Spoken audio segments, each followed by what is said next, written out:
A Socialist History of the French Revolution. Jean Jaures. Abridged and translated by Mitchell Abidor. Introduction by Henry Heller. Contents. Introduction by Henry Heller 6. Translator's Note XXV.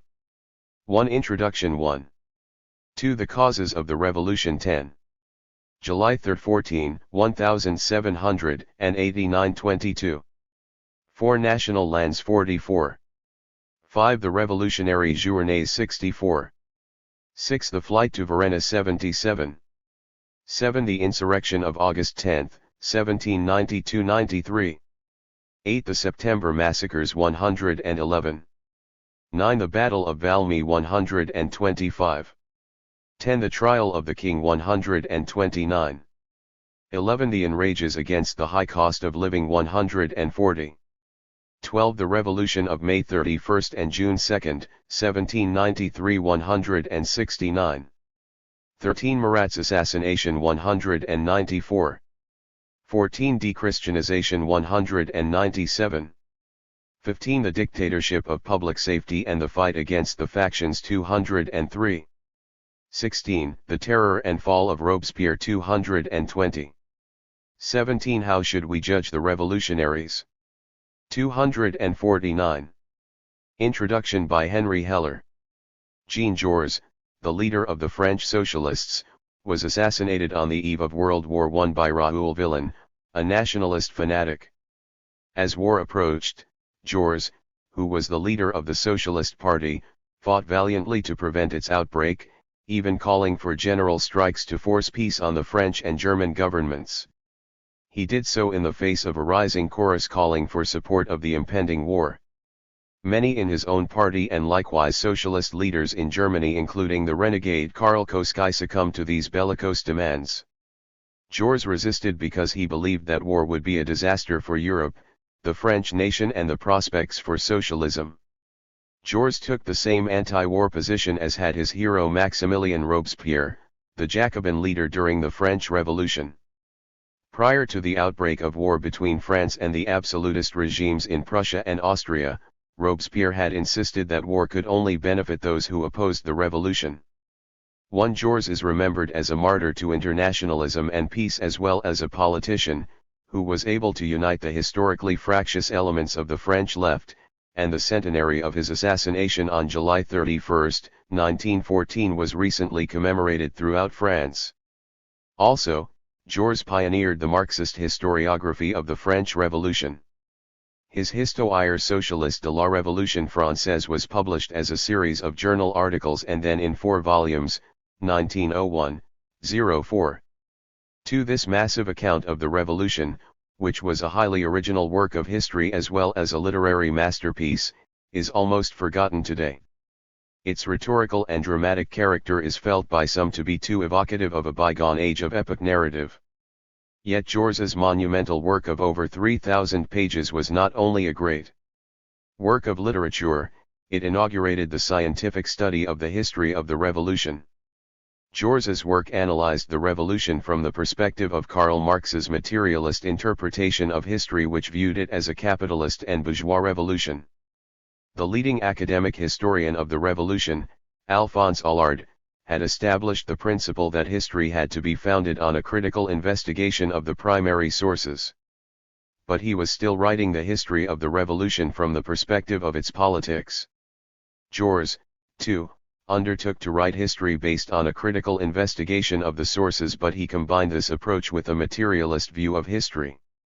The freshness of this perspective deeply impressed contemporaries. Paul Lacombe, a contemporary critic who by no means shared Jaures's politics, nonetheless conveyed his sense of the originality of Jaures's approach. Commenting on Jaures's opening chapter, Lacombe noted that, "In this work I have come across a groundbreaking inquiry, in large part original, which is without equivalent among other historians of the Revolution, a preliminary but step-by-step review of the economic conditions in which the stratified classes of society, peasants, workers, petty and big bourgeoisie, major and minor financiers, nobility, clergy, court nobility, etc. lived in 1789. After which in logical order there follows a review of the provinces from the perspective of commerce and industry. In short, an exposition of the economic activity of France. 3. Jaurès' subsequent narrative of the revolution then unfolds as a study of the successive conflicts between these social groupings in the years that followed, based on the interplay between revolutionary politics and ongoing social and economic crisis.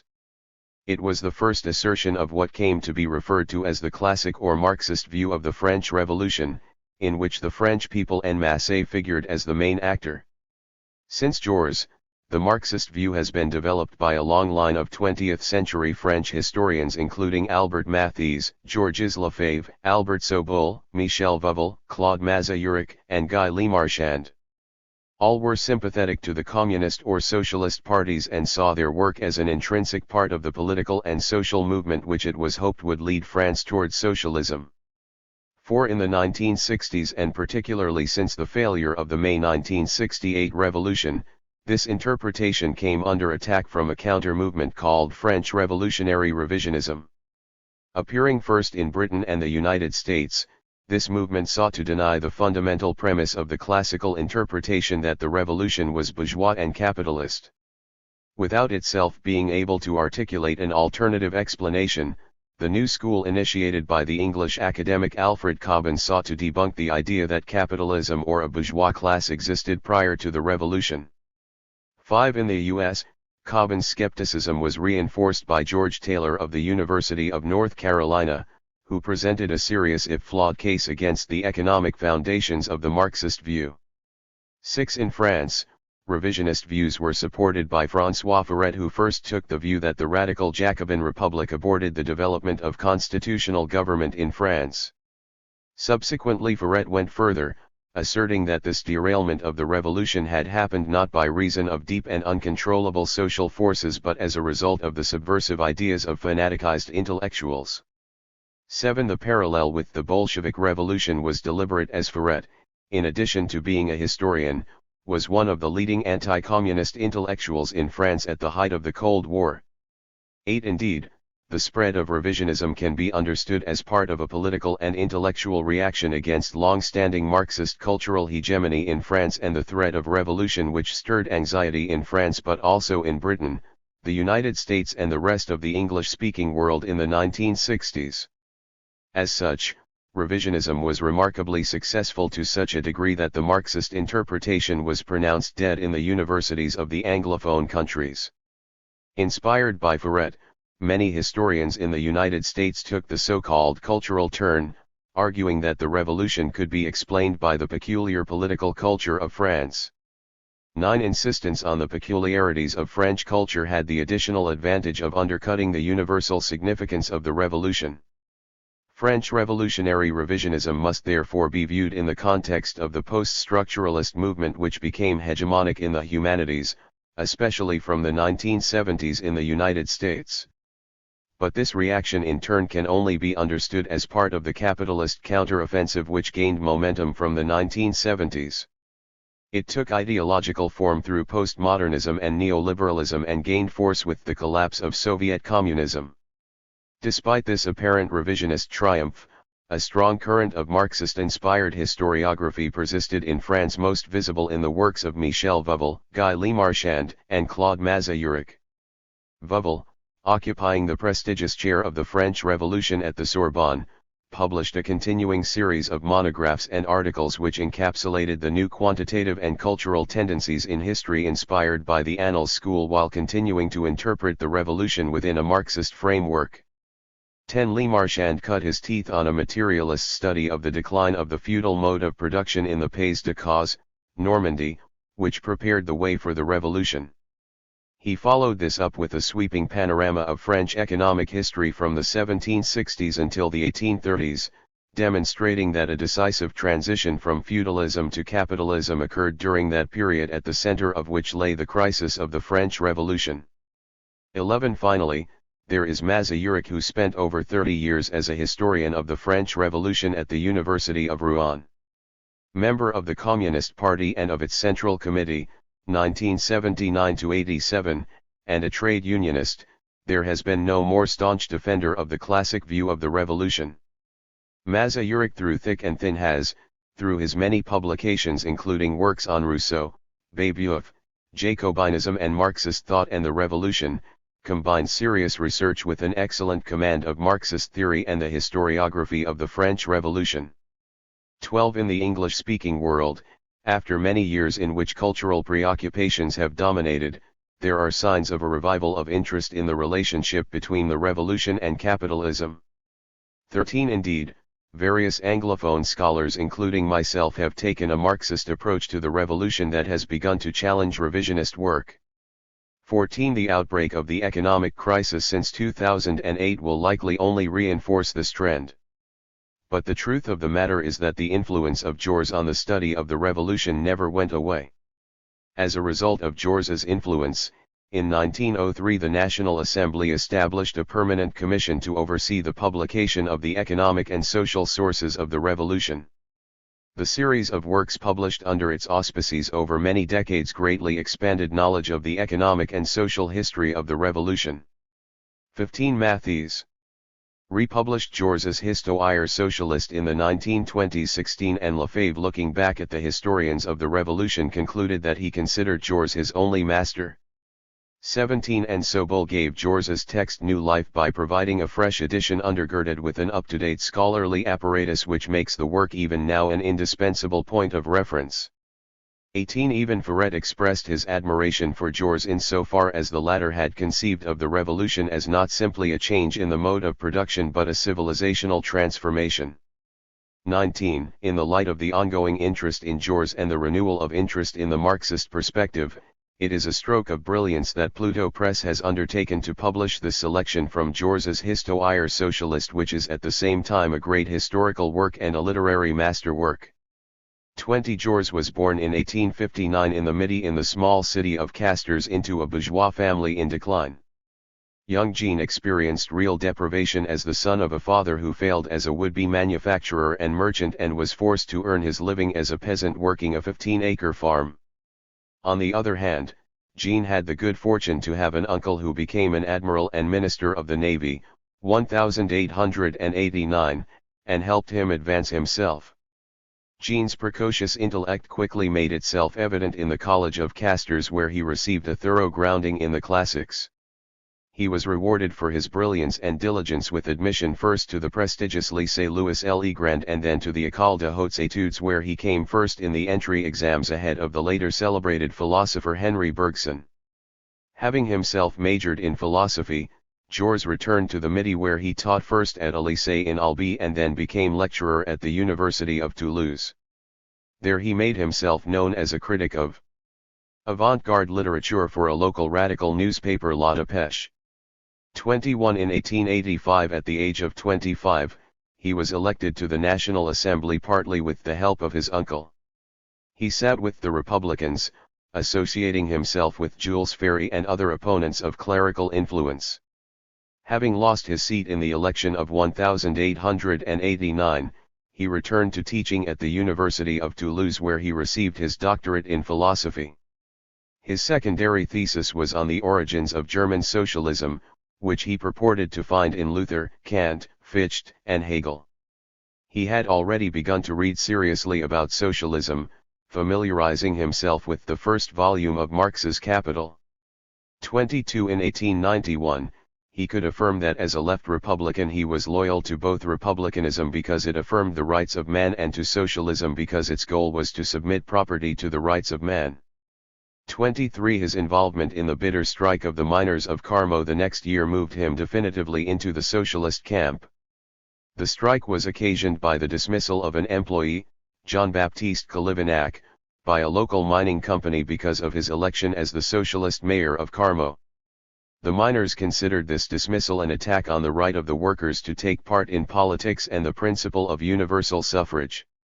As the strike continued, the president of the Republic City Carnot, head of a government racked by scandal, nonetheless saw fit to send the army against the strikers to defend the principle of the right to work. In newspaper articles defending the workers, Jaures accused the government of siding across the board with industrialists and bankers at the expense of citizens. The government was forced to back down while Jaures, who proclaimed his conversion to socialism, was rewarded by being elected to parliament as an independent socialist. 24 But then his principled stand in defending Dreyfus, a bourgeois and Jew, something that many on the extreme left rejected, as well as peasants and workers, cost him his seat in the election of 1898. Jaures then became co-editor of La Petite République, a Republican and Dreyfusard journal sustaining the moderate socialist. Alexander Millerand's entering the cabinet of the Republican defense of Waldeck-Rousseau. 25 Lenin later would characterize Millerand's action as the first application on a nationwide basis of the disastrous movement to socialist revisionism.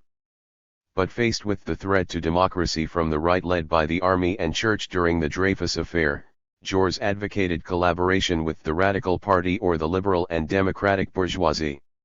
He also believed that such an alliance permitted reforms which, if no substitute for revolution, strengthened the working class movement and necessary unity with the peasants and petty bourgeoisie. The Republic more and more depended on proletarian democracy around which the peasants and petty bourgeoisie were being forced to cluster. The development of socialism would follow as proletarian democracy became the main political force in the Republic. 26 In 1902, Jaures was re-elected to the National Assembly and helped to pass the anti-clerical laws in the wake of the Dreyfus affair. In assuming this position of cooperation with the radical bourgeoisie, Jaures came into conflict with critics on the left, anarchists, revolutionary Marxists, and syndicalists who argued that the new society could not be prepared within the framework of the old. 27 But from Jaures's perspective, the goal of the Paris Commune, the prime example of a revolutionary workers' government, could only have been the establishment of such a democratic republic. Moreover, he argued that the struggle of the left since 1871 had been a political struggle toward the same end. By the beginning of the 20th century, France had become a republican state and the struggle for socialism had to be defined in these terms. Only by assuming leadership over the democratic republic could the socialists unite the peasants and petty bourgeoisie under socialist leadership and move toward socialism. 28 Nonetheless, in order to become leader of the unified socialist movement or Section Française de l'Internationale Ouvrière, SFIO, 1905, Jaures had to back away at least tactically from what seemed to be reformist positions. An engaged and impassioned politician of the left, Jaures spent his last years prior to 1914 seeking to consolidate the unity of the factionalized left while fighting ultranationalism and social reaction. ******. The Histoire Socialist emerged from this context of struggle for a democratic republic. It was the democratic republic in Jaures's view which provided the framework for tying together the peasants, petty bourgeoisie, and workers through the consolidation of the Socialist Party. It was Jaures's object in his work to show that the roots of this ongoing movement towards socialism lay in the French Revolution, which had laid the foundations of popular republicanism. The Histoire was designed to educate politically and historically the party faithful and proletariat and help to unify the still divided leaders of the socialist movement. Jaures envisaged his work as part of a broader editorial project on the history of socialism embracing the 19th century, which would draw in intellectual collaborators from the various currents of the socialist movement, including the revolutionary Marxists. His aim was to use this collaboration as a way of facilitating the unification of the socialist movement. In this he was only partially successful. 29 Jaures brought to the task his gifts as an academic and literary critic as well as his long years of practical involvement in political and social struggle. During the 1890s, he had begun serious historical research on the French Revolution. He read all the main histories of the 19th century, Lamartine, Thiers, Tocqueville, Michelet, and Taine, while familiarizing himself with the increasingly specialized research of the new century. More importantly, he immersed himself in the primary sources found in the library of the Chamber of Deputies, Bibliothèque Nationale, Musée Carnavalet, and Archives Nationales. The inclusion of the word socialist in the work's title took positivist historians aback. According to Jaures, nonetheless, its title accurately described its primary purpose, which was to educate politically workers and peasants. Given the price of the volumes, it is doubtful that it could do so directly. Rather, its viewpoint was diffused over many years through the influence of socialist public school teachers whose influence on their charges is well known. Furthermore, its intent was to show that the French Revolution was based on the people and thereby announced not merely the establishment of representative democracy but the eventual establishment of a socialist and democratic republic. 30. This position contrasted with the revolutionary Marxists or followers of Jules Guestists, who asserted that socialism could not be established on the basis of bourgeois institutions but only as a result of a revolution against them. Jaures's revisionism expressed itself through his apparent rejection of the necessity of a revolutionary break. Jaures made clear that the revolution took place under the auspices of the bourgeoisie. The French Revolution indirectly prepared the way for the rule of the proletariat. It created the two indispensable conditions of socialism, democracy and capitalism. But fundamentally it represented the advent of bourgeois rule. 31. Acknowledging the role of the workers in the revolution, he nonetheless underscored that the working class remained dependent on bourgeois leadership. On the other hand, he emphasized that the people en masse already played an indispensable role opening the way to a future socialism based on economic abundance and a more profound democracy. 32. The Republic was founded in revolution and the future of socialism in France depended on the development of a deepening republican democracy. This view is already manifest in his narrative of the revolution, in which there is a clear progression from 1789 until 1794. At the beginning of the revolution, the people are clearly subordinated within the Third Estate and see the nobility as the common enemy. But as the revolution unfolds, the people more and more come to a consciousness that the bourgeoisie are their enemies as well. Indeed, through thinkers like Sylvain Marichal and Gracchus Babeuf, they come to understand that the workers have an interest which is opposed to those who control property and the means of production. 33. But such views can hardly influence the immediate course of the bourgeois revolution. They can, however, prepare the future, as the great upheavals of the revolution contain the seeds of future democratic and socialist development.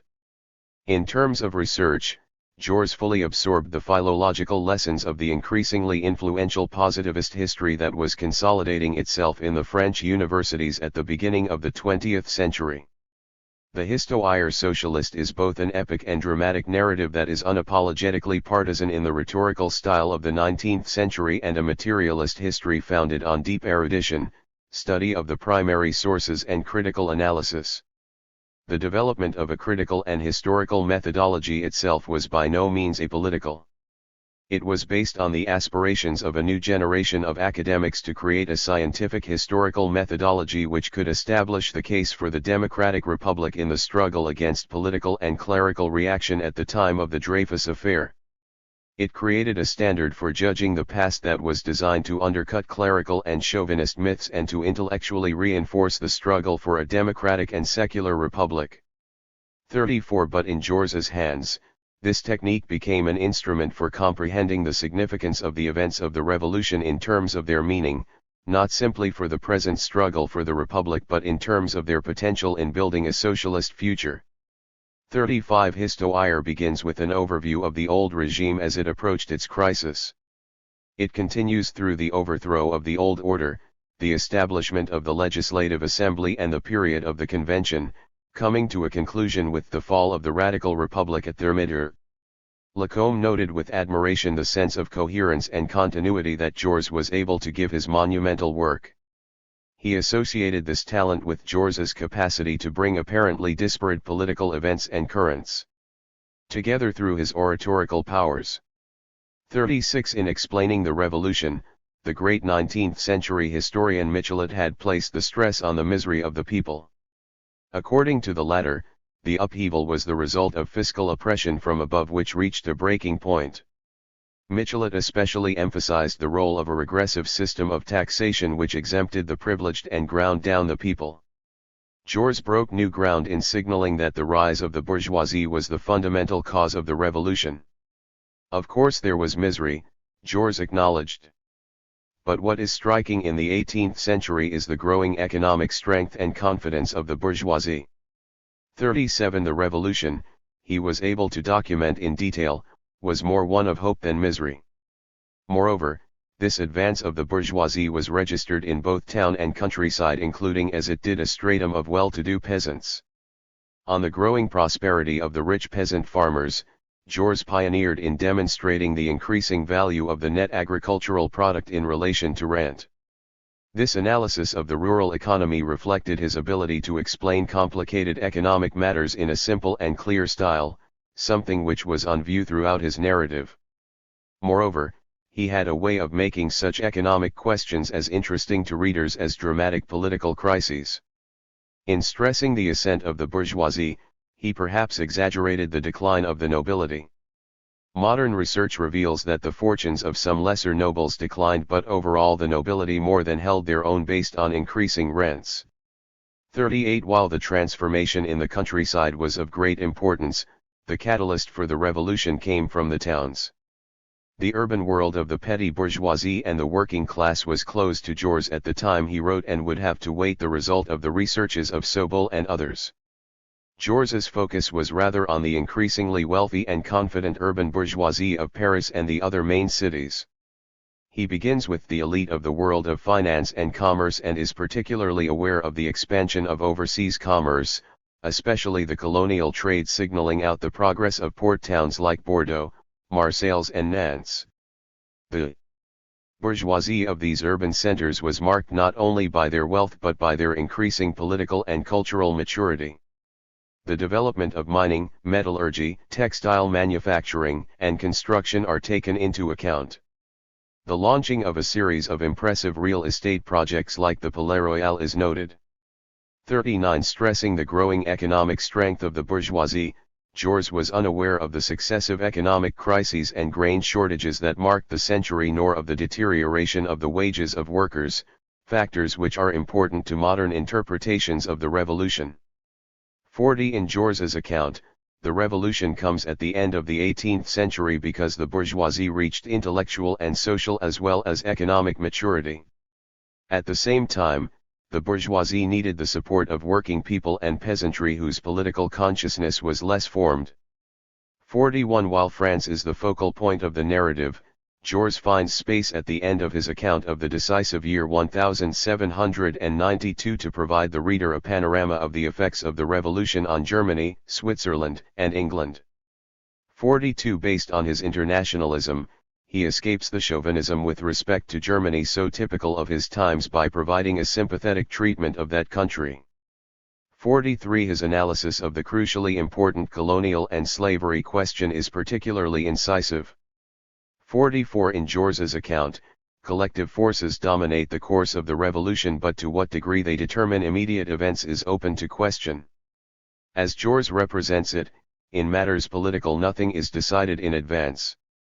The collective forces only create certain probabilities and more in the long than in the short term. In the short term, the individual plays an important role. Accordingly, human will, moral force, and intelligence can affect the outcome of events.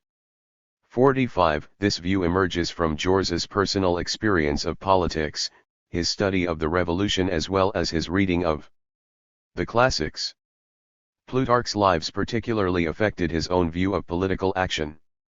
Political figures need to be understood within the context of their times. Indeed, the dominant political figures are such because they are most characteristically products of their times.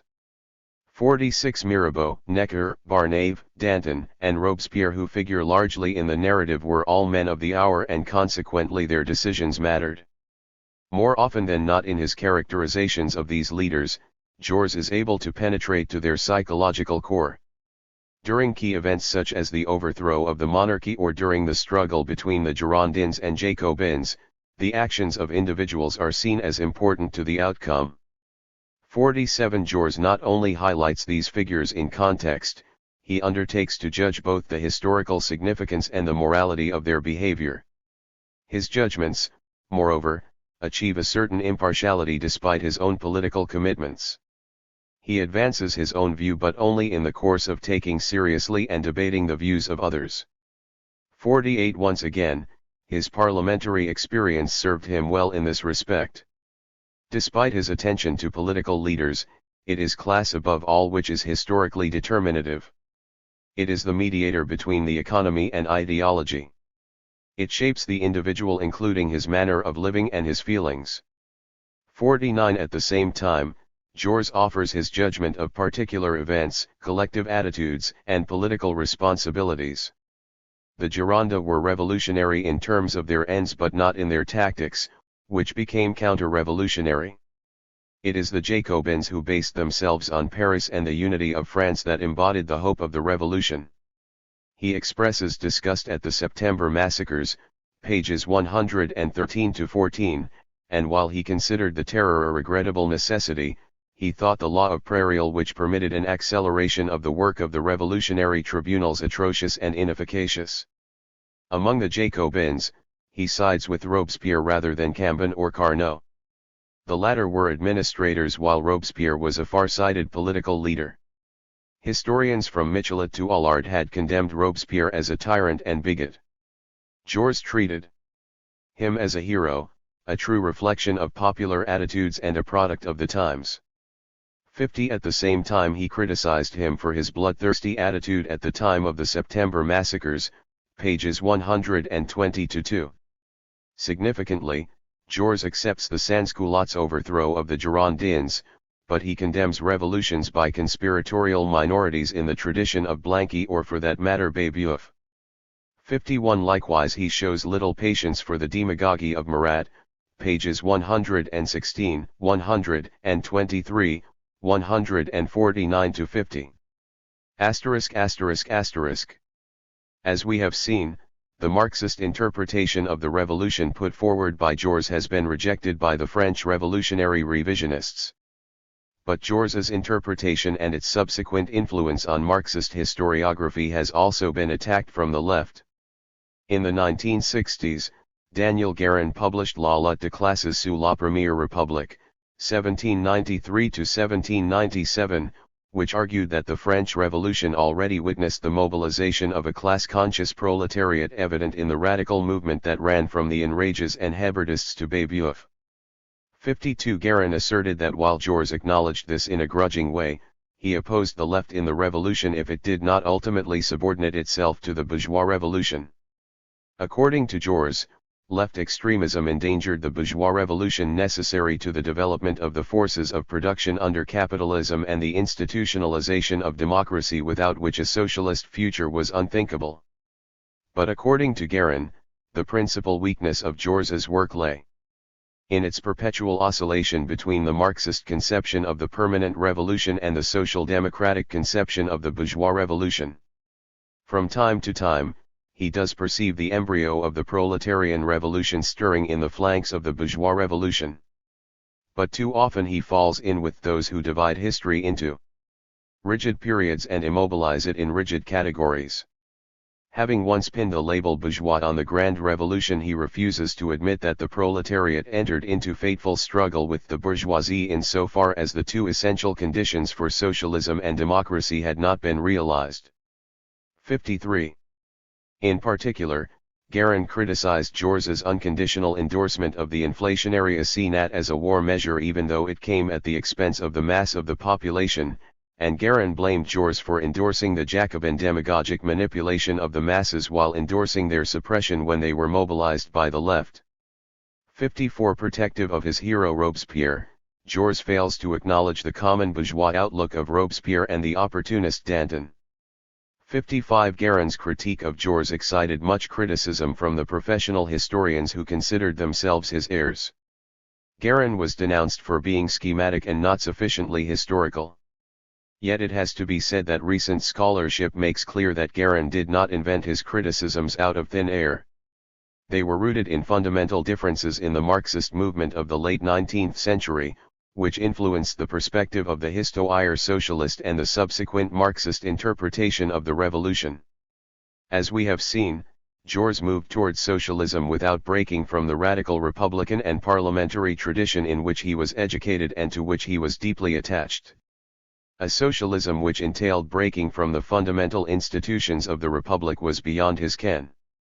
56. This was even more so in that the political fights of the fin de siècle entailed defending the Republic against the immediate threat of military dictatorship and clerical reaction as well as against the depredations of advancing capital. Even more decisively, Jaures was convinced that the assemblage of the coalition of workers, peasants, and other petty bourgeoisie into a unified French Socialist Party could only take place within the political framework of the Democratic Republic. The Histoire Socialist was designed to provide a historical justification for this strategy. Following publication of the early volumes of Jaures's work, Koskai, later Lenin's renegade Koskai, sharply criticized Jaures's political revisionism from the perspective of orthodox Marxism. Koskai had long warned against the pervasive influence of Jacobinism on French socialism. In other words, he warned against subordinating the politics of the working class to that of the radical bourgeoisie. Encouraged by French revolutionary Marxists led by Guesde, Koskai had already published a short historical essay which was the first materialist account of the French Revolution, which emphasized class struggle and eschewed any romanticism with respect to Robespierre and the Jacobins. 57. Referring to the Histoire Socialist, Koskai accused Jaures of throwing the proletariat back to the subordinate position it occupied during the French Revolution. Writing in Die Neue Zeit in January 1903, Koskai insisted that there were two proletarian politics, one of which was autonomous and the other which sought to subordinate the working class to the bourgeoisie. According to Koskai, Jaures was seeking to replace the class struggle by a return to the forms of political thought of the French Revolution. His aspiration was to base socialism on the declaration of the right of man rather than those of orthodox Marxism. 58. The Guestists applauded Koskai, who at this point still rejected compromise with the bourgeoisie and the illusions of the Democratic Republic. 59. Likely it was in response to these criticisms that in the introduction to the published first volume, Jaures admitted that the revolution was after all a bourgeois revolution and that the Declaration of the Rights of Man, even in the Jacobin version of 1793, above all affirmed the right to property. 60. The clearest light on this disagreement is found in the work of Neil Davidson, who has examined the development of Marx's conception of permanent revolution. According to Davidson, Marx rightly took the view that the roots of permanent revolution appeared during the Revolution. The Revolution must be understood as having been both a bourgeois revolution and the beginnings of permanent revolution. For Marx, the Revolution was a great historical event and a precedent for the proletarian revolution. It was an upheaval in which the bourgeoisie undoubtedly assumed power, but also one in which the people did begin to mark out their own autonomous development, and, indeed, opposition to the bourgeoisie. On the other hand, Marx perspicaciously added that however uncomfortable the bourgeoisie were made by the actions of the masses during the revolution, the radicalism of the latter ultimately redounded to their benefit. The fundamental need of the proletariat in the future was to achieve an understanding of its independence from those of the bourgeoisie and to give it political expression. This was Marx's understanding of the idea of permanent revolution and its role in the French Revolution. 61. In this light, Koskai's criticism, echoed by Guérin, amounts to saying that Jaures slighted the permanent revolution at the expense of the bourgeois revolution. Moreover, he did this in order to favor the politics of revisionism. This was no small matter because it spelled out the difference between a revolutionary and a reformist politics. 62. Moreover, this historical perspective fundamentally shaped the subsequent Marxist interpretation of the revolution. Yet Jaures's Histoire Socialist, for all its reformism, can still be seen as a work which can inspire revolutionary change, something which the world needs more than ever. It is incontestable that, like Marx, Jaures saw the grand revolution of the bourgeoisie as a great example for the working class to follow. Contrary to Guérin, moreover, Jaures did not see the revolution as one piece but rather one in which there could be radicalization or revolution within the revolution. Thus, he fully endorsed the Jacobin coup against the Girondins based on the mass support of the sans-culottes and of course championed the armed defense of the revolution. Moreover, he fully approved the subsequent writing of a new and democratic constitution by the convention. This deepening of democracy was also important to the further development of class consciousness. It can be concluded that the political perspective of the Histo-IR socialist leaves room for making a revolutionary rather than an evolutionary break from capitalism. This is important in the light of the wave of radicalism that has spread over much of Latin America, in which, echoing the revolution, armed defense of revolution and the holding of constituent assemblies in Bolivia and Venezuela, for example, are seen as revolutionary steps away from capitalism. Moreover, these unfolding political crises must be seen as part of the ongoing capitalist crisis that marks the new millennium, in which further upheavals are in the offing. 1. Introduction. Jaures. We want to recount the events that occurred between 1789 and the end of the 19th century from the socialist point of view for the benefit of the common people, workers, and peasants. We view the French Revolution as an immense and admirably fertile event, but we don't see it as something eternally fixed that leaves the historian with nothing else to do but explain its consequences. The French Revolution indirectly prepared the advent of the proletariat. It realized the two essential conditions for socialism, democracy and capitalism. But at its heart it signified the political advent of the bourgeois class.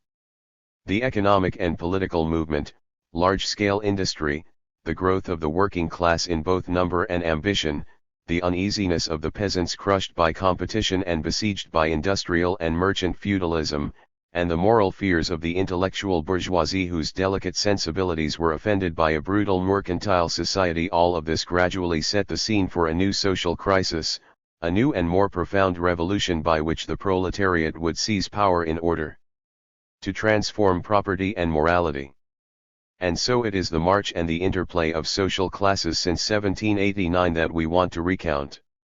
Though it's always somewhat arbitrary to delineate clear borders and divisions in life's uninterrupted and finely shaded progress, we can nevertheless distinguish with a certain amount of precision three periods in the last century in the history of the bourgeois and proletarian classes. First, during the period 1789 to 1848, the revolutionary bourgeoisie emerged victorious and established itself. It used the force of the proletariat against royal absolutism and the nobility, but the workers, despite their formidable activity and the decisive role they played in certain events, were only a subordinate power, one might say a historic supporting player. At times, they inspired real horror in the bourgeoisie, but since they lacked a radically different vision of society, the proletariat essentially worked for them. The communism of Babeuf and his few disciples was only a sublime convulsion, the final spasm of the revolutionary crisis before the tranquility of the Consulate and the First Empire.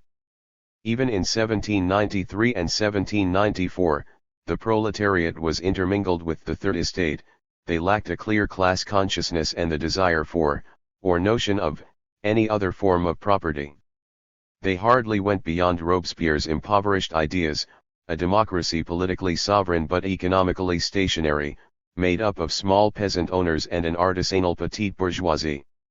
They had none of socialism's marvelous life juices, which create wealth, beauty, and joy. On the most terrible days, they burned with a dry flame, a flame of wrath and envy. They were as yet unaware of the beauty, the powerful sweetness of this new ideal. And yet, bourgeois society had barely begun to establish itself and peacefully function when the socialist idea made its presence felt.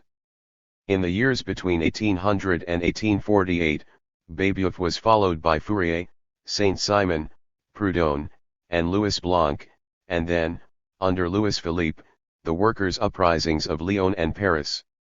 The bourgeois revolution had hardly emerged victorious when the workers asked, "Where does our suffering come from and what new revolution must be made?" They saw the reflection of their worn-out faces in the waters of the bourgeois revolution, waters that were at first foaming and wild, then calmer and clearer, and the workers were seized with horror.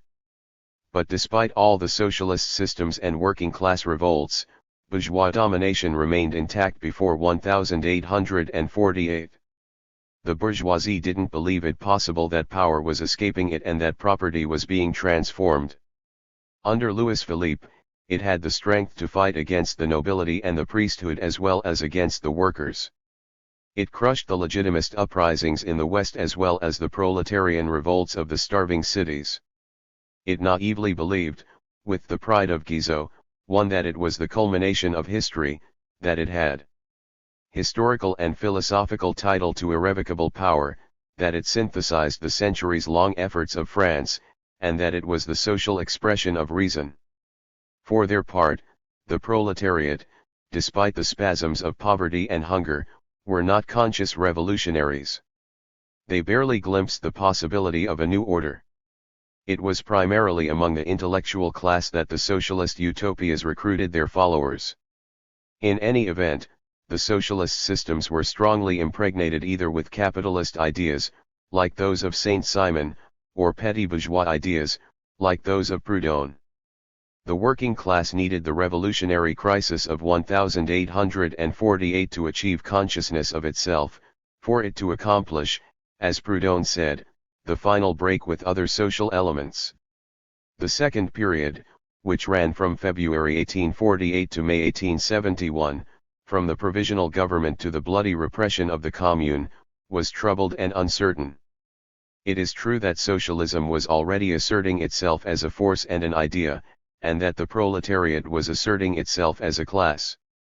The workers' revolutions against the bourgeois order were so threatening that the ruling classes assembled against it all those forces of the bourgeoisie and the landowning farmers frightened by the red spectre.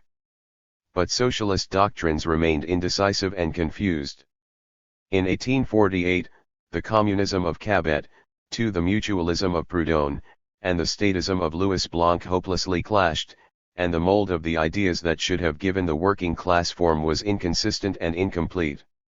The theoreticians argued over the molten metal that came out of the furnaces, and while they argued reaction, led by the man of December 3rd, smashed all of the unformed molds and cooled the metal. Even under the Commune, Blanquists, Marxists, and Proudhonians proposed divergent versions of working-class thought. It's impossible to say just which socialist ideal a victorious Commune would have applied. What is more, there was confusion and intermingling in both the movement and in ideas. In 1848, the revolution was prepared by the radical democracy as much as, if not more than, by working-class socialism, and during the June days, bourgeois democracy killed the proletariat on the burning paving stones of Paris. In 1871 as well, the Commune grew out of an uprising of the shopkeepers angered by the law on payment of overdue rents and the harshness of the nobles of Versailles, as well as from Paris's patriotic frustration and republican defiance. The socialist proletariat wasted no time in putting its revolutionary mark on this confusion, and Marx, in his powerful and systematic study of the Commune, was right in saying that for the first time the working class seized power. This was a totally new event, one of incalculable importance, but the proletariat benefited from surprise. The proletariat was the best organized and most clear-sighted force in the isolated and enflamed capital, but it was not yet capable of bringing all of France over to its side. France belonged to the priests, the big landowners, and the bourgeoisie, of which Thiers was the leader. The Commune was like a knife tip, reddened by flames, that shatters against a large, refractory block. The proletarians had made enormous progress between 1848 and 1871. In 1848, the proletariat's participation in power was all but fictitious. Louis Blanc and the worker Albert were stymied in the provisional government, and a perfidious bourgeoisie organized against them the swindle of the national workshops. The socialists platonically conversed at the Luxembourg Palace. They abdicated their role and resigned themselves to being nothing but a powerless debating society. Lacking the strength to act, they resigned themselves to making speeches. And then, when the deceived working class rose up in June, it was crushed before it was able to attain power for a single moment. In 1871, the sons of the fighters of the June uprising foreheld and exercised their power. They weren't a rioting mob, they were the revolution. The proletarians thus raised to power were then driven from it. But they nevertheless gave new working-class generations signs of hope that were understood. The Commune closed the second period, in which socialism asserted itself as a force of great importance, though it was still vague and shaky.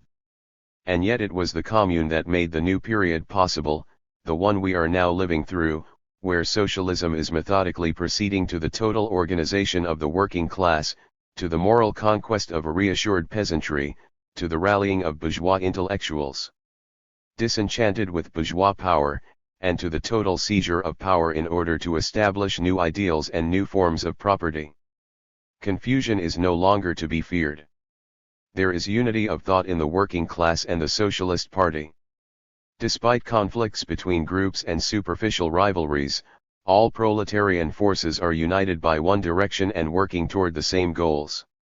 If the proletariat were to seize power tomorrow, it would immediately use it in a defined and determined way. There would certainly be conflicts between factions. Some would want to strengthen and advance the centralized actions of the community, while others would want to ensure the greatest possible autonomy to local groups of workers. In order to regulate the new relations within the nation, those of professional federations, of communes, of local groups, and of individuals, in order to establish both perfect individual freedom and social solidarity, an immense effort in the field of ideas will be required, and given the complexity of the issue there will be disagreements. But despite it all, a common spirit now moves the socialists and the proletariat. Socialism is no longer divided into hostile and powerless sects. It is an ever stronger, living unity that is strengthening its hold on life. All the great human forces, those of labor, thought, science, art, and even religion, understood as humanity's taking control of the universe, await their renewal and growth from socialism. How, through what crises, through which human efforts and what evolution of things has the proletariat grown into the decisive role it will play tomorrow? This is what we socialist militants propose to recount. We know that the economic conditions and the forms of production and property are the very foundation of history. Just as for most people their work is the essential element of their life, just as, for mankind, it is the occupation which is the economic form of individual activity, that in most cases determines habits, ideas, sorrows, joys, and even dreams. In the same way, in every period of history, it is the economic structure of society that determines the political forms, the social customs, and even the general direction of ideas. And so in every period of this tale we will attempt to lay bare the economic basis of human life. We will attempt to follow the movement of property and the evolution of industrial and agricultural techniques. In broad strokes, as is appropriate in a necessarily rough portrait, we will make clear the economic system's influence on governments, literature, and systems. But we don't forget that Marx, too often simplified by narrow interpreters, never forgot that it is upon men that economic forces act. There is an enormous variety of passions and ideas among men, and the nearly infinite complexity of human life doesn't allow itself to be brutally and mechanically reduced to an economic formula. Even more, even though man is a fragment of mankind, even though he is affected by his environment and is a continuation of his social milieu, he also lives through his senses and intelligence in an environment even more vast than the universe itself. In the poet's imagination, the light of the stars most distant from and foreign to the human system can only awaken dreams that are in conformity with the general sensibility of his time and the deepest secrets of social life, in the same way that the fog that floats over the prairie is formed by the moon from the earth's invisible dampness. In this sense, even stellar vibrations, however distant and indifferent they might appear, are harmonized and appropriated by the social system and the economic forces that determine them. Goethe, upon entering a factory one day, was seized with disgust for his clothing, whose production required so immense a productive apparatus. And yet, without the industrial growth of the German bourgeoisie, the Germanic world would never have felt or understood the magnificent impatience to live that caused Faust's soul to burst. Across the semi-mechanical evolution of social and economic forces we will present the dignity of the free spirit, emancipated from humanity by the eternal universe. Even the most intransigent of Marxist theoreticians could not reproach us for this. Marx admirably wrote that until now human societies have been governed only by fate, by the blind actions of economic forms. Institutions and ideas have not been the conscious work of free men, but the reflection in the human mind of unconscious social life. According to Marx, We are still in prehistoric times. Human history will only truly begin when man, finally escaping the tyranny of unconscious forces, governs production by his reason and his will. His intelligence will no longer live under the despotism of economic forms that he created and guides, and he will contemplate the universe with a free and unmediated gaze. Marx presaged a period of full intellectual liberty where human thought, no longer deformed by economic servitude, will not deform the world. But to be sure, Marx doesn't contest the fact that already, in the darkness of this period lacking in consciousness, great men have attained freedom. They are preparing the advent of a fully conscious humanity. It is up to us to grasp these first manifestations of the life of the Spirit.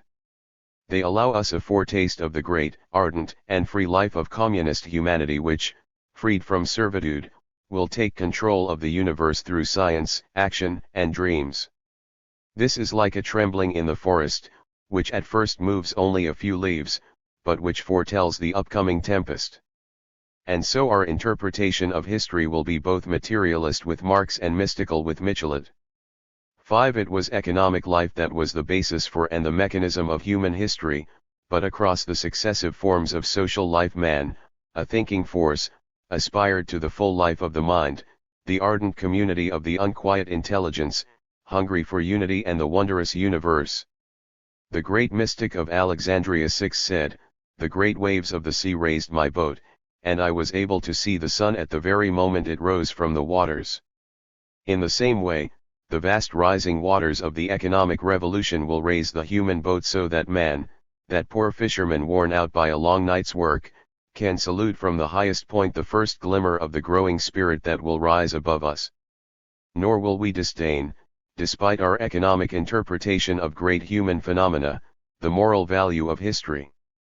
To be sure, we know that for the past century the noble words of liberty and humanity have too often served as a cover for a regime of exploitation and oppression. The French Revolution proclaimed the rights of man, but the wealthy classes included in these words the rights of the bourgeoisie and capital. They proclaimed that men were free when property itself was the only form of domination they possessed, but property is the sovereign force that has all others at its disposal. The basis of bourgeois society is thus a monstrous class egoism compounded by hypocrisy. But there were moments when the nascent revolution united the interests of the revolutionary bourgeoisie with the interests of humanity, and a truly admirable enthusiasm often filled people's hearts. And in the midst of the countless conflicts unleashed by bourgeois anarchy, in the struggles of parties and classes, there were many examples of pride, valor, and courage. Rising above the bloody melees, we will salute with equal respect all the heroes of the will. We will glorify the bourgeois republicans outlawed in 1851 and the admirable proletarian combatants who fell in June 1848. But who could reproach us for being particularly attentive to the militant virtues of that insulted proletariat that over the last century so often gave its life for a still vague ideal? It's not only through the force of circumstances that the social revolution will be made, it is by the force of men, by the energy of consciousness and will. History will never exempt men from the need for individual valor and nobility, and the moral value of the communist society of tomorrow will be marked by the moral elevation of the individual consciousness of the militant class of today. Consider all the heroic fighters who, over the past century, had a passion for the idea and a sublime contempt for death as a revolutionary task. We will not mock the men of the revolution who read Plutarch's lives. It's certain that the great burst of inner energy Plutarch inspired in them did little to change the march of events, but at least the men of the revolution remained upright in the storm, though their faces were twisted in fear under the lightning bolts of the great storms. Certainly no one would hold it against them if their passion for glory inspired their passion for liberty and their courage in combat. And so, in this socialist history, which covers the period from the bourgeois revolution to the preparatory period of the proletarian revolution, we will omit no element of human life. We will strive to understand and interpret the fundamental economic evolution that governs societies, the mind's fervent aspiration for complete truth, and the noble exaltation of human consciousness defying suffering, tyranny, and death. The proletariat will free itself and become humanity by pushing the economic movement as far as it can go. The proletariat must thus become fully conscious of the role of economic activity and human grandeur in history. At the risk of shocking our readers by the disparate nature of these great names, it is under the triple inspiration of Marx, Michelet, and Plutarch that we write this modest history, in which each of the militants who collaborates in it will add his own shade of thought, where all will be garbed in the same doctrine and faith. 2. The causes of the revolution. The nobility and feudalism. Under the Ancien regime the nation was dominated by the nobles, the church, and the king. As a result of the development of the French monarchy, the nobility had gradually lost the power it had had during the Middle Ages. They were now only quasi-sovereigns, and the greatest among them, formerly rebellious vassals, were nothing but the first among courtiers. But they still enjoyed great privileges. Even though considerably reduced and repressed by royal justice, seigneurial justice continued to exist. The judges of the great fiefdoms were among the first dispossessed for the benefit of the royal judges, but in the smaller fiefdoms, in the small noble domains, justice was meted out by seigneurial judges. It is true that in those cases that had no direct relation to feudal rights they limited themselves to gathering information and certifying the existence of a crime, but the fact that they did so was important in itself. They also judged all cases involving feudal rights, and these were so varied, so complex, they were connected by so many tiny roots to the entire system of property and exchange that, in fact, the seigneurial judge had quite extensive powers. Imagine today's justices of the peace having in certain cases the attributes of county courts, and one would have an idea of the place, on the eve of the revolution, of the seigneurial judges. Humble rural life, with its quotidian events, its petty and irritating conflicts, was almost entirely within their bailiwick, and so within the bailiwick of the lords who named them. It can thus be said that the latter were sovereign judges in those feudal disputes to which they were party, and it was thanks to this sovereignty of justice that, particularly in the last third of the 18th century, the nobles were able to despoil the population of the countryside of the property of the communities, what we would today call communal property. We see here how selfish and lacking in foresight the French monarchy was. It had dispossessed the nobles of their higher judges, it had destroyed those wider feudal jurisdictions that opposed the progress of royal power, and in doing so it had served the general interest of the nation as well as its own, but it had only suppressed seigneurial justice at its highest level, where it hampered royal power. It had left it in place at the lowest level, at ground level, where it oppressed and stifled rural life. In repressing feudal justice, the crown had wanted to both extend its reach and defend itself. It had not for a moment thought to defend the peasantry, and they, in the immediate grip of seigneurial justice, languished like a poor harvest beneath the countless knots of a voracious plant. It would be the hand of the revolution that would tear up the last roots of feudal justice. Feudal rights had extended their hold over all natural forces, over everything that grew, moved, or breathed, over the fish-filled rivers, over the flame that burns in the oven and bakes the miserable bread made of a mix of oats and barley, over the wind that turns the windmills, over the wine that spurts from the press, over the voracious game that came out of the forests and the high grass to ravage the vegetable gardens and fields. The peasants can't take a step on the roads, cross the narrow river over a shaky bridge, buy a measure of cloth in the village market or a pair of wooden shoes without running up against rapacious and troublesome feudalism. And if they want to get around it, or simply defend themselves against new abuses, another form of game, that of the agents of the law attached to the seigneurial judge, the impudent clerks and half-starved bailiffs, attack with sharpened teeth what remains to them of their harvest and their courage. How easy it is to imagine the anger that builds up in them. And how ready the peasants must be for a general uprising. They lack but one thing, confidence in themselves, the hope to free themselves. But soon the first thunderclaps of the revolution, striking with terror the gilded authorities who maintain privilege, will awaken peasant hopes. It will shake the peasants out of their centuries-long slumber, and they will rise up with a terrible cry, and with the ferocious light in their eyes answer the call of the storm of liberty emanating from Paris. The monarchy. If the kings of France would have been able to act apart from and against the nobility, if they could simply have been the kings of the bourgeoisie and the peasants, if they had made use of that freedom of action to wrest the countryside from the last vestiges of feudalism and assure the industrial bourgeoisie, merchants, and rentiers of security in labor, scrupulous observation of public contracts, and frugal and strict management of the state's monies, it is quite probable that the revolution of 1789 would never have occurred. Let us imagine the kings of France of the 17th and 18th centuries possessing the frugal spirit of Frederick II and his father, or the firmness of Gustavus II of Sweden and the King of Portugal with regard to the nobles and monks. If we were imagine our ancient monarchy, with its secular might and its nearly sacred prestige, playing a modern role in modern France, it would quite likely have led our country up to the eve of the proletarian revolution. It would have become a bourgeois and capitalist monarchy and would only have disappeared with the last of all powers, that of capital. But French royalty didn't have the ability to understand events or to be open to renewal, and it was doubtless historically incapable of it. It was too old and too tied to ancient powers to accommodate itself to the new times. The philosophical spirit. At the end of the 18th century, two great forces, two revolutionary forces, impassioned minds and things and enormously increased the intensity of events. The two forces were these. On one hand, the French nation had reached intellectual maturity, and on the other the French bourgeoisie had reached social maturity.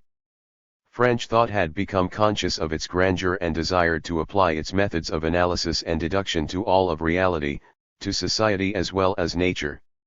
The French bourgeoisie had become conscious of its power, its wealth, its rights, and of its near infinite possibilities of development. In a word, the bourgeoisie had attained class consciousness while French thought had achieved consciousness of the universe. These were the two luminous resources, the two sources of the fire of the revolution. It was through them that it was possible, and it was through them that it was great. Montaigne, one falsely, I would even say childishly, interpreted the impact of French thought, of what he calls the classical spirit, on the revolution. According to him, the revolution was completely abstract. Through the empty and vague concepts of equality, humanity, right, popular sovereignty, and progress, it was led to the worst systematic errors and excesses. It was classical culture that deprived French thought of an acute and complex sense of reality. It was this that accustomed the French of the 18th century to noble but vain generalizations. And so, according to him, the revolutionaries were unable to correctly understand the true diversity of conditions and men. They were incapable of seeing the passions, the instincts, the prejudices, the ignorance, and the habits of the 27 million men they suddenly had to govern. They were thus condemned to recklessly overturn social life and individual existences under the pretext of reforming them. According to Taine, it was the narrow classical ideology applied to the conduct of societies that precipitated the revolution into utopianism, adventures, and violence. Taine repeats Napoleon's dictum against the revolution: it was the work of ideologues.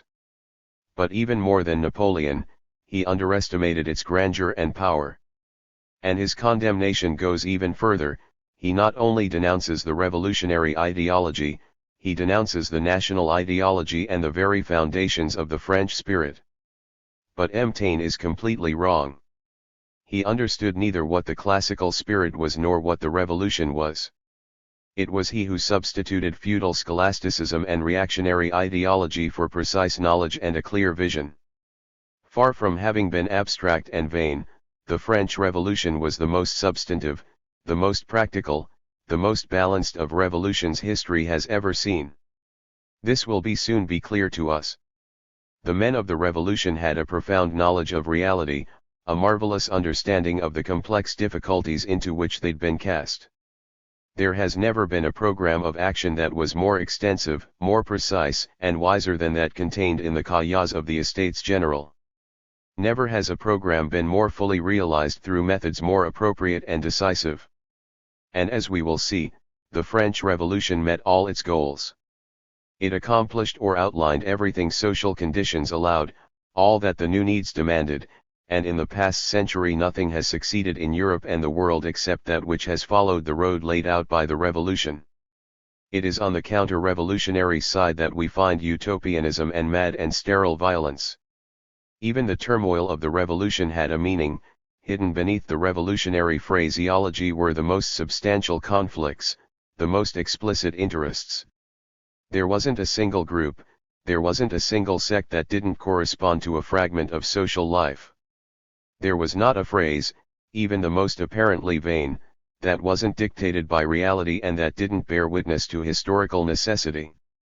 And if M. Taine, whose work reveals an almost incredible ignorance, has so wildly misunderstood the revolution, what becomes of his theory about the classical spirit and the vertigo of abstraction? But here again he was completely wrong. In the first case, by resorting to arbitrary abstraction he incorrectly opposed science to what he calls the classical spirit. He sang a magnificent song of praise to science as it developed in the 17th and 18th centuries. It revealed the structure of the universe, its immensity, the laws of the worlds that interconnectedly move within it. It taught man what the earth was, its location, its form, its dimensions, its movements, and its probable origin. It began the classification of the countless forms of life, and it taught man himself, until now proudly isolated, that he was part of a long chain of beings, that he was a bud, the highest one, of the immense tree of life.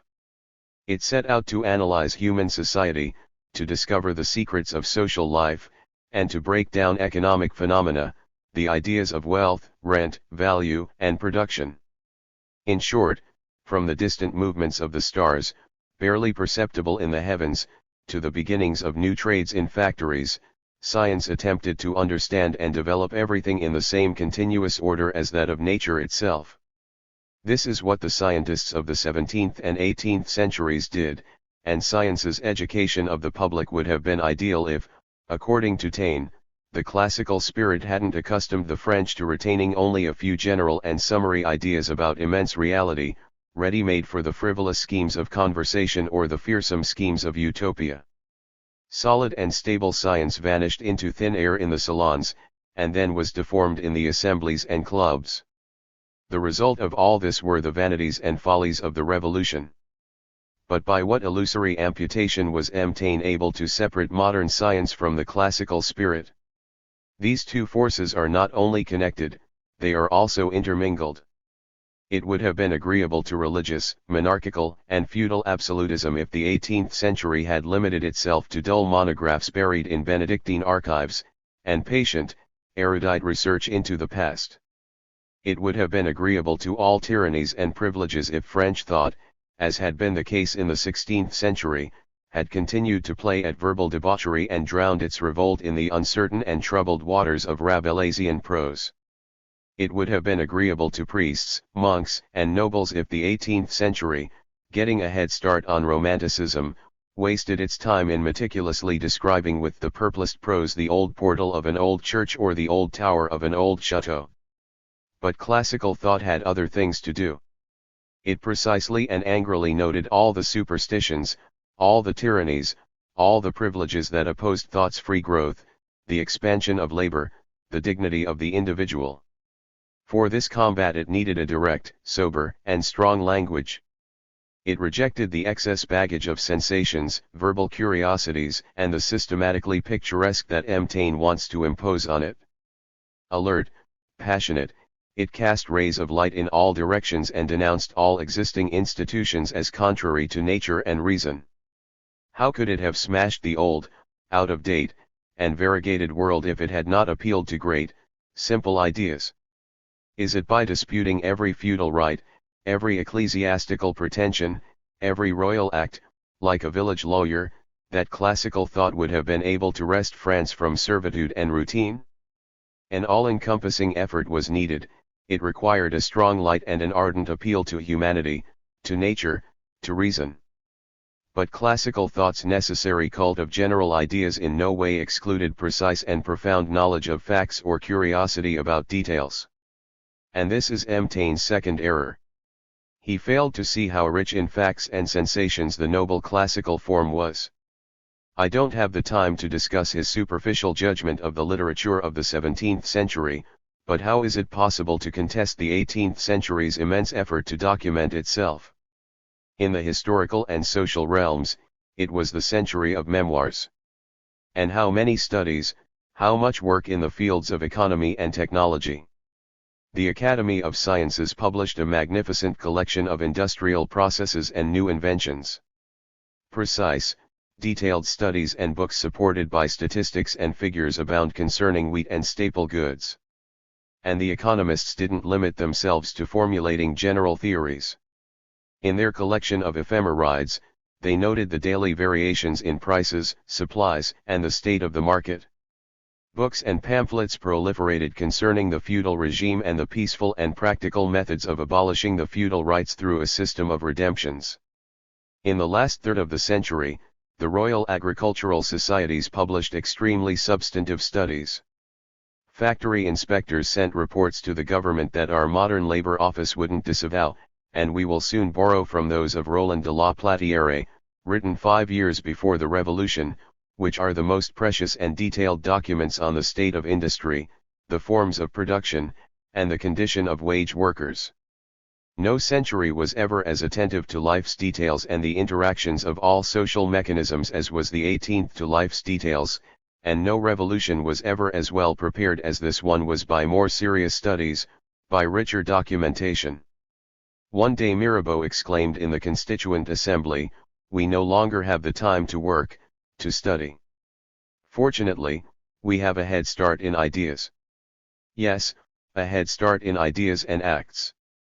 Never had thinkers been better provisioned, and M. Taine, who seems to be unaware of the 18th century's immense labor of documentation, is mocking us when he reduces the classical spirit to the noble ordering of impoverished abstract ideas. But all this information and all this generous philosophy would have been in vain if there hadn't been a new social class with an interest in great change and the ability to make it happen. The bourgeoisie. This social class is the bourgeoisie, and here one cannot help but be astounded by M. Taine's frivolousness.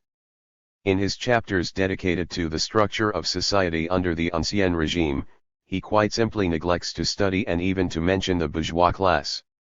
He barely notes in passing that many ruined nobles had sold their lands to the bourgeois, but he nowhere deals with the economic growth of the bourgeoisie over the previous 2 centuries. He seems to have seen in the bourgeois movement nothing but an excess of vanity or of foolish philosophical intoxication.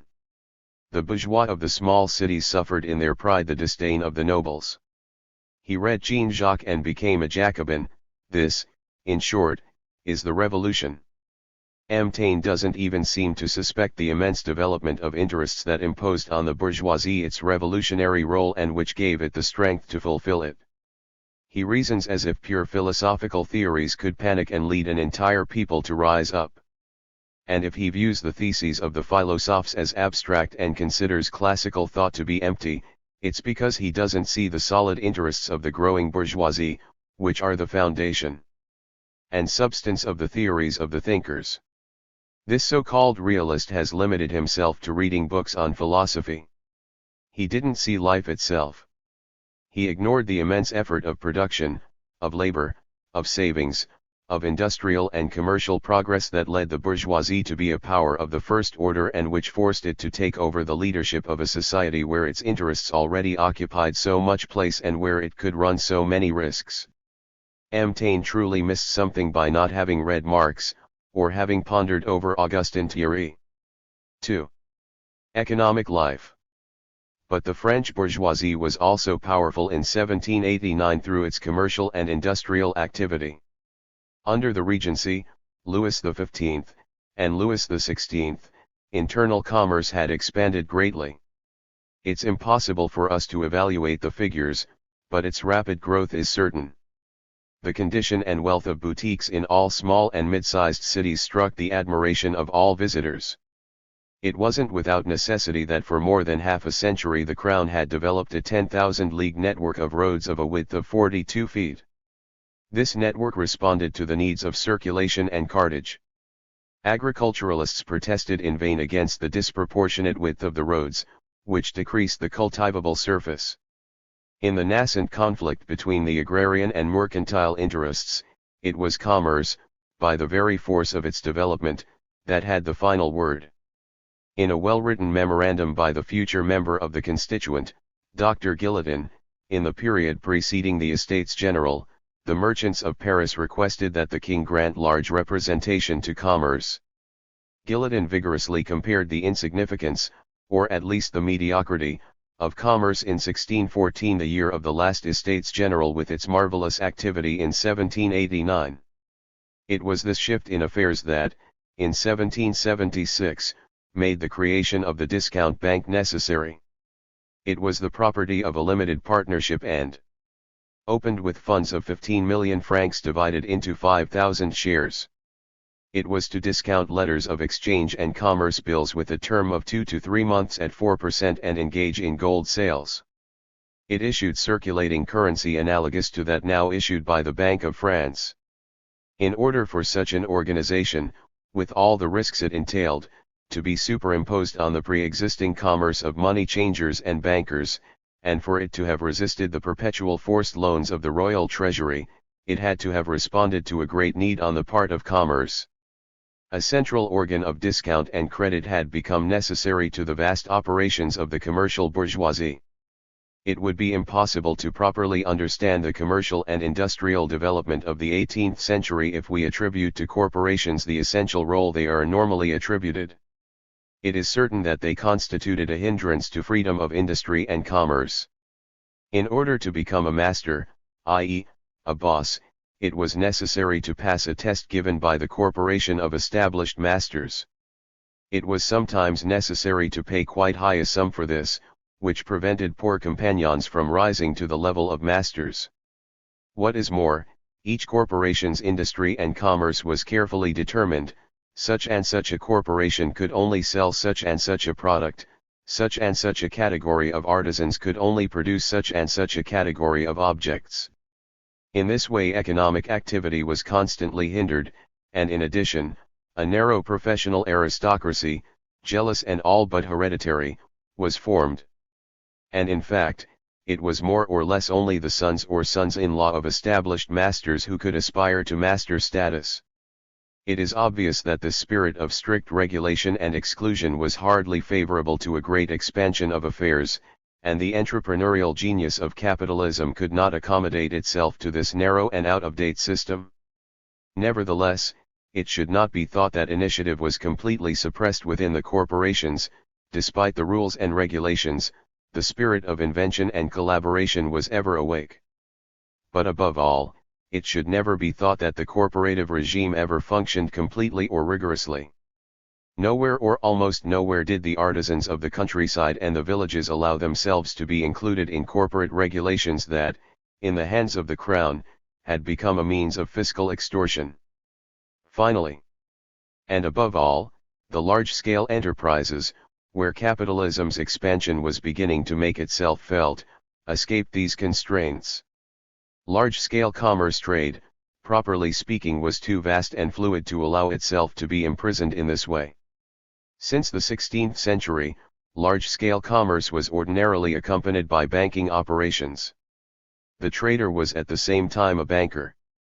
Through his extensive operations in Europe and the colonies, he was led to perpetual exchange, to the perpetual negotiation of trade. When dealing with such trade, how can limits be marked off, categories delineated? How can a banker be told he can recover only such and such a category of trade relating to the delivery of such and such merchandise? Quite naturally, commerce had the same flexibility and variegated nature as the discount bank itself. What is more, as exchange increased, as products from the colonies and distant countries reached our ports, the role of large-scale intermediaries, of large-scale brokers developed. And so the two extremes of economic life escaped the corporate regime. At one end, the rural artisans were protected by their rural isolation against the mandatory professional community, and at the other end, large-scale commerce, by the multiplicity of its forms and the subtlety of its operations, had created another sphere, an entirely new world of movement, boldness, and freedom. It was only in the middle region of economic activity, in the sphere of small urban industry and small and middle commerce, that the corporate regime seriously functioned, and with more elasticity than the letter of the regulations would lead one to believe. And even in this middle region, peaceful and well regulated, capitalism's entrepreneurial spirit penetrated. And so, in the final quarter of the 18th century, the economic regime was extremely complex. The corporations, briefly abolished by Turgot's famous Edict of 1776, were re-established, and though they didn't fully recover from the blow they'd received, they still bitterly and fiercely defended their existence. The subtle and varied forms of modern capitalism maneuvered in the face of this corporate system. Even more, capitalist subtlety and activity penetrated the interior of the corporations and prepared the way for their imminent dissolution. Here were the beginnings of capitalist expansion and organization. The framework within which Louis Philippe's bourgeoisie would establish itself were prepared in the 18th century. The bourgeoisie is not only a force for accumulation and wisdom, it is a bold conquering force that partially revolutionized the system of production and exchange before revolutionizing the political system. Montaigne did not even suspect the essential problems, nor did he discern the deep currents of economic life or even for a single instant ask how, with the restrictive system of corporations, the bourgeoisie was able to grow in wealth and daring. He preferred to attribute the French Revolution to Vaugelas's three grammar which, in impoverishing the French vocabulary, condemned the country to abstract ideas and utopias. The revolution was in the making in many realms for decades. For half a century the crown had been ceaselessly threatened by the state of its finances, its budget being almost constantly in a deficit. The country's financial ills were too profound, too chronic to be cured without touching the tax privileges of the nobility and the clergy. In the midst of this ferment, the Estates General were convoced, bringing together the representatives of the three orders, the clergy, the nobility, and the Third Estate, meeting on May 4, 1789 for the first time since 1614.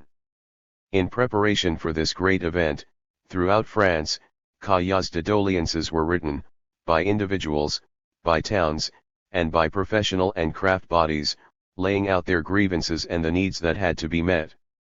The cahiers of the Third Estate demanded that things must be changed, that the law must be the expression of the general will, that there is no law unless the nation decides on it, and that the nation must make its will known by elected assemblies. But they don't call for a complete overturning of affairs. No cahier says that royal power is suspended until it's been sanctioned by the nation. Indeed, the cahiers recognize that monarchical power, hereditary from male to male, must be preserved. But in these cahiers is a central demand: the vote at the Estates General must be by head and not order. This is the key to the revolution. Voting by orders, the clergy and the nobility would have had 2 votes and the Third Estate only 1. With voting by head, the deputies of the Third Estate were sure not only of balancing the deputies of the clergy and the nobility, but thanks to their cohesion and the divisions within the other orders they would be able to push the majority in the direction of the revolution. When the estates finally met, the battle began, as the Third Estate stood firm for the vote by head, opposed by the other orders. It was in the course of this fight that the Third Estate took its tennis court oath on June 20, 1789 to remain in session until the constitution of the kingdom is established and consolidated upon a solid foundation.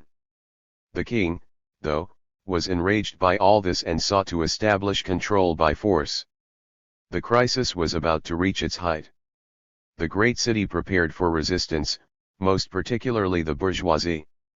What is admirable about the revolutionary bourgeoisie of Paris, what clearly demonstrates the historical legitimacy of its advent as a class, is its absolute confidence in itself.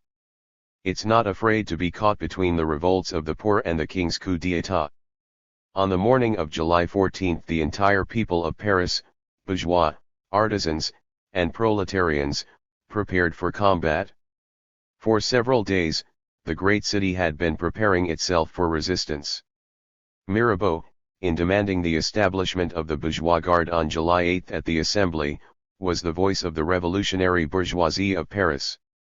The Assembly adjourned, but not Paris, and its initiative would save the revolution.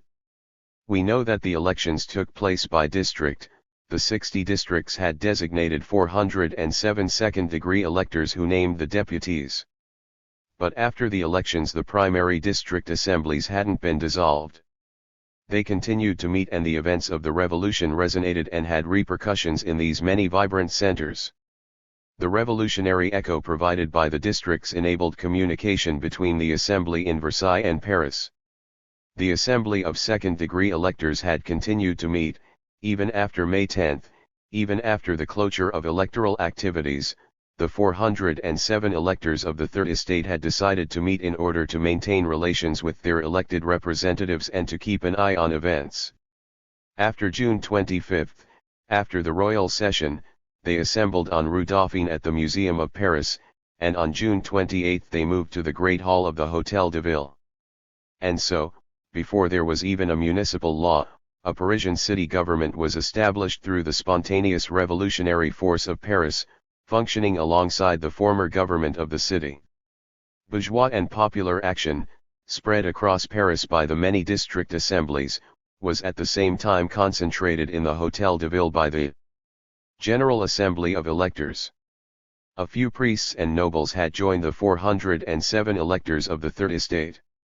On June 30, the Assembly of Electors had to deal with the affair of the Abbaye, and on July 6 it sent a deputation to the National Assembly that gave an account of its actions during those grave events. The ferment was great at the Palais Royal. It took on the same character among the more than 2,000 citizens who witnessed our deliberations. The night advanced, the people became agitated, and we decided on a decree that, thanks to its just ideas, calmed matters. We declared in it that it was not permitted to doubt the justice of the sovereign, that as soon as the prisoners were returned 24 electors would go to Versailles to appeal to the king. The night had not yet ended and the prisoners had already been returned to the Abbaye. The crowds had left the Palais Royal and calm rules in Paris. The president answered with congratulations, and the Assembly of Electors, its prestige increased by this popular investiture, took on a larger role and grew more courageous. On July 10, at the Hôtel de Ville, Carré II proposed to the electors that they constitute themselves as the real and active assembly of the communes of Paris, and that this assembly assume the rights inherent in this, notably the direct and immediate election of the officers of the commune, the regulating of the wages of municipal magistrates, and the guarding and defense of the city, of its rights and its properties. But the Assembly of Electors felt that the most urgent need was the organization of bourgeois guards. It postponed Carré's proposal and on July 11 decided that it would call for the immediate establishment of a Parisian armed force. It was on the afternoon of Sunday, July 12 that Paris learned of Necker's removal from office, causing an outcry.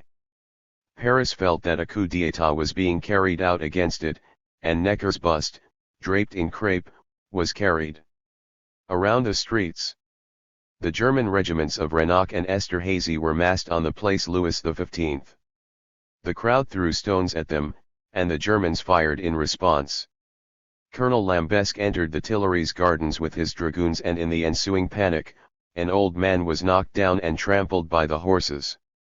That evening the people went to the theaters and the opera and demanded that all performances be suspended as a declaration of national mourning. According to the Venetian ambassador, orders were given for houses to put lights in their windows in order to prevent any troop maneuvers or acts of brigandage, and it was amidst this tumult and illumination that Paris awaited the battles of the morrow. At that same moment, the hated toll gates of the tax farmers were burned. The people felt that for resistance to be effective it had to be organized. They had two goals: they wanted the bourgeois militias to immediately become a legal institution, and they wanted the Assembly of Electors to take the defense of Paris seriously in hand. On July 13, one of the electors, Dr. Guillotin, deputy of Paris, was sent to the Assembly to obtain a decree creating the Bourgeois Guard of Paris. The revolutionary bourgeoisie of Paris obviously felt it would be stronger in the face of foreign mercenaries if it was the organ of the nation and the law. The National Assembly, awakened from its torpor of July 11, raised itself to Paris's height. The prudent and meticulous Mounier, applying against this violated legality the same noble pride as he had in the fight in the Dauphinoise, protested against the dismissal of the patriotic minister and cried out, "Never forget that we love the monarchy because of France, and not France because of the monarchy." Guillotin's motion inviting the Assembly to assist in the formation of a Parisian bourgeois guard momentarily encountered resistance. Several members of the Assembly were hesitant to arm Paris, as if Paris, in these tragic hours, was not the revolution itself. But Le Chapelier's strong words swept aside the final reservations. "You must first deliberate concerning the enemy and foreign troops besieging a good and faithful people. Blood is flowing, property is not safe, and the scandal of the rioting Germans is at its height. Only the bourgeois guard can remedy the situation. Experience has taught us that it is the people who must guard the people." Guillotin, upon his return to Paris, was able to tell the revolutionary bourgeoisie that the assembly was being organized with the consent of the nation. At the same time, the districts forced the assembly of electors to form a permanent committee that was a combination of the legal municipality and the new revolutionary municipal government. It consisted of 8 members then in place in the city bureau and 14 members designated by the electors. This committee's mandate was to repel the counter-revolutionary invasion of the German hordes in the pay of the king.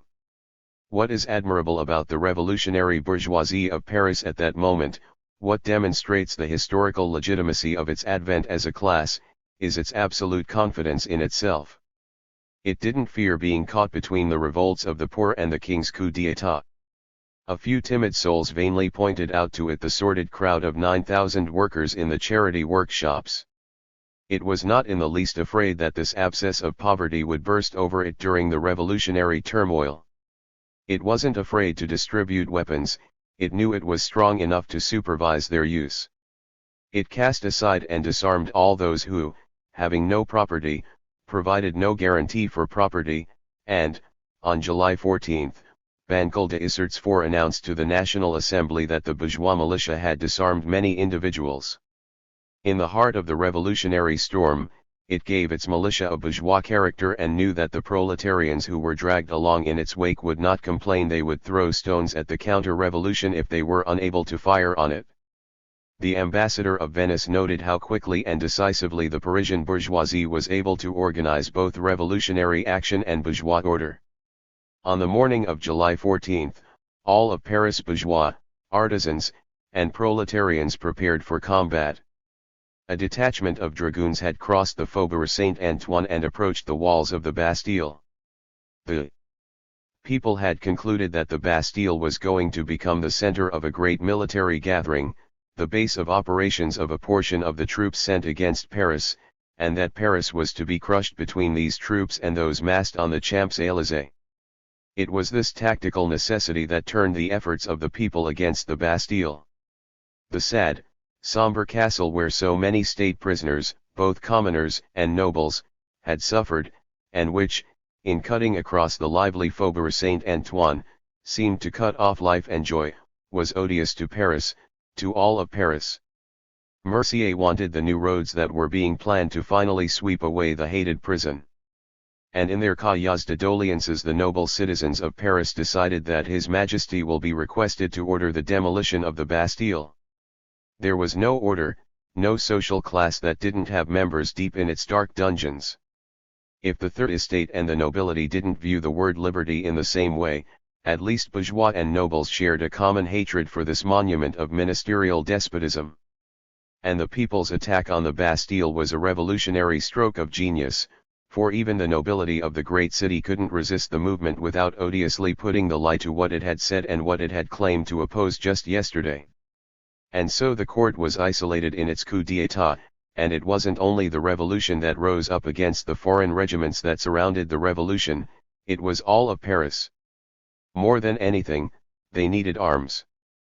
Between 9 o'clock and 11 a.m., a large crowd went to the Invalides, where there was an enormous storehouse of rifles, from which they took 28,000 rifles and 5 cannons. The Bastille could now be forced. The Permanent Committee of Electors, gathered at the Hôtel de Ville, tried to prevent a confrontation. And then, ceding to the irresistible passion of the people, they tried to obtain the capitulation of the fortress by peaceful means. but on the second attempt the negotiators were confronted with gunfire. Was there a misunderstanding? Treason. Governor Delaunay would soon pay with his head for this violation of the rules of war. Led by a group of heroes who crossed the moat and cut the chains of the drawbridge, the crowd entered the citadel. Hesitant and divided, the soldiers surrendered. The French guardsmen played a decisive role in the assault. It is difficult to draw up an authentic list of the victors of the Bastille. By the following day countless claims were made. The newspaper Les Revolutions de Paris gave a short list of those who particularly distinguished themselves. Sieur Arne, grenadier of the French Guards, Recevels Company, a native of Dole in the Franche-Comté. 26 years old, who was the first to seize the governor, fought everywhere with courage, received several light wounds, and was decorated at the Hôtel de Ville with the civic crown and the cross of St. Louis worn by Sieur Delaunay. Sieur Hulin, director of the laundry of the Queen at La Briche, who had called on the grenadiers of Recevels and the fusiliers of Le Bersac to go to the Bastille with 3 cannons and 2 others that were soon brought there. This Sieur Hulin was one of the leaders of the action. He exposed himself to danger wherever the need demanded it. He was one of the first to leap on the drawbridge and to enter the Bastille.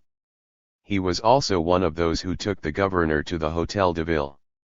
Sieur Elia, officer of the Queen's Infantry Regiment, who intrepidly ran under the enemy's fire to unload carts of manure and set fire to them. This clever ruse marvelously served us. It was also Sieur Elia who received the capitulation and was the first to leap onto the bridge to force the opening of the Bastille, and accompanied by Sieur Trimplement, took the perfidious governor to the Grève. Sieur Maillard, Jr., who carried the flag and placed it in other hands for a moment in order to leap on a plank laid across the moat to receive the capitulation. Louis Sebastien Cunevire, 12 years old, son of a gardener from Chantilly, was the 5th person to enter the fortress. He ran to the top of the Bazinière tower where the flag was, grabbed it and boldly paraded it around the platform. Sieur Humbert, living on the Rue de Hurepoix, who received a dangerous wound.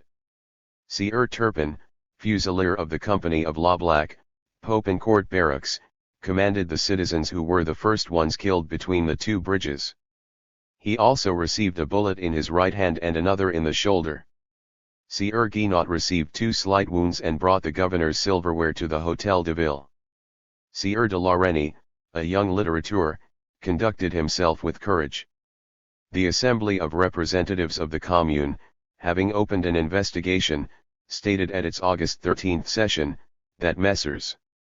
Hulin, Elia, Maillard, Richard Dupin, Humbert, Legris, Ducostel, Georgette, and Marc distinguished themselves in the attack on and conquest of the Bastille, and decreed that it would be recommended to the districts that they be invited to employ them in a manner worthy of their courage and patriotism, without consideration as to the district they belong to.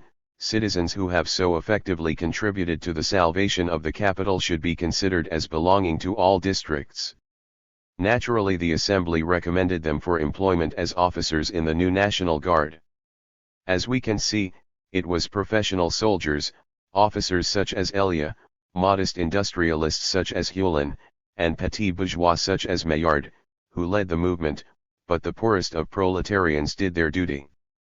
On that heroic day of the bourgeois revolution, workers' blood was spilled for freedom.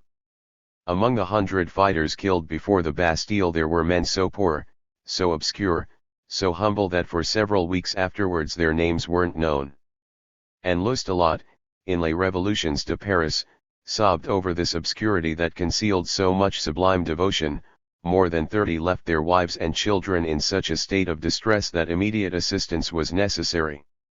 20 months later, in a letter addressed to Marat, the woodworkers denounced the selfishness of the big entrepreneurs who wanted to maintain the benefits of the revolution, but who had hidden on the days of peril. It is certain that the woodworkers played an active role in the assault on the Bastille. Skillful at handling an axe, they were impromptu sappers, or the engineer corps of the revolution. We don't find on the list of combatants the rentiers, the capitalists for whom the revolution, in part, was made. We find middle and petit bourgeois, law clerks, artisans, and proletarians who delivered the mortal blow to royal despotism on that day. There was no distinction between active and passive citizens under the fortress's deadly fire. Those who didn't pay enough in taxes to be electors were allowed to fight and die for the liberty of all. The Bastille had treacherously fired on the people, and their reprisal fell on the governor, Delaunay, and the merchant provost Flesselis, who was unquestionably in cahoots with the court, having tricked the combatants by promising them rifles and then sending them trunks full of linen.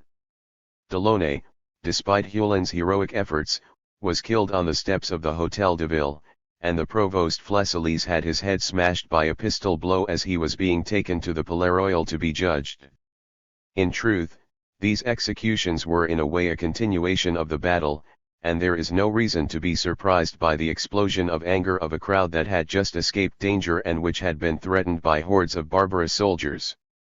Two guilty parties were missing: State Councillor Foulon, who had been charged with provisioning the army of the coup d'état, and his son-in-law, Berthier. On the day of the seizing of the Bastille, a letter from the Ministry of War to Berthier had been intercepted and seized by the people. It left no doubt concerning his complicity with the court.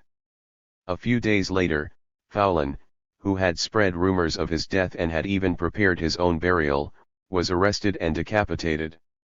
The immense crowd carried his head on a pike, and Berthier, led behind the grim trophy, was soon killed as well in a cruel, joyful delirium. It wasn't only what is called the rabble that savored the joy of murder. According to the testimony of Goy d'Arcy at the National Assembly, a great number of well-dressed citizens and well-to-do bourgeois exulted in this somber and savage procession. It was the revolutionary bourgeoisie that had been directly threatened by the royal soldiery, and there was fear mixed with this sudden ferocity. Nor should we omit the Ancien Regime's tradition of barbarism. How well our good and great Babeuf understood and felt all this! And what a source of pride it is for us, what a source of hope as well during those inhuman hours of the bourgeois revolution, to read the noble words of humanity and wisdom of the man who created modern communism. He was there as the procession passed, and on July 25, 1789 he wrote to his wife, "I saw the head of the father-in-law pass, with the head of the son-in-law following behind it in the hands of more than 1,000 armed men." Exposed to public view in this way, Foulon made the long walk across the Faubourg and Rue Saint-Martin, amidst 200,000 spectators who shouted at him and rejoiced, joined by with the troops of the escort, animated by the sound of the drum. Oh, how this joy caused me pain! I was both satisfied and dissatisfied. I said it's all for the better but also unfortunate. I understand that the people should mete out justice. I approve of justice when it is satisfied by the annihilation of the guilty. But can't it not be cruel? Punishments of all kinds, drawing and quartering, torture, the wheel, the stake, the gallows, and executioners have done so much harm to our morality. The masters, instead of rendering us orderly, have made us barbaric, because that is what they themselves are. They reap and will reap what they have sowed. For all of this, my poor little wife, will have horrible after effects. We are only at the beginning. O leaders of today, think on these words and make sure your laws and morality are as humane as possible, so that you will benefit from this on the inevitable day of revolution. And you, proletarians, remember that cruelty is a holdover from servitude, for it attests to the fact that the barbarism of the oppressive regime is still present in you. Remember that in 1789, when the working-class crowd momentarily surrendered itself to a cruel and murderous intoxication, that it was the first communist, the first of the proletariat's great emancipators, who had a heavy heart. The consequences of the taking of the Bastille. The impact of the taking of the Bastille was immense. It seemed to all the world's peoples that humanity's jail had fallen. This was more than the declaration of the rights of man, it was the declaration of the people's might in service to human right. It was not only light that reached the oppressed of the universe from Paris, it was hope. And in the millions upon millions of hearts imprisoned in servitude's dark night, liberty's first dawning rose at exactly the same moment. Paris's victory put a definitive end to the offensive by the Crown and the Court. Pushed by the Queen and the princes, the king had launched an attack against the Assembly and the revolution at the royal sitting of June 23. He had just marched against Paris and the revolution during the confused and violent events of July. Rebuffed by all, he retreated to a hypocritically defensive position, and it was he who would now suffer repeated assaults, on October 6, 1791 with the flight to Varennes, again on June 20, 1791-5 and on August 10, 1792. 6. It was the revolutionary people who would go on the offensive. The mainspring of royal power was broken on July 14, or at least it was so damaged that it would never fully recover. A kind of paralysis had already set in on those days of coup d'état and aggression. Neither Besenval nor Marshal de Broglie risked attacking the people from behind while they were investing the Bastille. What were they waiting for, and why did they give Delaunay the order to hold out instead of going to his assistance? Clearly a hitherto unknown fear of taking responsibility had gripped these unimaginative men who were accustomed to only one form of peril, and, without obliterating their courage, the vast uprising of an entire people at the very least troubled it. Their instructions must also have been vague. On July 14, Louis XVI answered the envoys of the Assembly that it could not have been the case that the events in Paris were the result of orders given to the troops. What then was the king's plan? It's possible that in order to assuage his conscience he had systematically refused to foresee the possible course of events. Perhaps he imagined that Paris, subdued by the mere presence of a vast military apparatus, would cease to be the tumultuous rescuer of the Assembly, and that the latter, feeling the dead weight of the immobilized capital, would act uncertainly and stumblingly, ready to fall at the least shock. The king, warned by the events of July 14, learned that he had to take the power of the revolution into account.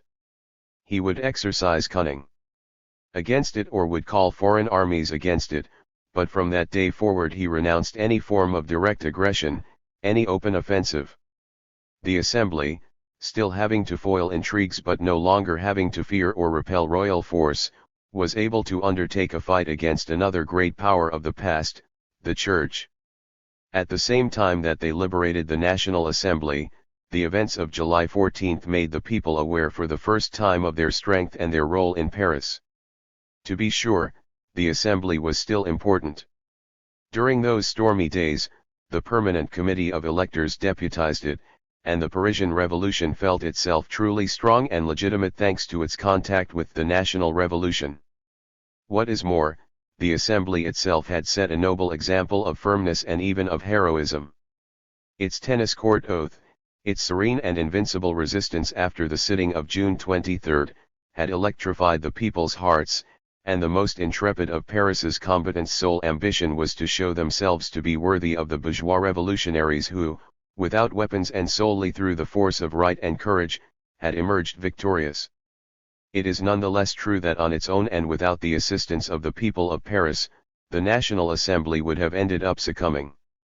And so the revolution, which until then had had but one base and center, the Assembly, from then on had two coinciding centers, the Assembly and the people of Paris. A few days after July 14, Sieur-Besson, orator of the Faubourg Saint-Antoine, appeared at the bar of the Assembly to request financial aid for the workers of the faubourgs whose salaries had been suspended during the 3 days of agitation. He exclaimed, "Messieurs, you are the saviors of the fatherland, but you too have saviors." The minutes say that these energetic opening words grabbed the attention of the Assembly, and I fully believe this. There, standing before it, was the very embodiment of the great event of July. Whatever its power, whatever its majesty, it suddenly felt itself under the protectorate of Paris, and perhaps some unease was mixed in with their joy at the recent victory. But these were barely perceptible niceties, and, when on July 15 the Assembly sent its delegates to the capital to consecrate and legalize the revolution, they were greeted with enthusiasm and respect by a huge crowd. Mounier, the choleric bourgeois, always suspicious of democracy, was won over by the respectful and cordial fervor of this reception. Paris was henceforth emancipated, and in the heat of events it was able to write its municipal constitution before the assembly was even able to organize the municipal governments through a general law, before it could write the national constitution. The former city bureau, whose counter-revolutionary spirit we saw in the person of Provost Flesselles, was swept away.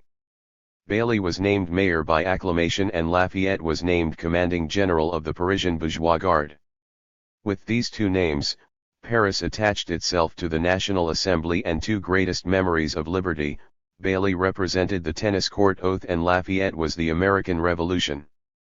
At the moment when Paris, with its revolutionary and humane instincts, organized itself municipally, it opened its arms to the liberty of the two worlds.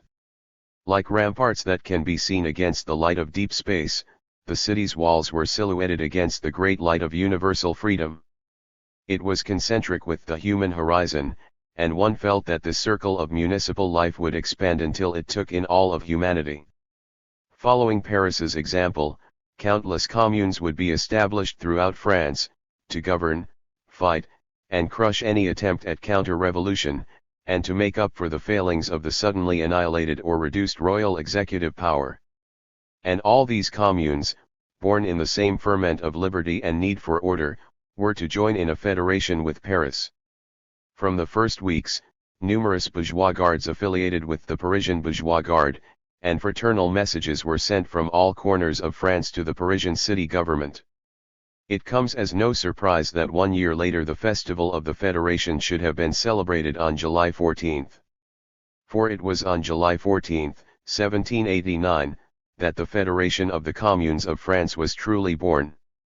The same instinct warned every assemblage of citizens and every city at the same time that liberty would be precarious and weak as long as it only rested on the National Assembly, and that it must have as many centers as there were communes. Integrated into the daily life of the citizens, animated and renewed by boundless energy, the revolution would be invincible. But all these spontaneous and multiform energies had the assembly as their political center, Paris as their dominant seat, and the revolution as their ideal center. They were naturally and necessarily federated. These were great days, when in the ardor of combat a clear and crucial idea was felt. The lightning flashes of the storm seemed to melt into the splendid light of a summer's day. By reviving municipal life, the events of July 14 brought to the foreground of the action a proletariat that had been relegated to the background. To be sure, the workers and the poor were far from seizing municipal power.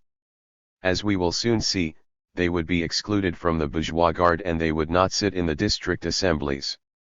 For quite some time, Parisian municipal life would continue to be marked by a more narrowly bourgeois character than the central activity of the assembly. But it was impossible to organize the legal power in Paris, originally of 60, later of 48 districts, without a certain number of these districts and sections pulsating with popular power and passion.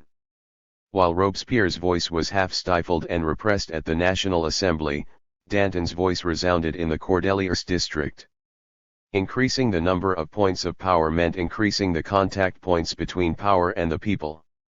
Despite all legal barriers, this meant increasing the possibilities and occasions for popular intervention and for tilting the bourgeois revolution, not towards socialism, that idea had not yet been born, but towards democracy.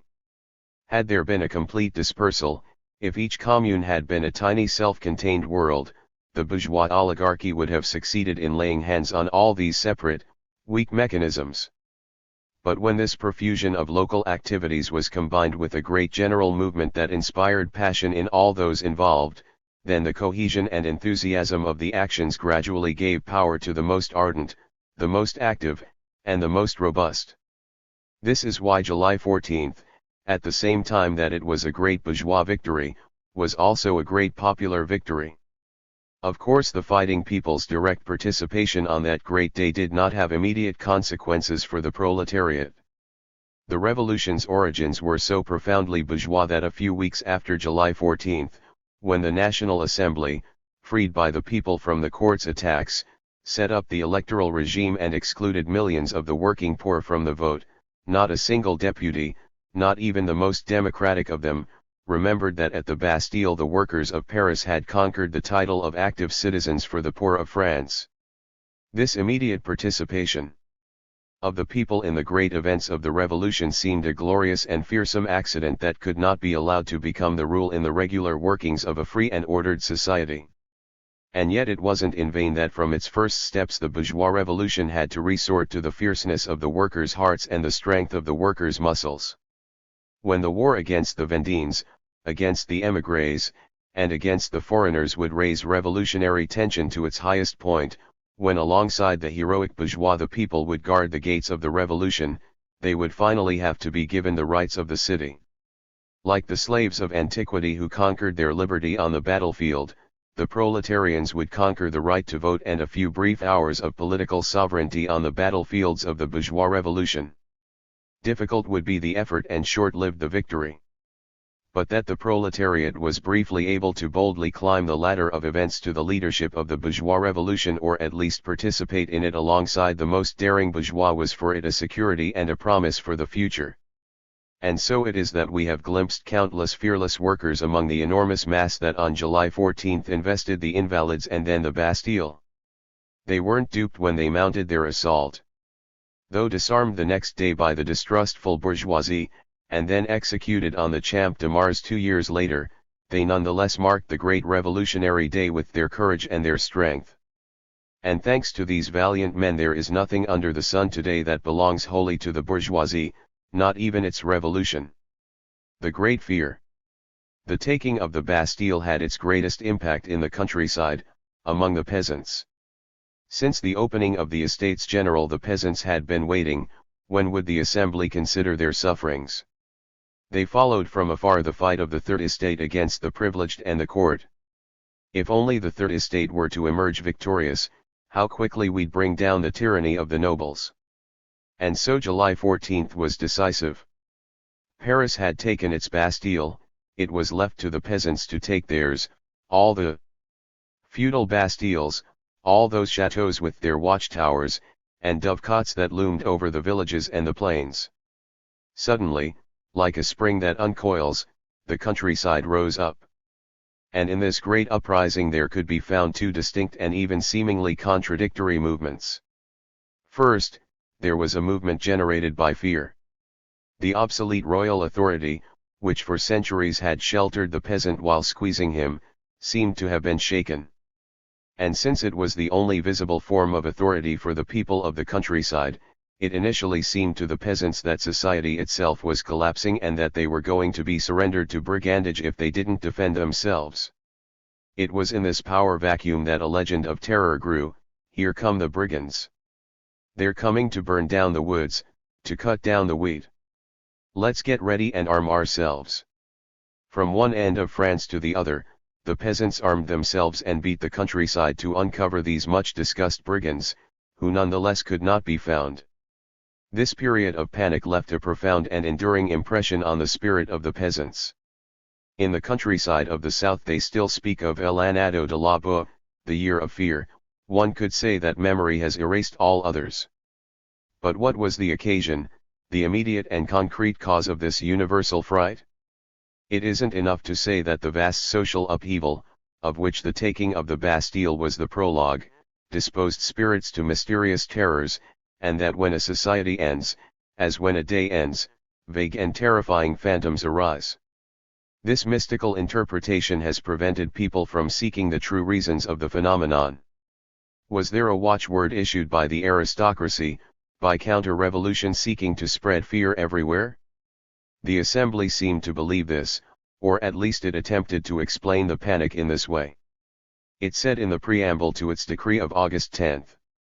The National Assembly, considering that the enemies of the nation, having lost the hope of preventing public regeneration and the establishment of liberty through violence and despotism, appear to have conceived the criminal plan of reaching the same goal by means of disorder and anarchy, that among other methods, they have, at the same moment and almost on the same day, spread false alarms in the different provinces of the kingdom.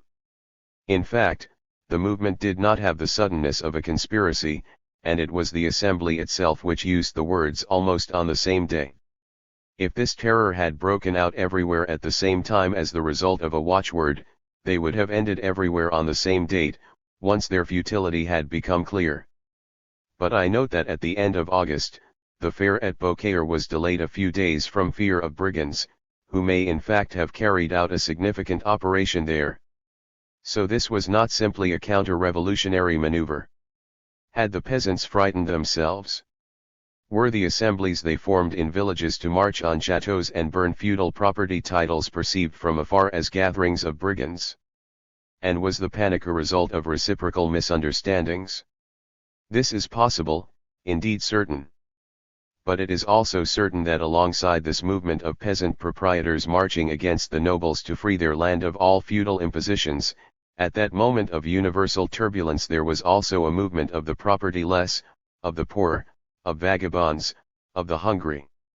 In more than one place they organized themselves in bands, crying out that they had the right to eat and live. Several municipalities advised the National Assembly that on the night of July 25 brigands had cut down unripened wheat. Even in the north on that date the wheat couldn't have been far from ripe, and those that were called brigands operating on behalf of the counter-revolution were probably the hungry, who didn't want to wait for the ripened harvest to fall beneath the sickle of the landlord and then be hidden away in granges. A few partial movements of this kind sufficed to spread terror in a countryside where the fear of beggars was already chronic. I am prepared to believe that the great fear was above all the exaggeration of this chronic fright. If we read the cahiers of the rural bailiwicks and parishes, we see the cultivators everywhere complaining of being at the mercy of beggars. They had to house them, feed them, and give them succor. If not, the beggars threatened them, and nothing was easier for them than setting fire to farm buildings and harvests. The great economic evolution of the second half of the 18th century, the growth of industry and cities, and the transformation of the rural economy had uprooted many lives. The roads and the countryside were covered with vagabonds, the fear of whom obsessed the cultivators. The latter speak of them with anger, fright, and scorn. Nothing is more poignant than to see the peasants, in the same cahiers where they complain of being oppressed and robbed by lords, and where they demand the right to harvest the grass of the forests for their livestock, denounce the peril presented by the vagabonds and beggars, or, as they said, the dregs of society. Below orderly poverty, there was a wandering poverty, and the latter is an object of contempt and terror for the former. We should recall the complaints of the peasant landowners against the masses of gleaners who invaded the newly harvested fields. I wonder if it was not these men and women who, impelled by hunger and excited by the revolutionary ferment, formed themselves into troops and cut the wheat. It was thus that the poorest of each village, the landless, were mixed in with vagabonds and wanderers. The newspaper Les Revolutions de Paris, in its news from the provinces at the beginning of September, said the following. Letters from Geneva announce that individuals from the neighboring mountains have advanced en masse on Fury. The Geneva garrison, backed by a large number of volunteers, has marched there. Cannons were sent there and the mountaineers fled. The ignorance or rather the stupidity of the people of a few provinces led them to believe that equality and liberty allowed them to share property. It is from this that flowed most of the ravages that desolate our provinces. It thus appears evident that in the days that followed the upheaval of July 14 there was a rising of the poor. The revolution would not cease to be haunted by the fear of an agrarian law. 7. There is no question that this fear dates from the first days of the revolution, which were the most tumultuous, the most agitated. We have almost no precise information on this movement of the rural proletariat. It was in all likelihood purely instinctive. We nowhere find a clear formulation of their aims, and it doesn't seem there were any conscious leaders. For the most part, it was limited to the nocturnal and furtive pillaging of crops harvested before their time, or else it was simply mingled with the revolutionary movement of peasant property. When the peasants of the regions of Macon and Lyon, for example, set the chateaux ablaze and burned the papers of land registry offices, it's impossible for me not to recall that it was often the case that in the cahiers of the parishes the rich and sterile bourgeois were named alongside the nobles. and it would doubtless require little for the angry mobs armed with pitchforks that attacked the nobles' chateaux to also go after large-scale bourgeois property. The bourgeoisie understood the peril in almost all regions, and the bourgeois guard of the cities hastened to the countryside to contain and repress the peasants. On the days of July 27, 28, and 29, the flames of the chateaux of Jaurés, Luz, Comba, Pusignan, and Saint-Priest could be seen from Lyon. The bourgeois guard marched against the peasants, and when it returned to the city it was attacked with stones and tiles by the workers of La Guillotière, who took the side of the insurgent peasants. It appeared for a moment as if the entire poor proletariat, workers and peasants alike, was going to rise against the old feudal regime and the new bourgeois regime, and that a profound and formidable class struggle, a struggle of all the have-nots against the haves, was going to be substituted for the superficial revolution of bourgeois and peasant property against the privileges of the nobles. Impotent impulses. Confused and vain attempts. The time wasn't right, and these first unplanned uprisings were symbolized by the furtive nighttime thefts of unripe wheat by roaming bands. But there was a moment when the settled peasants, the small landowners, the inhabitants of the villages who had an enclosure, a garden, a bit of a field, felt the movement of the poor simmering below them. How is it possible to fully commit to the revolution? How can one attack the feudal bastilles if one risks being overwhelmed by a mendicant and threatening proletariat? What's the good of wresting from the lord sheaves of wheat he takes by feudal right if the humble gleaners of yesterday, now today's rebellious harvesters, carry them all away? And will people expose themselves to losing their property in trying to liberate it? The best thing to do then is to confront the brigands, to arm oneself, to organize.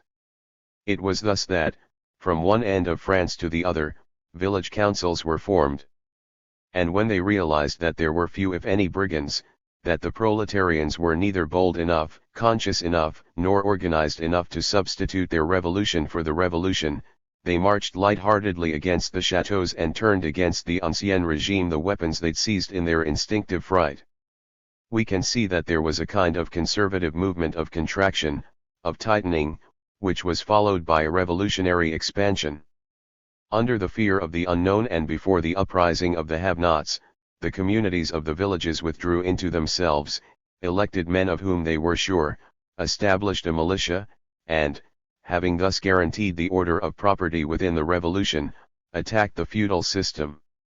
Or rather there were two movements, one conservative and the other revolutionary, that were connected and virtually combined in this prodigious epoch, where inflamed and exalted minds seemed to be all that were needed to solve all problems. In the same way that in Paris the revolutionary bourgeoisie armed the militias against the courts regiments and disarmed the men it considered a threat to property in the threatening days that preceded July 14, in the countryside the rural third estate organized itself both to protect peasant property against any aggression and to bring down feudalism. The new order stood firm against all threats, and this was the sign of its historical legitimacy. But the historian would be guilty of superficiality if he didn't note, beneath the revolution of the bourgeoisie and peasant property that was organized and triumphed in those fertile days of July and August, the profound disquiet and instinctive revolt of those without a scrap of land. Having no property, they didn't see the revolution as the liberation of property freed of feudal levies. They viewed it as the liberation of man from poverty and hunger. Instinctively, with a ferocious ingenuousness, like the mountaineers of the Alps who descended on Ferney intending to distribute the property left by Voltaire, they thought that the moment had come for all men to enjoy the fruits of the earth, and they peacefully settled themselves into the revolution as if it were their home. But they collided with the cannons of the bourgeoisie and pitchforks of the peasant landowner and they returned to their poverty, muttering to themselves that they had misunderstood. The truth is that they understood too soon. History shut the door on these beggars and rudely told them, "You'll pass this way again." And in fact they would pass that way again, and the door would one day open, on a day when they will no longer be beggars, on a day when they will have property of their own. I mean when they will have an idea, when they will carry in their heads the formula for a new world, when they will be peasant socialists. While the consequences of July 14 unfurled in this way in the countryside, the victorious National Assembly sought equilibrium.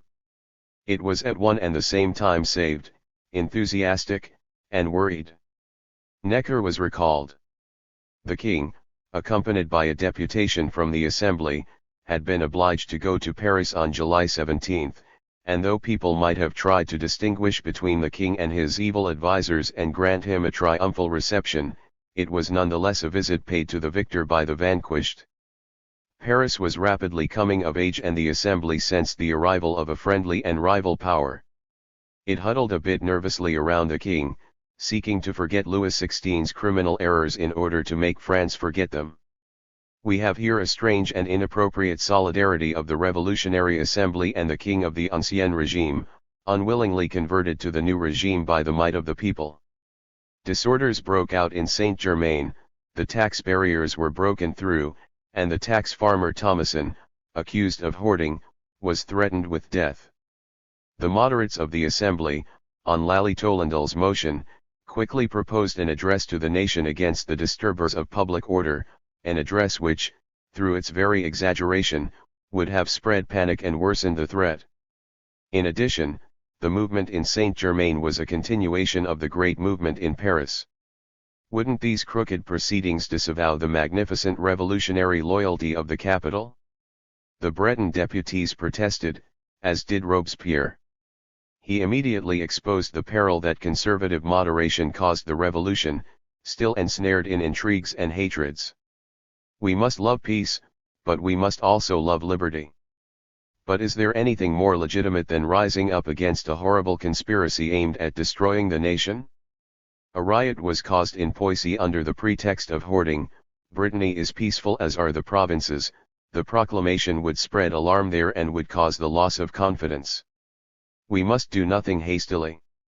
Who dares to say that the enemies of the state have ceased their intrigues? What constituted Robespierre's strength and what would assure it for some time, was that desiring the revolution he accepted its consequences and conditions, and wasn't foolishly or hypocritically troubled by the disorders that the armed resistance to royal arbitrariness necessarily caused. The Assembly rejected Lally Tollendal's motion, but it had briefly applauded it, and this wavering revealed that if the Assembly needed the people, it had also begun to fear them. But this fleeting worry didn't yet slow down its momentum, and it was with a magnificent faith in reason that it immediately began the elaboration of the Rights of Man, the preface to the Constitution. 4. National lands. The revolution began to change the political nature of France.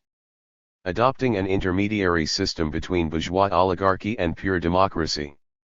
In October and December 1789 it had passed laws regarding voting and eligibility for office.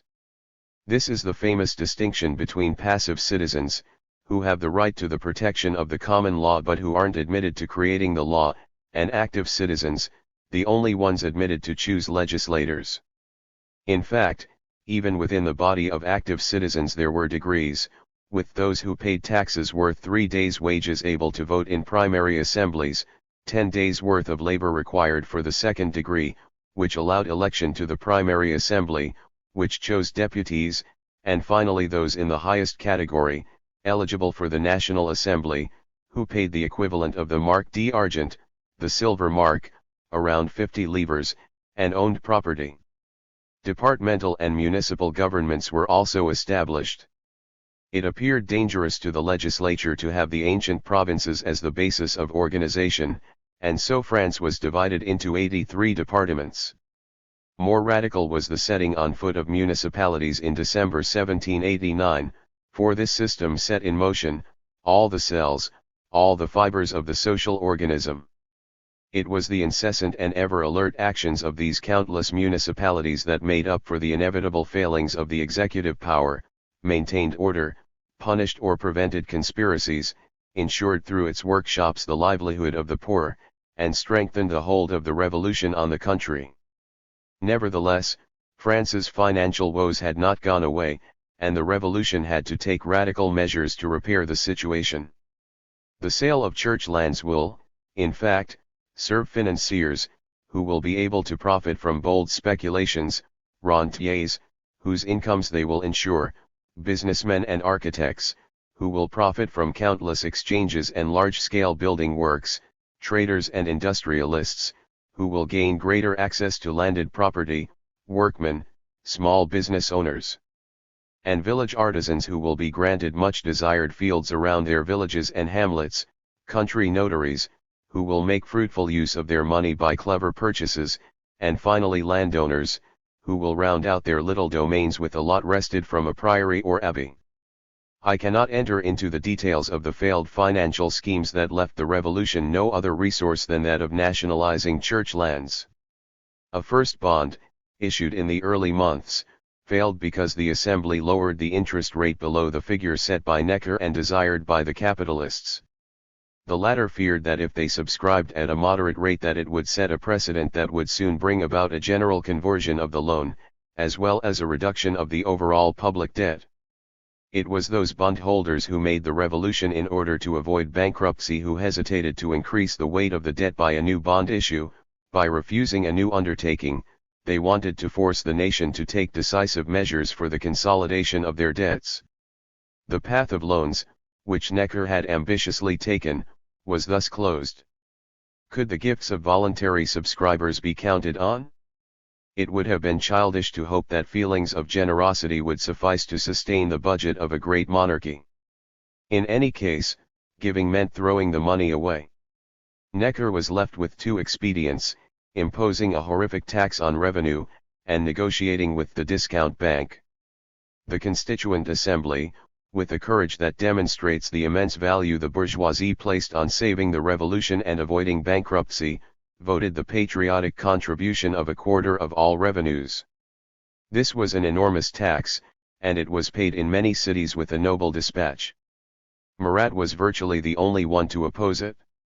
He wrote that this tax, instead of being proportional, should have been progressive. Above all, he saw in the fantastic calculations that estimated the annual revenue of France at 15 billion francs, a plot by the minister, who would procure 3 billion for himself. And to what, according to Marat, would these sums be dedicated? To pay an enormous army for a few years to crush the revolution. The truth is that this enormous undertaking barely allowed France to hold out without going bankrupt until the alienation of the lands of the clergy began to take effect, for the payment of all the other taxes in many provinces had been halted de facto. Necker thought of using the credit of the discount bank, and he was authorized to issue bank bills. But if these bills weren't secured, their worth would soon fall to zero, and if they were to be kept afloat, what was the security? Mirabeau, who energetically fought against Necker's financial plans, correctly said, if a security allows the nation to support paper money issued by the discount bank, why doesn't it directly support the bills it itself issues with this security?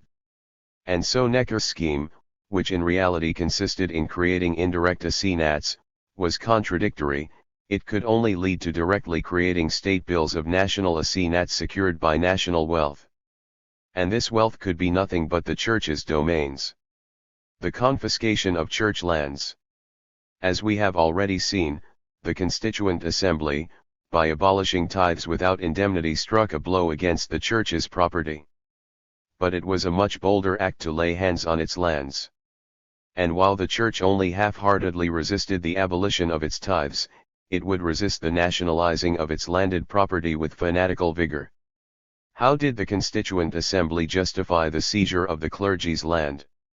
It asserted that the church's property did not have the same character as other properties, that the church had only received its land and buildings in order to fulfill certain functions, notably those of charity and assistance.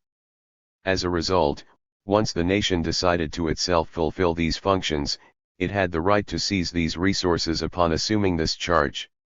Finally, in order to round out its legal case, the Constituent proclaimed that the clergy, having ceased to be an order, could not as such own anything, and that the nation can always take back the property of a body. That only exists through the will of the nation itself.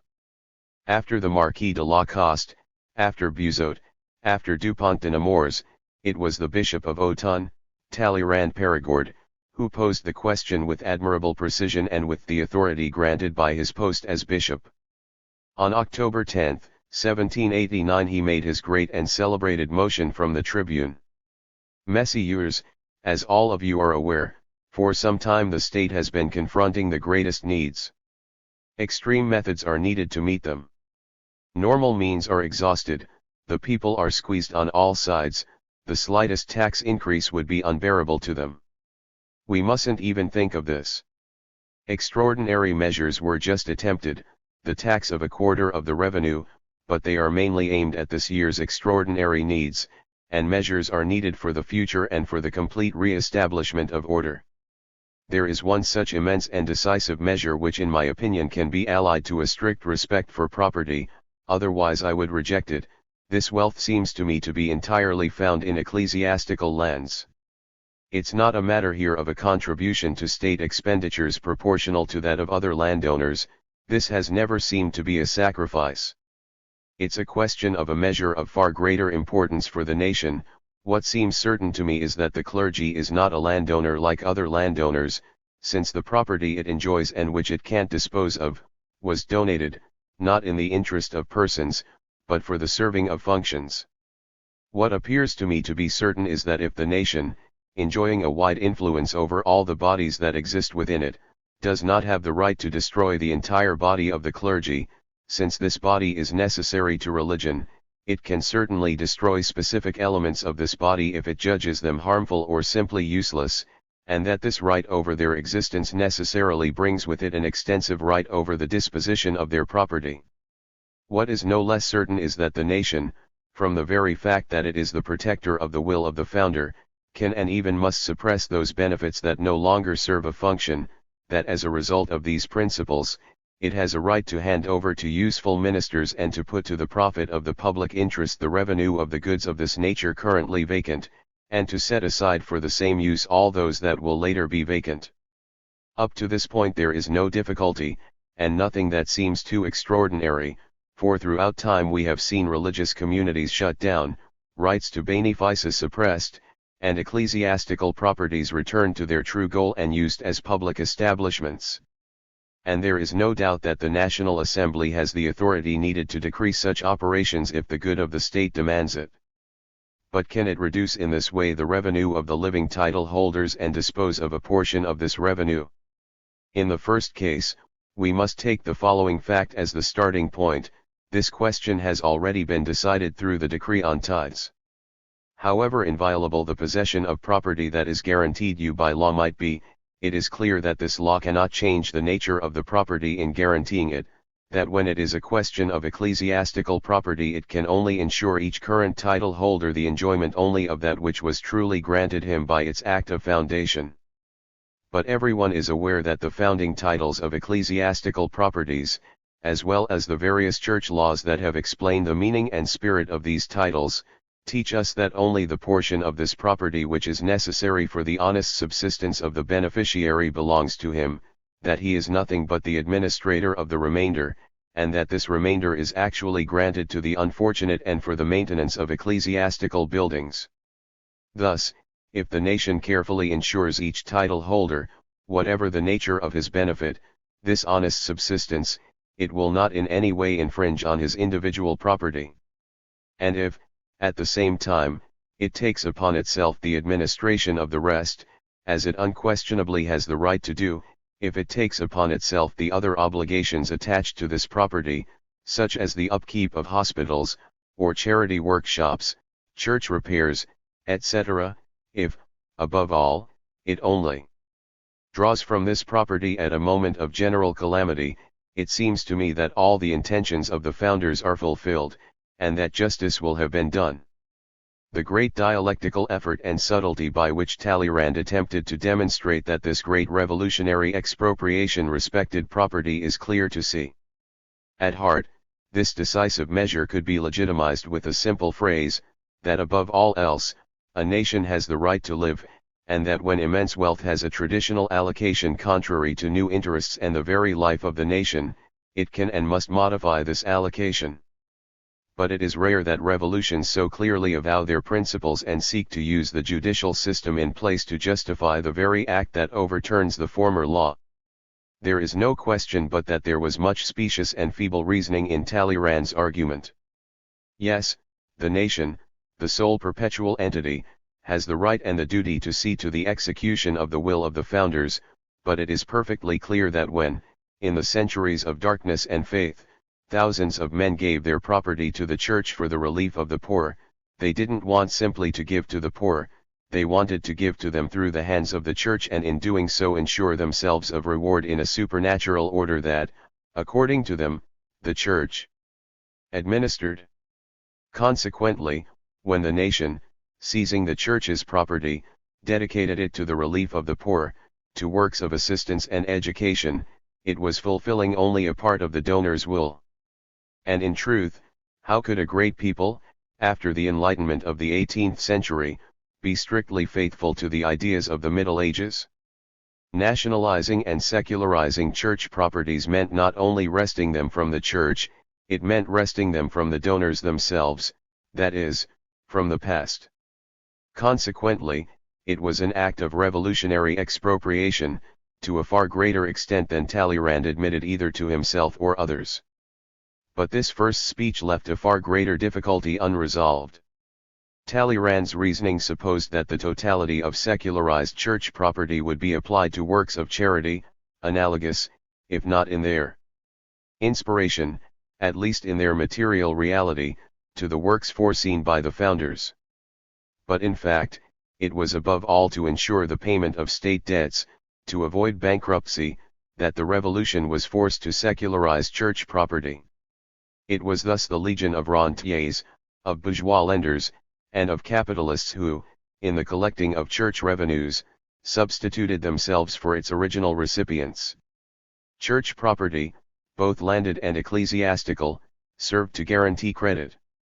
This was truly the expropriation of the Middle Ages for the benefit of modern society. The civil constitution of the clergy.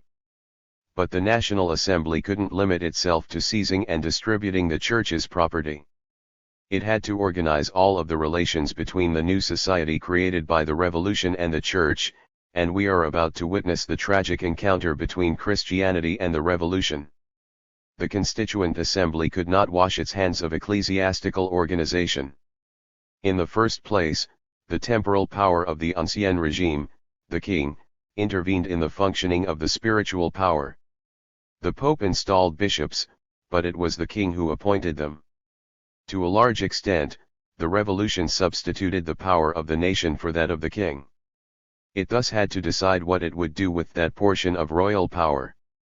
In the second place, a great number of clerics, bound to the cloister by perpetual vows sanctioned by civil law, addressed the assembly, asking it to free them of their chains. Finally, upon seizing church lands, the Constituent, in order to provide a judicial pretext for this magnificent revolutionary expropriation, had committed itself to providing for religious services and the maintenance of ministers. The Constituent was thus firmly engaged in the ecclesiastical question. The Constituent Assembly didn't think for an instant to resolve this problem by the separation of church and state. Not for an instant did it think to declare that religion was a matter of private interest and that the state owed the various religious opinions freedom and nothing else. It was at once both so timid as not to break the bond between church and state, and so bold as to give the church a civil constitution adapted to the new regime and marked with the revolutionary spirit. When it came to the religious orders, the Constituent Assembly didn't limit itself to abolishing the civil effects linked to perpetual vows by the Ancien Regime. It didn't limit itself to abolishing the civil death of clerics and restoring their right to individual ownership, to have testaments, and to inherit. It considered that in themselves and independently of the legal effects linked to them, perpetual vows were an assault on man's freedom, and it pronounced the prohibition of those congregations that solicited or accepted such vows. The results of ecclesiastical reform. Many details of the civil constitution of the clergy seem bizarre, and many historians have said that it failed miserably, but they are mistaken. In the first place, it lasted in its original form until February 21, 1795, that is, for 4 years, and it was, at least for 3 years, truly practiced. The electors charged with choosing priests and bishops took their functions seriously, participated without ill will, even the most free-thinking of them, in the religious ceremonies that were part of the electoral procedures, and far from thinking that in doing so they were compromising themselves with the Church, they thought they were acting as good revolutionaries. But above all, the civil constitution lived on, watered down, it is true, and degraded, in the Concordat. 1. There are 2 major differences between the Concordat and the civil constitution, the first being that under the Concordat the Pope's intervention was re-established. While the revolution recognized no pope and calmly asserted popular sovereignty, as much for the electing of magistrates of the Church as for the other magistrates of the nation, the Concordat was the result of negotiations with the Pope and restored to him the supreme right of canonical installation. The other difference is that under the regime of the Concordat, the designation of bishops and priests was carried out through executive power and not through universal suffrage. From a revolutionary point of view, the Concordat is a retreat from the civil constitution. The civil constitution is far more secular, national, and democratic than the Concordat. It recognizes no foreign power and, in truth, no theocratic power. It is the nation which, in its absolute sovereignty and under the popular form of elections, names and installs church officers. But what remained of the civil constitution under the Concordat is the right for a power of revolutionary and secular origin which received its legitimacy, not from the Church, but from the people, to designate bishops and priests. These assemblies of electors where everyone, even Protestants, even Jews, even non-believers, work together to elect bishops, seem strange to us. But is this not also the case under the regime of the Concordat, where ministers of religions, Protestants, deists, or atheists, designate bishops and priests?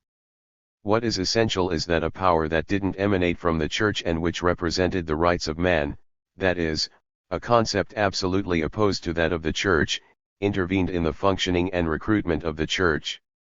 This is what survived of the civil constitution under the Concordat, and it is this that, despite it all, was a serious check on theocracy. Those who, like us, wish for not only the complete secularization of the state, but for the disappearance of the Church and even of Christianity, those who impatiently await the day when public authority will be freed of all contact with the Church and where individual consciences will be freed of all contact with dogma, might think that the civil constitution of the clergy was a negligible result and a bastard scheme.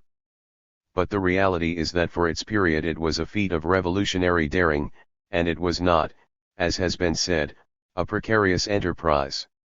In fact, under the action of retrograde and clerical forces it did suffer, like most revolutionary institutions, a terrible defeat, and yet there was an intangible revolutionary element in it that was perpetuated. Why, though, did the constituent not immediately proclaim the separation of church and state? Why did it not say that religion was of a strictly private order and that the nation must neither persecute, support, pay, nor regulate any religion? Why did it not, following the famous positivist formula, immediately realize the separation of the spiritual and temporal powers? Monsieur Robinet too vehemently reproaches the constituent for this in his substantial studies of the religious movement in Paris during the Revolution. I confess that there is a maniacal parti pris in the positivist interpretation and criticism of the facts that irritates me. The constituent is guilty of having not divined and applied Auguste Comte's ideas.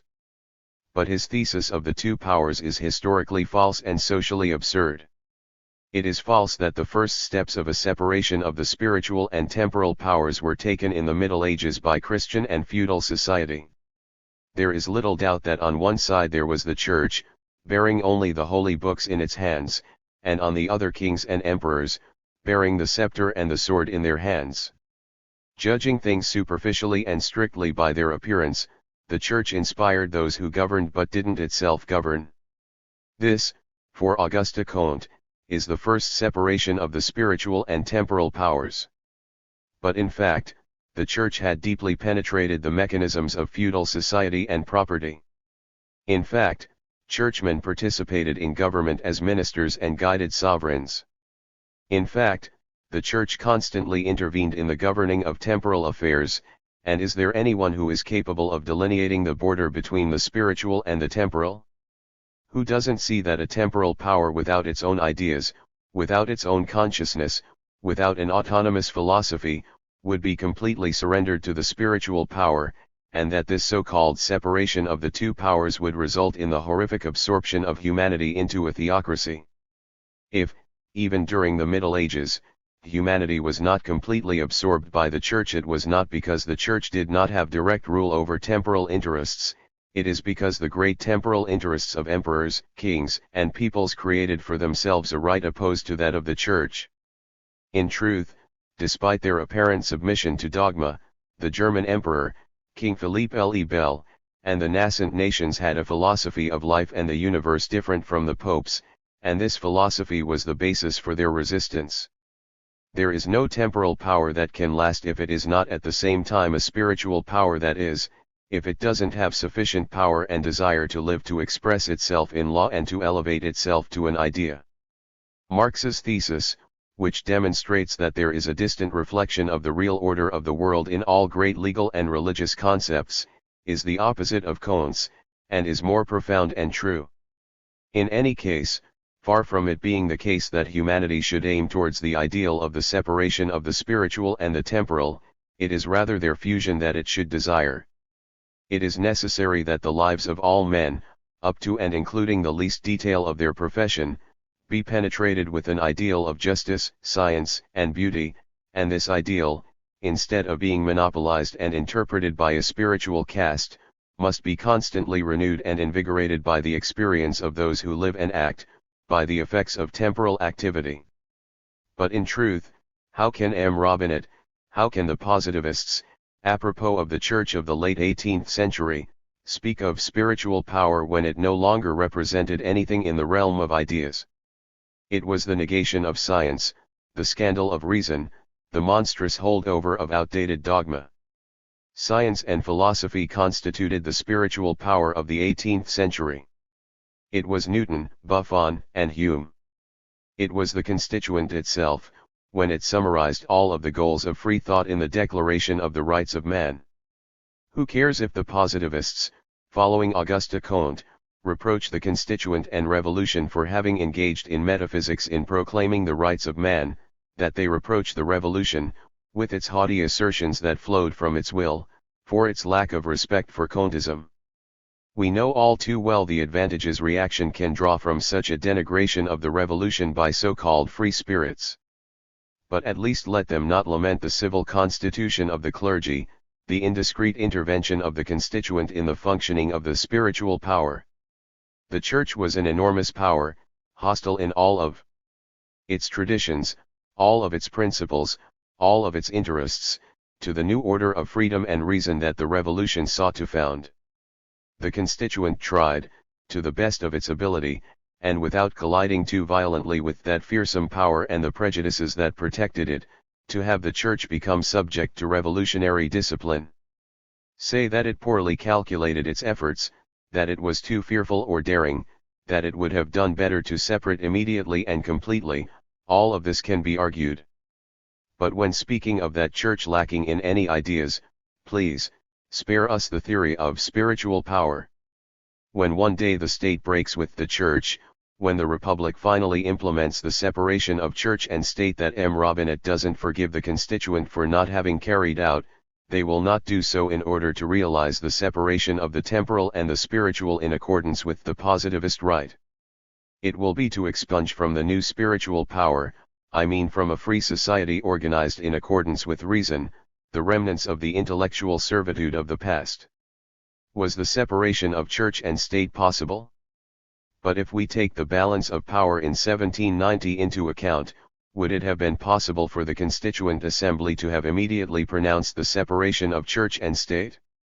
The question wasn't even posed at that time and in fact didn't exist. Not one legislator, not one publicist, Not one thinker or philosopher suggested the separation of church and state to the constituent. M. Robinette, in order to prove that this idea wasn't foreign to the 18th century and that, as a result, the constituent could have realized it, is forced to torture the meaning of texts in a barely credible fashion.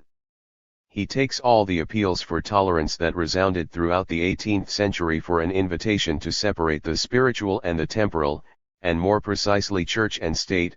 M. Robinette exults in this and writes, "It seems to us that one could not more clearly state nor better grasp the legitimacy, the obligation, the urgency at that moment to separate the church and the state." And he abuses the constituent for subjugating the church to the state instead of following Turgot's supposed advice. 3. I think that never has so narrow a spirit of system led to stranger aberrations and a more fundamental misunderstanding of the real meaning of texts. Every philosopher demanded that the state not be a persecutor, all of them demanded that it not impose the Catholic religion by force. None of them expressed or even foreshadowed the idea that the state should sever all bonds with the church. This idea will soon arise from revolutionary experience, but in 1789 and 1790 it was not yet born. And not only did the philosophy of the 18th century not contain, apart from principles of tolerance, any immediate watchword, any practical formula that the constituent could apply, it didn't even lay out a general plan of conduct regarding Christianity. It didn't incline them to desire or prepare even prudently the disappearance of the habit of Christianity. Perhaps only Diderot, with his expansive and intimate faith in science, with his naturalist pantheism, in which God appears both as a ferment of the forces of nature and the distant term of the evolution of objects, God makes himself, Diderot said, Deus est in fieri. Perhaps only the great encyclopedist communicated the desire to be done with the Christian religion. Montesquieu was extremely prudent, in both the religious and political orders. Even though Voltaire exposed the tragic and blinding foolishness of the Church, of its mysteries, miracles, and dogmas of all of Christianity, even though he published the most sharply anti-Christian fragments of the Testament of Abbé Meslier, he wrote for and wished to write for an elite only. He hoped to force religion to be tolerant, but just as he was frightened at the idea of seeing education spread to the people, to the laborers, he would unquestionably have been frightened at the idea of de-Christianizing the masses. Emancipate the leaders, the cultivated classes, yes, but that didn't mean going as far as shaking the roots of the ancient faith of the people. Rousseau's position was particularly ambiguous. On the one hand, in the social contract, he considered Christianity antisocial, because it proposes an object to men, supernatural salvation, which is foreign to relationships within society. Indeed, he proclaims that the legislator has the right to define and to impose a civil religion, that is, beliefs in harmony with the fundamental needs of civil society.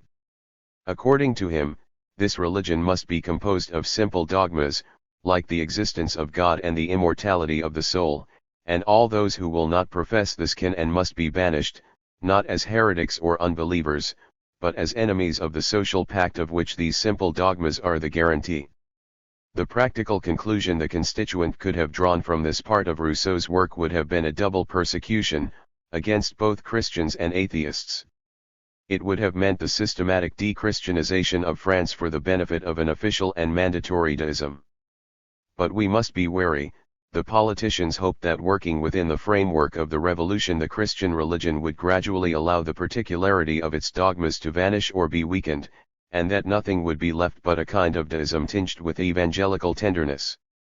In this way, it is Christianity, slowly stripped of its dogmatic rigor through its contact with the revolution, which, without any shocks, would become the civil religion dreamed of by Rousseau. And so the civil constitution of the clergy, which allowed Catholic belief to survive, but which dipped it in popular suffrage, completely impregnated with revolution, was the true realization of Rousseau's idea. What is more, Rousseau, in the Savoyard Vicar, proposed a mixture of rationalist deism and sentimental Christianity. If Socrates' life and death were those of a sage, the Vicar exclaims, Jesus' life and death were those of a god, and in this vague exaltation strives to cast aside all his doubts about the essential mysteries of the Christian religion. In truth though, he doesn't succeed, and the vicar is the very type of the priest who, admiring the Gospels, believes himself authorized to continue the exercise of religion without being strictly orthodox. The Savoyard vicar takes and gives communion without believing in transubstantiation, but he believes that his soul's religious exaltation exempts him from any fixed faith. This is an example of the sentimental hypocrisy that unquestionably acted on many men of the Revolution. They said that the Revolution could and must be the Savoyard vicar, that it could and should go to the altar. Without believing, but with the goal of slowly transforming the traditional faith of the people into a vague deist belief. Thus, the civil constitution of the clergy was completely in line with the Savoyard vicar, and far from pushing for a violent rupture with the Church. Rousseau, on the contrary, suggested a sentimental and slightly false arrangement that allowed for the reconciliation of rationalism with apparent respect for and practice of religion. And so the policy of separation or de-Christianization could not come to the constituent from the philosophy of the century. The Assembly, where Jansenists and jurists outnumbered the philosophers, was infinitely more preoccupied with wresting the French Church from Roman domination and applying the public law of the Revolution to the religious organization itself than with precipitating the dissolution of Christian belief or of breaking all legal ties between Church and State. The constituent hoped that pure reason would gradually free itself from the heteroclite mix of Christianity and Revolution which, in 1789, formed the basis of the national consciousness. At that moment what they considered essential, and they were right in this, was that the revolutionary seal be imprinted on the organization of the Church, that the latter not be treated like an institution apart, but be subject to the same rules as all civil institutions. This being the case, its spiritual primacy was expropriated at the same time as its property. Above all, its mystery was expropriated, for how could the people continue to revere as the interpreters of a spiritual power men they appointed themselves, whom they put in place through their suffrage like any departmental administrator? The depths of the mystic heavens were closing. Between the vaguely evangelistic rationalism of most of the civil authorities and the administrative and vaguely popular Christianity of the newly elected men, an equilibrium was being established. If we read the speeches given on Sunday, February 6, 1791 at the Metropolitan Parish Church by the President of the Electoral Assembly, Pastorate, proclaiming Father Poyeret the curate of St. Sulpice, and then read the new curate's response, we see a harmony in the two speeches that results in the simultaneous disappearance of both reason and faith. You who fill this space, said Pastorate, whose calm attitude and respectful silence are a touching homage rendered to religion and the faith, remember that tolerance is the first of all religious virtues, just as it is the first of all civic virtues. Tolerance is nothing but charity. It is a happy day when piety and philosophy embrace under the auspices of the being who, with a single glance, measures the universe. And so, love God. Honor the nation and the king, and cherish your brothers. These are the principles of the Gospels. They waited for the French Constitution and they were its prophetic monument. This is a strange concept, one that makes the Gospels the precursor of the rights of man, an original and incomplete revelation that the Revolution eclipsed. It's the very negation of Christianity that is presented as the sole and eternal source of all truth. And the new curate accepts this partitioning between the Gospels and reason. It is with the eternal code of the order the Gospels in hand that I propose to work to make the parish you confide to me happy. On opening this admirable book I find written there in letters of light, legible and intelligible to the entire universe, mortals, learn from the Saviour of men to be gentle and humble of heart. On earth you are in society with God and men. Adore your Creator and treat each other as brothers. Love each other, and in doing so you will fulfill Jesus Christ's law. May the perfect patiently suffer the imperfect. Do not do unto others as you would not want them to do unto you.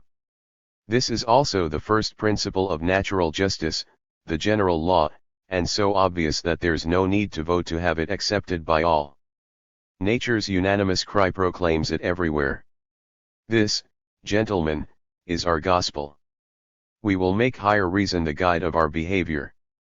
If you listen to it closely, there will be nothing but sincerity in the commerce of the word, faithfulness in promises, good faith in agreements, modesty in feelings, moderation in proceedings, and a cordial and universal friendship for all those men with whom we live.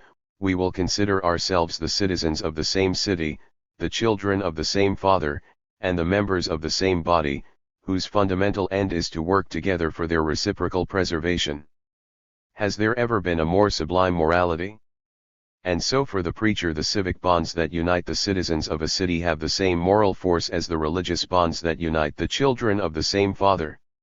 And so the supernatural and mysterious ends that Christianity proposed to men disappear, leaving in their place the earthly and social end of reciprocal preservation. And this, according to the priest, is morality's most sublime object. It could be said that he justifies the Gospels by their conformity with the spirit of the Revolution. It is thus the latter that becomes the real measure of the true, is the real Gospel. It is clear that what we have here is a diffuse labor of adulteration and decomposition of the Christian spirit. By accepting so open an intervention of the civil and popular power in his own institution, the priest accepted the veiled intervention of secular thought and rationalism into his dogma. In the face of the revolutionary people, from whom his priestly authority emanated, he naturally and unconsciously sought the ideas that would bring them closer to him. And since, at bottom, the people had not only Christian habits but also revolutionary and humane ideas, the priest arrived at a strange compromise. I am not saying that this intellectual mixture of Christianity and rationalism is an attractive one. In fact, it is a mediocre and unstable philosophical composite. But it was as much because of the Church's disdain for the philosophes as because of its spirit of domination that the people had been held in ignorance and Christian dependency. Even by entering into revolution they could not immediately accede to the pure philosophy of science and reason. As a result, in the realm of religion, this first revolutionary period was necessarily one of compromise. Again, what was essential was that this compromise, though it forced free thought into disagreeable administrative formalities and unpleasant attitudes, did not harm the internal force of reason.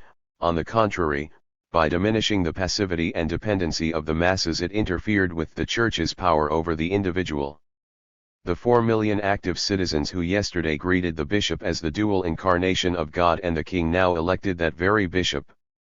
The Church assumed the attitude of a candidate before popular suffrage. It was the people who had the final decision, the people who were Pope and, through the communication of priestly power, were in a way God. This exalting of the people is the lowering of the Church, and dogma lost the aura of power that made it a truth.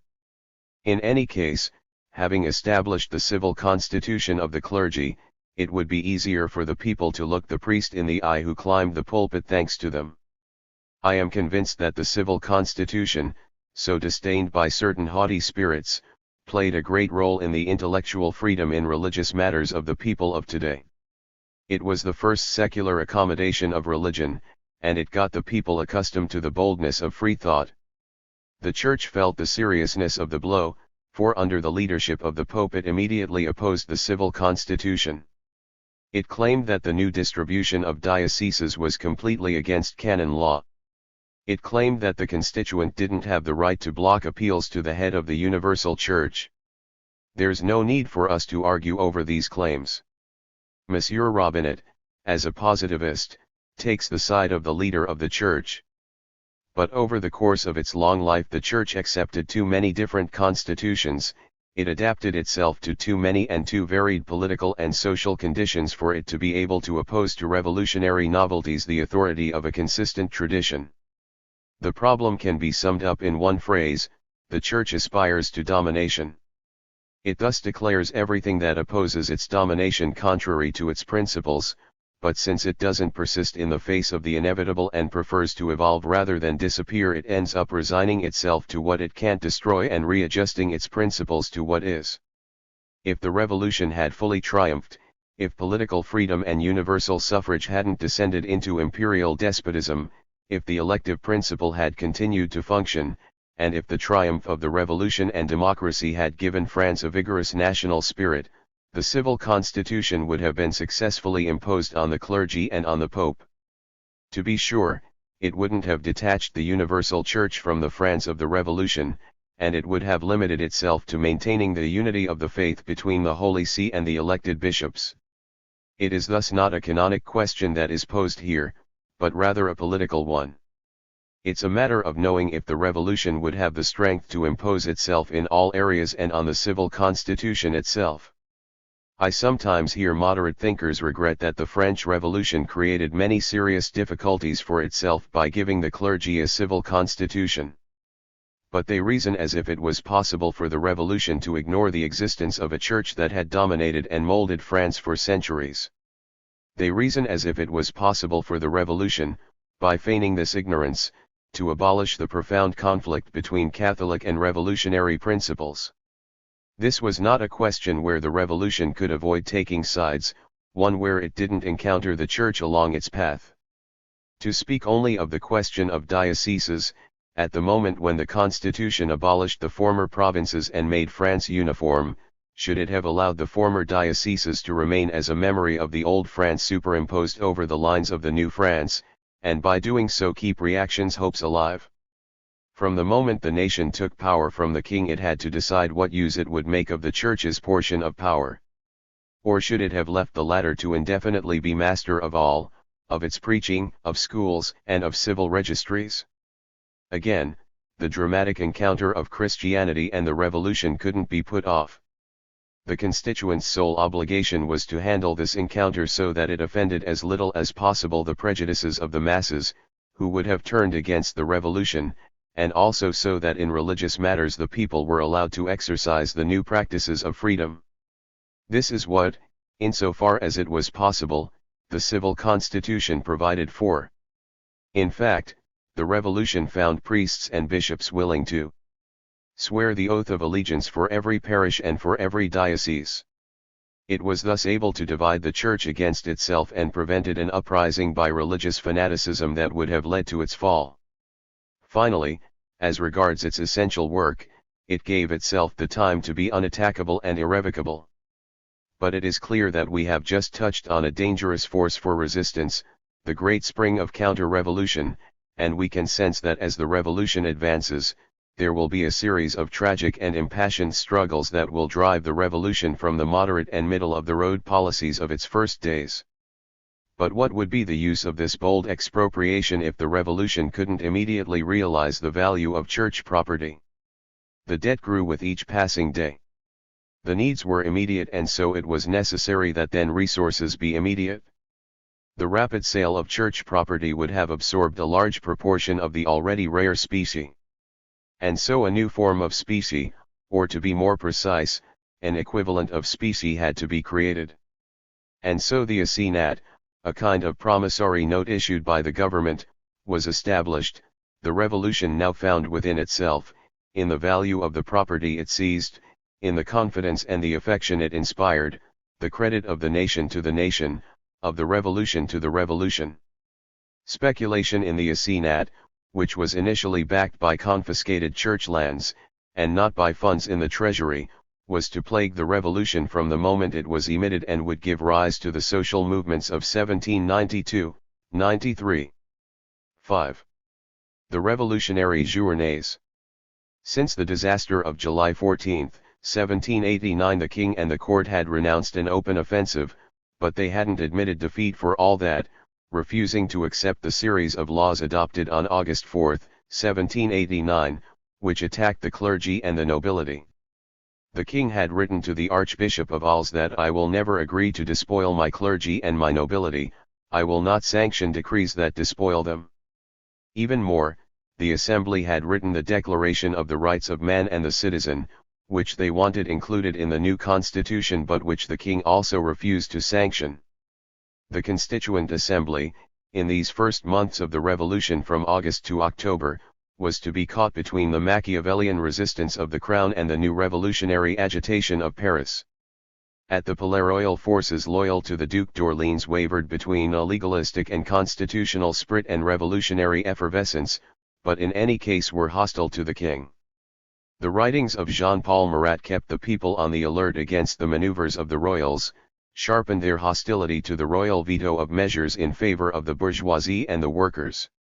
In fact, the crown had been granted a period of 6 years during which it could veto measures, which wounded the popular sentiments as a kind of mockery. Popular anger grew. The feeling spread that the revolution was going to be duped.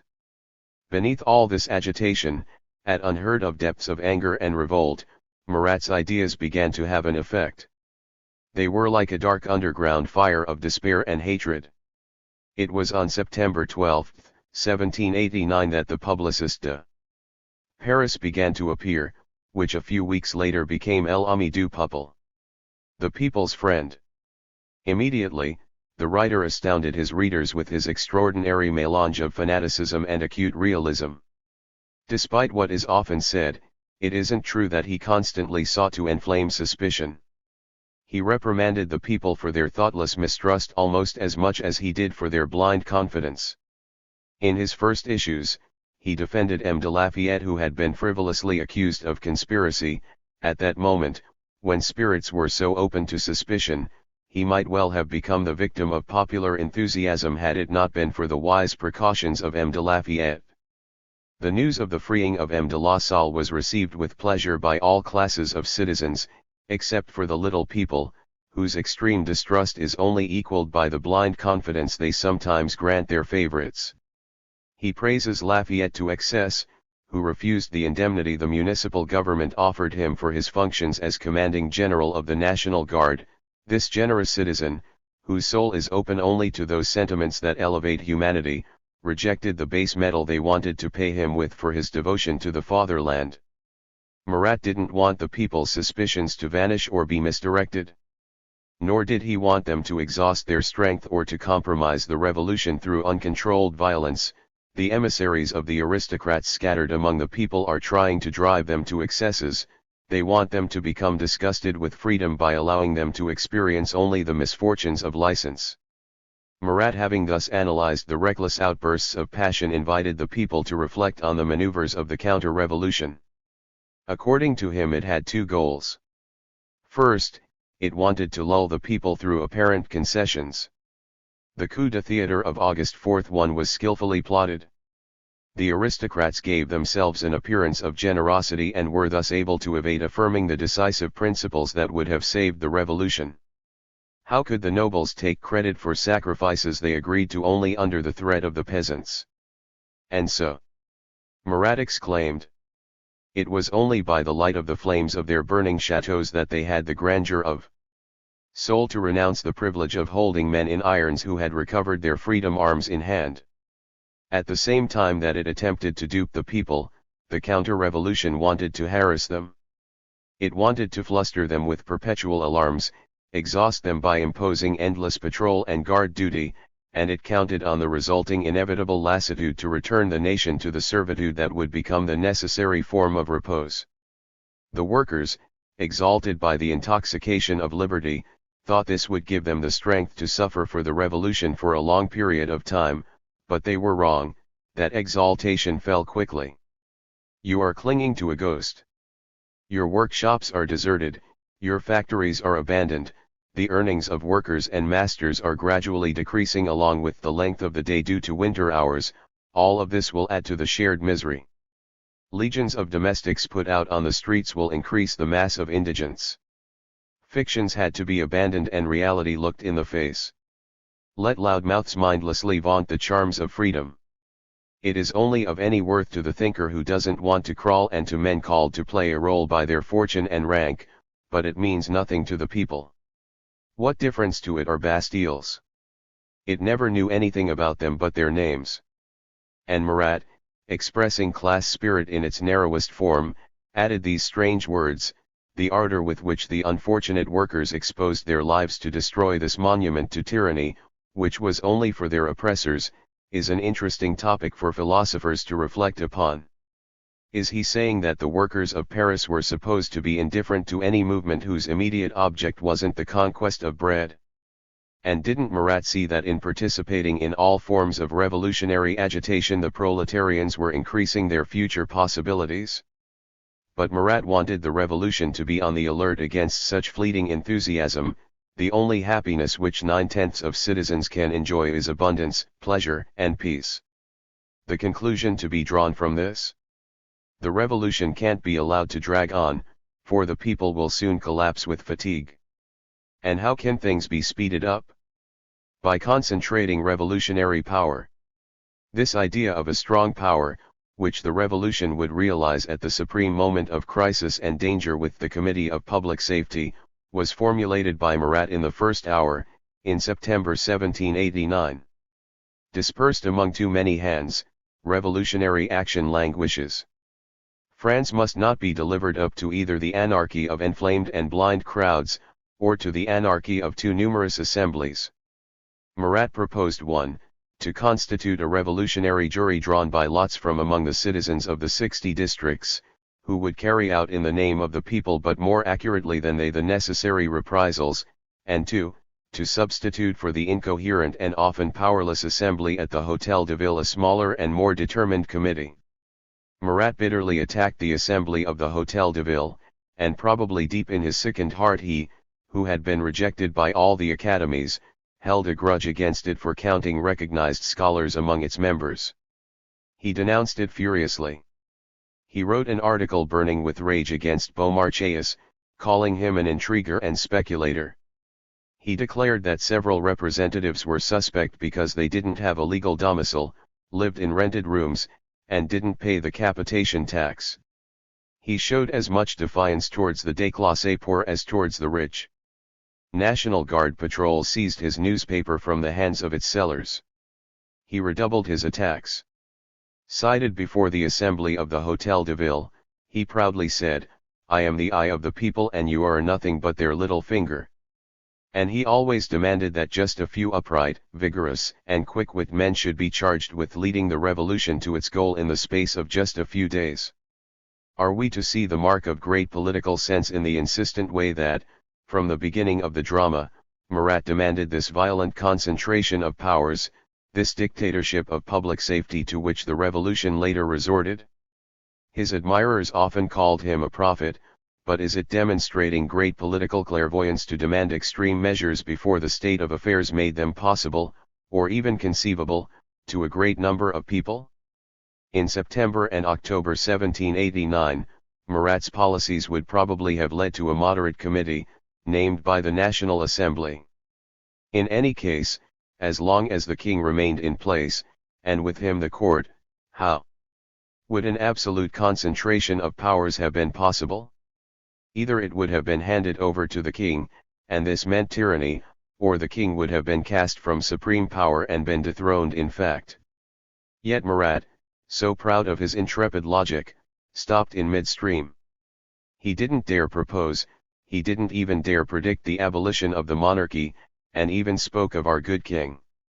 This timidity completely undid his system, for it was the coexistence of the revolution and the royalty of the ancien regime that was the true duality of powers.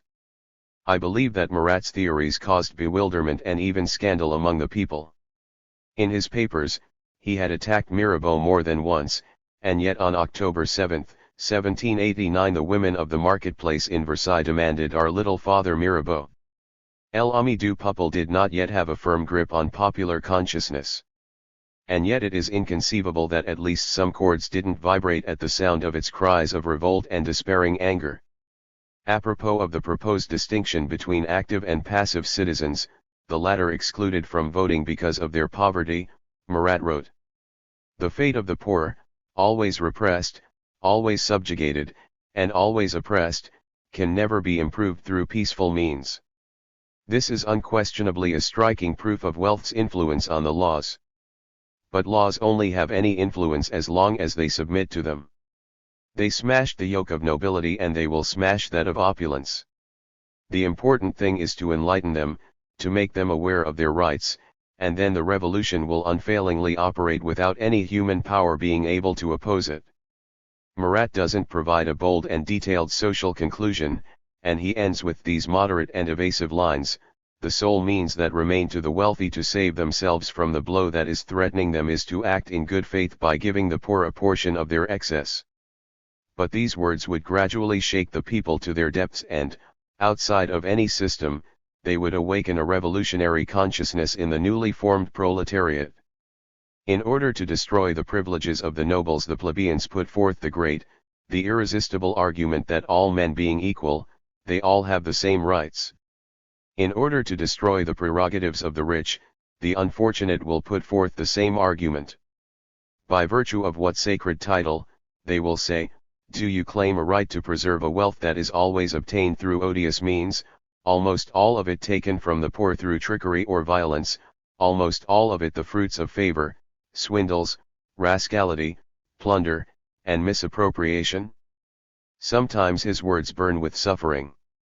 When the issue arose of military conscription for all citizens, Marat exclaimed in the name of the people, in November 1789.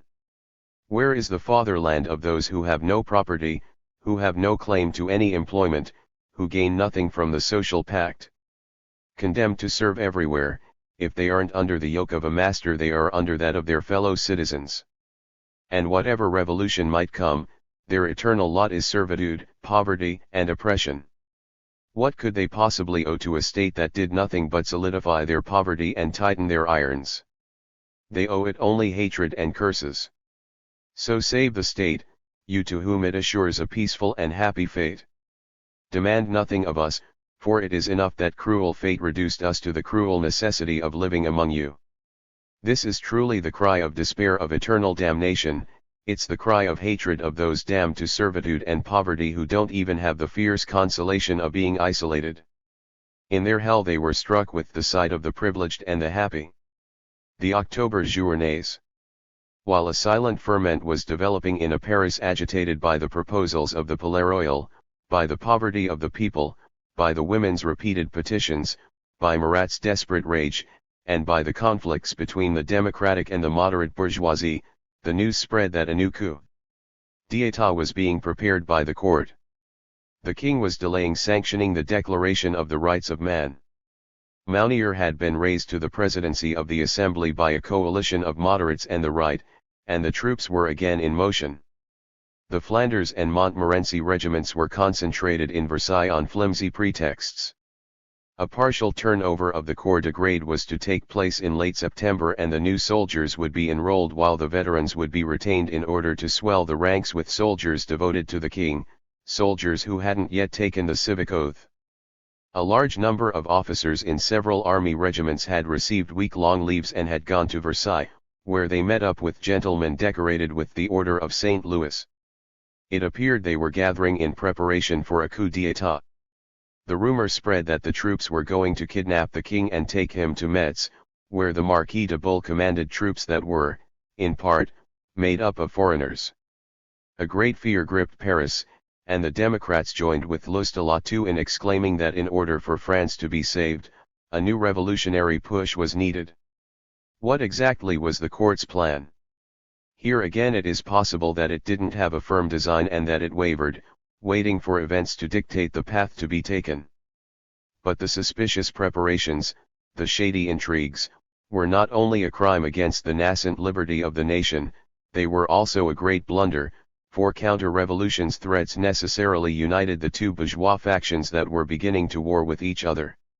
If the crown had been faithful, if it had observed the constitution without any reservations and adopted a frankly revolutionary line of conduct, in a matter of months, it would have become the arbitrator between the bourgeois parties. The debate between moderates and Democrats had become so bitter, so violent, that the Popular Party was already drawing up a list of suspects among the officers of the National Guard accused of being spies in service to the court. But in just a few days the imprudence and incoherence of the aristocrats re-established revolutionary unity. On October 1, a gala dinner for the Gardes du Corps was given in the Opera Hall of the Château of Versailles. The princesses, the marquises, and the duchesses circulated through the halls, stimulating royalist enthusiasm. The musicians played the famous air, "O Richard, O my king, the universe abandons you." The queen, leading the dauphin by the hand, appeared amidst applause. The king, who had returned from the hunt, was also taken to the hall where the feast was being held. The wine and feelings of devotion went to people's heads, and a few gardes du corps tore off their tricolor cockades and trampled on them, while the ladies of the court distributed black ones. Lecointre, lieutenant colonel of the National Guard of Versailles, refused to remove the tricolor cockade and was loudly insulted. His presence, as well as that of other officers of his corps, indicates that the court didn't have a clear plan. But then again, who knows if the latter hadn't hoped to drag along the National Guard embittered by the people's insults, by having them mingle with the Garde du Corps. One of the National Guard officers, a stocky butcher from Versailles, joined with the aristocrats and like them tossed away his tricolor cockade. A counter-revolutionary delirium enflamed their spirits. The March on Versailles. Suddenly, Paris was in a state of revolution. Citizens were assembling throughout the city. At the foot of the bridges, at the marketplace, meetings were organized. In the Faubourg Saint-Antoine, workers rose up en masse to defend freedom. The women of the marketplace formed a procession and entered houses, inviting the women to join with them. Men armed with pikes, rifles, and sickles followed and marched alongside the women. Every group denounced the perfidy of the court and the softness of the 300 members of the Assembly of Representatives of Paris. Deliveries of wheat were becoming rare, and it was as if all of Paris wanted to flee in order to flee famine. On October 5, it was to the cry of "To Versailles! To Versailles!" that an enormous crowd gathered in front of the Hôtel de Ville. The representatives, who had sat until late the previous night, hadn't yet assembled. The women wanted to enter the Hôtel de Ville. At 9 a.m. Chevalier de Hermigny, assistant adjutant of the National Guard, formed his men into a square and opposed their bayonets to the women's advance. Stones were thrown at the National Guard, and the latter, in order to avoid a bloody clash, retreated into the Hôtel de Ville. The women entered it, and Chevalier de Hermigny asked only that they not allow the men to enter. They agreed to this, and the men served as police at the main gate of the Hôtel de Ville. But during this time, the small gate that opened onto the arcade was forced, and it was now pointless to guard the main one. An immense crowd of men and women invaded the halls of the Hôtel de Ville.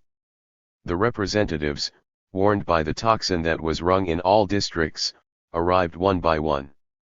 The people called on them to organize the movement and to save freedom. They refused to deliberate in the midst of all this confusion, and around noon, the districts began sending their battalions, the battalions of order, as they were to be called in 1848, Bellevilles, under the leadership of M. de Seine, was the first to arrive. Assisted by the grenadiers of 1st Battalion of the Saint-Jacques-Hopital district, they pushed the people back, or at least contained them on the square of the Hôtel de Ville. 3 battalions of grenadiers, led by Major General Gouvion, entered the Hôtel de Ville and evacuated those inside. At noon, it looked like the moderate bourgeoisie was master of Paris. But the women who had entered the Hôtel de Ville unarmed came out of it armed. They'd broken open the storerooms where arms and munitions were kept, and though retreating before the grenadiers' bayonets, they took rifles, powder, and cannons. The National Guard, hesitant and flustered, didn't dare disarm them. There were about 4,000 women, and they weren't, as reaction said, shrews and whores. They were good and valiant women whose great maternal hearts had suffered for too long from the cries of their poorly nourished children. Some were wealthy and educated, like Marie-Louise Lenoel, married name Jaurés, who left an exquisite account of the October Jaurés and who, as she tells us herself, was engaged in a very lucrative business in Passy. For these women, this was an uprising born of pity.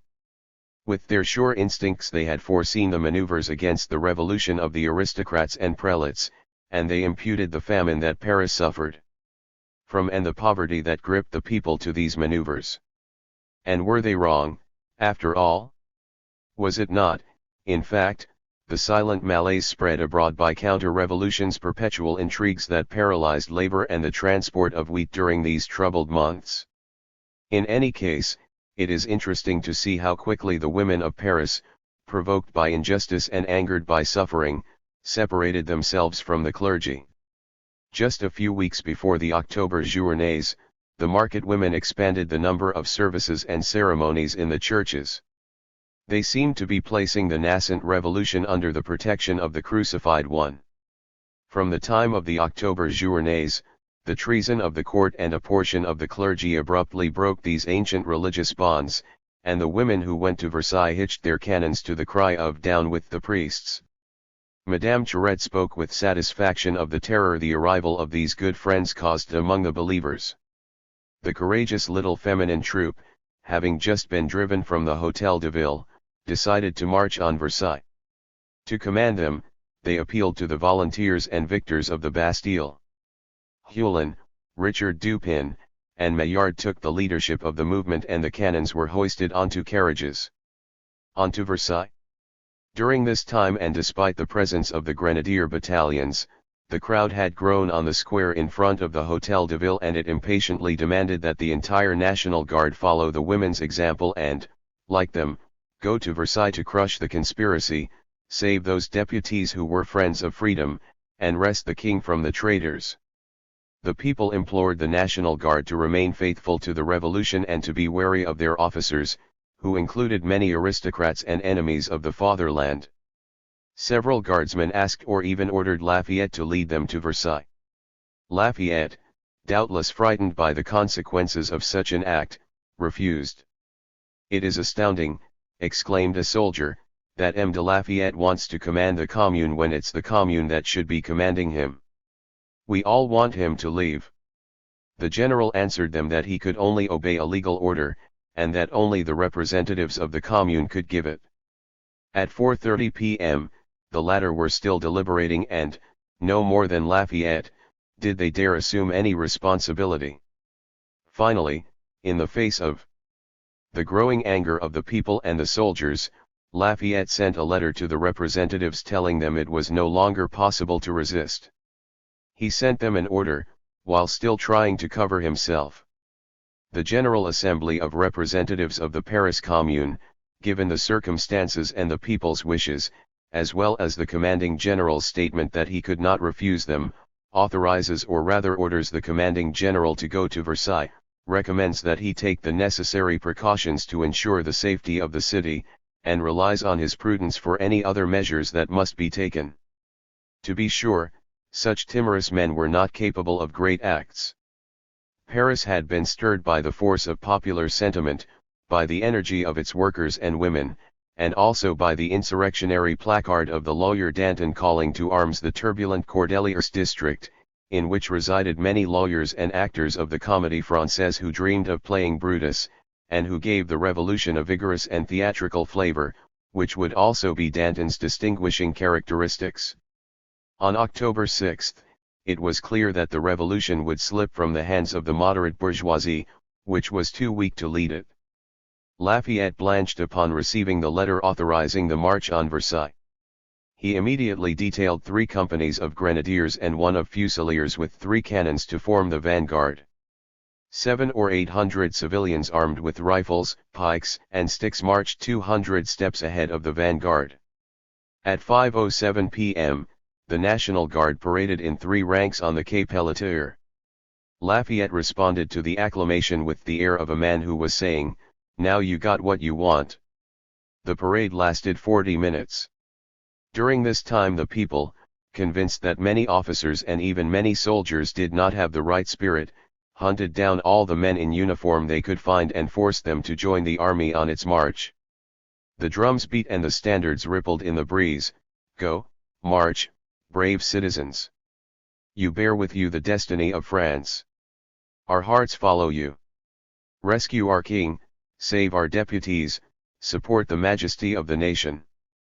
400,000 hands are ready to applaud you, to avenge you. The people are angry with the king and he attempts to calm them down." Jaures continues that at the palace he reappeared on the balcony and begged the people, in touching terms, to spare the lives of the threatened gardes du corps. "To Paris with the king! To Paris with the king!" shouted the crowd. "Yes, I will return to Paris," said the king, "but on the condition that it be with my wife and children, he knew how unpopular the queen was, and through a kind of contract with the people he placed her under the safeguard of Parisian loyalty. Louis XVI was a soul more complex and difficult to untangle than is usually imagined. Just as he was sometimes duplicitous in his weakness, there was sometimes grandeur in his affability. To Paris with the king. To Paris with the king, was one of the decisive cries, one of the decisive moments of the revolution. The drama was now concentrated in the capital. Now the king was in the hands of the people, along with the assemblies that didn't want to break with him. It was in Paris that the popular forces were massed. It was in Paris, a condensed version of France, that the idea of French unity was most powerful. The king in Paris meant ensuring that the revolution would be democratic and unitary. Moderantism and federalism might have prevailed had the center of public life and the revolution been transferred to the provinces. Paris would then be considered dissident, and in order to resist the city's actions, the bourgeois moderates would have allied with the forces of the Ancien Regime, and the French Revolution would have been nothing but a replay of the English Revolution, a revolution of compromises, and not a revolution of energy, logic, and universal upheaval. The poor women of the people who left Paris the morning of October 5 to go to Versailles and demand bread and who brought back the king played an extraordinary role.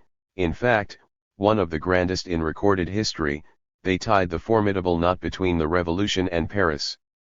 And no aristocratic or Girondin hand could untie it, no Prussian, English, or Cossack sword could cut it.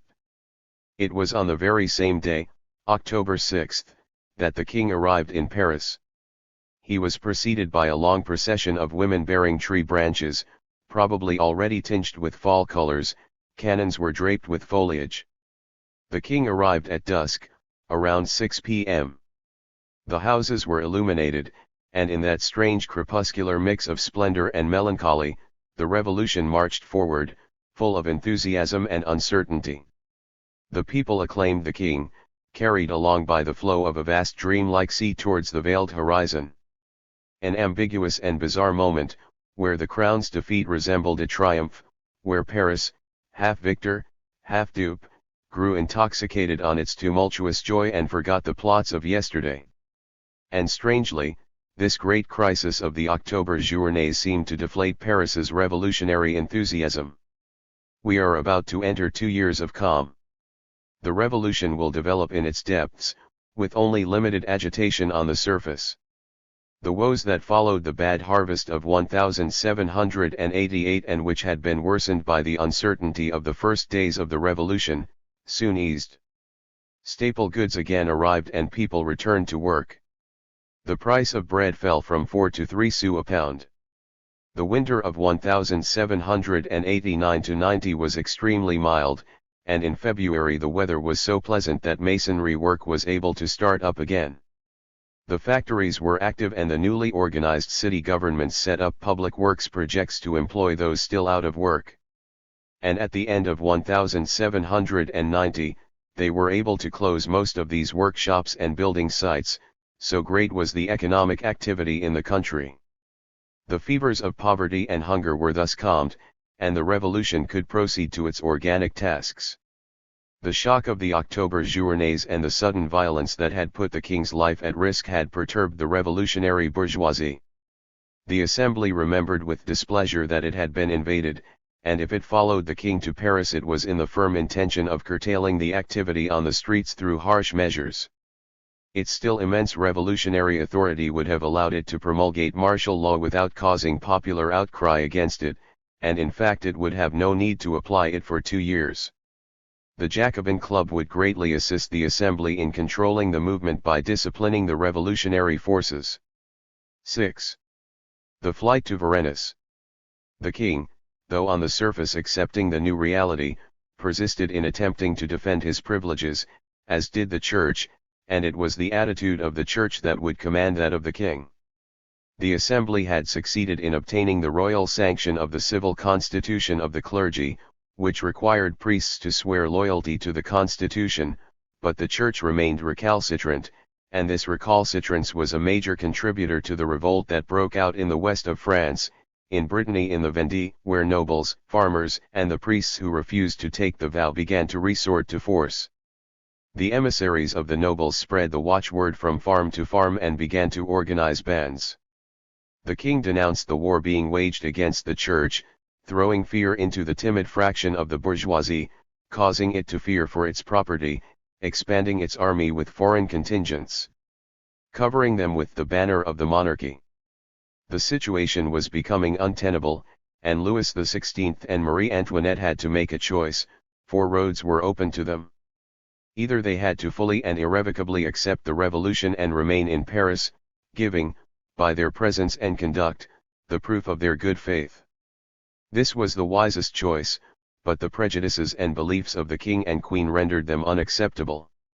Or they could have accepted the revolution and left Paris, not to be closer to foreign lands but rather to settle in the provinces, and address an appeal to the nation from there.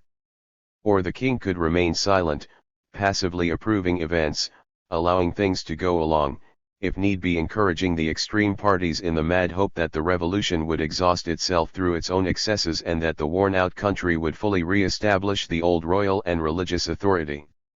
Or else he had to flee, but not to hand himself over to Mirabeau, that is, the revolution, but to take command of the royalist army of Bull and dictate conditions to France with the support of foreigners. On June 20, 1791 he literally chose his road. Suddenly, the news struck like a lightning bolt over an assembly stubbornly determined to reconcile the revolution and the king. The king has departed and his flight is clearly the signal for open, violent combat between royal power and the revolution. The king had left the Tuileries at 11 o'clock on the night of June 20, 1791 to go with his family to Montmedy, near the border, where Bull I was to join him. Count von Fersen too had procured a passport in the name of the Baroness de Korff. It was Madame de Tourzel, the children's governess, who played the role of the Baroness. The Queen, traveling disguised as a governess, was supposed to be Madame Richer. Madame Elizabeth became Rosalie, Demoiselle de Compagnie, and the King was a valet named Durand, in a grey outfit and wig. They were able to leave without being recognized. They got into the first of their carriages, which Fersen, dressed as a coachman, drove to Bondy. There they took a large cabriolet driven by 3 young bodyguards wearing the yellow suit of couriers. They were supposed to reach Montmedy via Chalons-sur-Marne and Saint-Menehould. Fersen, after having left the Royals, went straight to Belgium, and he wrote to the Baron de Togg from Mons on June 22 at 11 a.m. My dear friend, the King, the Queen, Madame Elizabeth, the Dauphin and Madame the Dauphin's young sister left Paris at midnight. I accompanied them as far as Bondy without any incidents. I am leaving at this moment to join them. A short while earlier, at 8 a.m., he had written to his father. I have just arrived here, my dear father. The king and all the family fortunately left Paris on the 20th at midnight. I drove them as far as the first post. God willing, the rest of their voyage will be just as fortunate. I await Monsieur's arrival at any moment. I will then continue my trip along the border so as to meet the king at Montmedy, if he has the good fortune to arrive there. How was this flight of the king and his entire family possible? They left by a service stairway that gave onto the Cour des Princes and, mixing with the large number of people that were leaving the chateau at that hour, weren't recognized. But why weren't they more closely guarded? For weeks and even months, there had been no lack of warnings. I've already noted Marat's amazingly precise warnings at the end of March and early April, and he hadn't let up since. In truth, as much as I've searched in the collection of L'Ami du Peuple for the furious article Louis Blanc III wrote of, I've been unable to locate it. In any case, it can't be from those final few weeks since, according to Louis Blanc, it contains these words: Parisians, foolish Parisians, I am tired of repeating this to you, bring the king and the Dauphin back within your walls. But in May and June, they were in Paris, and I wonder if what Louis Blanc calls an article by Marat, without giving the date, is not simply a more or less accurate summary of several different articles, and particularly an article of April 20, O Parisians, you will be the executioners of 3 million of your brothers if you are foolish enough to allow him to stray from your walls. The attitude of the assembly. The news of the king's flight led the assembly to again find the great spirit, at one and the same time revolutionary and bourgeois, of its early days. It controlled its emotions and deliberated with a solemn and nearly grandiose calm. It had two main concerns: it wanted to reassure the country and also prevent any despair among the revolutionaries. The confidence it demonstrated in the revolution at that moment was swiftly communicated to the entire nation. The assembly immediately summoned the ministers and decreed that every order it issued in the absence of the king would have force of law, without any need for royal sanction. In doing so it seized sovereign authority, and one might say that it filled in for the crown. At the same time, the constituent worked at calming popular upset and maintaining the primacy of the bourgeoisie during the crisis. In order to do this, it first had to cover for Lafayette, of whom the people were violently suspicious. He was accused of being an accomplice in the king's flight either through treason or negligence. His situation was momentarily threatening. Cries arose from all the work sites of Paris where the workers were assembled, echoing Marat's sensational article. Lafayette discredited or suppressed meant the moderate bourgeoisie losing its military chief. It meant first the streets, and soon perhaps power itself turned over to the angered proletarians. Barnave, for who in this great crisis was the bourgeoisie's true leader, understood the peril and, in answer to Rieubel's insinuations, hastened to defend Lafayette. Let me put a halt to the speaker and the doubts he appears to want to spread. The object that should concern us at this time is saving the government, is assembling all our forces and attaching popular confidence to those who truly deserve it. I ask that the assembly not allow the speaker's speech to continue and that he not be allowed to raise pernicious doubts against men who have always demonstrated their patriotism. There are circumstances in which it is easy to cast suspicions on the sentiments of the best of citizens. Calm is re-established. Here are men against whom these unfortunate circumstances could give rise to a mistrust that I profoundly believe, that I will swear in the face of the entire nation, that they haven't deserved. Applause. Monsieur Lafayette deserves our entire confidence. It is essential to the nation that it be preserved and that it clearly be shown him. Applause from the spectators' gallery. He traversed before June 21. Fortunately, a few weeks didn't suffice to completely undo my influence, and whatever care my enemies took to deprive me of this scandalous popularity, on June 21 I still had enough left to save Lafayette. And it was in actuality the entire bourgeois regime he intended to save against both the court and the people. With a bold clarity he declared this on June 21 from the tribune of the Assembly. I remind all good citizens what truly matters under the current circumstances. It is that in this place where the residential public speaks and acts that it be able to do so freely, that it enjoy the greatest calm and the firmest unity, and that all its actions, surrendered to the prudence of the representatives of the nation, not be influenced by causes which, however popular they might appear, are nothing but the result of foreign influence. This is quite true. Messieurs, force is required in Paris, but so is calm. Force is required, but it must be motivated by one sole will, and that will must be yours. The moment it is believed it can be influenced, authority, which you are the sole depositories of and which you must answer for, is in danger. The true danger at this time resides in these extraordinary circumstances where turmoil is incited by persons for whom patriotism is far from being their sentiment, for whom public safety is far from being their object. It is essential that all those men who are truly friends of the fatherland, that all those who have interests in common with it, that those who became the saviors of France and Paris on the July 14th that made the revolution, assemble again and be ready to march. You will recall that at that time the initial impulse was given by a class little given to reflection, easily led, and that disorders were the effect. The next day thinking men, landowners, citizens truly attached to the fatherland armed themselves. The disorders then ceased and were succeeded by truly civic acts, and France was saved. This is the path we must follow.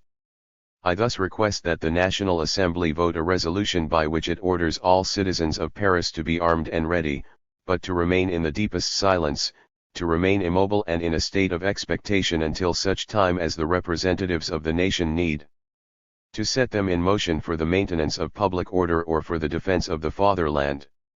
This meant placing the leadership of events in the hands of the Assembly.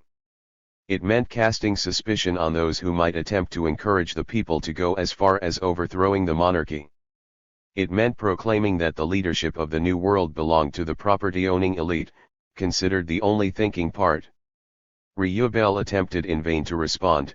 He was interrupted as soon as he began to speak, and it should be noted that neither Pétion, Six nor Robespierre, nor any of the Democrats of the far left attempted to protest against Barnave's sauvageois words. It can be said that the revolution, threatened with a sudden peril, retreated to its center, the moderate bourgeoisie. It can also be said that the Constituent Assembly's bold and confident action, seizing all power, sending the order throughout France to arrest the king, and ordering all public functionaries to take a new oath to the nation and the law, rallied everyone around it. Enthusiastic addresses reached it from all over. Municipal governments and directorates throughout France told it that far from wearing down their courage, the peril electrified them. And all over France as well, without the word republic ever being mentioned, republican sentiment began to emerge. I've already quoted the admirable words of the municipal government of Nantes: "The king has departed, the nation remains." Among many other addresses, we must note that of the city of Givet: "The king has departed," and good citizens will say, "Fine, this event is not in the least discouraging. The National Assembly will replace him in all regards, and if the crown was a reward, its immortal labors have earned it the right to it." It was the royalty of the elected assembly, i.e., the nation itself, which replaced the fragile and treasonous royalty of the Capots. The workingmen of the public workshops, whose dissolution the assembly had just decreed, presented themselves at the bar, not to cast recriminations, but to assure the assembly of their devotion to the fatherland and the law. According to the transcript, in their name one of them takes the oath of fidelity to the nation. He makes a respectful speech on the decree that fixed the ending of the charity workshops, and requests the report of this decree. He swears that in any case they will never be unfaithful to their vow. And so, adherence was universal. At the moment of his flight, the king had left a sealed letter for Laporte, the intendant of the civil list. This letter was handed over to the Minister of Justice Duport-Dutertre. It was a declaration of the king to all Frenchmen in which he lamented at length the encroachments on royal authority of the National Assembly. He asserted that he was never free, and he complains of the insufficiency of the civil list, fixed at 25 million francs, and of the inadequacy of the fitting out of the Tuileries Palace. He ended this dull and vulgar declaration with the complicated and confused announcement of a constitutional change. Frenchmen, and especially you Parisians, you residents of a city that the ancestors of His Majesty called the good city of Paris, beware of the suggestions and lies of your false friends. Come back to your king. He will always be your father, your best friend. What pleasure he will have in forgetting all personal insults and in finding himself again in your midst when a constitution, freely accepted by him, will ensure that our holy religion is respected, that the government shall be established on a firm footing and in a manner useful to the nation, that the property and estate of each shall no longer be troubled, that the laws shall not be broken with impunity, and that, finally, liberty shall be placed on firm and unshakable foundations. This was counter-revolution. The assembly listened to this deplorable document in scornful silence. But the problem that was before it had been openly posed, or rather made clear. What attitude was it going to take towards this king who deserted his post and repudiated in its totality a constitution whose principal sections he had already sanctioned? The assembly understood that it couldn't allow the royal protest to go unanswered, and it composed an address to the French people. In this address it applied itself to avoiding the irreparable and vigorously refuting Louis XVI's allegations, without placing itself in the position of having to pronounce his removal. It began by expressing the hypothesis that Louis XVI might well have been kidnapped. It was de Mounier who, at the sitting of June 22, read the draft address to the French. A great crime has just been committed. The National Assembly was reaching the end of its long labors. The Constitution was completed, the storms of the Revolution were about to cease, and through a single crime the enemies of the public good wanted to sacrifice the entire nation to their vengeance. The king and the royal family were kidnapped on the night of the 20 to 21 of this month. Murmurs. Roederer violently interrupted, "That's false, he deserted his post in a cowardly fashion." De Mounier continued, "I ask that the Assembly attentively listen to me until I finish." The Constitutional Committee wrote its draft address as circumstances dictated. Perhaps after having heard it in its entirety the protest that was just made will have been answered. The address, in fact, after that careful reservation, calculated to allow for all future possibilities, was extremely rigorous and severe. Public freedom shall be sustained. The conspirators and slaves will learn to know the intrepidity of the founders of French liberty, and before the nation we solemnly commit ourselves to avenge the law or die. Applause. France wants to be free and it will be free. It is sought to make the revolution go backwards. It shall not go backwards. And de Mounier, recalling all of the king's vows of fidelity to the Constitution, exclaimed, "If one fine day the king failed to protest that he had been dragged along by conspirators, people would have denounced his breach of faith to the world." Congratulatory addresses and thanks have arrived from all parts of the kingdom. It is said that it is the work of conspirators, yes, unquestionably, of 24 million conspirators. Lively applause. We're condemned for not having submitted the Constitution for the king's refusal. But royalty is only established for the people, and if great nations are forced to sustain it, it is because it is the safeguard of their happiness. The Constitution grants it its prerogatives and its true character. Your representatives would be criminal if they'd sacrificed 24 million citizens to the interests of one sole man. The capital can serve as a model for the rest of France. The king's departure didn't cause any great upset, and what causes our enemies to despair is that it continues to enjoy perfect tranquility. Lively applause. There are crimes against great nations that only generosity can allow them to forget. The French people were proud in their servitude, they will demonstrate the virtues and heroism of liberty.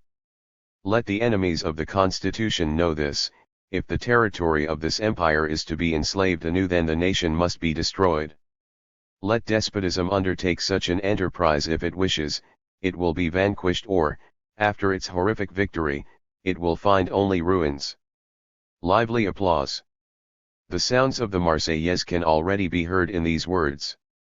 But at the same time, with an extreme political prudence, the Assembly reserved the right to either certify that the king had been forced to do what he did or to appeal to the generosity of the nation regarding this great crime. It recalled a great people's need of monarchy in the very document that indicted the counter-revolutionary royalty. The arrest of the king. But at that same sitting of June 22, 1792, a half an hour after the reading of de Mounier's address, shouts outside announced the arrival of a courier.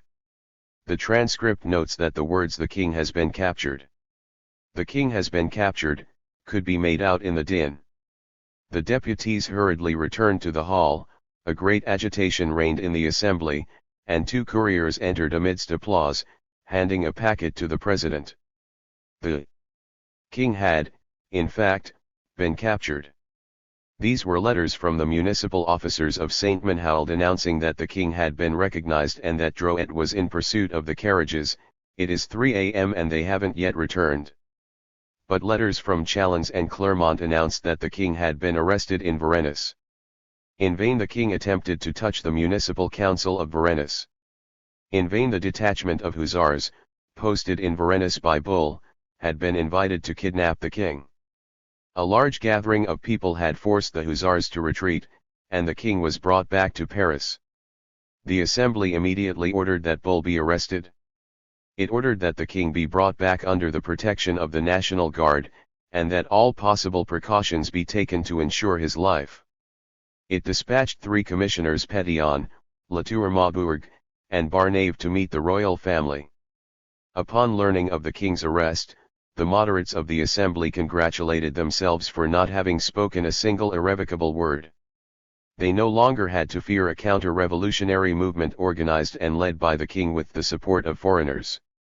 They considered ending the crisis quietly, without abolishing royalty and even without replacing the king.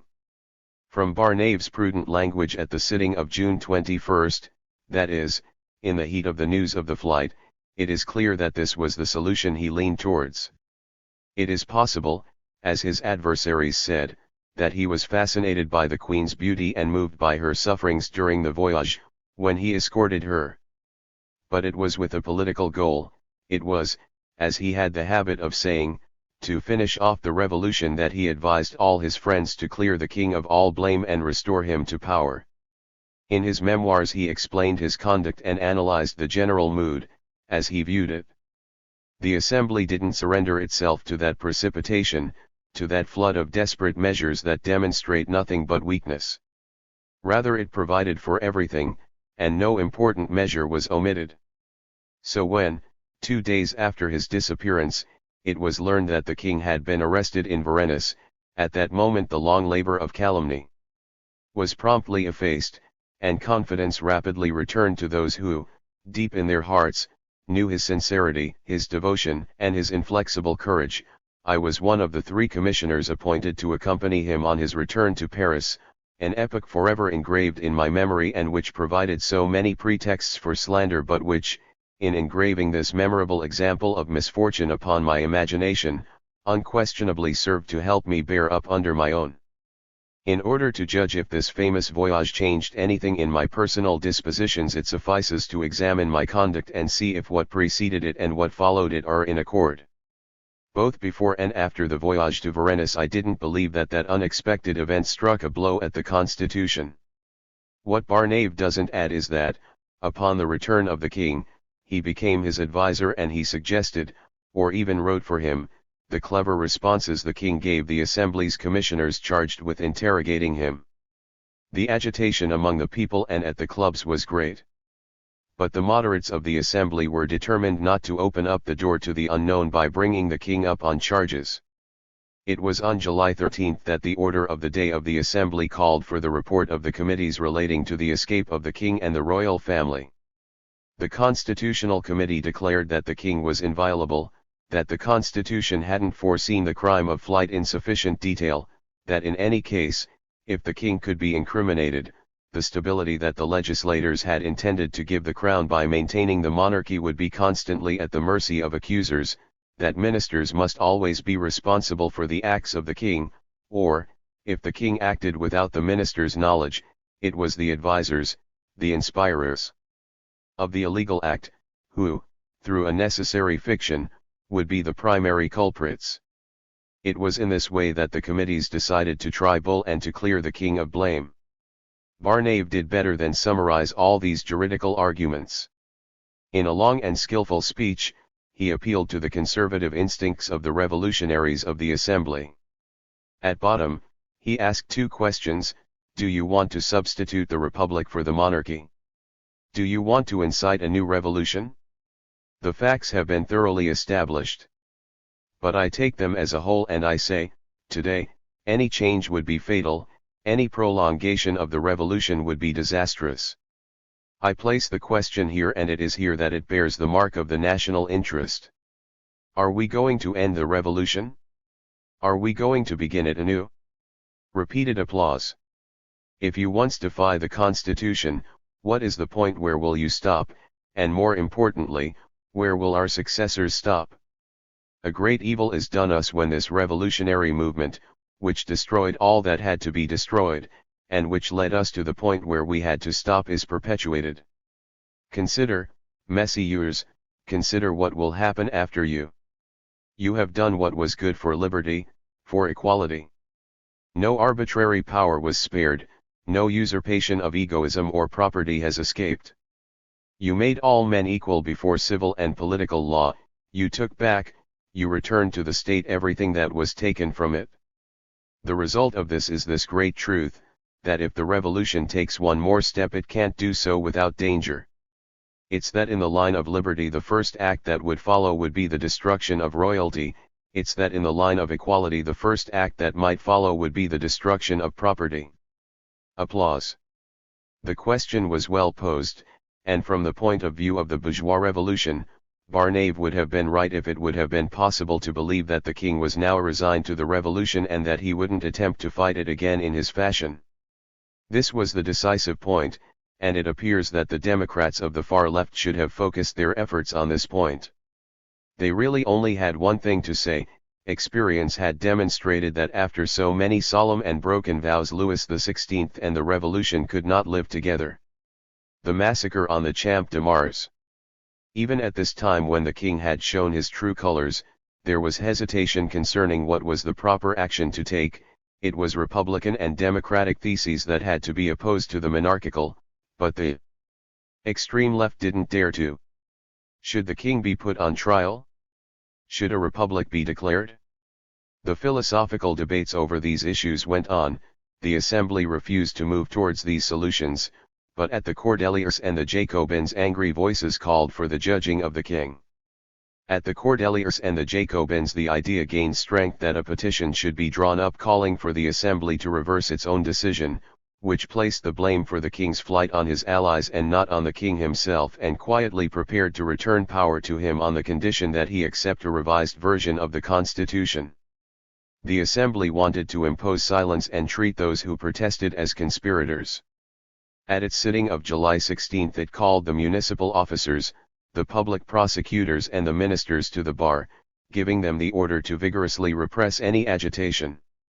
Several deputies complained that the municipality had lacked firmness. Disastrous reproaches that unquestionably greatly contributed to the next day's events. The Cordeliers had, in fact, decided to take a more strongly worded petition to the Champ de Mars. The Jacobins, invaded the previous evening by a flood of demonstrators from the Palais Royal, had adjourned without taking a decision. But the people, growing ever more agitated, went in large numbers to the Champ de Mars.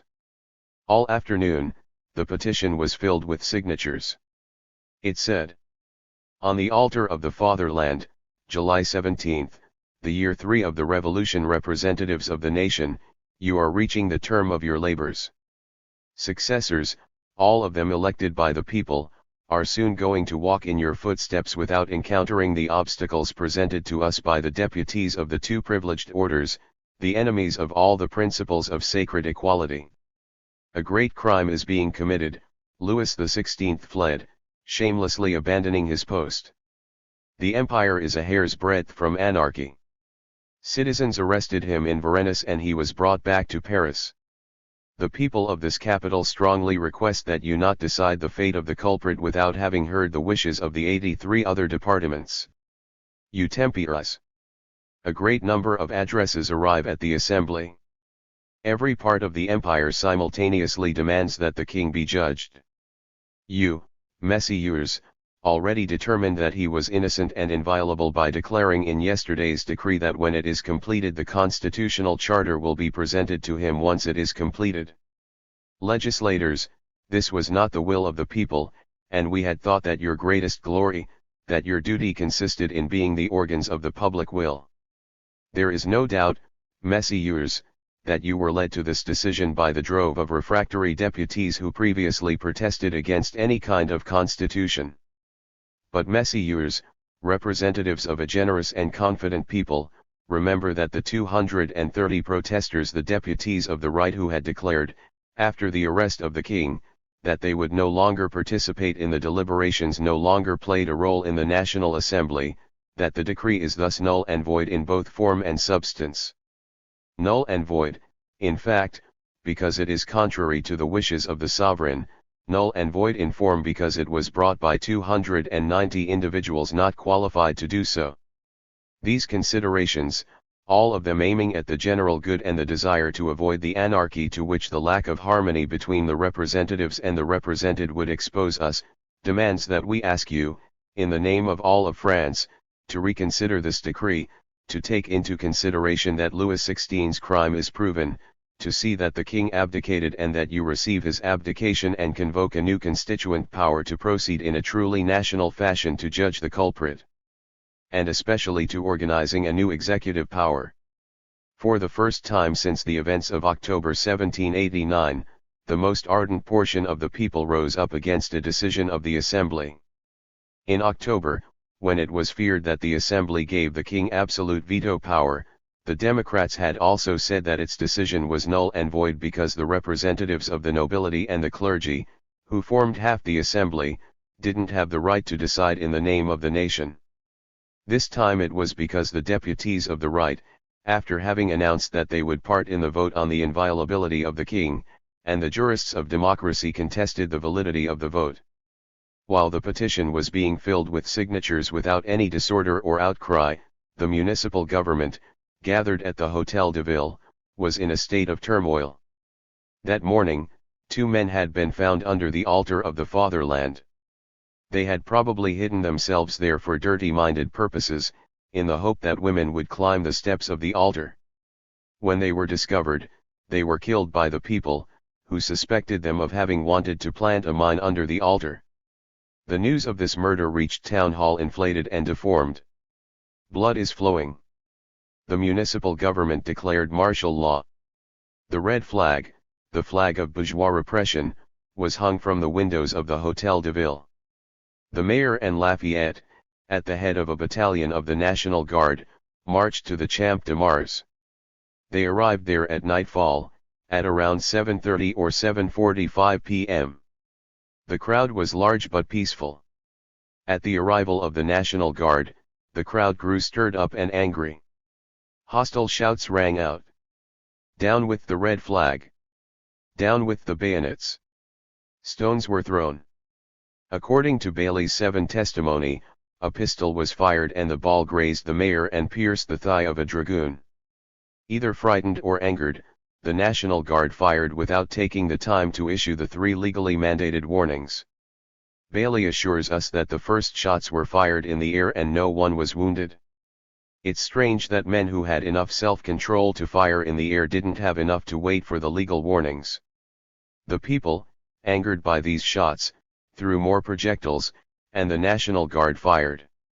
According to the Democrats, several hundred men and women fell in what Marat called the infernal abyss of the Champ de Mars. Bailey, in his report to the Constituent of July 18, admits to only 11 or 12 deaths and a dozen wounded. In any event, there was a great effusion of blood. Properly speaking, this was not a social battle between the bourgeoisie and the proletariat, for it was a fraction of the bourgeoisie that had written the petition, and the question of property wasn't posed. Nevertheless, it is certain that the wealthy bourgeoisie was on the side of the National Assembly and the working people were sympathetic to the petitioners. And so that sad day was a starting point of the class struggle, even though bourgeois blood flowed for the Republic at the same time as that of workers. Great was the astonishment of France and Paris, and great the pain. But it would be wrong to believe that there was general indignation against the municipal government and the Assembly. On the contrary, at that moment, the public sentiment of revolutionary France was more against the petitioners. The Assembly's moral authority was still immense, even among the people. The vigor it had demonstrated in the days that followed the king's flight, the sovereign role it had played, all of this had revived its popularity. It seemed to be the authority that was needed until the day when the nation would have established another assembly. And combating its decrees, once they were rendered, seemed an act of great imprudence. What guarantee would be left to the nation if the revolutionaries themselves attacked the Constitution? Should they not respect even its faults in order to impose respect for it on nobles, on refractory priests, on the court, on émigrés, and on tyrants? And so the courageous and republican vanguard formed by the Cordeliers was quite miserably disavowed, even by the Democrats. Pushed for by the Gironde, war had been declared on the émigrés and the Prussian and Austrian supporters of the king, but the first battles had gone badly, While marching on Tournai, one of Rochambeau's divisions foolishly clashed with the Austrian troops and our soldiers had fled. Believing themselves betrayed, they'd killed one of their officers. Priests who had refused to take the constitutional oath were maneuvering, fomenting uprisings. The Legislative Assembly was forced to adopt severe measures against the refractory priests, including the threat of deportation. Jaures writes, the Gironde, by the deportation law, struck a heavy blow, but what would the king do? How, having rejected the first anodyne measures passed by the Assembly, could he grant his sanction to a more powerful decree? These measures served to make clear the conflict between the Crown and the Revolution. The Gironde called for the establishing of a camp of 20,000 men to defend the Revolution, and again the question was posed, what would the king do? The dispute, the uncertainty couldn't continue indefinitely, and Minister of the Interior Roland, on June 10, 1792 sent a letter to the king placing the issue clearly before him. Jaures spoke of this letter. This wasn't a Republican manifesto. On the contrary, Roland proclaims that the Constitution can live on the condition that the king act with a revolutionary spirit, that he cease to stand in the way of the legislative power. But in a measured way he posed a brutal dilemma: either the king renounces the exercise of the veto or the Constitution perishes. And in both cases it's a change in the Constitution that the Girondin minister proposes to or imposes on the king. The king responded by removing the Girondin ministers, including Roland. The people had the presentiment that the final struggle between the revolution and the crown was imminent. And as often occurs on the eve of great events, frightening rumors spread. Paris momentarily believed that the King's Guard contemplated the murder of the patriots. Suspicious eyes saw a conspirator in every foreigner. In May the emotion was so great, so widespread, that for a few days the Assembly had to sit in permanent session and had even issued a decree that the same would hold for the sections. The citizens who went to the section assemblies had thus officially received the charge of guarding freedom and the fatherland. Petitions were drawn up in the sections. But these petitions had to be supported by a great demonstration of force. They would go en masse on June 20, the anniversary of the tennis court oath, to the Assembly and the Tuileries in order to remind everyone of that great day when royal arbitrariness collided head-on with the resoluteness of the representatives. And on that day the petitioners, after leaving the Assembly, entered the Tuileries. They still felt a certain amount of respect. They hadn't completely renounced the hope of bringing the king over to the Constitution. And the calm courage that Louis XVI opposed to the anger that surrounded him at that moment of crisis put an end to insults. Louis XVI, backed against a window, took a red bonnet from a National Guardsman and put it on. He also took a sword from the hands of a woman and waved it in the air. A great cry was issued, "Long live the nation!" That flourished sword was the symbol of the valiant and tender revolution that, though fighting, wanted to love. How many flowers would have decorated the royal sword if it had decided to be the sword of the revolution? But all of this was just a lie. The king's life was saved, but a personal duel, a duel to the death had begun between the revolution and the crown. For almost immediately the treasonous crown appealed to the foreigners and breathlessly awaited their arrival to suppress the constitution. The military threat from the Austrians called on by Louis grew stronger, and on July 4 the Assembly adopted the procedure of the fatherland in danger, calling citizens to arms, and on July 11 threatening death to anyone wearing a sign of rebellion. In the face of these threats, the Paris sections sprang into action, their delegates meeting at the Hôtel de Ville. Considering themselves the true interpreters of the sovereign, charged with saving France and freedom from the danger that threatened them, they created and represented a new legality, one revolutionary and bold that stood against the hypocritical, obsolete, and heteroclite disunited legality fashioned by legislative weakness and royal treason. The people's anger was heightened when on August 1, the President of the Assembly received a manifesto written by the Duke of Brunswick, and according to this manifesto, it was for Louis XVI and in his interests that the Emperor of Germany and the King of Prussia were preparing to invade, to crush, to enslave France. This had all gone too far. The king's treason was too flagrant to be ignored, and in the name of the sections, Pétion denounced the king and began the movement for his removal. Petitions were drawn up and the Legislative Assembly had fixed August 9 as the date for the debate on the petitions demanding the suspension or removal of the king. But in fixing the date for the debate, it had fixed the date for the insurrection. And yet the moderates attempted to delay, and in the name of the Commission of 12 Condorcet limited himself to proposing an address to the people on the exercise of the right of sovereignty. The great problem of removal from office wasn't even posed, and the Commission of 12 said the object of its report was the preliminary measures to be taken before dealing with the question of the removal of the king. Given the general state of tension, any new delay was impossible. The revolutionary gears finally went into motion. The alarm drum was beaten, the tocsin was sounded, and on the peaceful night of August 9 to 10 the people of the faubourgs, grabbing their rifles and hitching their cannons, prepared to deliver combat at dawn. But they weren't motivated by narrow and immediate interests. The workers, the proletarians who were entering combat alongside the boldest elements of the revolutionary bourgeoisie, had no economic demands. Even when they fought against the hoarders and monopolists who had raised the price of sugar and other goods, the workers of Paris had said, "We're not a bunch of women, demanding bonbons. We don't want to leave the revolution in the hands of a new selfish and oppressive caste." Above all else, it was full political freedom, it was full democracy that they demanded. This would unquestionably safeguard their interests, their wages, and their very existence. Already in the vast popular movement, in the great agitation of July and August, the Le Chapelier Law 1 had been abrogated, and the moderate Feuillantine bourgeoisie complained on August 7 that the workers were forming assemblies to demand a rise in wages.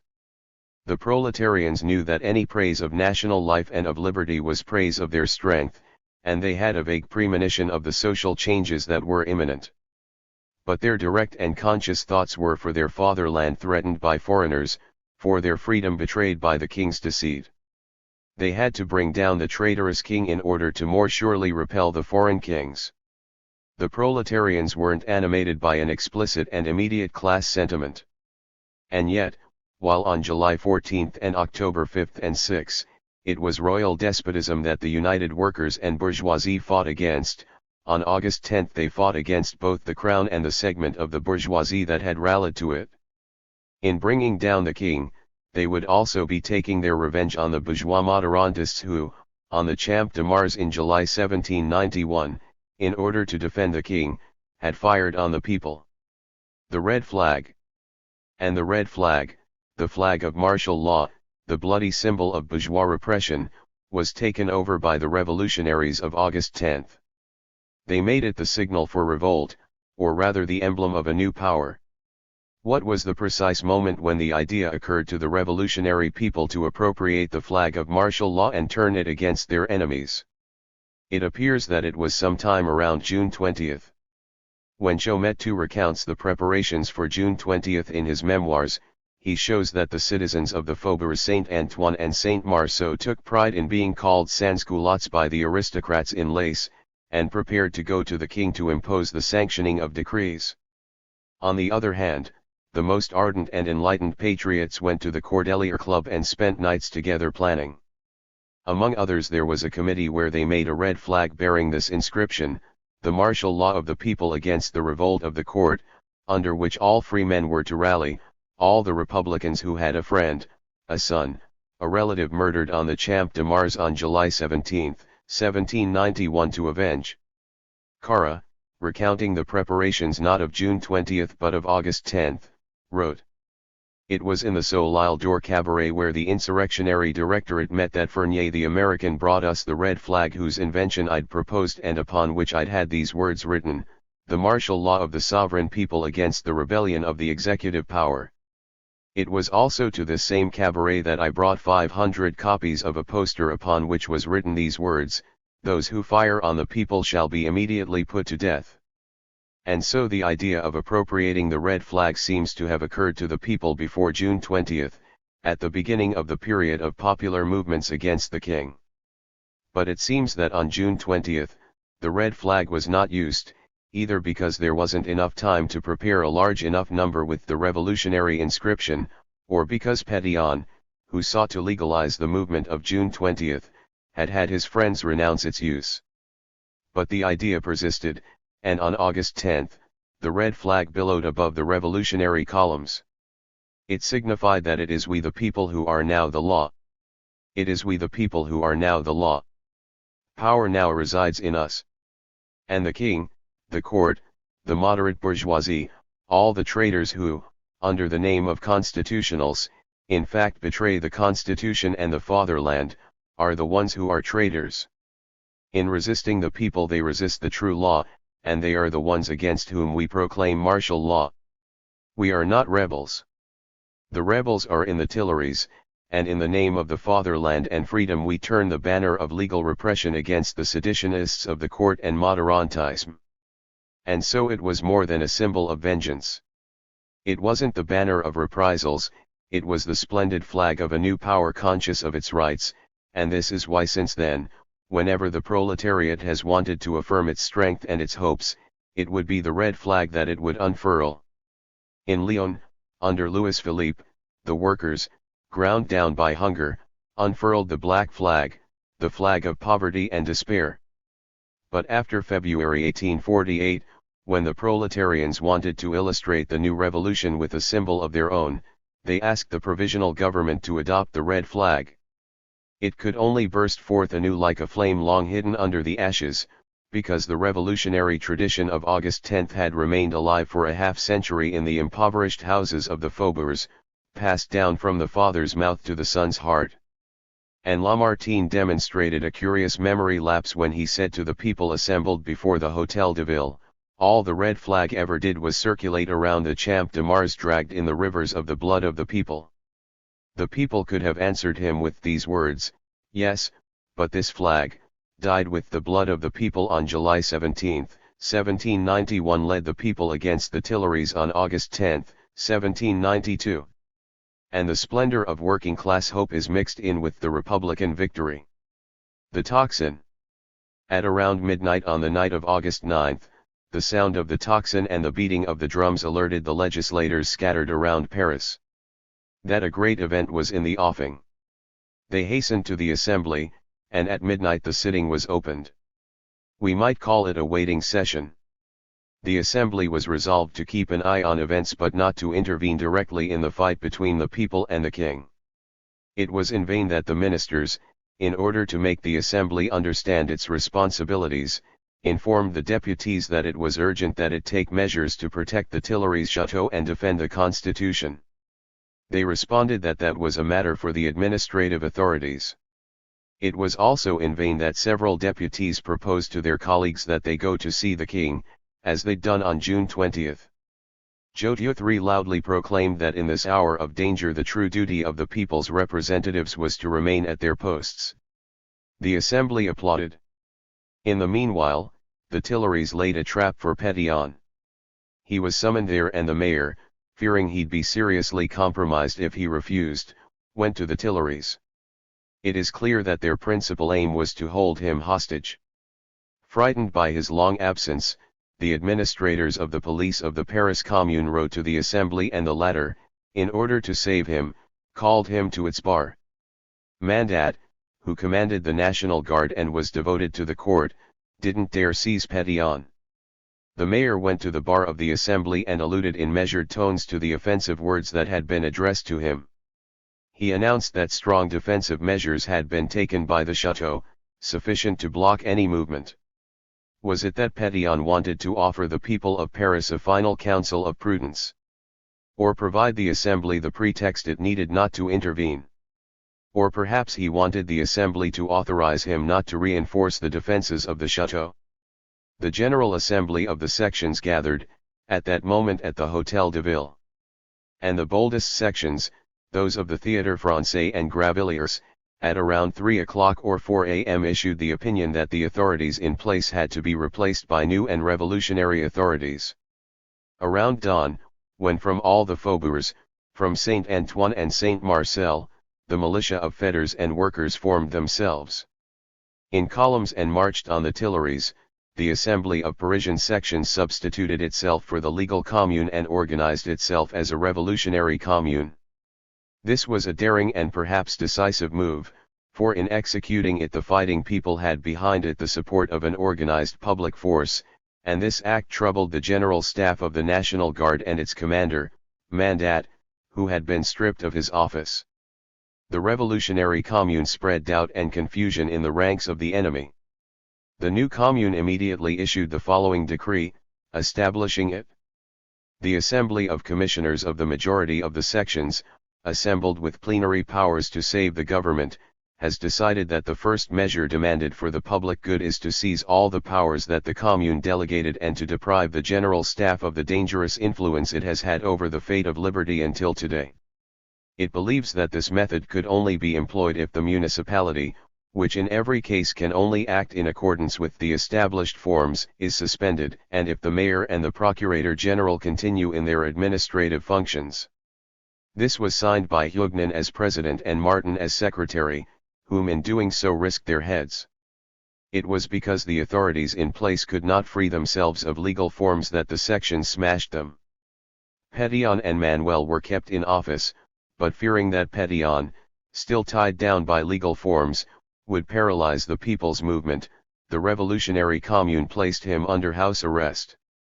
In doing so, it preserved the freedom of popular action. And it also clearly showed from the beginning of this great day what its true character was. This was not a summoning of the king. It was rather a change in power, and the people installed themselves as sovereigns at the Hôtel de Ville in order to drive the sovereignty of treason from the Tuileries. How would the Legislative Assembly greet this new power, the revolutionary expression of the people's will? It was informed of the events in the Hôtel de Ville at around 7 a.m. by a whining deputation from the former municipality. But what was to be done? Several deputies proposed repealing the new power as illegal. But the fight around the chateau had already begun, and the proposal failed.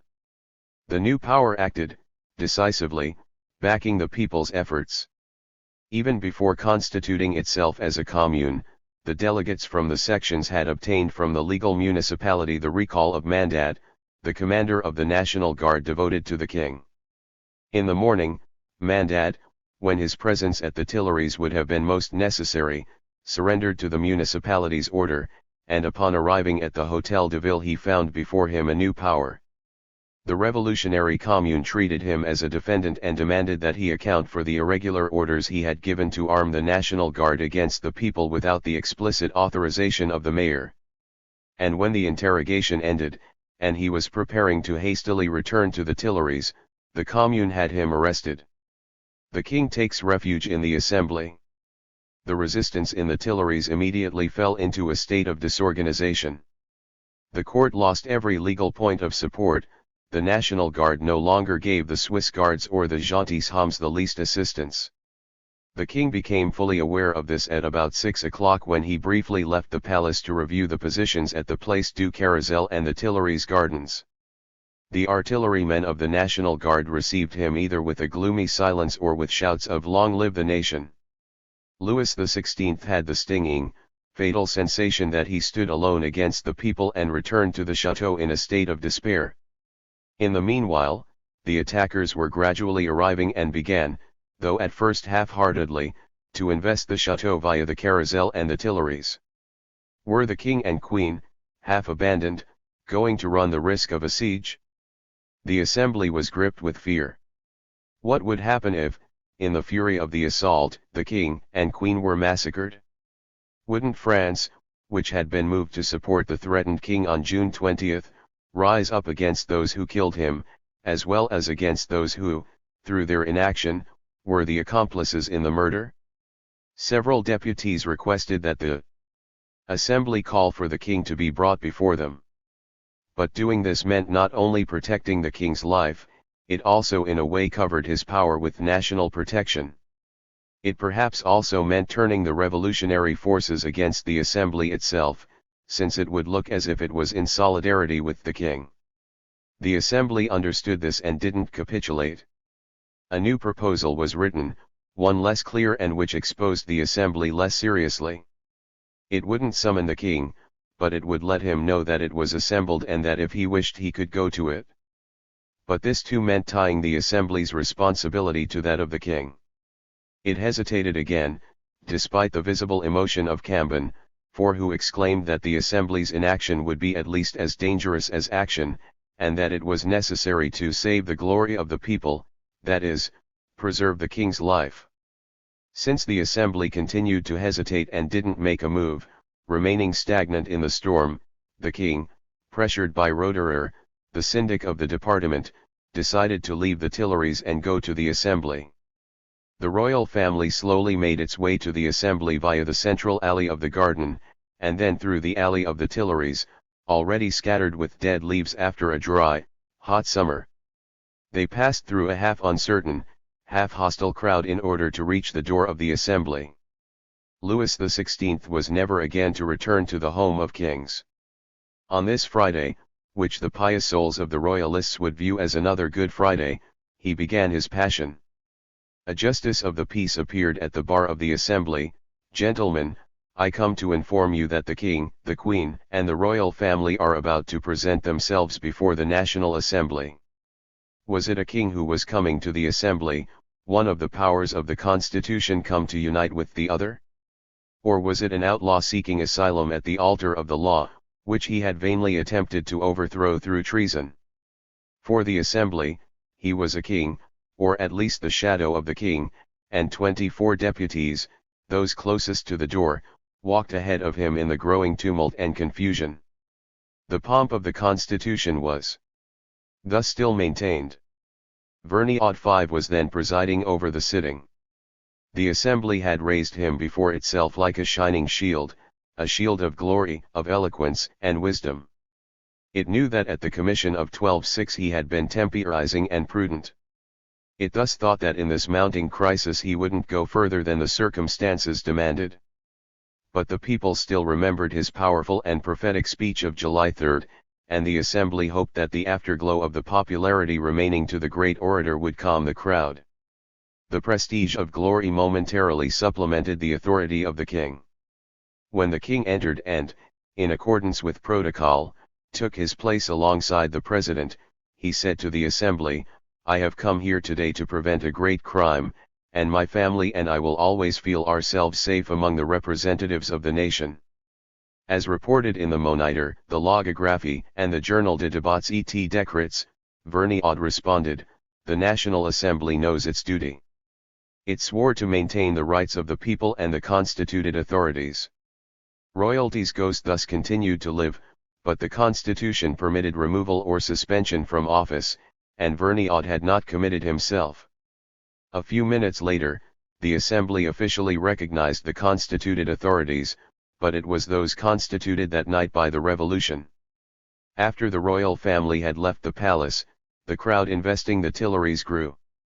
The fetters, the people of the faubourgs with bayonets, pikes, and cannons arrived, swelling the crowd. Would it be possible to avoid a bloody clash?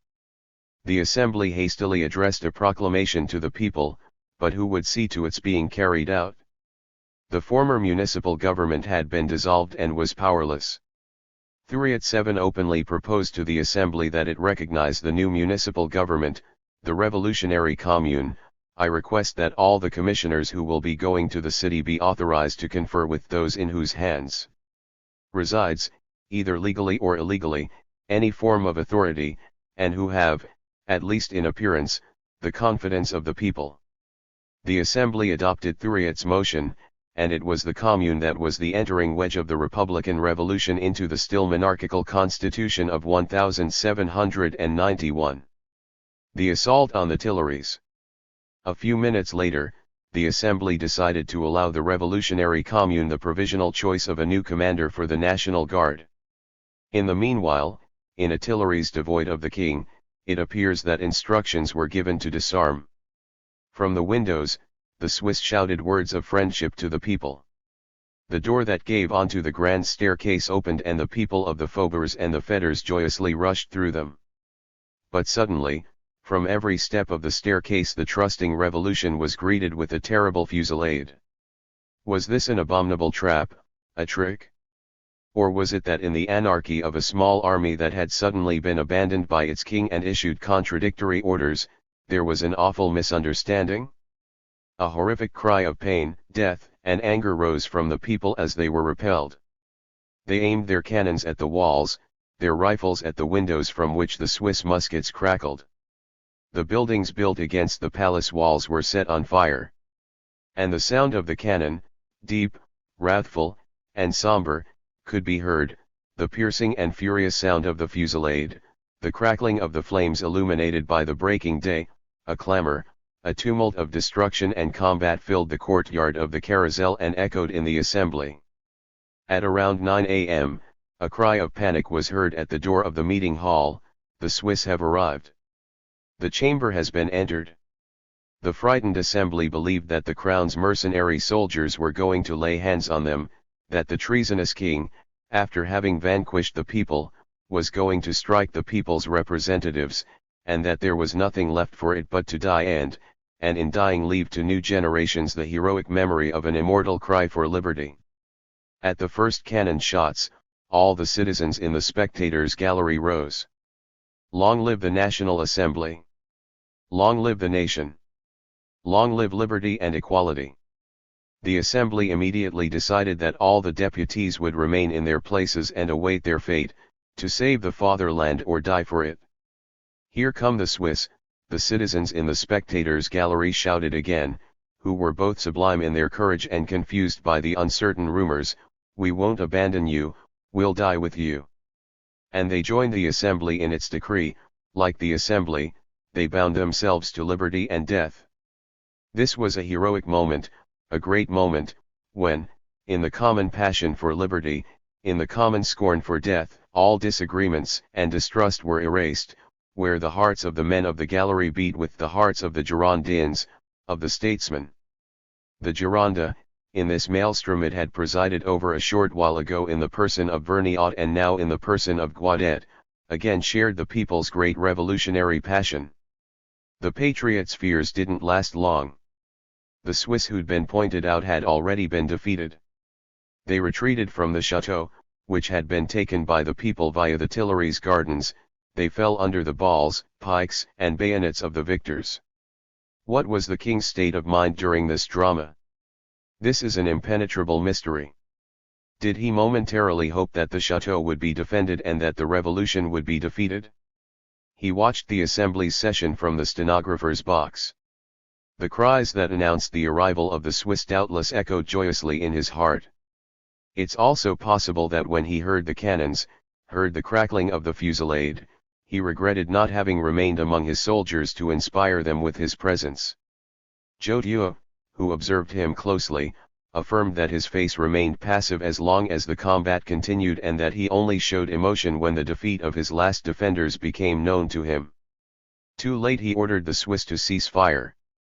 The victorious people invaded the Tuileries, rummaged around it from the cellar to the roof, and men covered with powder and with bloodied faces entered the assembly bearing papers, gold coins, or the Queen's jewels and shouted, "Long live the nation!" The insurrectionary commune dictates its duties to the assembly. This was the victory of the revolution and the fatherland. It was also the victory of the revolutionary commune. It was the latter that, by substituting itself for the legal commune, burned the bridges behind the advancing revolution. It had to win or perish. It was the revolutionary commune as well which, by holding Pétion and arresting Mandat, ensured the unimpeded growth of the popular forces. On the morning of August 10, the chateau having just been entered, the commune appeared at the assembly, not to request the legal confirmation of a power it owed the revolution itself, but, on the contrary, to dictate laws. In its name, Huguenin, accompanied by Leonard Bourdon, Truchen, Berreur, Vijaud, and Chelier, said the following: "It is the new magistrates of the people who present themselves at your bar. The new dangers to the fatherland provoked our election, circumstances counseled it, and our patriotism will render us worthy of it. The people, for the past 4 years the playthings of the perfidies and intrigues of the court, finally had enough and felt that it was time to save the empire as it stood on the edge of the abyss. Legislators, all that remains to be done is to support the people. We come here in their name to work out with you measures for public safety. Pétion, Manuel, and Danton are still our colleagues. Santerre is at the head of the armed force. May the traitors perish in their turn. This day is the triumph of civic virtues. Legislators, the people's blood has flowed. Foreign troops, who have remained within our walls as a result of a new crime of the executive power, have fired on our citizens. Our ill-fated brothers have left behind them widows and orphans. The people who sent us charged us with declaring to you that it again invests you with its confidence. But at the same time it has charged us with declaring to you that it only recognizes the French people, your sovereign and ours, gathered in primary assemblies, as fit to judge the extraordinary measures to which necessity and resistance to oppression have led it. The Assembly didn't protest against the victorious Commune that claimed the right to treat it as an equal and that even renewed its mandate in the name of the people, but only so that the people would be convoced. It was this revolutionary Commune that the Assembly charged with transmitting to the people decrees calling for calm. On that same day, based on reports by Vergniaud, Guadet, and Jean Debris, it issued the momentous decrees without debate. Its first decree invited the French people to form a national convention, stating that the method and time of its convocation would be determined the next day. At the same time, it declared the head of the executive power provisionally suspended from his functions until such time as the National Convention has pronounced on the measures it believes must be taken to ensure the sovereignty of the people and the rule of liberty and equality. Its second decree declared that the ministers in place did not have its confidence, and it decided that ministers would be provisionally named by the National Assembly through individual election. They could not be chosen from within that body. Finally, its third group of decrees decided that the decrees already rendered that hadn't been sanctioned, and the decrees to be rendered which couldn't be sanctioned because of the suspension of the king, would nevertheless be considered binding and would be in force throughout the kingdom. In reality, this signified the end of the monarchy. To be sure, it wasn't a matter of removal from office but only of suspension. The people murmured for a moment, and then protests were raised. Vergniaud harangued the petitioners. He told them that it was from respect for the people's sovereignty that the Assembly was only taking provisional measures. And the announcing of an imminent national convention changed all worries and recriminations into enthusiasm. It appeared to the people that this new Assembly, born of their victory, was going to do away with all the ruses, falsehoods, betrayals, and half-measures which, given the danger that confronted the fatherland, were the equivalent of treason. It was its own strength that it had a presentiment of, that it based its hopes on. The morning's combat had caused the people's anger to grow. The unexpected fusillade by the Swiss, combined with the threat of Brunswick's manifesto, gave rise to the most sinister rumors. According to Chaumet, it was being said that the cruelest of tyranny's inventions were to be employed against the patriots, that if the king had emerged victorious they would have been sacrificed in their thousands on a gallows similar to that put up by Louis XI, and that their sons, standing below them, would be covered with a blood-drenched dew. The people hunted down those it suspected of having taken part in the battle against them during the morning's ambush. And throughout that day of August 10, Louis XVI couldn't have crossed Paris without danger even under escort as a prisoner. All day the Commune distributed cartridges, as if a terrible plot was still to be feared. But the people's anger gradually fell when they saw that they would soon exercise their sovereignty and elect the great Assembly of Combat and Salvation. And the dying Legislative Assembly seemed in a way to participate in the popularity of the new and unknown assembly it had just promised France. This convention constituted the advent of the Republic, without this having yet been openly announced. But more than anything, this was advent of democracy. No more cens, no more privileges, no more harmful and bourgeois distinctions between active and passive citizens. Upon the report of the deputy from the Aisne, Jean Debris, given in the name of the Commission of 12, the Assembly voted without debate at the sitting of August 10 that all citizens aged 25 were electors. The National Assembly, desiring, at the moment when it solemnly swears its support for liberty and equality, to this day consecrate the application of a principle sacred to the people and itself, decrees that in the future, and in particular in the formation of the upcoming National Convention, every French citizen 25 years of age, a resident for 1 year, and living from the fruits of his labor, shall be admitted to vote in the Assembly of Communes and the primary assemblies in the same way as every other active citizen, and with no other distinctions. And so universal suffrage was established. And it wasn't only for the upcoming National Convention, but for all manifestations of national life. Until the end of time. And then, on August 12, the convention again expanded the popular base, lowering the voting age from 25 to 21. It maintained 25 as the age of eligibility, but it erased, both for eligibility for office as well as the electorate, any distinction between active and passive citizens. It maintained the system of election in 2 steps by primary assemblies, but rather as a council than as an imperative, and it set the naming of electoral assemblies for August 26, and the electing of deputies for September 2. The new ministers. On August 10 the ministry was constituted under the name of the Provisional Executive Council. On the proposal of Isnard, 9 ever fond of theatrical display, the Assembly, renouncing individual election, named en bloc Roland, Clavier, and Servan, the 3 Girondin ministers the king had dismissed. But the Gironde could not be alone in benefiting from a movement it had only participated in half-heartedly and sporadically. The Assembly understood that it could only have an effect on the revolutionary people and satisfy the Paris Commune if it called a man of the revolution to the responsibilities of power. So Danton was elected Minister of Justice with 222 out of 284 votes. Monge was called to the Navy and Lerpere to Foreign Affairs. Danton hadn't personally taken part in the assault on the Tuileries.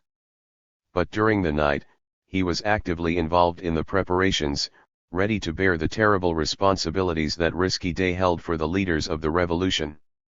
Victorious along with the people, his thoughts were generous and clement. Beautiful were his first words at the Legislative Assembly of August 11. The events that just occurred in Paris prove that there is no way to compromise with the people's oppressors. The French nation was surrounded by new conspiracies.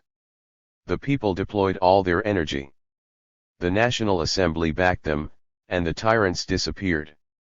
But now it is I who, standing before you, make a commitment to perish in order to wrest from a too long delayed popular vengeance these same men the Swiss who found refuge in your assembly. Loud applause.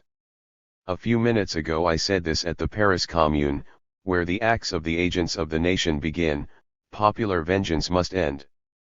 Gentlemen, there is no doubt but that the people feel this great truth, they must not sully their great triumph. The assembly of the Commune appeared to be filled with these sentiments, and all those who hear us share them. I promise to march at the head of those men who the people, in their indignation, felt had to be outlawed, but who they will pardon, since they have nothing more to fear from their tyrants. Repeated applause. On August 11, Louis XVI was taken with his family to the Luxembourg Palace and from there, a few days later, to the Temple. He was nothing but a prisoner. But this revolution that, in Paris, had to be controlled and saved from the bloody folly of reprisals, had to be accepted by an unquestionably shocked and disconcerted France. It also had to be accepted by the army, where there was a legitimate fear that because of Lafayette and Luckner the constitutional spirit prevailed. In order to rally France to the revolution of August 10, the Assembly resorted to 2 methods. The papers found in the Tuileries proved the king's treason, and the corruption caused by the court. They didn't reveal all we know today, but the king's connivance with the foreigners was nonetheless clear. The Assembly published these papers.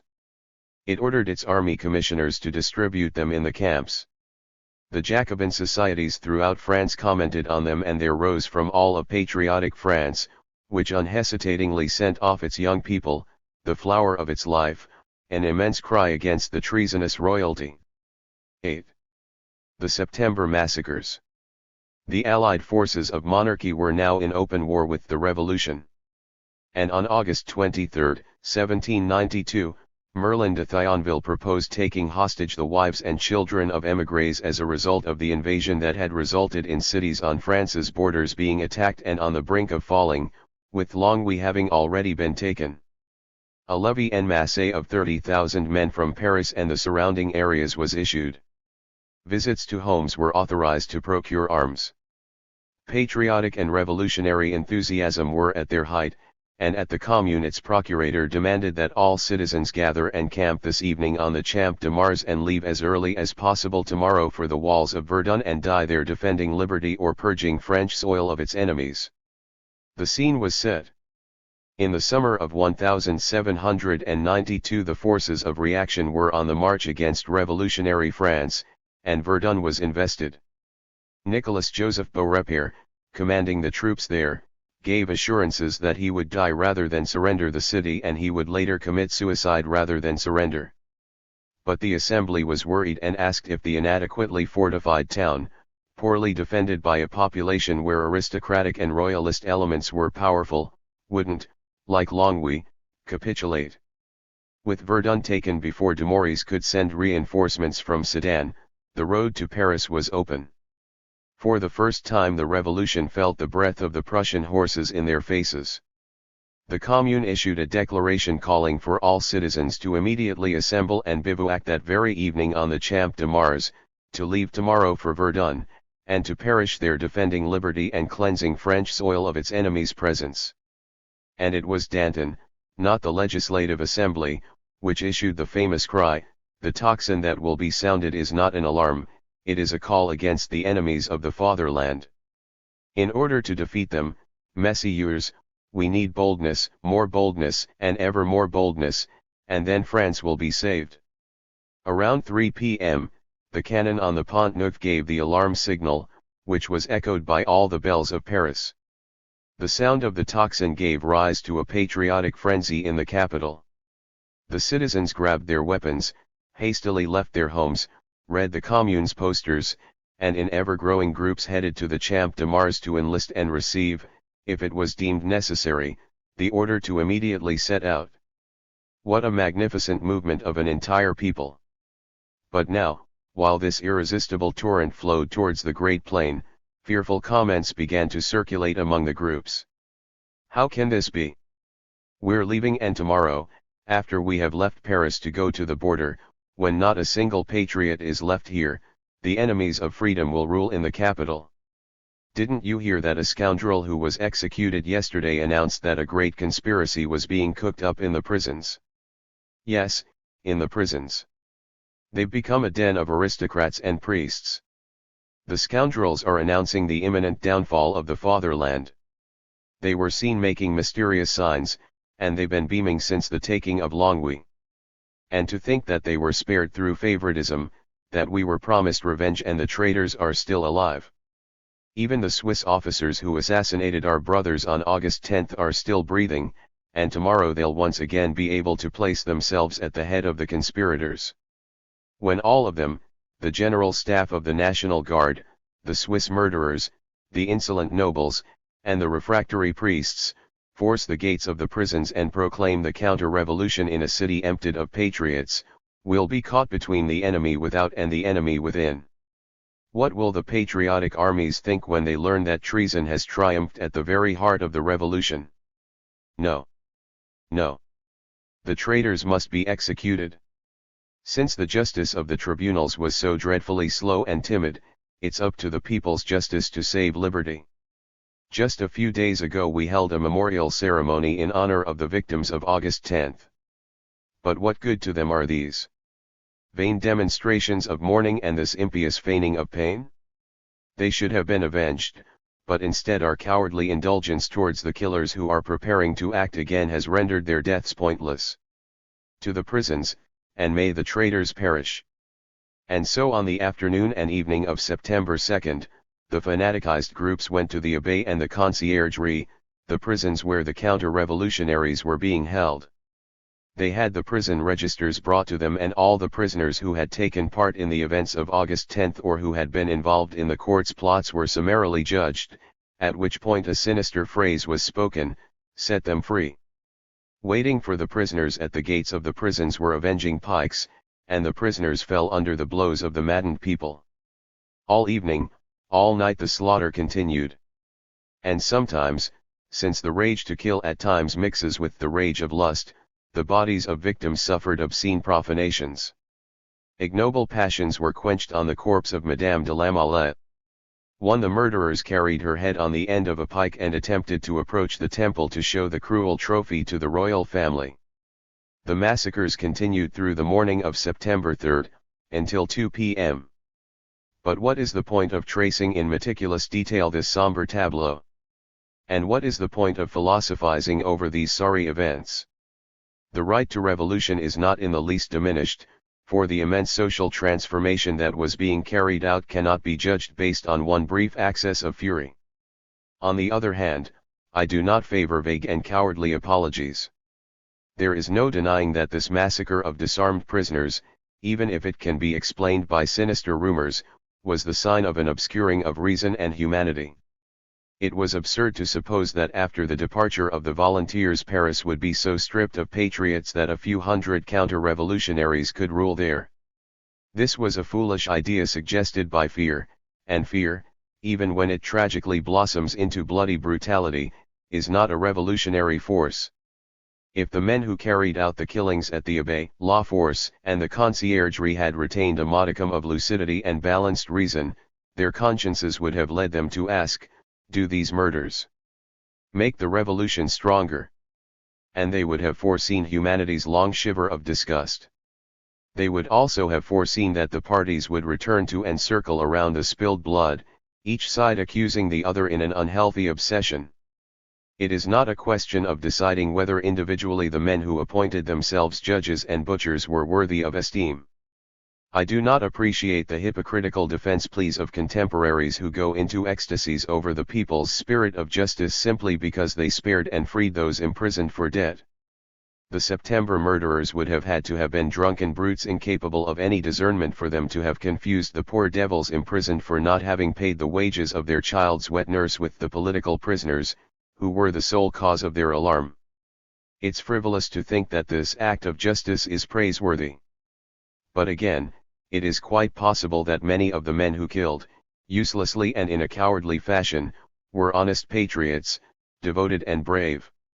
It is quite possible that they thought they were serving the revolution and the fatherland and were ready to brave death after having dealt it.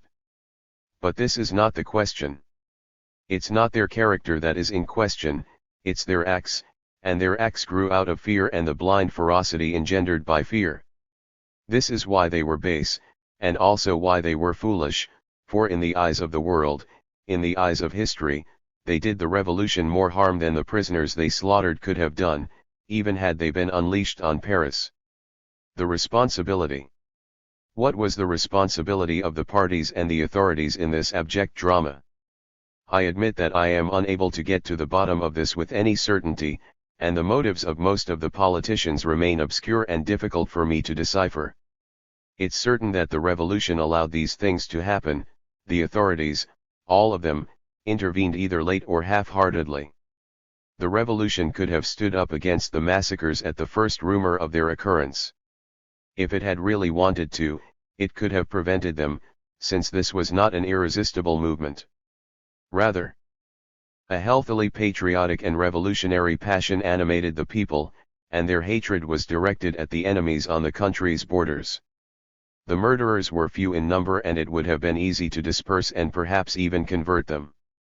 Thuriot's admirable words should have been spoken to them, we are accountable for the revolution in the eyes of the whole world.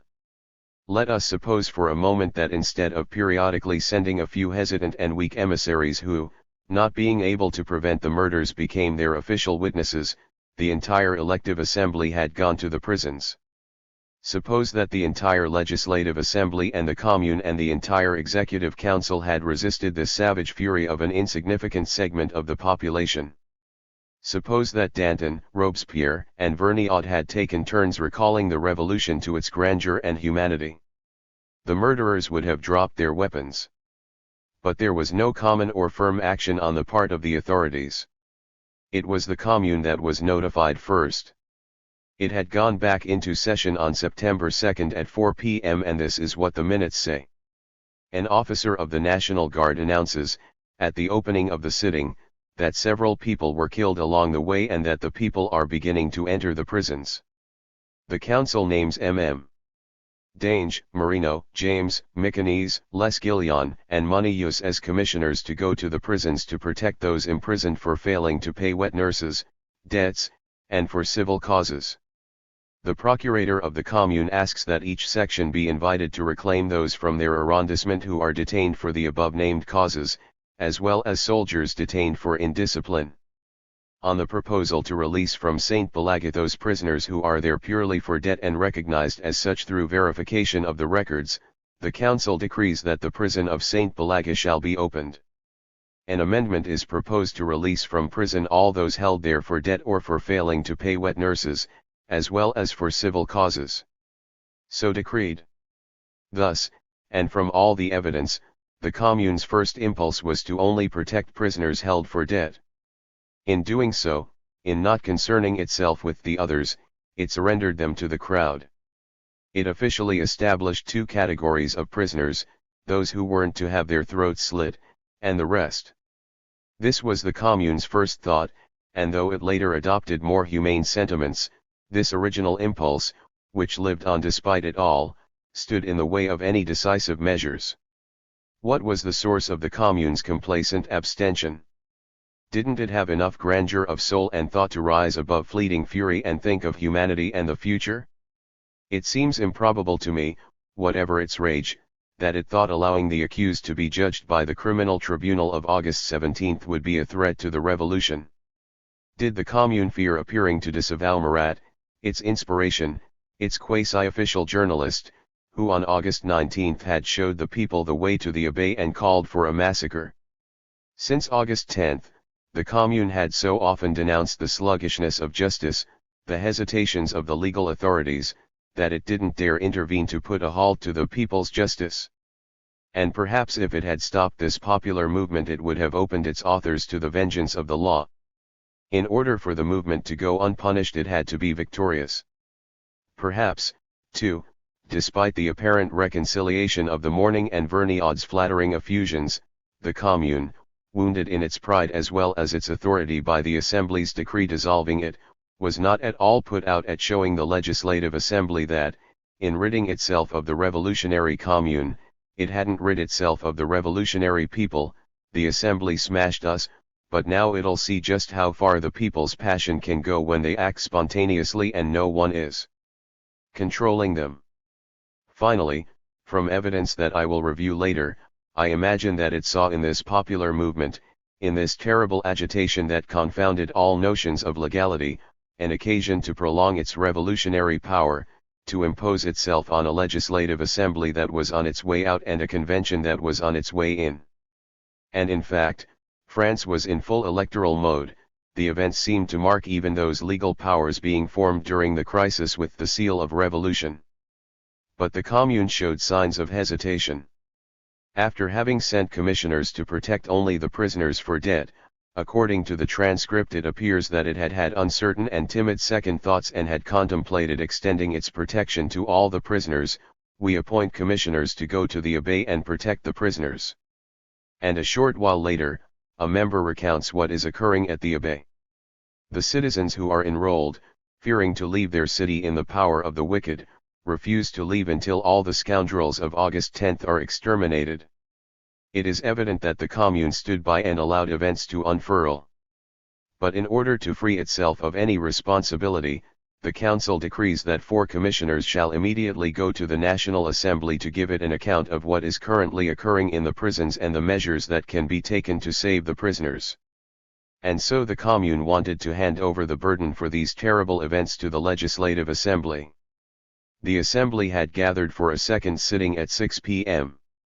The delegation of the General Council of the Commune appeared at the bar. People are gathering at the gates of the prisons and they want to break them down. Most of the general councillors of Paris went to join the people wherever there was danger, but it was all in vain. Several prisoners have already been killed, and the situation is critical. The people are ready to march to the borders, but they feel a justifiable alarm concerning the intentions of a great number of persons who were arrested and accused of counter-revolutionary crimes. Upon the proposal of Danton's friend Basire, the Assembly immediately appointed 12 commissioners. But I fail to hear any cry of pity, I hear no protest from Thuriot. 3. The Assembly seems to be discharging a painful formality in silence. As the final rays of the autumn sun fell, the commissioners helplessly witnessed the slaughter. Old de Saulx, translator of Juvenal, returned to the Assembly. The deputies you sent to calm the people reached the gates of the Abbaye with great difficulty. There we tried to make ourselves heard. One of us climbed onto a chair, but he had hardly been able to say a few words when his voice was drowned out by loud shouts. Another orator, M. Basire, tried to make himself heard by opening his speech with well-chosen words, but when the people saw that what he was saying wasn't in agreement with their point of view, he was forced to stop speaking. Each of us spoke to his neighbors to the left and the right, but the peaceful intentions of those who listened to us couldn't be communicated to the thousands of men assembled. We withdrew, but the darkness prevented us from seeing what was happening, so I can't reassure the Assembly concerning the sequel to this unfortunate event. The people are inflamed to such a point that they listen to no one. They are afraid that they are being duped. And that is all. While the murders continued under the veil of darkness, the Assembly did nothing. It allowed the work of the night to be completed. It is all but impossible to sound the depths of people's consciousness during those fearsome and troubled hours, when all sentiments were blended together. Perhaps the Assembly felt that since the crisis of August 10 it had lost contact with the people and had no influence over them. Perhaps it thought that the fatherland, threatened by the invader, required any and all forms of energy, even the savage, and that in repressing the people's excesses, there was a risk of halting its momentum. At the same time, though, I sense a pitiful calculation in their abstention. Both the Assembly and the Commune, surprised by this crisis at the height of their battle with each other, sought to shift the blame onto the other. Instead of acting vigorously, the Commune had consulted the Assembly.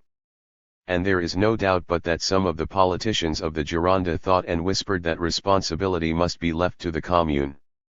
If it allowed the people to do whatever they wanted, the Commune covered itself with blood; if it repressed them, it entered into battle with the extremist forces it had unleashed.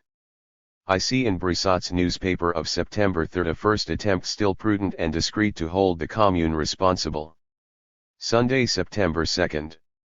The municipal government of Paris, convinced of the dangers to the fatherland and feeling it necessary to make a grand effort to incite the people, at this morning's sitting decreed the sounding of the tocsin and the assembling of the people on the Champ de Mars to form an army of 60,000 men to go to Chalons, or wherever necessary.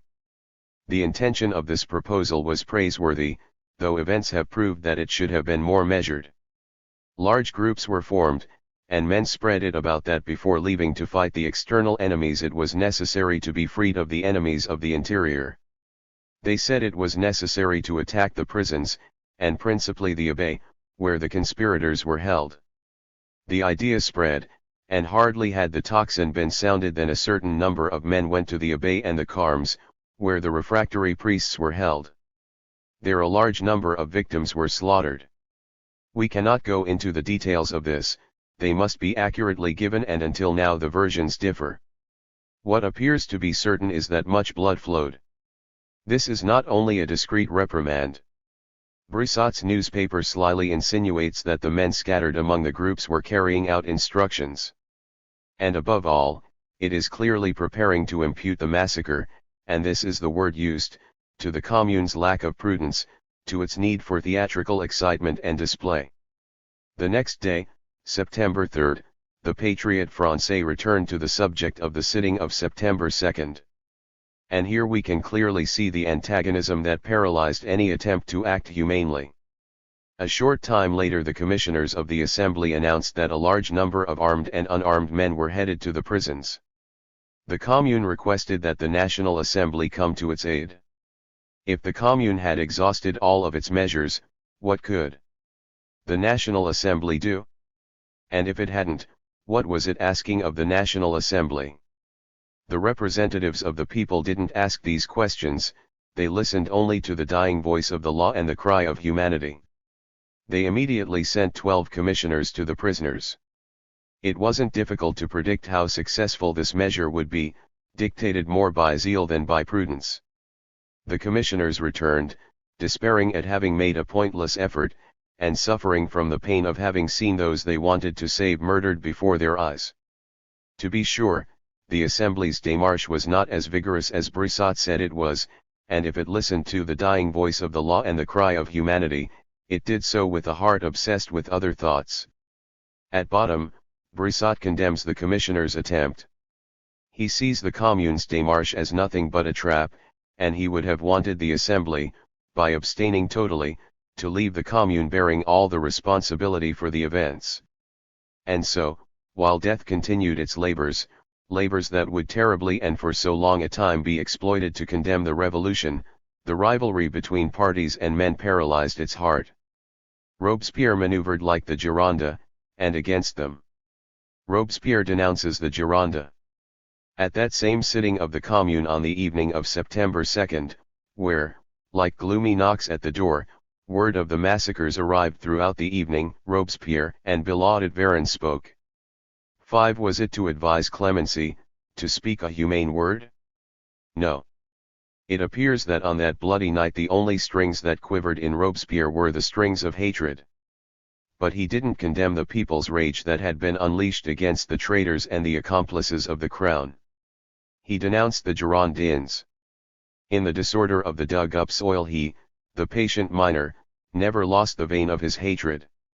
And while the people struck enemies, he sought to strike rivals. These extraordinary lines leap out from the transcript. Billaud Varennes and Robespierre, as they expressed their civic feelings, described the profound pain they feel at France's current state. They denounced to the General Council a plot in support of the Duke of Brunswick, whom a powerful party wants to put on the French throne. He made this murderous accusation against the Gironde. And what is the use of quibbling, like M. Ernest Hamel, 6 over the names he mentioned? 2 names, he said, perhaps 3 fell from his mouth, those of Cara and Brissac. And when at the convention sitting of September 23 Vergniaud reproached Robespierre about whom, he said, he had only ever spoken highly for having implicated Brissac, Guadet, Lazars, etc., and himself in the plot denounced at the Commune on the night of September 2 to 3, Robespierre stood up and said with the force of truth, "That is false." To which Vergniaud responded, "I would be happy for a denial that would prove to me that Robespierre, too, was slandered." No one noted such a denial by Maximilien, and from Robespierre's response to Levet, 7 it can be seen that in fact he only named 2 or 3 people who had already been denounced by several of his colleagues for having constantly disparaged the General Council of the Commune. We see here the marvelous results of partisanship, and to what complacent sophistries this honest historian allowed himself to be led. It is agreed that Robespierre gave only 2 or 3 names, but they were the names of Cara, one of the most active of the Gironde's journalists, and Brissac, who passed for the leader of the Gironde. And after having named these men, or in naming them, Robespierre accused a powerful party, the entire Gironde. This would have been a grave matter even if he had only accused Cara and Brissac during those tragic hours when words could kill. Robespierre can't be defended in this matter. On November 3, he would say, "By resorting to an intolerable parallel, it was insinuated that I wanted to compromise the safety of certain deputies by denouncing them at the Commune at the time of the executions of the conspirators. I already responded to this calumny by recalling that I had ceased going to the Commune before these events, and that I could not have predicted them any more than the sudden and extraordinary circumstances that brought them about could have been predicted. Do I need to tell you that a number of my colleagues had denounced before I did the persecution plotted against the Commune by the 2 or 3 people of whom we speak, as well as the plan to slander the defenders of liberty and divide the citizens at a time when they needed to unite their efforts in order to smother the conspiracy within and to repel the foreign enemies? What is this awful doctrine that denouncing a man and killing him are the same thing? What kind of republic are we living in if a magistrate who freely explains himself in a municipal assembly concerning the authors of a dangerous plot is viewed as someone who incites murder? The sophistry is striking. It wasn't at just any time, but on the night of September 2nd to 3rd that an accusation of treason like this one was an incitement to murder. I do not know if, as he claims, Robespierre was absent from the Commune during that period. He spoke there at great length on September 1st and again the next day. And when he presided over the electoral assembly of his section on the Place Vendôme when they chose deputies to the convention, it is inconceivable that he wasn't apprised of what was happening at the Commune. And he also knew just how much the Commune hated Brissot and the entire Gironde. It was virtually in the name of the Gironde that the Lombard section demanded the dissolution of the Commune, giving rise to implacable rancor. And so when Robespierre, with all his authority, affirms that the Gironde is the party of Brunswick, and that it wants to raise to the throne of France the very man who signed a manifesto calling for the extermination of revolutionary France and Paris, then, whatever he might say, he has sharpened the daggers. Could the people massacre the prisoners in order not to leave a single traitor still living and then spare the traitors of all traitors, those who, under the usurped and profaned name of patriots, wanted to surrender France to the Prussian general and exacerbate their re-established slavery with the shame of defeat? Absolutely not. They, too, must be struck. Let the sinister legend to which Robespierre gave force and credit spread from the General Council of the Commune to the enflamed people, and the massacres will spread even wider. The accusation made by Robespierre hypocritically tended towards Marat's policy, suppress both the Feuillante and Girondin royalists. The proof that his denunciation was not inoffensive is the fact that the very next day the Commune ordered that Brissot's home be searched. Brissot spoke of it in the Patriot Français. I thought I had provided proofs of my patriotism that were sturdy and steadfast enough to be beyond suspicion. But calumny respects no one. Yesterday, Sunday, I was denounced at the Paris Commune, along with several Girondin deputies and other men as virtuous as they. We were accused of hoping to surrender France to the Duke of Brunswick, of having received millions, and of having conspired to flee to England. I, the eternal enemy of kings and a man who didn't wait for 1789 to manifest my hatred towards them. I, the supporter of a king? I'd rather die 1,000 deaths than ever recognize those despots, and even more, a foreigner. Citizens, I was denounced at 10 p.m., and at that very moment murder was being committed in the prisons. Such a denunciation was likely to incite the people's fury against me, and in fact, it did incite them. Some honest souls, who think that a person should be investigated before being convicted and punished, demanded that my papers be inspected. Consequently, at 7 o'clock this morning, 3 commissioners of the Commune came to my home. As a deputy I could have refused such a search, but when the fatherland is confronting danger every citizen, whoever he might be, must lay himself bare at the first request of the law. For 3 hours the commissioners carefully examined my papers. I handed them over to them with the confidence of a man with nothing on his conscience. I had only one regret, and that was that the people, this people, to whom I am slandered and who I always defend, could not witness this examination. Here are the results. We, after a careful search of all the papers of Sieur Brissot, and after having examined them, having found absolutely nothing that appeared contrary to the public interest, left him all his papers. Signed, Berthelon, Germer, Deputy Commissioners, Cousteau, alias Mignon. 9. The Battle of Valmy. Foreign royalty was at war with the Revolution, and on the borders the soldiers of the Revolution fought the battle of liberty against the first attacks of universal despotism. The army of Prussians and émigrés, under the leadership of the Duke of Brunswick, had already carried off victories at Longwy and Verdun, where the revolutionary general Beaurepaire had committed suicide rather than surrender. But the heart of the revolution didn't waver. Dumouriez, commanding the revolutionary army, carries out reconnaissance and locates a spot between the Meuse and Aisne valleys and exclaims, This shall be France's Thermopylae. He issues an appeal to the people: citizens, I call on you, in the name of the fatherland and of liberty, to bring your grain and forage to our camps.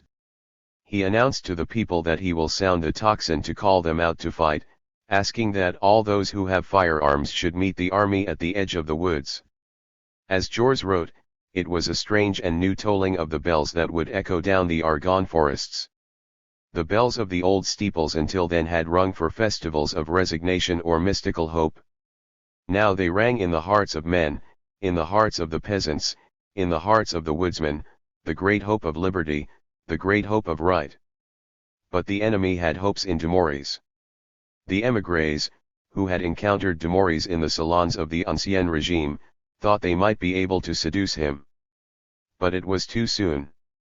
How could he abandon the magnificent showdown from which he could expect so much renown, and doubtless so much power? On September 20, 1792, the battle will occur in the spot chosen by the revolution. For a brief while, the émigrés and the Allies had solid reasons for hope. When the Croix Auxiliary Bois Passage was forced, they thought they would be able to surround Jaurés. But the latter, through a skillful night withdrawal on September 15, 1792, was able to break off contact. And with admirable calm, instead of rushing to Paris, he held his position, with his lines anchored to the south of the Argonne forest, a bit to the west and to the rear of the route Brunswick would have to take to Chalons.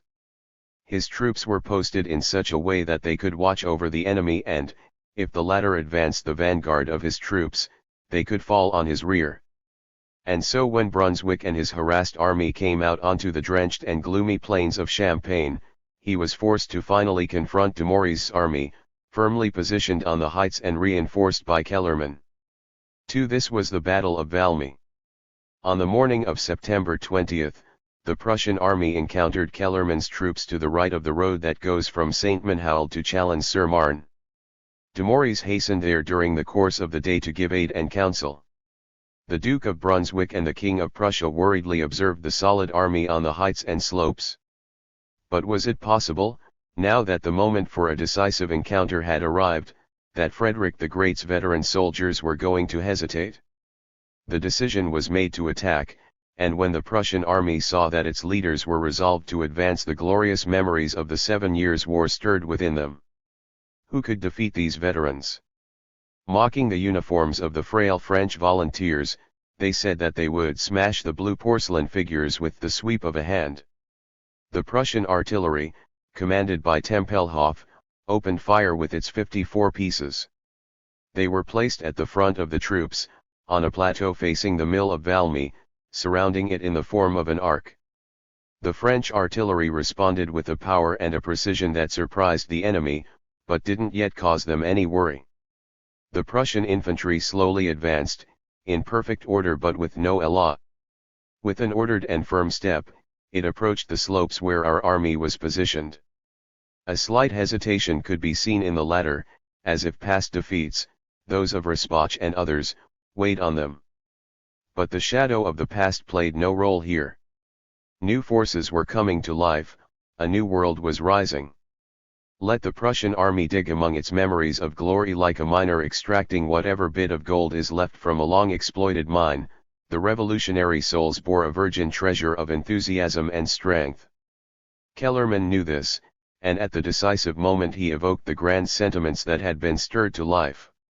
Upright and motionless under the bullets raining around him, he raised his hat on the tip of his sword and cried out, "Long live the nation!" The entire army, from the mill heights to the base of the slopes, cried out, "Long live the nation!" All of the radiant energy accumulated in these words over the past 3 years was communicated to every heart. The nightmare of the past melted away. And just as the cloudy sky of Valmy was cleared by the thundering of the cannonade, in the same way the shadows of doubt and fear instantly vanished. And now it was the Prussian army that was surprised. The French cry resounded like the cry of an entire people. Are we fighting an entire nation? The French artillerymen, despite the losses it suffered from the Prussian artillery, didn't fire back on it, concentrating its fire instead on the decimated infantry. The Duke of Brunswick took fright. Wouldn't he lose the best of his army in an attack with no artillery cover? He ordered his men to halt. And then, after a few minutes of dazed hesitation, he pronounced the decisive phrase, "We won't fight here. Hier Schoolagen wir nicht." And the retreat began. The Prussian army withdrew to the plateau. According to the ordinary rules of war, this could hardly be considered a defeat. When you set out to attack an enemy position and realize that it is stronger and better defended than you had thought, you renounce the attack so as not to waste your forces. This is an incident of no great importance and an easily repaired mistake. And yet, from that moment the Prussian army's momentum was decisively broken.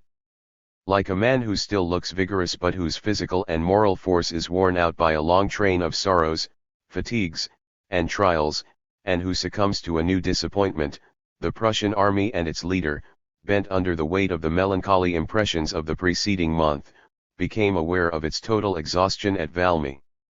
The invader felt that he not only had against him the immense and diffuse force of the revolutionary nation, he became aware that in just a few days that nation had been able to form an organized, mobile, and resistant force, capable of both firmness and enthusiasm. When it encountered this new and fervent power, the invading army, exhausted, ill, and supported by no ideal, felt all the more profoundly its own misery. And it allowed itself to slide down the walls of an abyss where there were no outcroppings to stop its fall and gather itself. It was discouragement and impotence that led to its defeat. Since the defeat was far more in the hearts of the invader than in their bodies, Kellerman and Jaurés failed at first to grasp the full meaning of that great day. But Goethe, the great and clear-sighted poet who had accompanied the Prussian army, immediately saw the grandeur of the event. In this place and on this day, a new epoch in the history of the world is beginning. It was September 20th. The same day the National Convention held its first session at the Tuileries. 10. The trial of the king. Already, before the events of August 10, 1792, addresses demanding Louis XVI's removal from the throne began to arrive. On July 23, a petition from Angers had said, "Legislators, Louis XVI betrayed the nation, the law, and his oaths. The people are his sovereign. Pronounce his removal from the throne and France is saved." But the Gironde hesitated, and one of their leaders, Guadet, issued an appeal to the king. "The nation alone will certainly know how to defend and preserve its liberty, but it asks you, sire, one last time, to unite with it to save the constitution and the throne." But on August 1 of that year, a declaration issued by the Duke of Brunswick, leading the foreign counter-revolutionaries, in the name of the King of France declared the men of the revolution and the revolutionaries to be outside the law. As Jaures says, this definitively ruined the king. With the king dethroned on August 10, 1792, the major military victories of the revolutionary armies, particularly Valmy, having ensured its survival, and the Republic having been declared in 1792, the fate of the monarch had still not been decided, despite the passing of time. It would be decided by the National Convention, where diverse opinions existed. He would ultimately be guillotined, and Jaures analyzed the positions of those in the convention who would make that decision. On August 10, 1792, Louis XVI was suspended from his functions as king and imprisoned in the Temple. On January 21, 1793, he climbed the scaffold. Why did the revolution take 5.5 months to judge and execute him when it was in its interest to move quickly? If the king had been judged and executed in October, as soon as the convention had met, the country would still have been under the impressions of August 10 and, still angered, would more easily have accepted the bold stroke. Since the revolution wanted to discourage the royalists and shock Europe with an irreversible act, the trial should have been the first thing the convention dealt with. In doing so, it would have marked its labors with an inviolable seal. What is more, in late September and October, Europe was stunned by the revolution's unexpected victories. The king's death would have turned this shock into total confusion, and it's possible that the European coalition would have disintegrated. In any case, in September and October, the English did not appear determined to go to war, and the rapid and ferocious sentencing of the king would not have sufficed to push them towards it. The world would have been surprised by the rapidity of the event and immobilized by the thunderbolts. Why did the convention delay? It was because of the original mandate it had received. The Legislative Assembly had stepped aside so that the nation itself could decide on the fate of the monarchy and the king. The monarchy was abolished on September 21. The king's fate had to be settled urgently and immediately. Despite its boldness, did the convention feel an unspoken disquiet? Was it held back by the remnants of superstitious respect and the first stirrings of a feeling of pity for this man, whom misfortune had made almost human without completely depriving him of age-old prestige? It tied itself up in formal difficulties and judicial scruples. Can Louis XVI be judged for the crimes he is accused of committing while on the constitutional throne? Who should he be judged by? Will he be brought before regular tribunals, like any other citizen accused of a state crime? Will you delegate the right to judge him to a tribunal formed by the electoral assemblies of the 83 departments? Is it not more natural that the National Convention judge him itself? Is it necessary or appropriate to submit the judgment to the ratification of all the members of the Republic gathered in communal or primary assemblies? These were the questions posed by Malhy in the first words of his preliminary report of November 7 and which the Legislation Committee profoundly and at great length discussed. The thesis of inviolability. In truth, this long debate was futile. How was it possible to retain the thesis of royal inviolability? It is true that the Constitution declared the king's person inviolable and held only ministers responsible, though it stated that for certain acts the king was considered to have abdicated and decreed his removal. But this constitutional procedure supposes that the Constitution had not been attacked at its roots. If the king's offenses, his treason, don't place the nation and liberty in mortal peril, if the monarchy can survive the king, then yes, the king should be judged in accordance with the Constitution, since the Constitution remains in place. But if the king has been involved in long-standing conspiracies, undermining the Constitution itself, if by his connivance with foreigners armed to destroy the Constitution he has all but killed it, if the just anger incited by his crimes has forced a frustrated and defiant people to a new revolution, then how can a constitution of which nothing is left because of his offenses, be applied to him? In fact, since August 10, France was not a constitutional, but rather a revolutionary state. The suspension of the king and his internment at the Temple were revolutionary acts. The convention itself was a revolutionary assembly, since it had not been convoked by virtue of the Constitution of 1791 and, like the Revolution, it had received its unlimited powers from the people.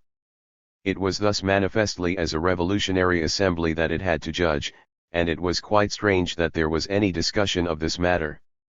It was clearly the sole revolutionary tribunal competent to judge. Handing the judgment over to a jury formed of 2 jurors per department chosen by the electoral bodies would have been an act of dangerous folly. It would have been a parody of the regular forms of justice, for in a question in which the life of the nation was at stake this jury would not have been able to escape the passions of popular opinion and the hints, the pressing suggestions, of the convention itself. This judgment was, par excellence, an act of sovereignty, since it involved the fate of liberty and the fatherland. It was thus sovereignty, that is, the nation itself represented at the convention, that had to judge. There was no longer a constitution, since that of 1791 had been abolished and the new one had not yet been formulated. In this interval between constitutions, there was only one power left, the nation. Or rather, all powers flowed back to it as if to their source. It was precisely because the convention did not have a purely judicial mandate but rather a political mandate, a total mandate, that it should judge, for it was impossible to separate the judging of Louis XVI from the overall judging of the political and social state of France. It would have meant dismembering sovereignty and mortally dividing it against itself to detach from the total political power exercised by the convention the judging of the king, which involved the entire political life of the nation. And let it not be objected that the nation was both judge and plaintiff, and that this is contrary to the rules of justices. When a king has betrayed a nation, where in that nation can one find a citizen who is not both judge and plaintiff? As a member of the convention wrote, must we seek judges on another planet? It would be strange for the nation to be deprived of its right to judge because of the very immensity of a crime which, by offending every conscience and every being, deprived a people and all the individuals of this people of the vulgar impartiality of a judge. In this sense it is not only to the convention, but to the entire nation that Deceies could have said, I seek judges among you, and all I find are accusers. But these words were only dangerous for Louis XVI, who, in betraying an entire people, forced an entire people to be both judge and accuser. The Montagnard thesis, Saint Just. But this being so, would it not have been more honest to strike rather than judge him? This is what, in an odd meeting of the minds, Kant and Robespierre both concluded. Kant thought that on August 10 the revolution would have had the right to strike the king in the same way one strikes an enemy in combat, but that claiming to judge him by substituting a new law for an older one was a mockery. And I say, exclaimed Saint Just in his November 13 speech, that the king must be judged as an enemy, that we have less to judge him than to combat him. I would even say that a constitution accepted by a king does not bind the citizens. Even before his crime they had the right to outlaw him and expel him. It would astound posterity that a king should be judged like a citizen. To judge means to apply the law. A law is a legal relationship, but what legal relationship is there between humanity and a king? A king should be tried not for the crimes of his administration, but for the crime of having been king, for nothing in the world can legitimize this usurpation, and whatever illusion, whatever conventions royalty wraps itself in, it is an eternal crime against which every man has the right to rise up and arm himself.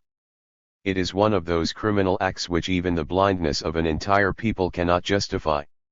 It is impossible to reign innocently, the folly of this is too obvious. Every king is a rebel and a usurper. This is nothing but sophistry. For unless Saint Just ignores history, he must recognize that the institution of monarchy is not the work of a handful of bold men, it corresponded to historical necessities, and all that could be said in 1792 was that these necessities no longer held true and that nations were now able to govern themselves.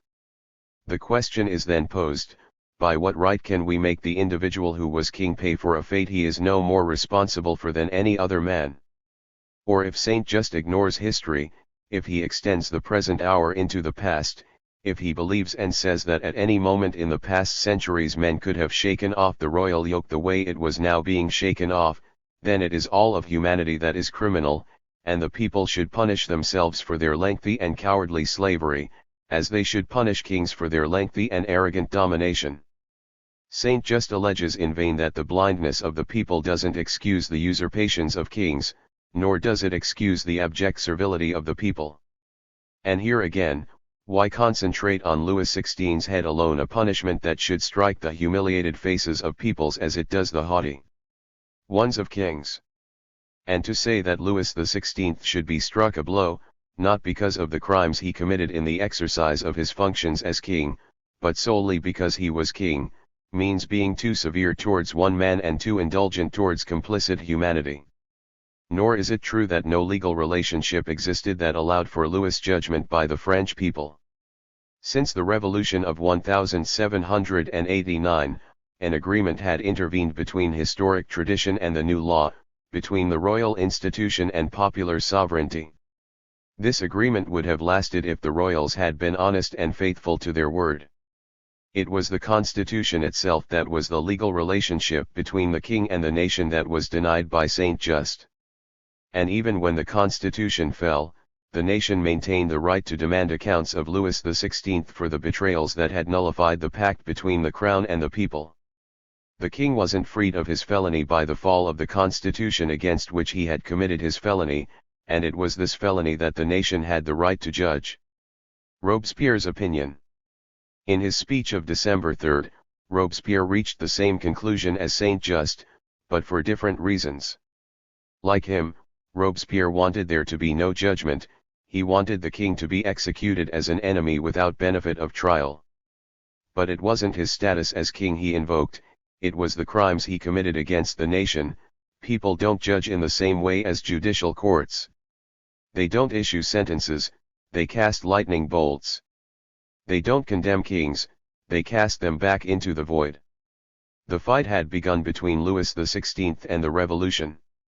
August 10 was the first blow, death would be the second. On August 10, the people made no claim to passing judgment. In order to defend themselves they struck out. They were now going to strike the decisive blow and forever rid themselves of the tyrant. The tyrant must die so the fatherland can live. Judging Louis XVI implied that he could be innocent, and if Louis XVI was innocent then it was France that was a rebel, it was the revolution that was a crime.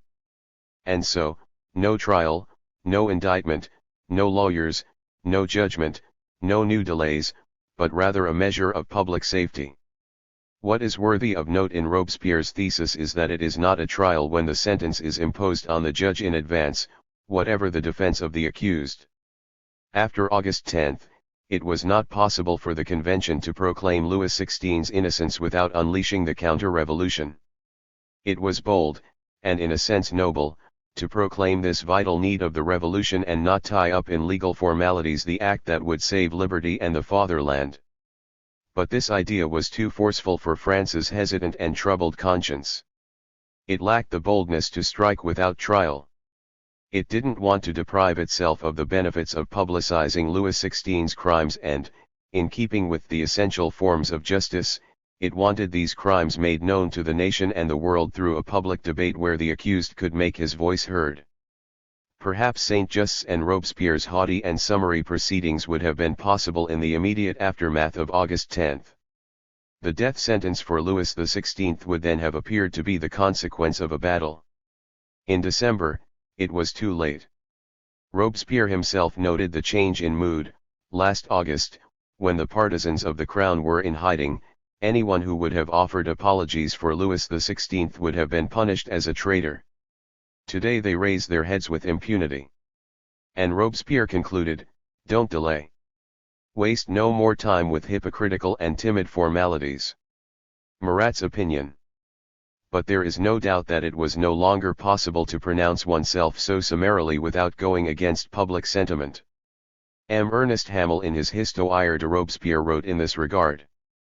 Is it true that at that moment Marat, leaning over to Dubois-Cranes, said to him, "With these doctrines we'll do the Republic more harm than all the tyrants combined"? This, at least, is what an extremely conscientious historian Vuillaume claimed, though we don't believe this for three reasons. First, because such scruples seem to us to be totally contrary to Marat's genius and habits. Secondly, because Dubois-Cranes, an extremely shady character, deserves no credence. And finally, because he has completely omitted providing us with the least proof of the authenticity of such an allegation.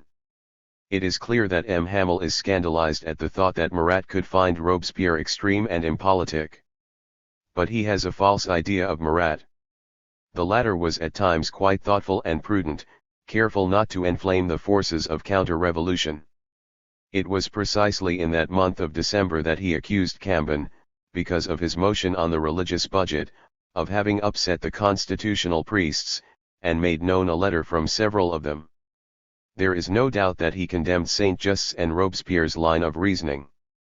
We know that he held Robespierre in high esteem, he was the only man he never attacked. He had also been impressed by Saint-Just's first speeches and he characterized his manner with great subtlety. He wrote on December 1, "The sole orator who gave me any pleasure at the tribune was Saint-Just." His speech regarding staple goods demonstrated a feeling for style, a dialectic, and a vision. Once he has matured through reflection and has renounced showiness, he will be a man, he is a thinker. But on this point he stood apart from Saint-Just and Robespierre. I would like to point out that he didn't praise Saint-Just's speech regarding Louis XVI. In fact, Marat's opinion was that Louis XVI should have been judged in accordance with legal forms. He feared that if the country was not reminded of the king's most flagrant crimes through a solemn trial, the death sentence would meet resistance. He expressed his opinion. Your legislation committee, with a series of reasons drawn from natural right, the rights of people, and from civil law, has made it clear that Louis Capet must be brought to justice. This was necessary for the education of the people, for it is important to lead all the members of the Republic to this conviction by the different paths appropriate to the quality of their intelligence. It is clear that Robespierre's summary proceedings did not appear to him to be capable of convincing. And since Marat deposed his written opinion at the convention on December 3, the very day Robespierre spoke, it is quite likely that he showed some irritation with the latter's views. Robespierre's intransigent and clear-cut opinion made Marat look like a moderate. If M. Hamel hadn't been absorbed and fascinated by the contemplation of Robespierre, if he had referred to Marat's writings, he would have found the words attributed to him by Dubois-Cranes quite plausible. Marat insisted on his idea: Louis XVI must be judged with ceremony and severity. And in his December 13 issue of L'Ami du Peuple, Marat, who was usually in such a hurry to bring things to a conclusion, complained of the unthinking impatience that risked depriving the convention's decision of some of its authority. It is with pain that I saw the patriotic members of this assembly fall into the trap that was laid for them. How could they not see that the other side sought to have them carry out misguided measures by pushing them to hastily judge Louis Capet? I call for them to reflect.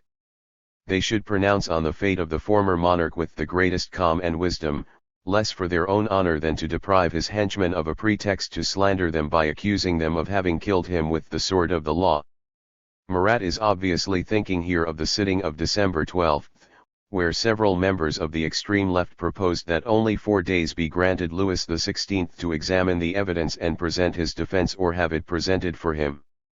Marat was so concerned with satisfying public opinion that he was even accused of being lukewarm, and had to defend himself in his newspaper. In putting Louis Capet back on the throne after his flight to the enemy, the representatives of the nation granted him remission of his previous crimes. If it is appropriate to place him on trial in accordance with the Constitution, at the very least in order to silence his henchmen, I think we must limit ourselves to the acts committed after that date. Because of this simple observation, friends have concluded that I am playing tyranny's game, and enemies have concluded that I was commiserating with them in their plight. The latter found this mysterious, the former an abominable bit of foolishness.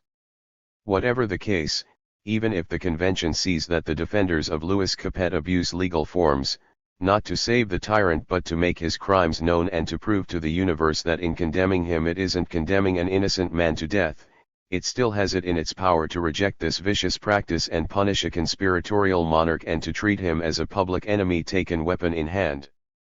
And so Marat would only rally to Robespierre's and Saint-Just's point of view if the other proceeding, that is, judgment in accordance with legal forms, raised difficulties and failed to resolve the crisis. But in essence his viewpoint is directly contrary to theirs. Far from viewing the king only as king, far from treating him as if the entire nation saw in him anything but an enemy, he wanted to judge him for his crimes and in accordance with the Constitution. He granted remission for the crimes committed prior to Varennes because public opinion saw his being returned to the throne as an amnesty. Yet again, it is surprising that M. Hamel erred so seriously concerning Marat's tactics.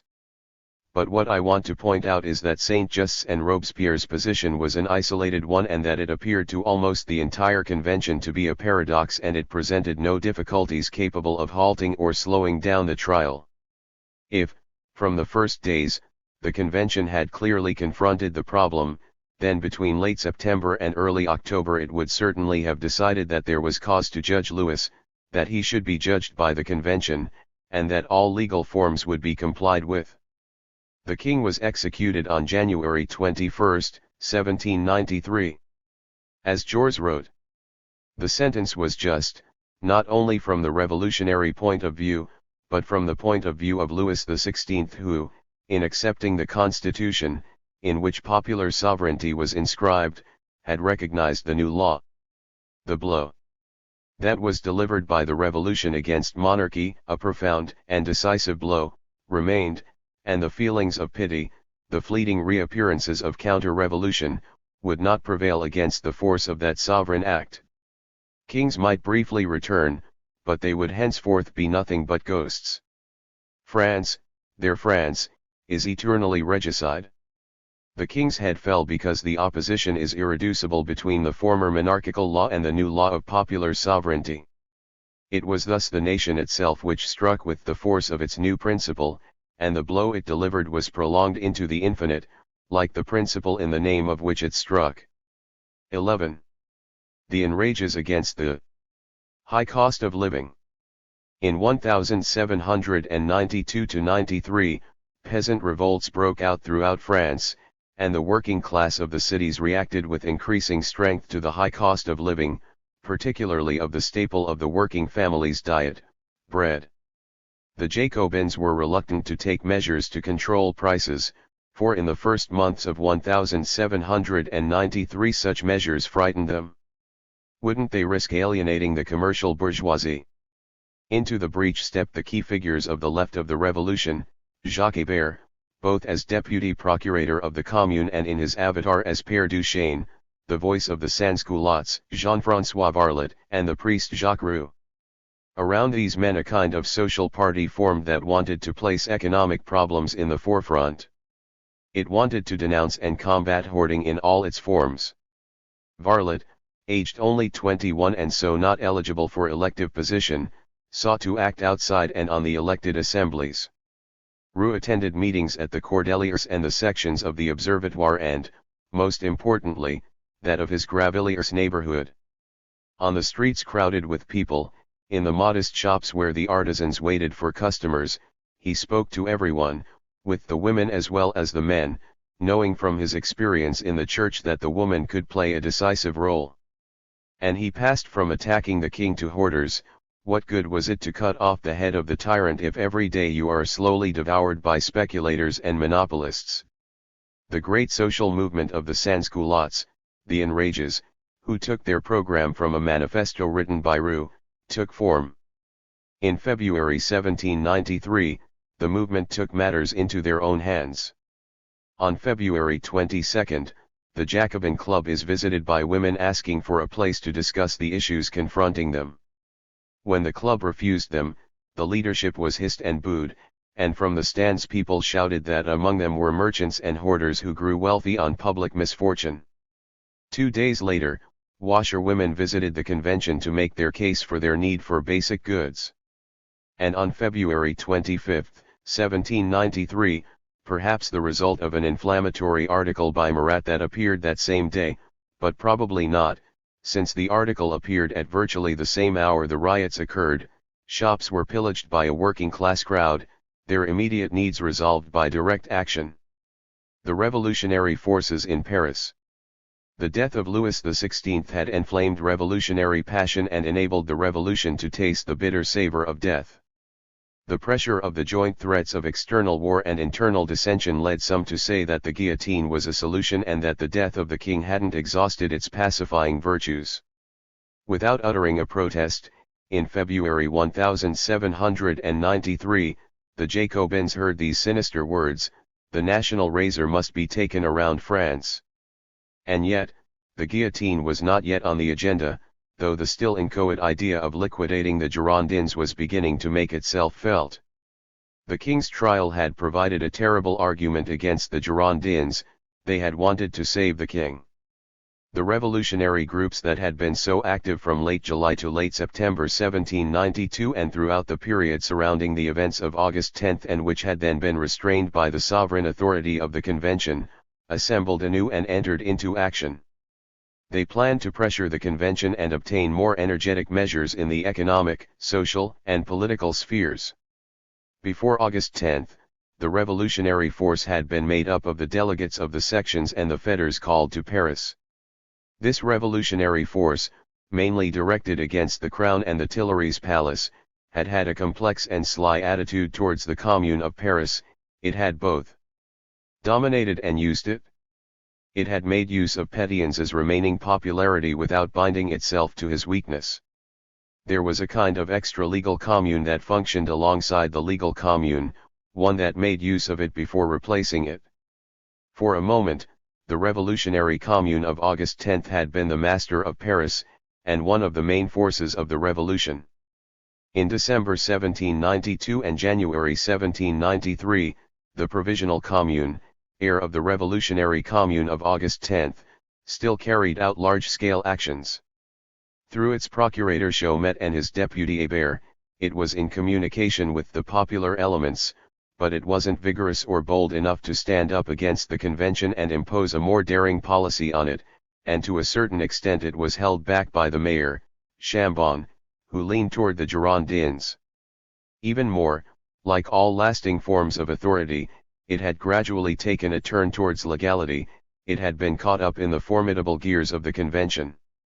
Often called to the bar to give an accounting of the state of Paris, troubled by the memory of the September massacres, which had been disavowed by all, it was no longer capable of a great, spontaneous revolutionary undertaking. Though Abidor and Chaumet could very well involve themselves in a popular movement, they weren't determined enough to incite such actions or persistent enough to organize them. And although the most ardent and impatient section of the people of Paris wanted to eliminate the Girondins, tax foodstuffs, and declare war on the rich, although it wanted to push the convention in this direction, or even to force it to act, it couldn't count on the open and direct action of the Paris Commune. The motive force was elsewhere, in the sections and among the fetters. The latter, when they came to Paris in late July 1792, had but one goal: to save liberty by combating the king. They hadn't taken sides in the quarrel between Robespierre and Brissac and didn't distinguish between Girondins and Montagnards. What is more, their sympathies would more likely have gone to the Gironde than the Mountain, since at that time it was in the front ranks of the revolution and because the fetters from Marseilles were fond of Barbaroux. But they had no problem taking lodging near the Cordeliers and allying themselves with Danton, and the spirit of Paris, which was increasingly hostile to the Gironde, soon entered them.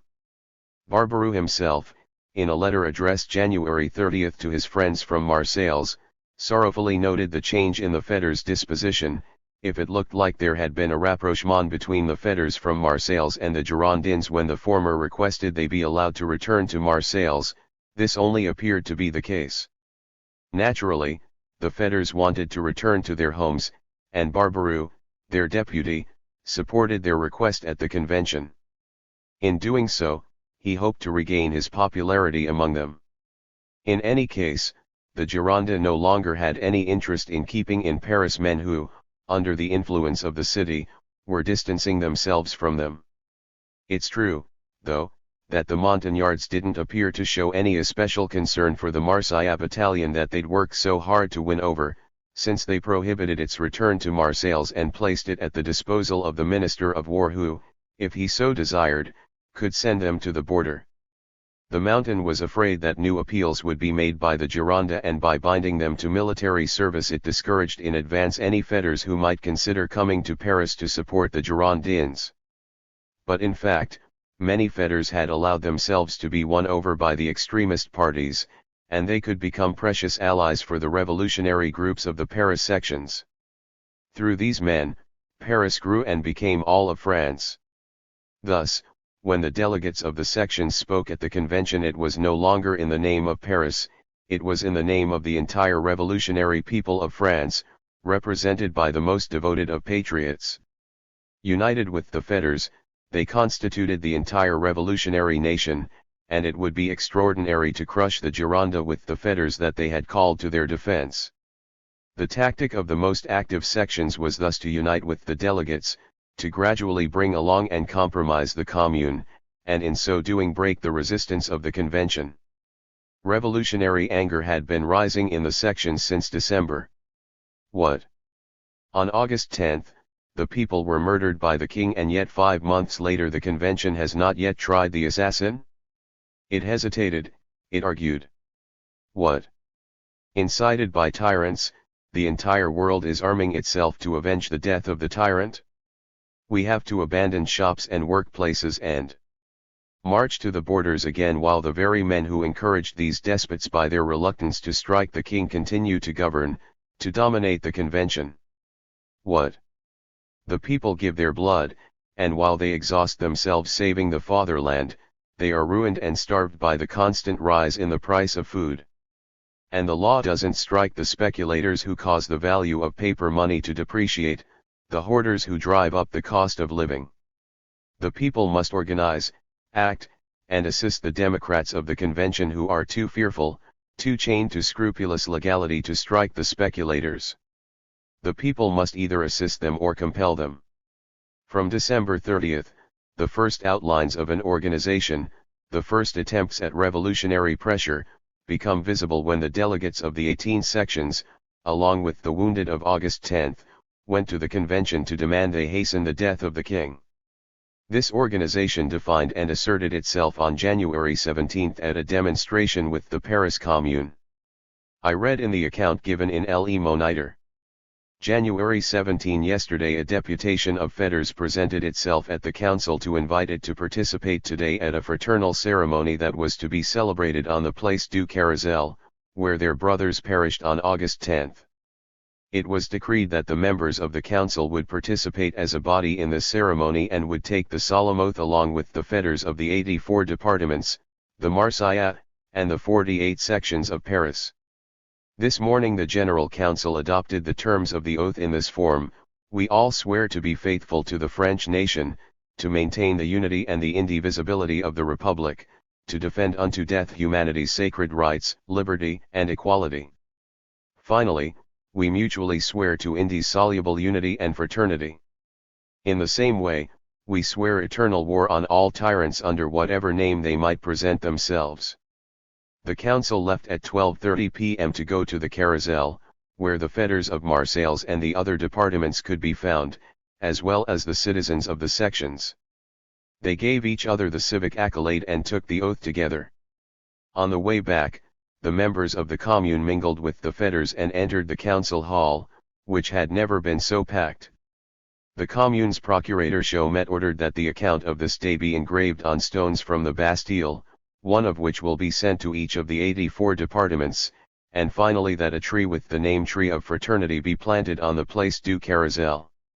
Several fetters took turns speaking and, in the name of the 84 departments, swore unity and fraternity with their brothers, the Parisians. Fraternal kisses were exchanged. Finally, all the citizens withdrew and, to the sound of the drums, they danced the Carmagnole on the Place de la Maison Commune. And so the fetters, who had themselves been won over by the extremist parties of the revolution, began to annex the commune. They were a force for action, and they would gradually push the commune to act. The petition of February 3, 1793. On February 3 the new organization made its official appearance at the convention itself. Federalist petitioners, calling themselves, according to the minutes, defenders of the Republic one and indivisible, took the floor to defend Pache. Most importantly, a deputation of the 48 sections of Paris, of the General Council, and of the United Defenders of the 84 departments demanded laws against speculation in paper money. Following the example set in early August, when the revolutionary sections placed Pétion, the mayor of Paris, at their head in order to provide themselves with as much legal cover as possible and in this way impose themselves on the Legislative Assembly, it was now the weak mayor of Paris, Chambon, who presented the deputation and spoke in its name. It was under cover of the law that the new organization made its entry into the convention. What is immediately striking in the declarations and manifestos of these revolutionary groups is their predominant concern for economic questions, the accent placed on social demands. Even when they appear to be proposing an exclusively political object, even when they demand that the convention hasten the death of the tyrant, it is not mainly for political reasons, it is not to strengthen liberty, to punish the traitors, or to frighten despots, or at least it is not mainly for this that they do so. It might be said that for them Louis was a symbol of a long reign of iniquity and poverty whose very memory they wanted to erase, and there is a note of social anger in their words that is more profound than the conflicts between the monarchy and the republic, between liberty and tyranny. Pity for the king seemed to them an insult to more here trending sufferings, because the latter are undeserved and an offense to humanity itself, which finally expected that amends would be made. To quote from one of the declarations, "That woman who cries today over the fate of Louis Capet also went to the crossroads to see the execution of a father who, revolted by the despicableness of a hoarder, attempted to lighten the weight of the cost of his basic needs. We, more just, will not plead the cause of the tyrant, but rather the cause of all of humanity against that of the tyrant. We demand the punishment of Louis in the name of those lives stifled before they could grow by forced labor and poverty under an oppressive regime. We demand it in the name of all those who, since Louis' elevation to the throne, were sacrificed to the luxury and prodigality of his court, in the name of the patriots sacrificed in the colonies under the iron of counter-revolutionaries paid for by Louis, in the name of the victims swallowed up until 1789 in the state prisons, in the name of the innocents who died in the torments of the Question until public indignation forced him to banish that odious regime from France, in the name of the unfortunates who perished on the gallows by order of ignorant and iniquitous judges to whom he had sold the right to implement justice, in the name of all those who died in poorhouses and hospitals through the negligence of the officials who had been placed in their posts because of the abuses of his reign, in the name of those unfortunate soldiers he entrenched in his palace on August 9 and who, stupefied by an intoxicating liquor, he exposed to the people's fury. In the name of the brothers of our departments who died in the war against liberty, undertaken in concert with him by the tyrants of Europe in order to re-establish his absolute power, and in the name of the widows and orphans who his betrayals deprived of their support. Yes, when these groups evoke the grievances of the revolutionary period they seem to view them as superficial and accidental. Their argument against the king is based on the permanent poverty of the people. What they don't forgive the monarchy for is having created suffering and degradation, not by accident, but as part of the normal course of events.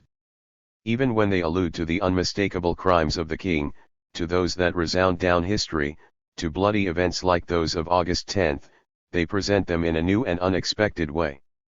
They seem to be saddened less by the death of patriots fallen while fighting for liberty than by the degradation of the mercenaries of the tyranny.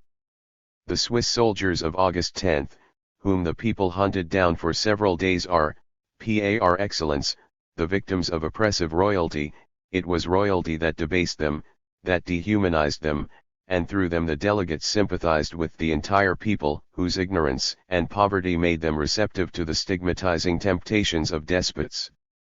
By a kind of evocation and all-embracing insurrection, which would mobilize even the past victims of tyranny, they brought back to life all those who died in poverty or despair or foolish resignation, all the victims who suffered in the penal colonies and lay on the pallets of poverty and ignominy. This was monarchy judged from the poorhouse, where the impoverished shivered with fever, from hovels where the people in rags, worn out by forced labor and hunger, gave birth to new generations capable only of continuing the age-old sufferings. These revolutionaries had a feel for the social depths, for the hidden dramas of popular life. And far from being enthralled by the spectacle of superficial conflicts, they delved deep into the subterranean layers, and there they saw a kind of never-ending murder, the silent and continuous smothering of countless seeds. Yes, countless seeds of life, of joy, of strength were crushed by overwork or were aborted under a thick layer of poverty. This is truly a new note, and suddenly the circle of judges gathered around Louis XVI expanded and deepened. It was royalty viewed from the asylums of poverty, of illness, of forced labor, of hunger. Royalty, but also society. This indictment, this threat extended beyond the king. And tomorrow, with the king gone, all poverty, all injustice, all degradation must disappear, and the new rulers, the new privileged ones will be asked to account for the poverty that still exists, for the iniquity that continues, for the crushing labor that goes on, for the human degradation that hasn't ended. And I know of nothing as tragic as this indictment which, attacking an already condemned monarchy, strikes a blow against an entire society and even threatens the new one. As far as I'm concerned, Murat, too involved in the political struggle, in the battles of the convention, in the conflicts and maneuvers of parties, too exclusively concerned with bringing down the Gironda, his immediate enemies who he slanders daily, no longer strikes so profound a note. And perhaps he never did. And so we can see that from its very beginnings, it was a feeling for social demands that animated the revolutionary organization of the fetters and the sections. In truth, despite all the energy drawn off by the external war, every great revolutionary event made the people more receptive to the social question. I have already said how a whole movement of ideas tending towards social equality grew from the troubles of August 10, from the victory of the people and democracy. A movement so strong that the revolution thought that property was threatened and briefly organized for resistance. But it was precisely to the extent that political equality became a more solidly established fact that social inequality offended the people. The revolution, through the death of the king, through universal war, assumed growing responsibilities before humanity. How could it bear them if it didn't demonstrate that it truly wanted the good of all men and that, without leveling conditions, it wanted at least to ensure the independence and well-being of the entire people? The more it was forced to fight and kill, the more it should have shown that it possessed profound ideas of kindness and peace. Père Duchesne. The people hadn't forgotten that the law of the Silver Mark II and the privilege of active citizenship had deprived them of the right to vote. 3. And if they were humiliated by this, they were also proud to be able to say to the bourgeoisie that they interpreted the rights of man better than they. The letter of the Constitution was on the bourgeoisie's side, but the rights of man were on theirs. The people were no longer demanding the republic and the removal of the king as they had in July. They at times seemed to be making amends for their boldness in this matter. But they still had before their eyes the shining light of the republic, and a deeply seated instinct told them that this was a logical extension of all that had occurred, that it followed naturally along the path of events. The people were angered by the sudden fortunes of bourgeois speculators, the boldness of hoarders, the ferocious selfishness of the colonials. To the egoism of the bourgeoisie, they proudly opposed the rights of man, which the selfishness of the bourgeoisie evaded, attacked, and deformed, and they knew that their upright conscience was in accord with the purity of their ideals. Given the universal overturning of conditions and fortunes and the enormous rearrangement of interests, the people no longer felt that poverty and servitude unavoidably weighed on them like a rock. Even in their suffering, they could sense so ardent a stirring, so rapid a transformation in the age-old relationships of men and things that they conceived the remote possibility of forms of liberty where they would finally find happiness. However willfully crude Hébert's newspaper was, I often feel in it the great heartbeat of popular sentiment. Is there nothing but theatrics in the affected cynicism of Père Duchesne? I wouldn't say so, although I detest its foul-mouthed style that was gobbled up by the proletarians. But it was sincere in that it instinctively understood popular sentiment and effortlessly reflected it. Marat was a loner who constructed an entire revolutionary system in his head and who furiously attempted to impose it on events and men.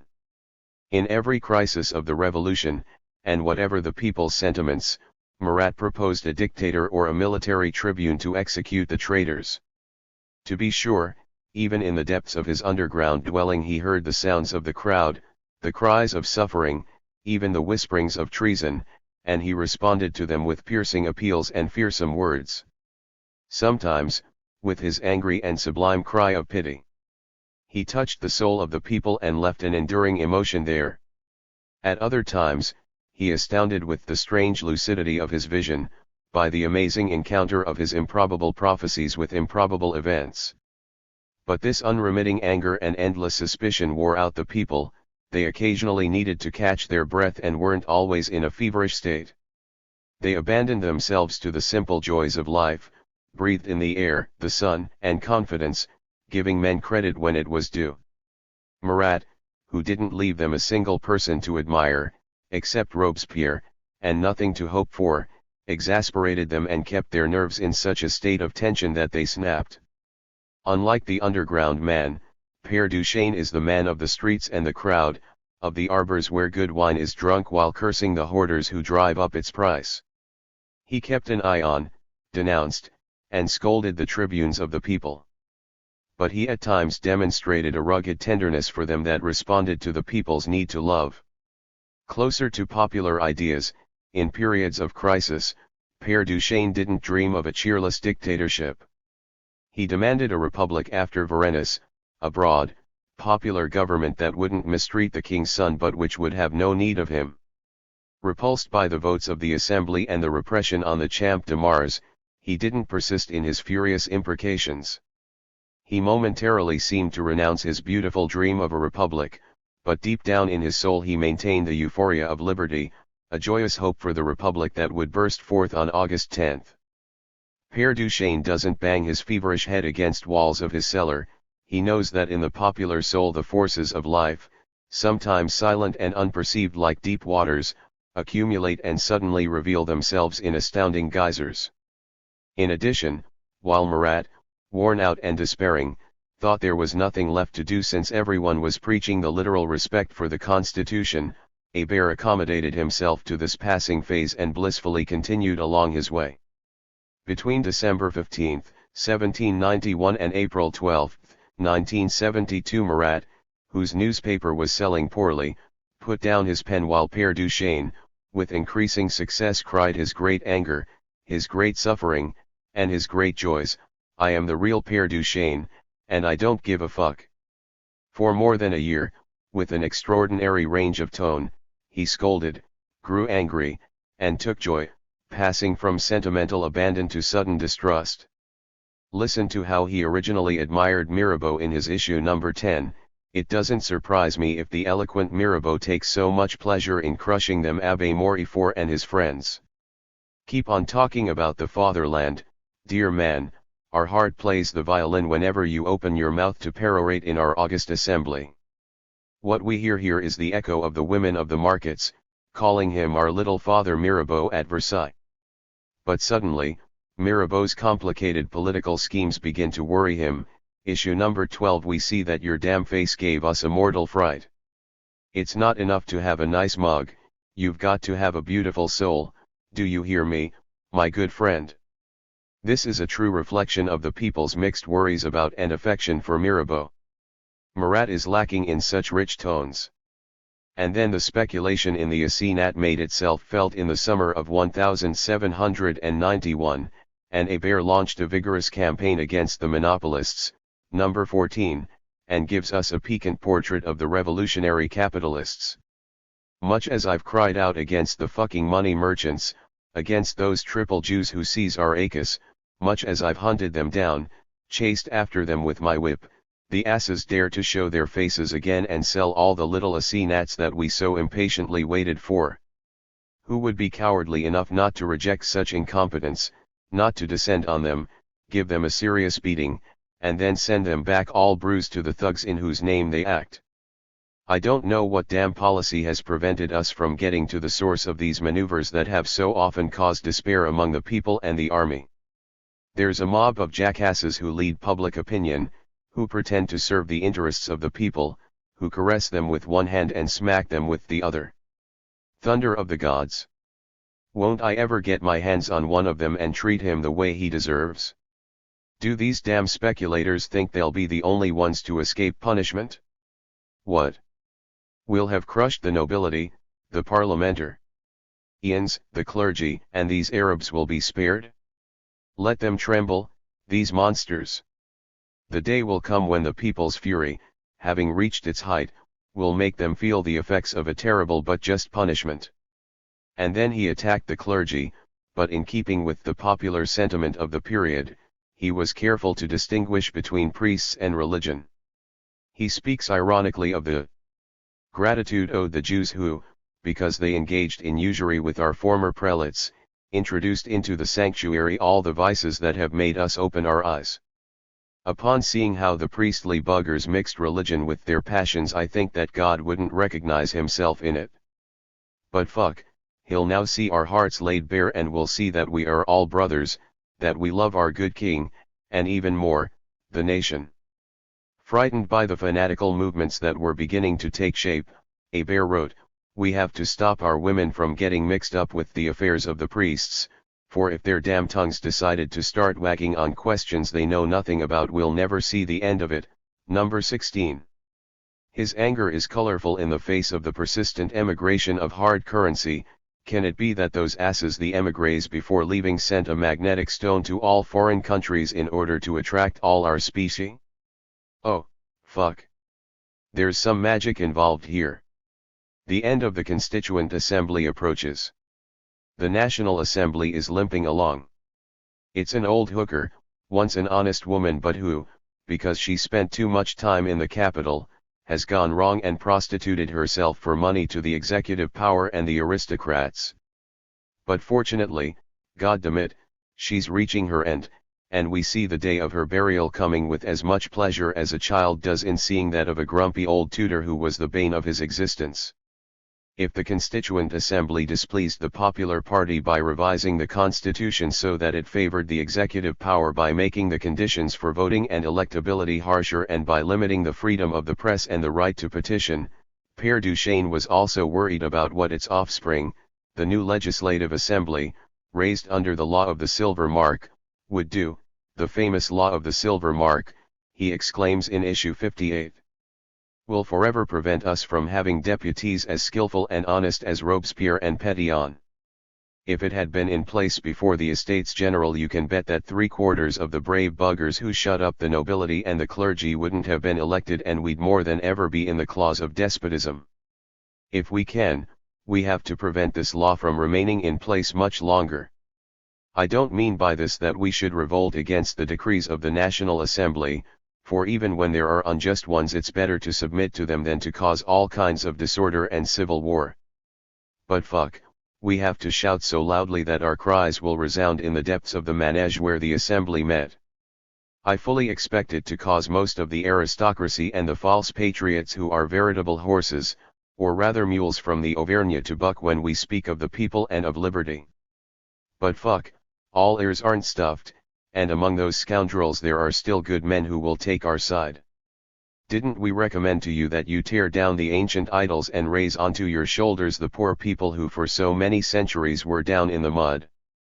You destroyed the aristocracy of nobles and the clergy, and you are establishing one that is 1,000 times more odious, that of wealth.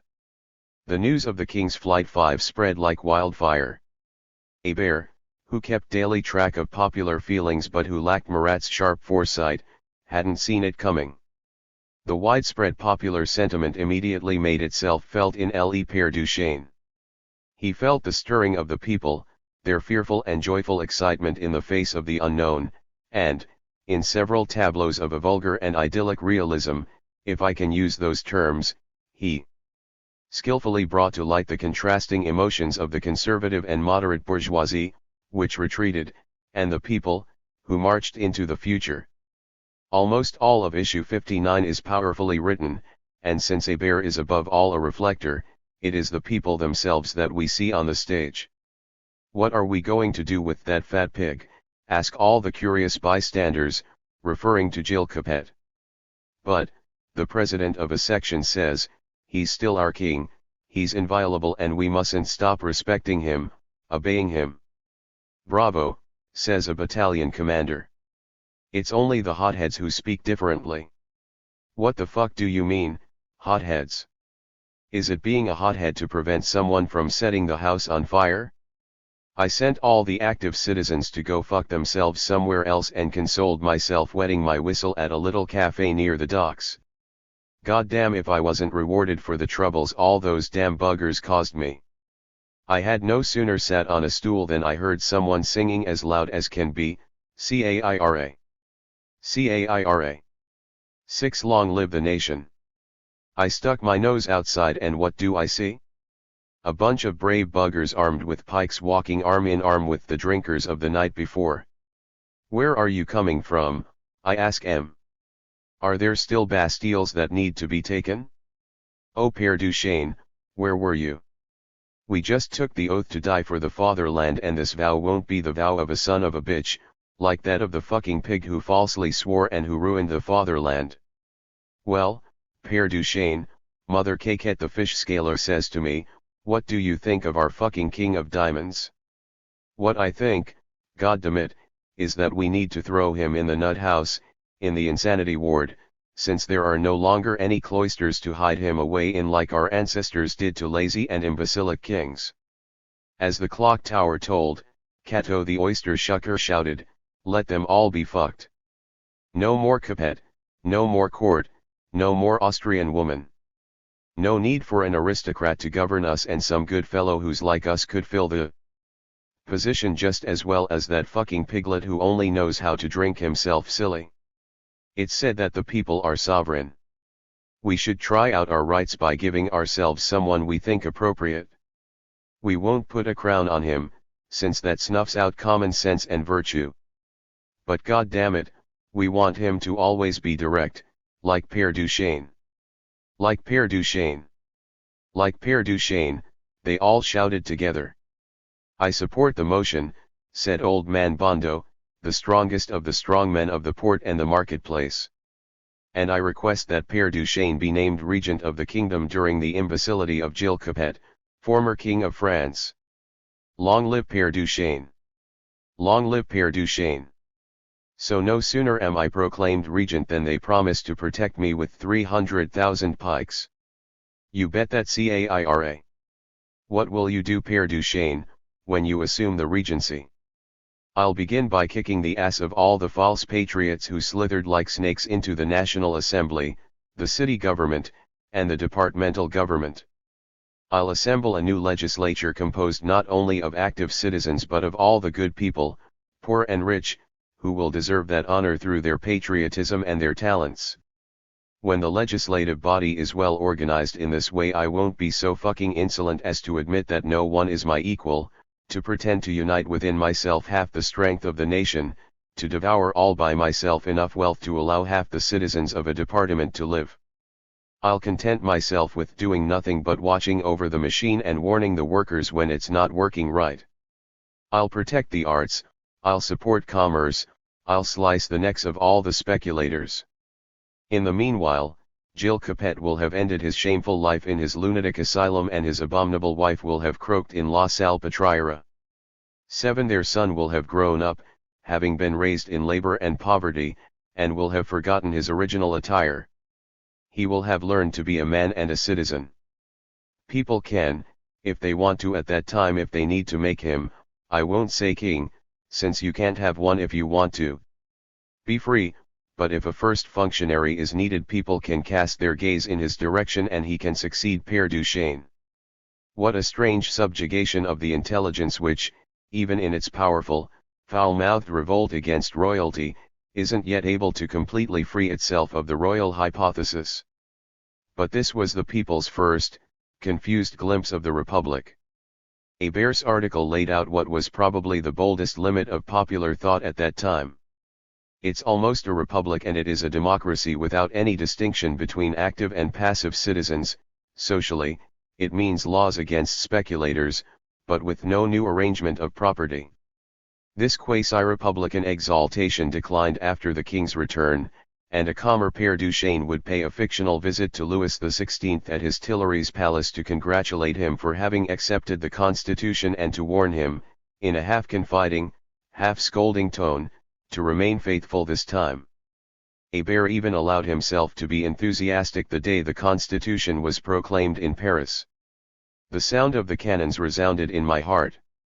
But despite it all, the people of 1792 continued to feel the strange sentiments of deliverance, of joy, and of worry that had gripped popular consciousness at the news of the king's flight. For a few days the people had scorned and insulted the disloyal, fleeing king. For a few days, the people had felt superior to the royalty they condemned, to the revolutionary bourgeoisie that hadn't taken a clear position against the king. All of this ennobled the proletarians, all of this prepared them to judge from above not only royalty, but also the bourgeois oligarchies that sought to exploit the revolution.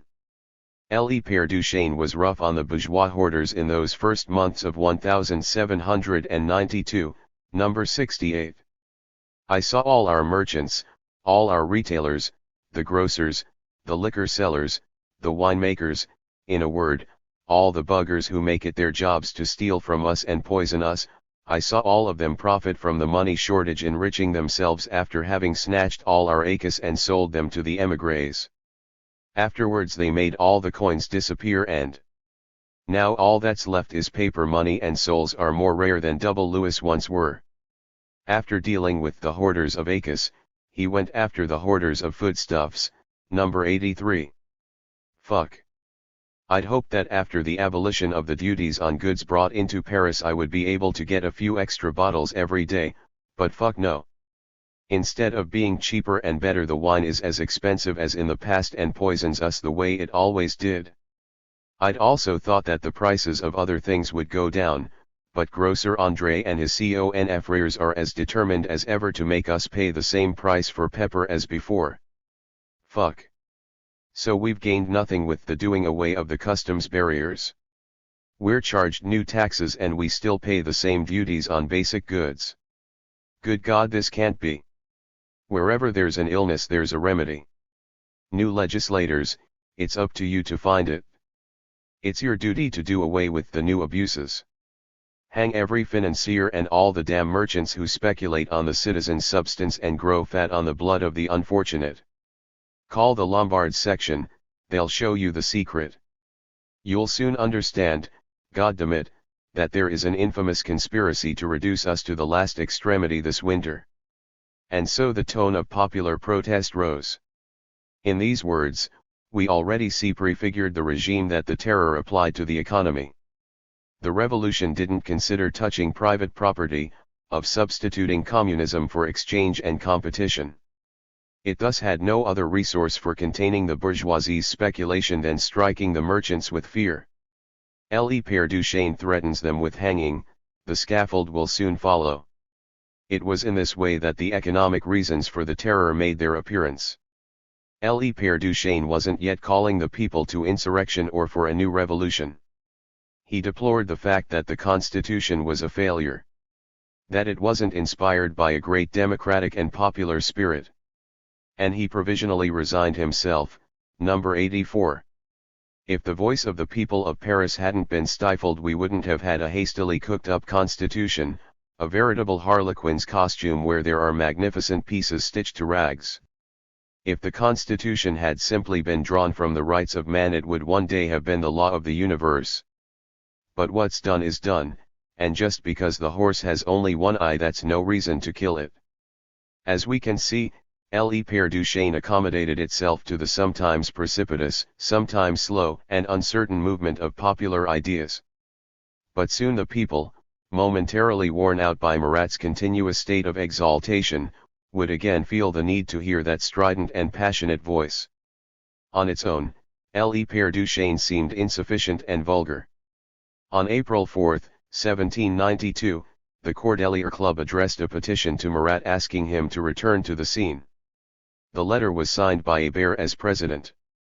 L'Ami du Peuple reappeared on April 12 and now people made themselves heard with two voices, one cheeky, good-humored and often foul-mouthed, the other bitter, here trending, vibrant with passion and thought, with delirious excesses, and prophetic tones. The position of the Jacobins. Robespierre didn't dare go so far as to completely deny the popular character of the movement, but after having briefly recognized it, he harped at length on the theme of a counter-revolutionary plot. Indeed, the revolution was lost if, under the pretext of repressing hoarding, it allowed the people to take the road of pillage, or if it allowed the property system to be shaken before either society or people's minds had prepared a new one. As I have always loved humanity, Robespierre said. And since I have never sought to flatter anyone, I am going to speak the truth. This is a plot hatched against the patriots. It is the intriguers who want to destroy the patriots. There is a just feeling of indignation in the people's hearts. I maintained, surrounded by persecutors and without any support, that the people are never wrong. I dared proclaim this truth at a time when it was not yet recognized. The course of the revolution demonstrated it. The people have so often heard the law invoked by those who wanted to place them in the yoke that they mistrust such language. The people are suffering.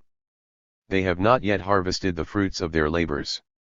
They are still persecuted by the rich, and the rich are still what they always were, that is, harsh and pitiless. Applause.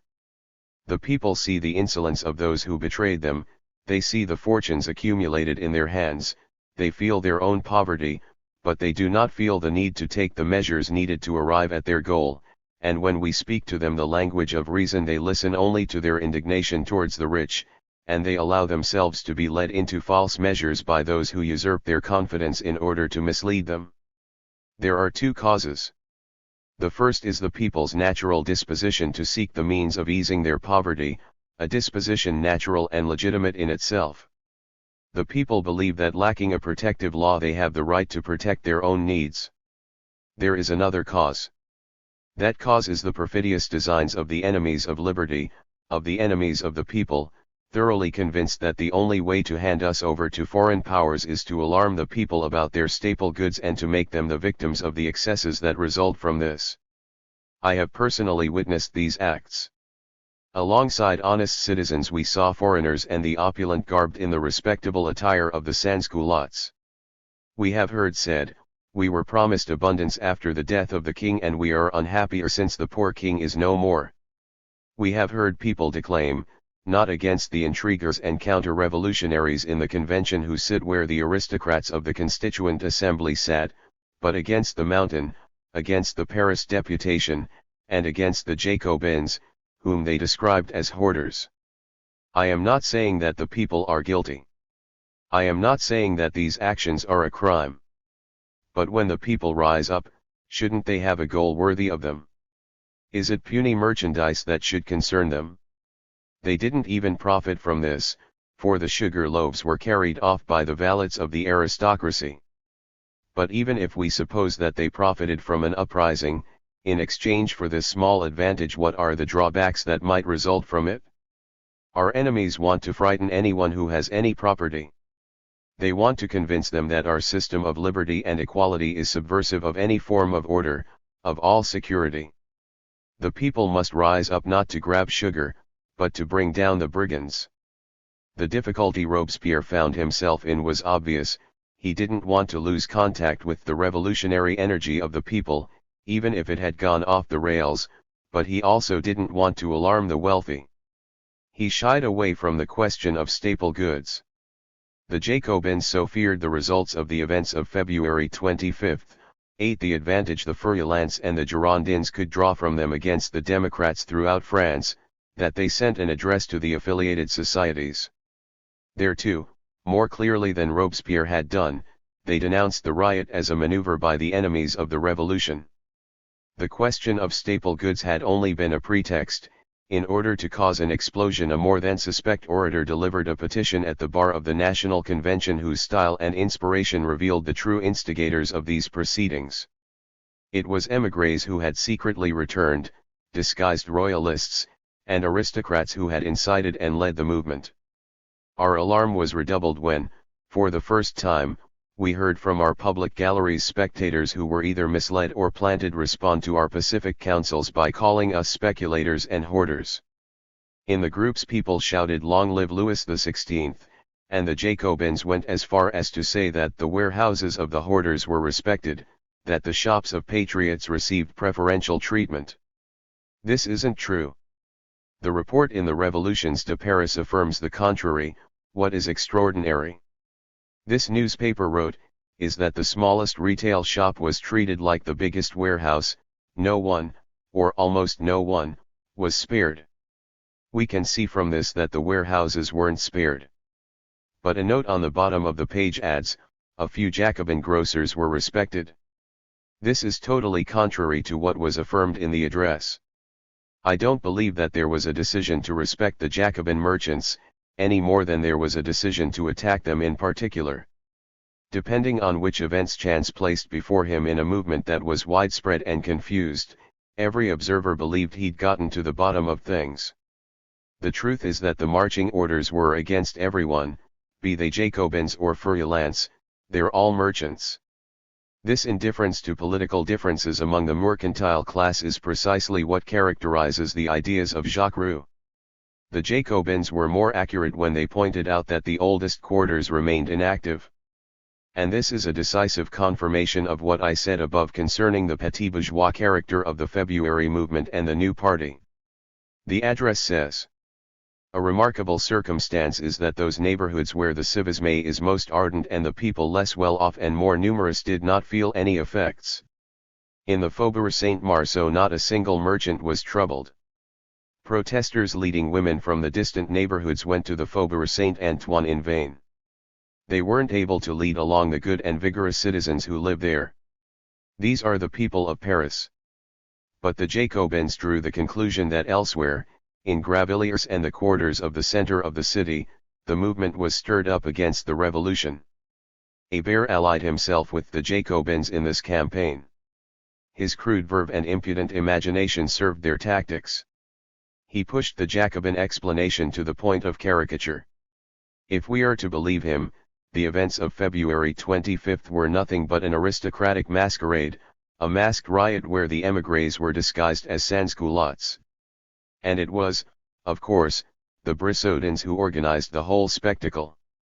First, they caused the bread to be stolen from the bakeries in order to create panic and provide a pretext for crowds to gather. That band of swindlers didn't grow discouraged and, reinforced by English guineas, it cooked up a new plot. Former marquises dressed as coalmen and wigmakers, countesses got up as poor wretches, the same ones who asked for grace the day Capet lost the taste for wine, scattered around the faubourgs and the market squares to incite the people to revolt and brigandage. Grab the shop owners, they said. Force the grocers to give us sugar and soap at the price we want to pay. We've been suffering too long, we pay for everything in its weight in gold. It's time for this to end. I don't speak from love of the shopkeepers. I think that most of them are bad citizens and that they deserve what's happening to them. But it's for you, my sans-culotte friends, who are being led astray that I speak. Fuck. They want to divide you at a moment when you all should be brothers. They want you to devour each other when you should be marching on the enemy. Scare the hell out of the crowned brigands and their slaves. Once this task is done, go back home to destroy the traitors and soon you'll see abundance reborn. What would you say about an enraged who would see his house in flames and who, instead of putting the fire out, would amuse himself by brawling with the first person he saw? Parisians, know your true enemies. The ones who do you the most harm are the Brissotins and the Rolandins. 9. Make them dance and, fuck. I'm sure that CAIRA in the end. This is a grotesque and degraded parody of the sublime tocsin sounded by Danton in moments of peril. It was also an attempt to remake the bloc of left revolutionaries in order to direct the impatience of a portion of the people against the Gironde and to push the economic question to the background of the revolution. Believing Jacques Routin had been brought down, and also needing to attack him in order to justify the conduct of the Council of the Commune which hadn't assisted the movement, Abidor insisted in issue 220 of Le Père Duchesne, these are the same jerk-offs who, in order to prevent us from thinking about them, have retailers pillaged in their stores so as to cause famine and civil war. And at greater length in issue 221. While our armies in foreign lands were preparing to be attacked, while, fuck, all our generals had abandoned them and were strutting backstage at the opera, while the Austrian columns were about to attack our soldiers, the rogues paid off by England pillaged the stores of Paris in order to incite disorder at a moment when we were busy recruiting for the army. Brave sans-culottes, do you have any doubts now that this was a plot to destroy you? Repent having fallen for this charade and swear to exterminate in the future all the jerk-offs who'll be foolish enough to lay such traps. One might think that Jacques Roux, combated by all, disavowed by all, was done for, buried. Even the sections were abandoning him. At that moment, the Provisional Commune, which had succeeded the Revolutionary Commune of August 10, proceeded to its definitive establishment in accordance with the terms of municipal law. The delegates who had been designated by each section to be part of the General Council of the Commune and the municipal body were to be subject to a vote by all of the sections, which would admit or reject the proposed representatives. It appears that the nomination of the new mayor Pache, proclaimed on February 14, decided the authorities to speed up this operation, which was dragging on. It is only on March 2 that the minutes of the Commune mention the results of the vote of the sections. We have received the tallies from 45 sections for the admission or rejection of citizens who will form the General Council of the Commune. The Mont Blanc and the Panthéon Français sections refused to submit their vote. 46 citizens, among them the priest Roux, were rejected. The transcript names him alone, and the Commune wanted his rejection to be trumpeted. It should be observed that the majority of sections refused to sanction Gravilliers section's choice Jacques Roux.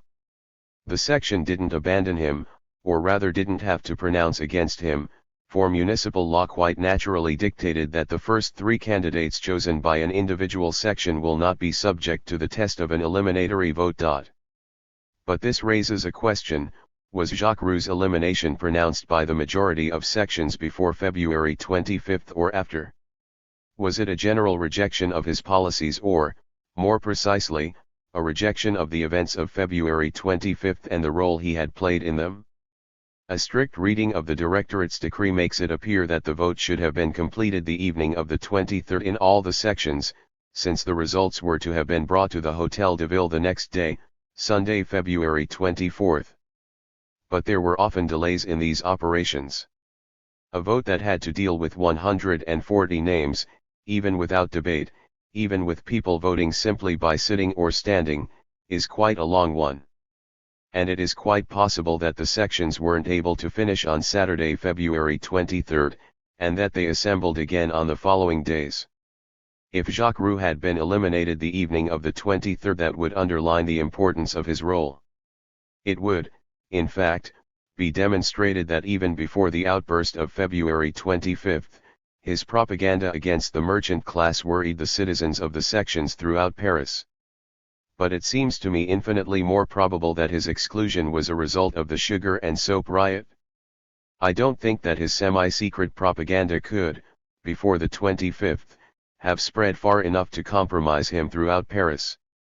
Moreover, the fact that it was only at the sitting of March 2 that the vote of the sections was discussed indicates that these sections continued to vote to confirm or remove from office until that date.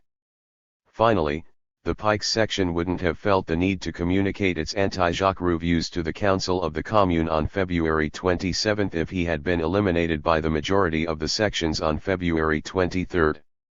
On the contrary, it is quite probable that the wishes of the Pikes section, known and expressed on February 27, succeeded in precipitating the rout of Jacques Roux in the sections.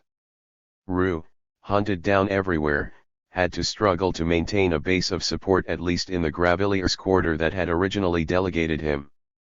The course of a revolution is the result of these countless obscure struggles, barely suspected by the history books. We find in the transcript of the Commune sitting of March 19 in Le Moniteur of the March 24 that, the Temple and Gravilliers sections have not yet sent their minutes, though they've been invited to do so 3 times. These are the 2 sections over which Jacques Roux had the greatest influence. That of the Temple, neighboring Gravilliers, was in solidarity with it, and there is little doubt that the delegates from the Temple, who, like Jacques Roux, were expelled by the Gravilliers section, must have been his partisans. Did the Gravilliers section show signs of hesitation, some fear at compromising itself with Jacques Roux by not purely and simply re-electing him as several sections had done with their delegates? This re-election was obviously illegal, since the vote in all the sections would have been a travesty if each section could delegate to the Council of the Commune those rejected in the general vote. But the Gravilliers section probably wasn't held back by any concern for legality. I believe that the attitude of these 2 sections, Temple and Gravilliers, responded to the priest's prudent and wise policy: what's the use of wearing yourself out in a conflict against the Commune, one that is undignified and a dead end? On March 19, the Commune decided that the municipal body considers that the re-election of members rejected by the majority of sections was an offense against the rights of these same sections. It was much better for the Temple and Gravilliers sections to demonstrate through an extended abstention that, wounded by the vote that excluded Jacques Roux, they had no interest in the life of the Commune and formed an independent force capable of retreating into itself. This is precisely what these sections initially did. And then, Working together in a way that demonstrates the inspiration of a single will, they named new commissioners. The storms of revolution and civil war rumbled ever louder in March and April. What difference did it make to Jaurés that he was no longer officially a delegate to the Commune? He wasn't lacking in means of action. What was essential to him was maintaining the sympathy and confidence of the Gravelier section, and it seems that this never wavered. When Jaurés would speak at the convention and put forth his program, it would be as orator of the Graveliers deputation as well as that of Bonne Nouvelle. These central sections thus remained the unshakable fortress of Jaurés and the new party that Abidor and Marat already called the Enrages.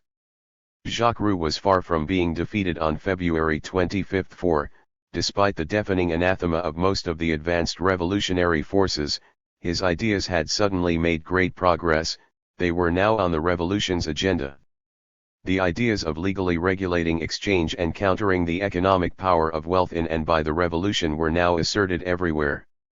In the face of the all-enveloping agitation, only Condorcet's newspaper, the Chronique de Paris, continued to support absolute commercial freedom.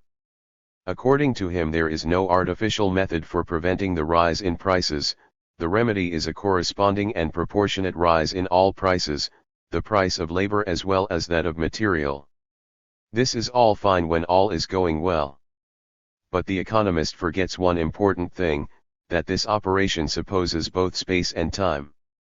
Space is needed so that, if necessary, the nation can issue a call for foodstuffs, material, and products, for if there is a category of products whose supply is too limited, those who monopolize it can raise their prices to such a degree that society cannot raise all prices to a corresponding level. And time is needed as well, for it is not with the snap of a finger, it is not by a kind of instantaneous reflex, that the worker's salary can be accommodated to abrupt variations in prices. But the revolution had at its disposal neither space nor time. Through nearly universal war, and especially because of the enormous discredit of the assignats outside of France, it became increasingly impossible for it to purchase on the foreign market. Economically, France was on the point of being a nation besieged. Materials and foodstuffs, limited to what the country itself produced, could thus easily be hoarded.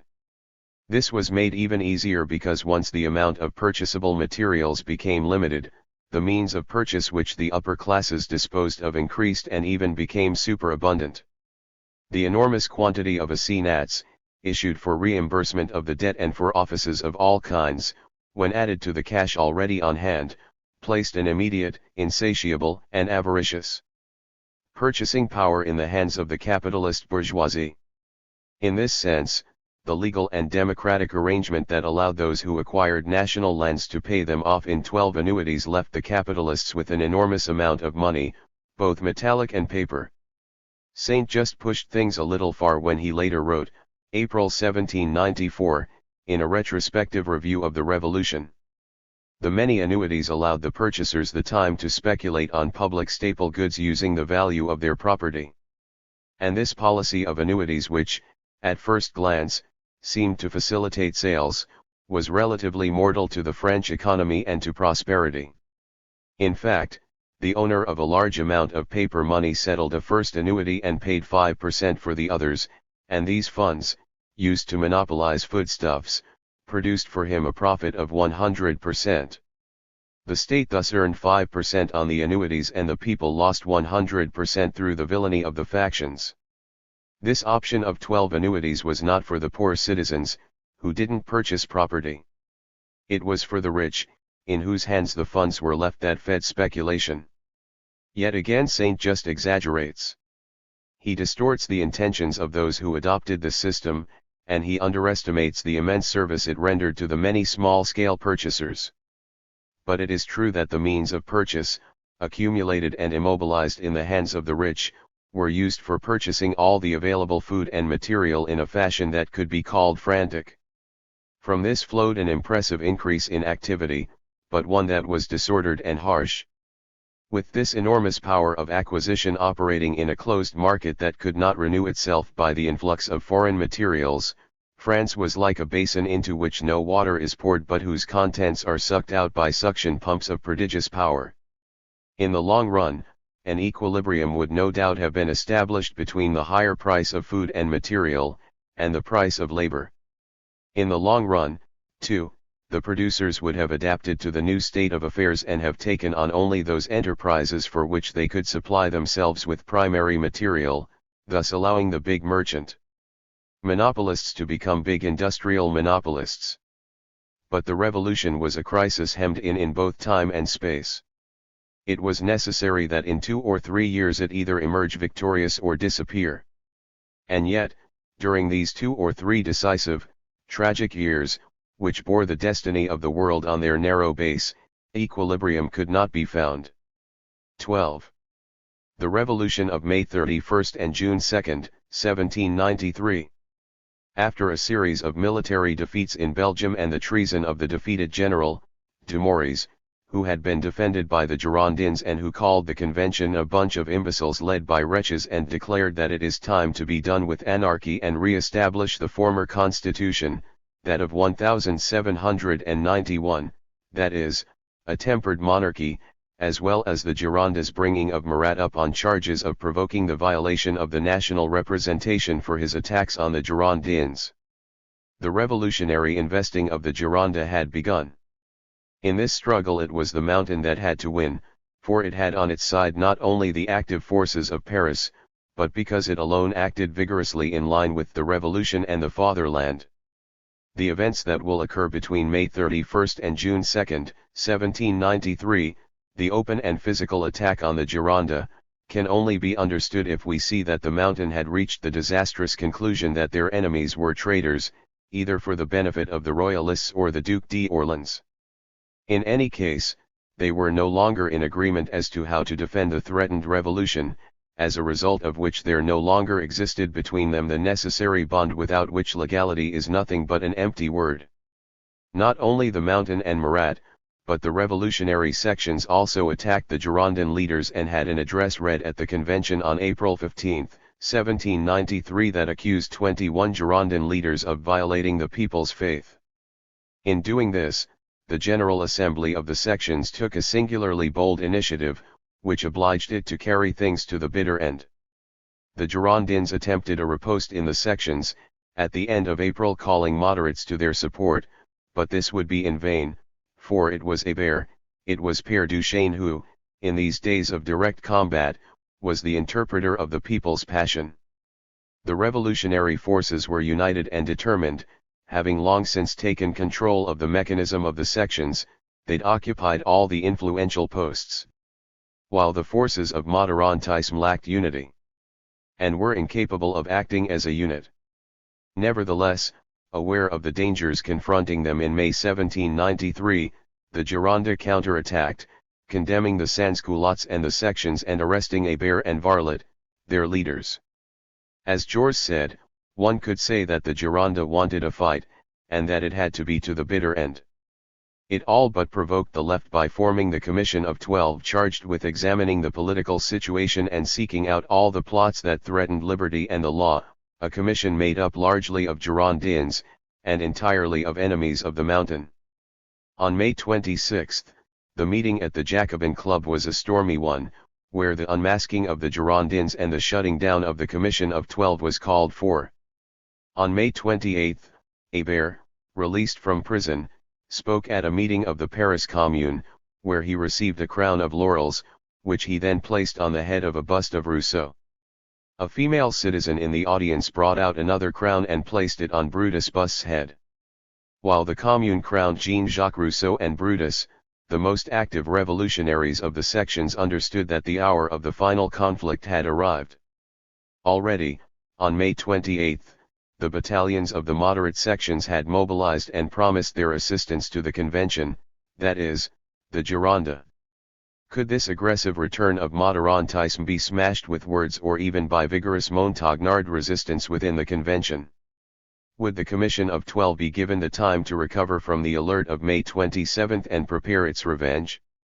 The side section, which had resisted the convention's order to hand over its minutes, and whose president, Dobson, had been arrested, issued a summons to all the sections for the next day, May 29, in order to organize the insurrection.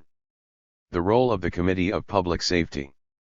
In the meanwhile, at the convention, on that same May 29, the Committee of Public Safety, inspired by Berry I and Danton, made a final attempt at delay and reconciliation. On the previous day, as if it wanted to attenuate the harmful rifts that were about to open throughout France, the convention had sent through Robert Lindet a pacifying and sagacious circular to the representatives on mission: we must not resemble the generals and ministers of the monarchy who, in hard times, imputed to each other both the errors of individuals and the common misfortunes. Citizens, it is in difficult circumstances that we must stand together. May events never alter out unity. Berry, who thought he had calmed and forestalled any difficulties by proposing the Commission of 12, an idea which had turned out badly, read a long, well-balanced, and totally useless report in which he spoke of every faction, weighing the services and faults of them all, inviting them to mutual tolerance and concord. What was the use, though, when war thundered on all sides? Danton, on the previous day, had unleashed his fury against the aggressive revival of the Gironde, which had re-established the Commission of 12, exclaiming, "If the committee preserves the tyrannical power it exercised and which I know it wanted to extend over the members of this assembly, then, after having proved that we surpass our enemies in prudence and wisdom, we will surpass them in boldness and revolutionary vigor." He tarried over this desperate attempt at rapprochement. M. Bourne-Arel has noted, and this remark constitutes a discovery, that Danton, who almost never wrote, had in this instance collaborated in Berry's report and had inserted into it the most pressing and eloquent appeals for unity and peace. The testimony of the Républicain, Journal de Hommes Libres de tous les Pays, in its May 30, 1793 issue, is decisive in this matter. Berry then presented the report of the Committee of Public Safety on our internal and external situation. It is too extensive for a rapid analysis to be able to satisfy our readers. We want them to dispose of it in full. But we will nevertheless say today that we owe the so often slandered Danton, who is frequently depicted in the most horrific colors, the paragraph where the Commission makes known the need for a republican constitution, the establishing of primary schools, the strengthening of property, the return to order, the rule of law and morality, and above all the stifling of those passions that divide the representatives of one people and which do nothing but turn the palace of unity into the palace of discord. Cambon's too testimony confirms that of the Républicain. It is Ducos who, in the Chronique de Paris of May 31, points this out in these terms. Applause greeted a passage read by Berry. "What you just heard," exclaimed Cambon, "was nevertheless written by a man who has been slandered by Danton." Berry, who attacks Danton in his memoirs, appears to have forgotten this collaboration, but it is none the less certain that it occurred. Danton, with the showiness that was at times joined to the vigor of his eloquence, declaimed. Upon entering this building where the assembly sits, both the foreigner and the citizen are struck by the sublime inscription which is in itself a constitution. It contains all of our duties, revives the hope that animates us, exalts the courage that you must bring to your labors, and makes the tyrants of Europe grow pale with fear. The word unity that is inscribed over the gate of the National Palace should be seen by all the departments and engraved in the hearts of their deputies. The unity of 25 million men, the unity of so many wills renders you invincible. There is a sadness about all this rhetoric about unity. The time for it had passed and demoralization had already set in. No words could now heal sickened hearts. Danton felt defeat approaching. He had been vanquished because he had been unable to maintain unity. His broad revolutionary ideas had been smashed and mutilated by the brutality of passions and events.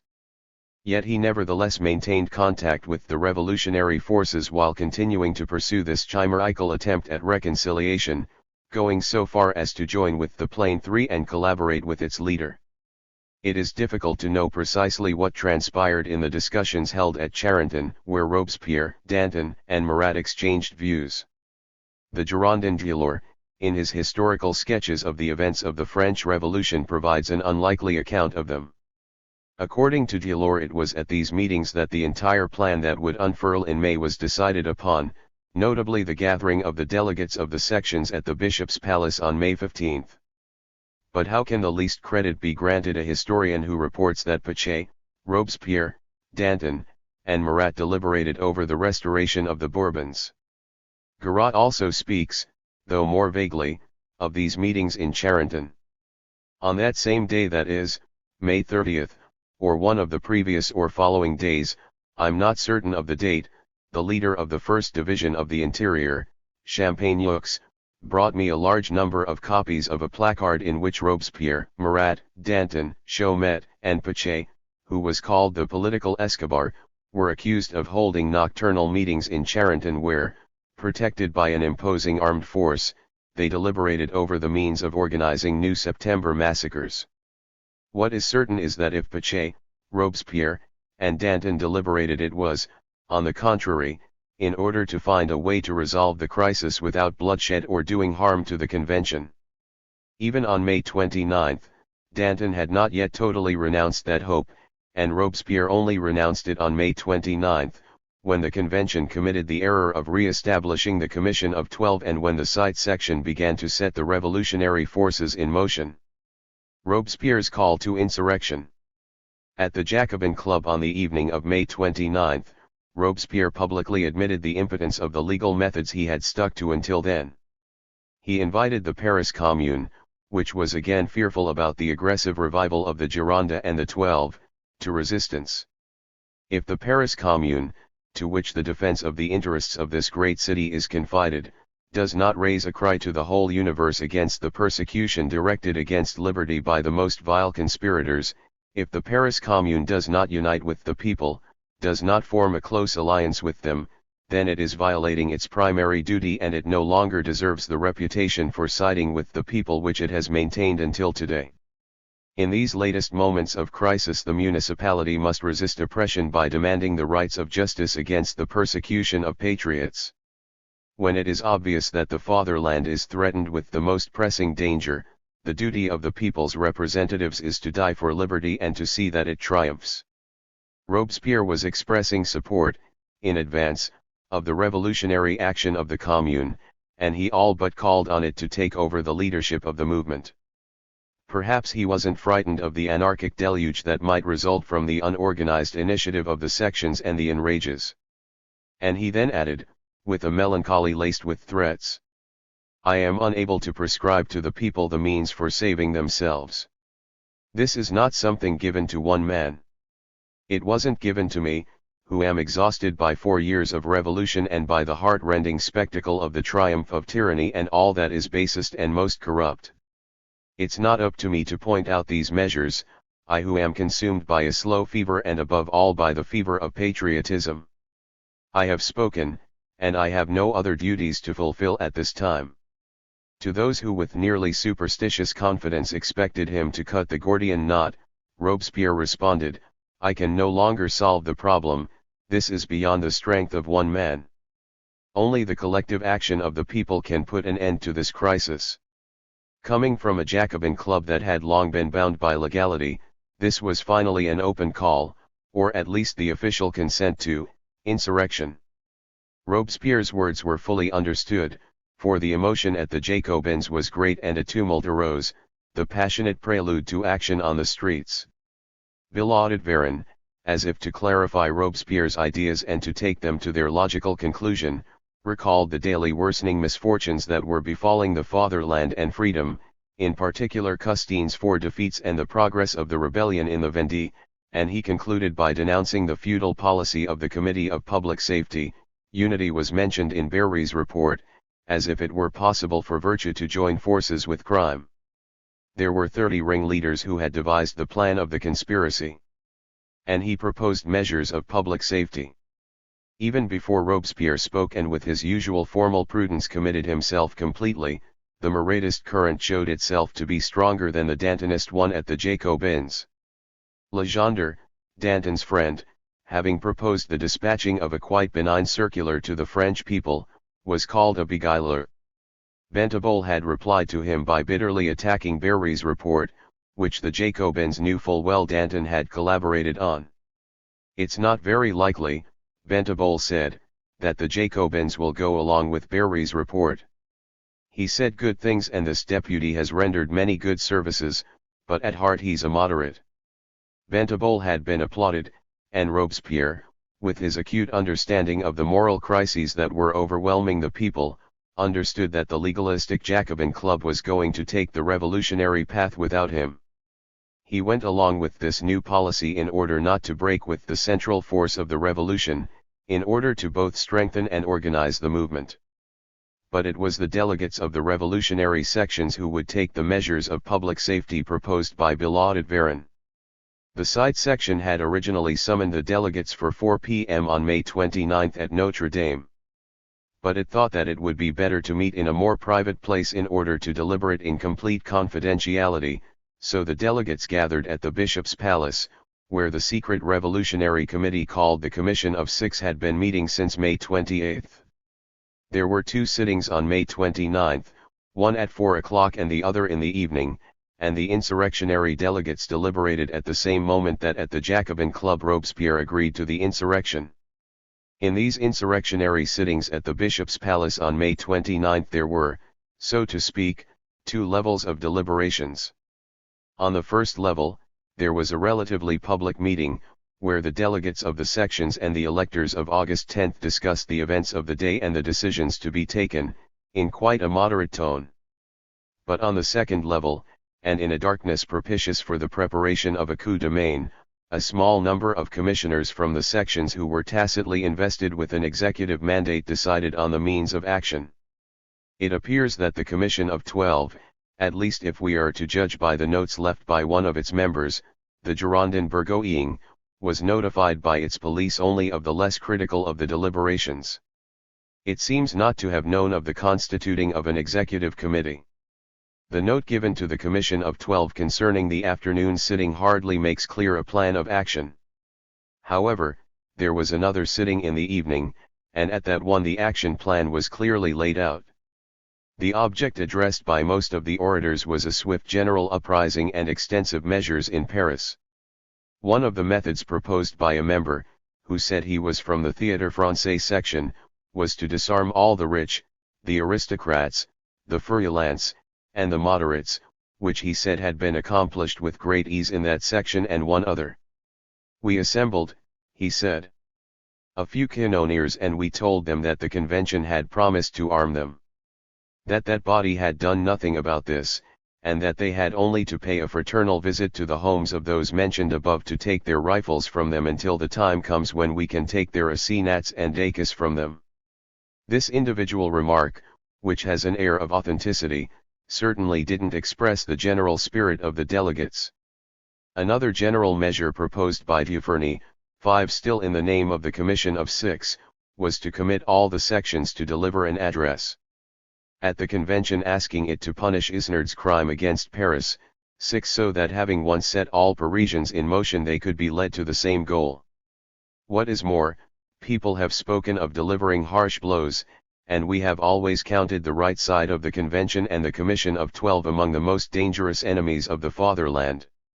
In any case, it all comes down to this: organizing an insurrection similar to those of July 14 and August 10 and the immediate execution of this measure. In order to do this, the assembly was adjourned until tomorrow at 9 a.m., from which time it shall be permanently in session. What can be seen in this key communication made to the Commission of 12 is that everything was in place for the insurrection by May 29. The plan for it had been devised, since Dufresne silenced those imprudent individuals who might have divulged it. It had its executive organ, for the Commission of 6 spoke to the delegates as a sovereign and Dufresne warned them that if they deliberated too long they would miss the party. We can thus see that the Executive Commission was assured of being followed by the sections as the instant it gave the signal to begin, and that it was resolved not to hesitate before any obstacles or objections that even the delegations of the sections, preoccupied perhaps with their responsibilities, might oppose to them. At the same time that the Commission of 6 determined to set things in motion through the energetic initiative of a tiny minority, it busied itself with widening the spontaneously created movement, with bringing along and compromising all of Paris. To that effect, Isnard's speech, which had wounded and alarmed all Parisians, the wealthy as well as the sans-culottes, was invaluable.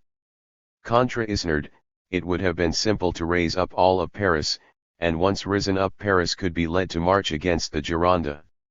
When Blanqui, who so passionately studied all the revolutionary forces of 1793 said, "A movement isn't created, it's diverted," he formulated the tactic of leadership and revolutionary substitution that Tiffany recommended at the meeting at the Bishop's Palace.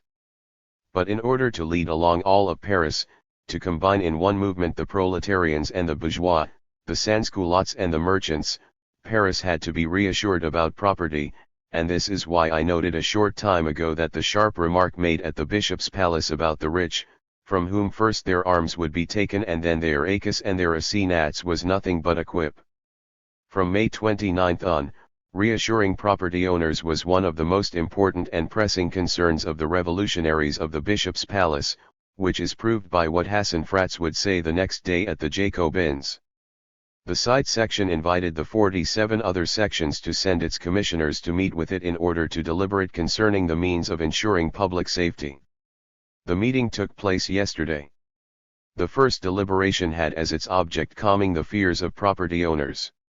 To that effect, the section decreed that all property is under the safeguard of the sans-culottes, who promise to hand over to the sword of justice whoever makes the least attack on property, and all the members of the section have sworn to die ensuring the observation of this law.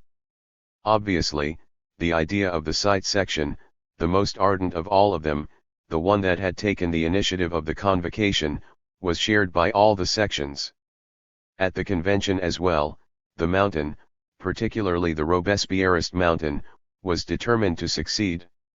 Its salvation, as much as the salvation of the revolution, made this imperative. It had to either vanquish or perish. If the Gironde emerged victorious after these days of crisis, it would certainly carry out harsh reprisals. Levasseur states quite clearly in his memoirs that the Montagnards were forced to strike if they weren't themselves to succumb. The Montagnards, at the sitting of May 31, were in a difficult situation. The insurrectionary plan that was aimed to rid them of their adversaries was sufficiently advanced to compromise the Mountain, but it wasn't yet vigorous enough to destroy the Gironde. The forces from the sections that began to gather at the Carousel were divided and hesitant. Only those in the galleries were passionately devoted to the Mountain, and what could they have done against a resolutely violent attitude on the part of the convention? The latter was hardly moved when Pache 7 calmly announced to it the dismissal of the municipality and its revolutionary re-establishment. He didn't disavow the Bishop's Palace, saying, "We have gratefully assented."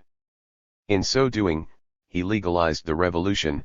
He communicated with the National Convention, not by virtue of the powers he held by law, but by virtue of the mandate he held through the insurrectionary sovereignty of the people, expressed by the delegates of the sections. He was admitted to the honors of the sitting. The Gironde doubtlessly saw an ultimate safeguard in the man it had so often slandered and who seemed to be called upon to play a calming role. The news that Henriot wanted to fire the alarm cannon caused a storm. The commandant of the armed force of the Pont-Neuf section notified the convention that Henriot, provisional commandant of the Paris National Guard, having given the order to fire the alarm cannon, and the guard at the Pont-Neuf post having refused to do so, he had referred the matter to the departmental government, which passed to the order of the day, motivated by the law that prohibits firing the alarm cannon without a decree from the convention. He awaited the orders of the convention and asked to be permitted to speak. The Girondins were indignant. What does this Henriot want? What is this impertinent man, this seditionist preparing? Let him be summoned to explain himself. Mathieu and Valais flew into a violent rage. They were supported by the petitioners of the Pont-Neuf, who repeated that the departmental government reminded everyone that the law prohibits the firing of the alarm cannon. Vergniaud seemed primarily concerned with preventing the conflict from worsening. If there is combat, he exclaimed, whatever its success, it will mean the destruction of the Republic. But he, too, wanted to know who sounded the tocsin, who ordered the firing of the alarm cannon. and in fact, it had just sounded, and the mountain worriedly wondered how it would maneuver. If it disavowed Han Riot, if it summoned him, if it turned him over, it would disorganize the popular movement, which it needed, it would cause confusion and doubt in the ranks of the patriots, and it would give the Gironde an advantage that would easily grow in a confused and bewildered Paris. If, on the contrary, it backed Han Riot, if it took the side of the man who fired the alarm cannon despite the contrary order given that morning by the Commune, despite the unfavorable opinion of the department, it risked being dragged into positions more extreme than those of Pache, Abidor, Chaumet, and Lullier. It would merge with the enrages, and fall into the hands of Varlet 8 and the violent militants. In order not to undermine the revolution through weakness, it exposed itself to undermining it through overreach and foolhardiness. It risked unleashing panic and raising up the departments against it. Only one man could pull the mountain out of its difficulties. One man could, by his thundering speech, echo the alarm cannon, and advocate for the insurrection and the revolution before the convention, while at the same time turning the emerging movement from the ultra-revolutionary direction that the bishop's palace wanted it to take, Danton. He who for several weeks had hesitated and lost his intensity, in the heat of this crisis found again his impetuous and subtle boldness. And by appeasing it, he amplified the revolutionary voice of the alarm cannon resounding over a convention either comforted or invigorated. First, we must be rid of the Commission of 12, Paris must do away with the Commission. It doesn't exist in the same way as the convention. The Commission you created is inopportune. He concluded by demanding that the suppression of the Commission of 12 be put to a voice vote. This was a brilliant stroke of authority and political wisdom. Interpreting the alarm cannon in this way deprived the Gironde of a pretext for summoning Han Riot and entering into conflict with the revolutionary commune. It was as if the tranquil and legal force of the people had borrowed a thunderous voice in order to be heard by the legislators. The Patriot Français said, and it should be said in passing, these few words again confirm Danton's collaboration with Berry, the so often slandered Danton, who had written so touching a paragraph on unity in Berry's report. Danton spoke with the fury of a man tugging the cord of the tocsin. No, it wasn't fury. It was the noble rage of a man who had tried everything to avoid a terrible crisis, who had run up against the blind selfishness of the factions and who ran up against it yet again when he tried to moderate events that he couldn't prevent. How could a man of as generous and proud a character as the young Jaurés Dupré, editor of The Patriot, so badly underestimate the great revolutionary?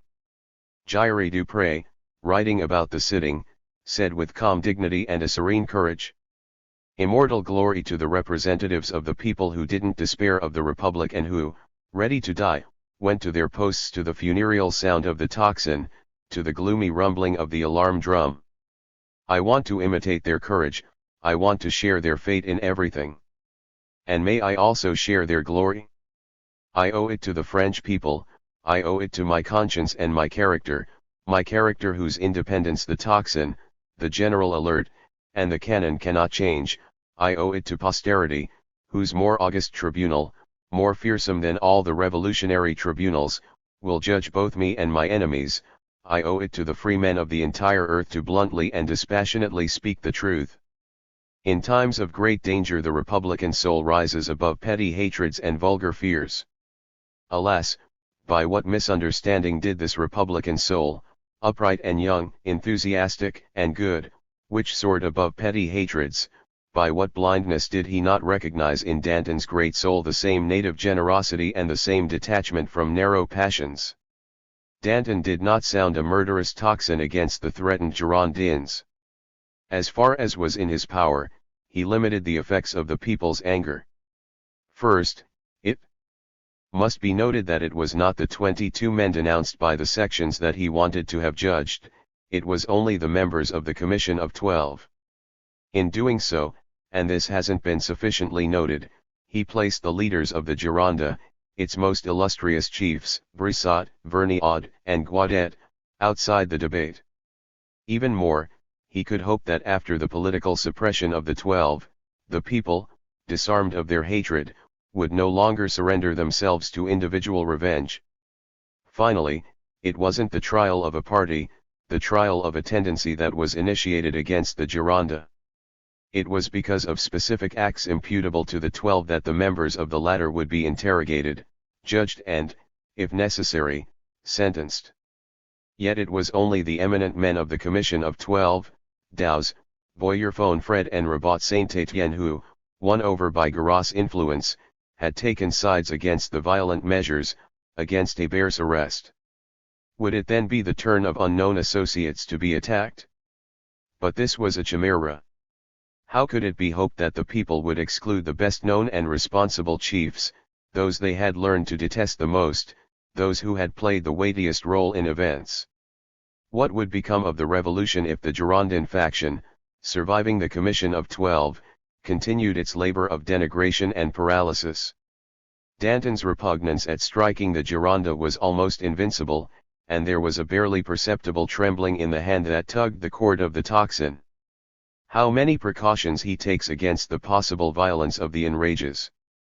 And he announces that as soon as the Commission of 12 is dissolved the Bishop's Palace must cease to exist. The disappointment of the enrages, their actions at the Commune. A mixture of disappointment and fervor was felt by the most vehement revolutionaries of the Bishop's Palace and the Commune. No, the decisive blow hasn't been dealt, but we will begin anew, and this time we won't listen to the advice of the timid. At the sitting of the Commune, even before the convention broke up and it began to look as if the movement had only partially succeeded, recriminations flew. Why was the municipality so hesitant and weak? A citizen mounts the tribune and proposes taking the swiftest and surest measures, saying that time, which should only be used for action, shouldn't be consumed by long speeches. This was said for Chaumet's benefit.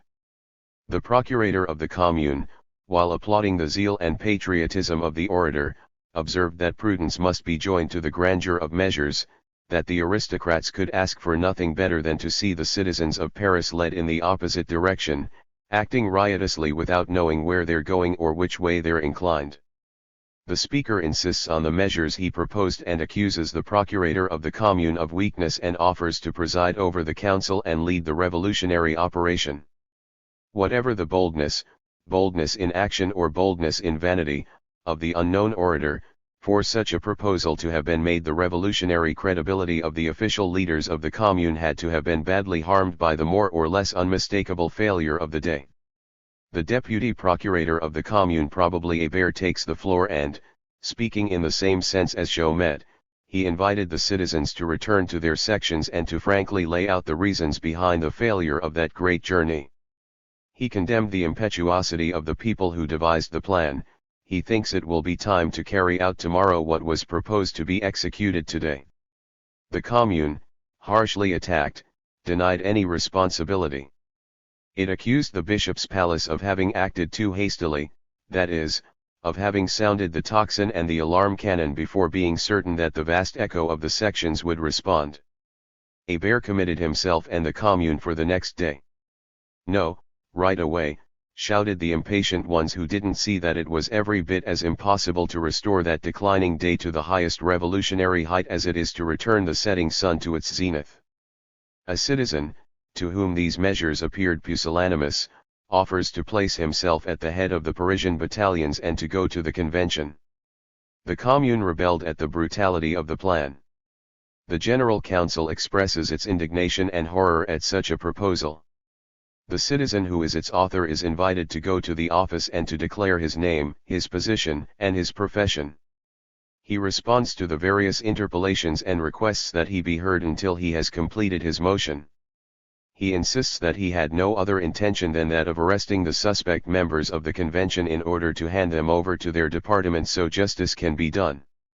The council, attributing the speech to the ignorance and lack of experience of the speaker, believes there is no need to follow up on this affair.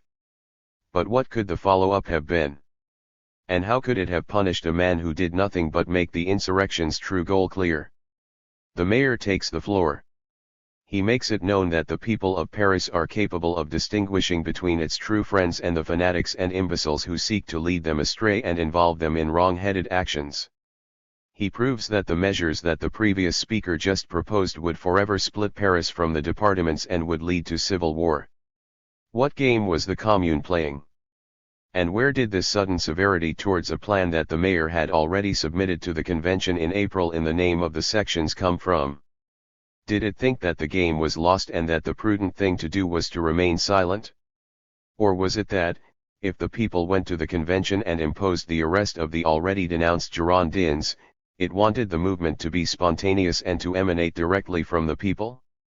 But experience had just demonstrated that without a vigorous push and a sure and centralized leadership the people would not march, and the revolution, like a squeaky and discordant chariot, would get stuck in a rut. But the more the Council of the Commune hesitated, the more the men of action pressured it.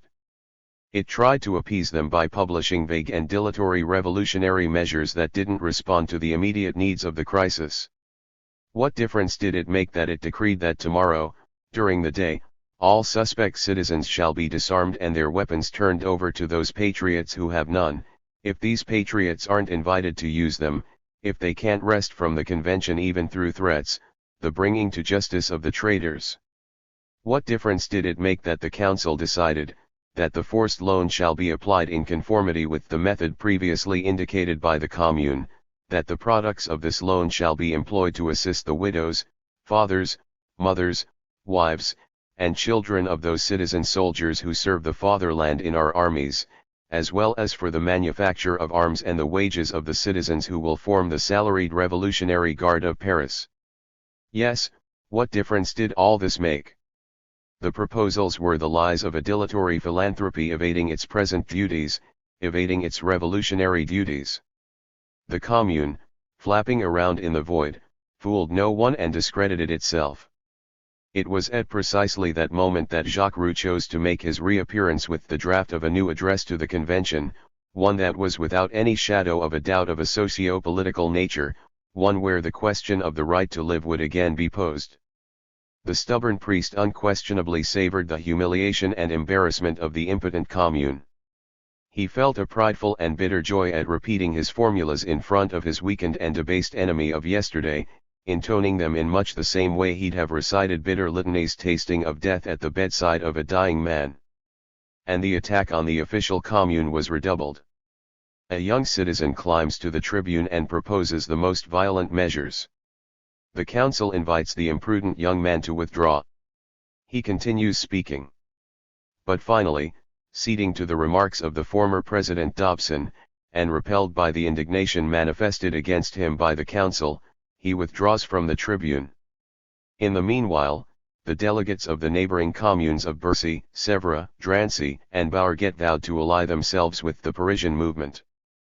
But which movement, if Paris remained dormant? And so the decisive motions were repeated. A member requests that the members of the convention denounced to public opinion be arrested. If this wasn't the program of the day, then what did it mean? And how could the Council of the Commune disavow what, just a short while before, Lullier and Robespierre had requested in the name of the established authorities of Paris and the department? But Jomet had lost control. The procurator of the Commune rises up with indignation against this proposal presented for the third time. He says that if anyone tries to repeat it again he will denounce him to these very people who applaud without realizing they are applauding their own ruin. Is the Commune going to throw itself between the revolution and the Gironde? Will it cover for the latter? For a moment this seemed to be the case, so thoroughly did it seem to be bending under the weight of this journey, whose futility was overwhelming. A member proposes to post at the door of the hall the formal disapprobation of any option tending to violate the national representation.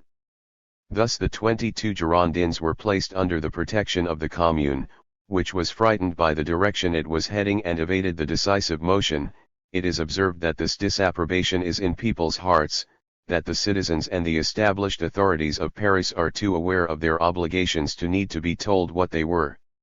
This was not one of the Commune's shining moments, but rather one where it demonstrated nothing but weakness, false agitation, systematic impotence, and hypocrisy. But it's impossible not to feel that it was going to be overwhelmed, swept away. Vergniaud's maneuver congratulating the sections had initially caused surprise. when the commissioners of the Commune charged with corresponding with the National Convention wrote to the Council that afternoon, they said, "We are doing this on Vergniaud's proposal, which will perhaps surprise you." And perhaps this contributed to the General Council of the Communes yielding the way it did. But upon reflection, the revolutionaries of action understood the advantage they could gain from this. The glorifying of the sections and the applauding of popular force constituted, in suspect form, the capitulation of the Gironde. The enemy was frightened and had to be pushed as hard as possible. Levasseur, whose impressions were so acute, assures us that this was a triumph for the mountain. The plain abandoned the Gironde, or rather the Girondins abandoned themselves. For in the presence of the battalions armed against them, at the sound of the tocsin, the alarm cannon, and the assembly, Vergniaud proposed declaring that the Paris sections had deserved well of the fatherland. It can be imagined that his inexplicable motion was greeted on our side with joy. The Commune itself rejoiced. This fact alone proved to it that its enemies had neither the will nor the courage to fight. 9. The meeting at the Jacobin Club. That evening at the Jacobin Club, the events of the day were judged more clearly and firmly than they were at the Commune. The deputies who joined them after leaving the convention had watched the battle from its very heart. They viewed the horizon from a greater altitude than did the Commune, which had spent the day in a dip in the terrain, waiting for news and remaining inactive. And yet the Jacobins also didn't reach any conclusions. They clearly saw what was dangerous and deceptive in Vergniaud's maneuver. It was the appeal to the vast and diffuse people, still weighted down by instinctual servitude and conservative prejudices against the revolutionary committees, against the active and resolute groups. Hadn't Guadet already expressed his confidence in the presidents of the sections? Boissel pointed out the threat. The sections must be established as popular societies. They mustn't be involved in public affairs, otherwise they'll render completely useless all the revolutionary measures that the representatives will decree. These measures mustn't be impeded by enemies of the state. In a word, the sections must do nothing but keep an eye on and disarm suspect individuals. What does this mean? The answer is that the most ardent men of the mountain feared the counter-revolutionary intervention of a still poorly educated people. If the sections remained or became sovereign, they might wreck or weaken the movement. Doesn't the correspondence from Marseille's Journal de la Montagne of June 1, say that in that city advantage was taken of the absence of our brave sans-culottes who went to risk their lives against the enemies of the Republic to establish in Marseilles a system that oppresses them, and that all the rich, all the big capitalists, too cowardly to take up arms and even to speak expressly of the sans-culottes, seized control of the sections and insolently dominate them? Is it not known that in these spurious sections, where the people's voice is stifled, horrors are spit out against the Jacobins of Paris, against all the societies who profess the principles of pure republicanism? The spurious sections of Paris, bought off by the aristocrats, might also become dangerous. Unless they were closely watched, they would respond to the insidious appeal of the Gironde. Boissel's implicitly revolutionary conclusion was that it was necessary to count less on the diffuse and uncertain force of the people than on the vigorous and coordinated action committees. In reality, he proclaimed the bankruptcy of the confident tactics of May 31 that had been abandoned and proposed a more concentrated and effective one for a day in the not-too-distant future.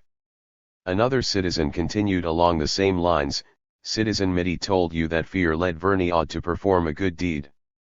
For my part, I look upon it as an act of gratitude to the aristocrats for having prevented the patriots from giving their insurrection the character it should have had. Unless they were organized and led, nothing definite and vigorous could be expected from a people still enslaved to all the traditions of the past. A soldier was enraged by the attitude of Paris on the Fête Dieu. The day before, on May 30, in his police bulletin, Dudard had written to Garat, "I saw acts of repentance there. I saw there the comparison everyone made between the current situation and that of the past. I saw the deprivation the people felt at the abolition of a ceremony that was once the Church's most beautiful one. I saw the regret the people felt for the loss of profits earned by thousands of workers from this festival as well as others. People of all ranks, of all ages, stood there shamefaced, silent, saddened. Some people had tears in their eyes. The priests and the cortege looked to me to be quite happy with the reception they received. It was precisely this reception that worried and angered an outspoken militant at the Jacobins. I was supposed to leave 36 hours ago and I delayed my trip because the alarm cannon was supposed to be fired a week ago. Yesterday I saw with indignation the National Guard still escorting the Holy Sacrament. Here we see the revolutionary seed of Iberism. Did this sentimental reaction that weakened the people's strength have to be combated? Here, too, is the signal for the united and dictatorial action that would take the place of the feeble undertaking of May 31st. For the Jacobins were determined to carry things to the bitter end. The Commission of 12 was deposed. Was it necessary to wait until today to destroy the most flagrant monument of despotism? It was only this evening that you were able to obtain this salutary decree. We must not rest. Renounce all hope, cowardly enemies, it is chimerical, and liberty stands so steadfast that it will triumph over all your efforts. Abidor told you that the members of the dictatorial commission were outlaws and were subject to arrest. I say that all citizens must pursue these dictators and the 22 deputies unworthy of the people's confidence, and I think that the people must remain on the alert as long as the 22 haven't paid the penalty for their crimes. 10. The investing of the convention. The massive presence of the people at these events was considered so vital that the Revolutionary Committee in charge of the events requested that a list of sans-culotte workers be drawn up in each section and that each of them receive 6 livres, the salary for 3 days. May 31st and June 2nd, that made 2 days. The third day would be the decisive one, and they had to be paid in advance. The crowds attacking the Girondins and investing the convention was enormous. The investing of the convention caused it to become more cramped with every passing moment. Women blocked the corridors and soldiers posted by hand riot guarded the exits.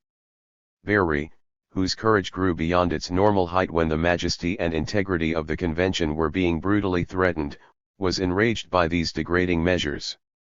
It's not up to slaves to make the law. France will disavow those that emanate from an enslaved assembly. How can these laws be respected when you only made them when surrounded by bayonets? We are in danger, for the new tyrants are keeping a close watch on us, their instructions imprison us, and that tyranny is in the Revolutionary Committee of the Commune. If the General Council doesn't take prompt measures to avoid violence, it deserves condemnation. There are members of it whose morality I wouldn't want to vouch for. The movement that threatens us is a tool of London, of Madrid, of Berlin. One of the members of the Revolutionary Committee, named Guzman, is known to me to be Spanish. People, you are being betrayed. But what was the use of all this? What did this semi-resistance mean? And why did Berry, who agreed to demand the Girondins' resignation under popular pressure, suddenly feign independence? What armed force could he have counted on? And how could he hope to pit the Revolutionary Committee of the Bishop's Palace and the General Council of the Commune against each other, both under revolutionary influence? The left of the convention was in a terrible fix. It wanted to strike the Gironde, but if it was already dangerous to go against the body that represented the nation, how much more dangerous would it be to do so under the threat of the insurgent streets? What would be left tomorrow of the convention's privileges, that is, the moral authority of the revolution itself? Levasseur accurately noted this immobilizing distress in his memoirs. A kind of stupor reigned in the assembly. Even we members of the Mountain, who wanted to put an end to the domination of a handful of colleagues incapable of fulfilling their functions, couldn't look without pain at this attempt at popular insurrection against the only official body capable of saving the fatherland. No one asked for the floor, there were no discussions. Aside from 5 or 6 men of action, among whom not a single friend of Danton could be found, the Mountain shared the right's consternation. President Mallarmé had left his chair in disgust, and Hérault de Seychelles silently presided over a mute assembly. However, Danton, wanting to avoid any excesses by the popular forces and to safeguard the dignity of the convention, and, willing to go as far as necessary in order to do so, demanded that the Committee of Public Safety find the source of the order by which the soldiers were blocking the doors of the hall. He said, "You can count on the zeal of the Committee of Public Safety to vigorously defend the majesty of the nation, which is being insulted at this moment." Lee Sain, a captain in the armed force of the Bone-Conceal section, who had given the instructions, was summoned to the bar, and Berry abruptly told the convention to leave the hall and to deliberate amidst the armed force, as if to feel its own freedom and affirm it to the world. This showy display of pride was the most frivolous and vain act that they could have committed. The armed revolutionary force that surrounded the convention wanted the Girondins to be struck down. In order to prove it was free, though surrounded by bayonets, the convention should have protected the Gironde. Either what Berry proposed was simply for show or it meant violent, open conflict between the convention and the armed revolutionary sections.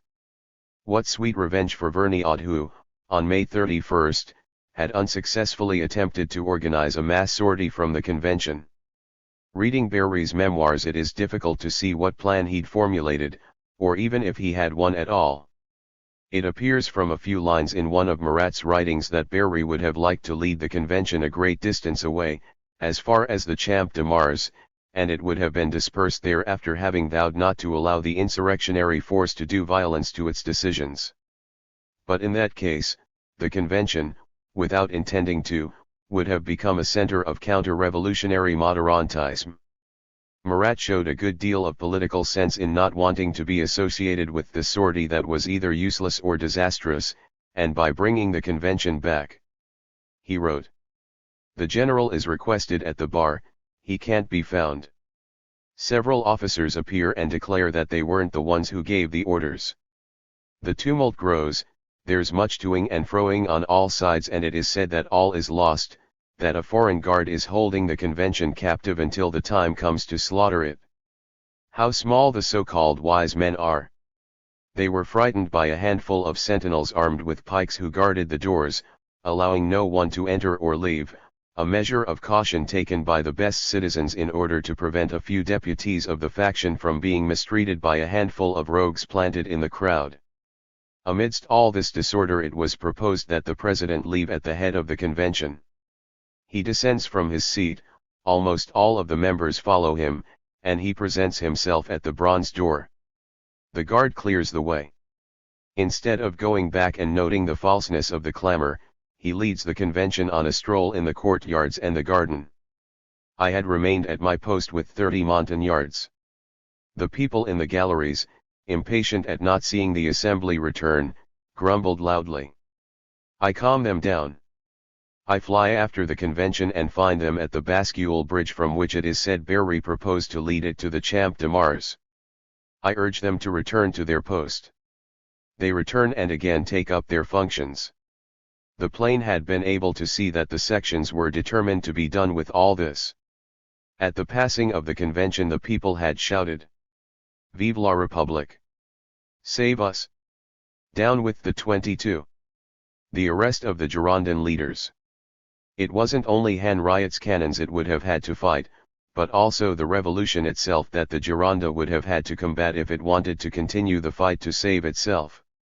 Couthon demanded that the deputies who had been denounced be placed under arrest, along with the ministers Clavier and Lebre. He was applauded and the decrees, immediately rendered, struck Vergniaud, Brissot, Quaudet, Petillon, Saul, Chambon, Barbaroux, Buzot, Birotteau, Rabat Saint-Étienne, Lazures, Langouinez, Grangeneve, Lesage, of the Ure-et-Loir, Levet, of the Loiret, Valais, Dulcet, Lytton, Le Hardy, of the Morbihan, and all the members of the Commission of 12, except Boyer-Fonfred and Saint-Martin, and the ministers Clavier and Lebre. After having thanked the Assembly, the Department of Paris offered hostages taken from among them equal to the number of arrested deputies in order to assure the departments of their safety. No, it wasn't the lives of the Gironde that the revolutionaries were after. Vergniaud, on one of those tragic days had exclaimed, "Give Couthon a glass of blood to drink, he's thirsty." Vergniaud was wrong, Couthon wasn't thirsty for blood. But the Gironde had become a mortal danger to revolutionary France. It had to cease to exist. On June 2, its political power collapsed. What undid the Girondins, what turned them into a critical, paralyzing force, mortal to national and revolutionary action, was simply their party spirit reduced to a spirit of faction and coterie. There's no question that class conflict would soon mix with the political conflict of parties, but at that time this wasn't the heart of the matter. It was party egoism that the revolution had to eliminate at risk of death. It eliminated it. Marat's assassination. In the summer of 1793, as the influence of the enrages and the Hebertists was about to reach its apogee, Marat was campaigning to purge the leadership of the armies fighting the reactionaries in the Vendée and the north. He didn't unmask treason, but rather weakness, the lack of vision and energy of the representatives on mission and the Committee of Public Safety. For Jaures, Marat, with his admirable disinterest and horror of intrigue, would have fought Abidor and his friends the day he'd have seen they wanted to dominate the convention. But he wouldn't have the time. As the Girondin party in Normandy stumbled and disintegrated, a young girl from Caen, Charlotte Corday, headed to Paris, either to save or avenge those she considered martyrs of the Republic. She whipped up her enthusiasm by admiring the heroines in the plays of Corneille. Believing that Marat was the guiding hand behind despotism, anarchy, and murder, she had resolved to kill him. The evening of Sunday, July 13, 1793, she insisted on being received by him. He was in the bathtub where he stayed much of the time, since the day an inflammatory illness began devouring him. A plank placed across it held up the inkwell and the sheets of paper he still blackened with his ideas and his fevers. She spoke a few words to him and stuck a knife in his heart. He gave out a cry, called for his companion Simone Everard, and died. Charlotte Corday, having sacrificed her own life in order to kill a man she considered villainous, made no effort to flee. Before the Revolutionary Tribunal she explained her act in a few clear words, words of a heroic and fatal simplicity that attested to what petty proportions she had reduced the problem of the revolution. Beautiful, young, modest, and proud, wrapped for her trip to the gallows in the red shirt of parricides, she left in the people a strange image of nobility, heroism, and blood, which disquieted many. She had killed Marat, but above all she had killed the Gironde. Who would take seriously the Girondins' rants against the Maratists and those they called assassins? First Lepelletier had been assassinated and now Marat. The men who had been denounced as murderers were themselves murdered. Even among those who were prejudiced against Marat, anger and hatred were succeeded by shock and even pity. One of the motive forces of Girondin propaganda was smashed. The convention and the people gave Marat a triumphant funeral. The sorrow of the poor and the workers was great. They had lost a friend, an adviser who didn't flatter them, one who, when the need arose, knew how to warn them and speak to them harshly. Marat's death was a great misfortune for the revolution. Perhaps if he'd been able to live one more year he would have been able to prevent the fatal events that would later occur. His sister said, "If my brother had lived, Danton would not be dead." What did she mean? Probably that he would have prevented the Hebertists' violent campaign against Danton and reconciled Danton and Robespierre. But why grant him this sovereign influence and nearly august prestige that in truth death alone gave him? He would in all likelihood have been overwhelmed by events. In June and July, he was close to Abidor and his friends, though he would probably not have followed them to the bitter end. Had he become an obstacle to their restless ambition, he too would have been slandered and in all likelihood left behind. Or perhaps, with the worsening of the revolt in Lyon and the treason in Toulon, in order to remain in the vanguard of the movement he would have been driven to murderous follies and adopted Hebertist policies. It's impossible to say with certainty whether he would have guillotined the Hebertists or been guillotined along with them. Almost immediately after Marat's death, the Hebertists and the enrages fought each other to assume his popularity and name. Jaurés claimed he was continuing his newspaper and brought out the People's Friend by the shade of Marat. It's clear that he didn't lack boldness. After Marat's terrible article of July 4, Jaurés had gone to Marat's house, as we learn from a police report from Grève to the Committee of General Security. The citizens Krasnir, Alain, and Grève, being at the home of citizen Marat on the morning of Tuesday the 9th of this month, Jaurés arrived to demand from Marat the retraction of what he wrote concerning him in his newspaper, saying that he had left at his home his baptismal certificate that proved that his name wasn't Renaudi, as Marat had said. Marat responded with his characteristic firmness. Jaurés answered him in the most mealy-mouthed of tones, in the falsest language, in a way that rendered him in our eyes as base as he was dangerous. As soon as Marat dismissed him, and before going down the stairs at the end of a long landing, he stopped for a moment and cast a prolonged vengeful gaze at Marat that is difficult to describe, one that left with us the most profound impression. And so the moment we learned of Marat's dreadful death our suspicions, especially those of Grève, immediately fell on the vindictive priest. It was precisely when he was suspected of being Charlotte Corday's accomplice that Jaurés assumed Marat's name and attempted to regain his standing at the Commune. On July 19, he explained the famous address saying that a few expressions that shocked listeners were the effect of a petulant imagination. In doing this, he sought to have consecrated the bold act by which he seized Marat's political and popular heritage. But at the same moment Abidor was exclaiming at the Jacobin Club. If a successor is needed for Marat, if a second victim is needed, one man is ready and resigned to this fate, myself. I will be only too happy to die as long as I carry to my grave the certainty of having saved my fatherland. But no more nobles. No more nobles. It is the nobles who are assassinating us. Marat's embalmed heart hung like a relic in the vault of the Cordelier Club, now become the sanctuary of the revolution. Robespierre, irritated by this maneuver, protested against the excesses of the funereal honors. Jealousy, Ventable shouted at him. But Robespierre knew that the Hebertists were going to make Marat's canonized heart speak in their support, and he wanted to break the spell. Dechristianization. In its early days the revolution had attacked church property and made the clergy take an oath of loyalty to the Republic, but the abolition of religion was not part of its program. The Jacobins and Robespierre in particular were deists, and considered atheism an enemy of the revolutionary project, though as we will see the installation of the cult of the Supreme Being in 1794 would contribute to Robespierre's undoing. The Sansculottes, however, saw things differently, and in the second half of 1793 unleashed a militant campaign of dechristianization. On the religious question Abidorism was nothing but vain and superficial violence, incoherence, and contradiction.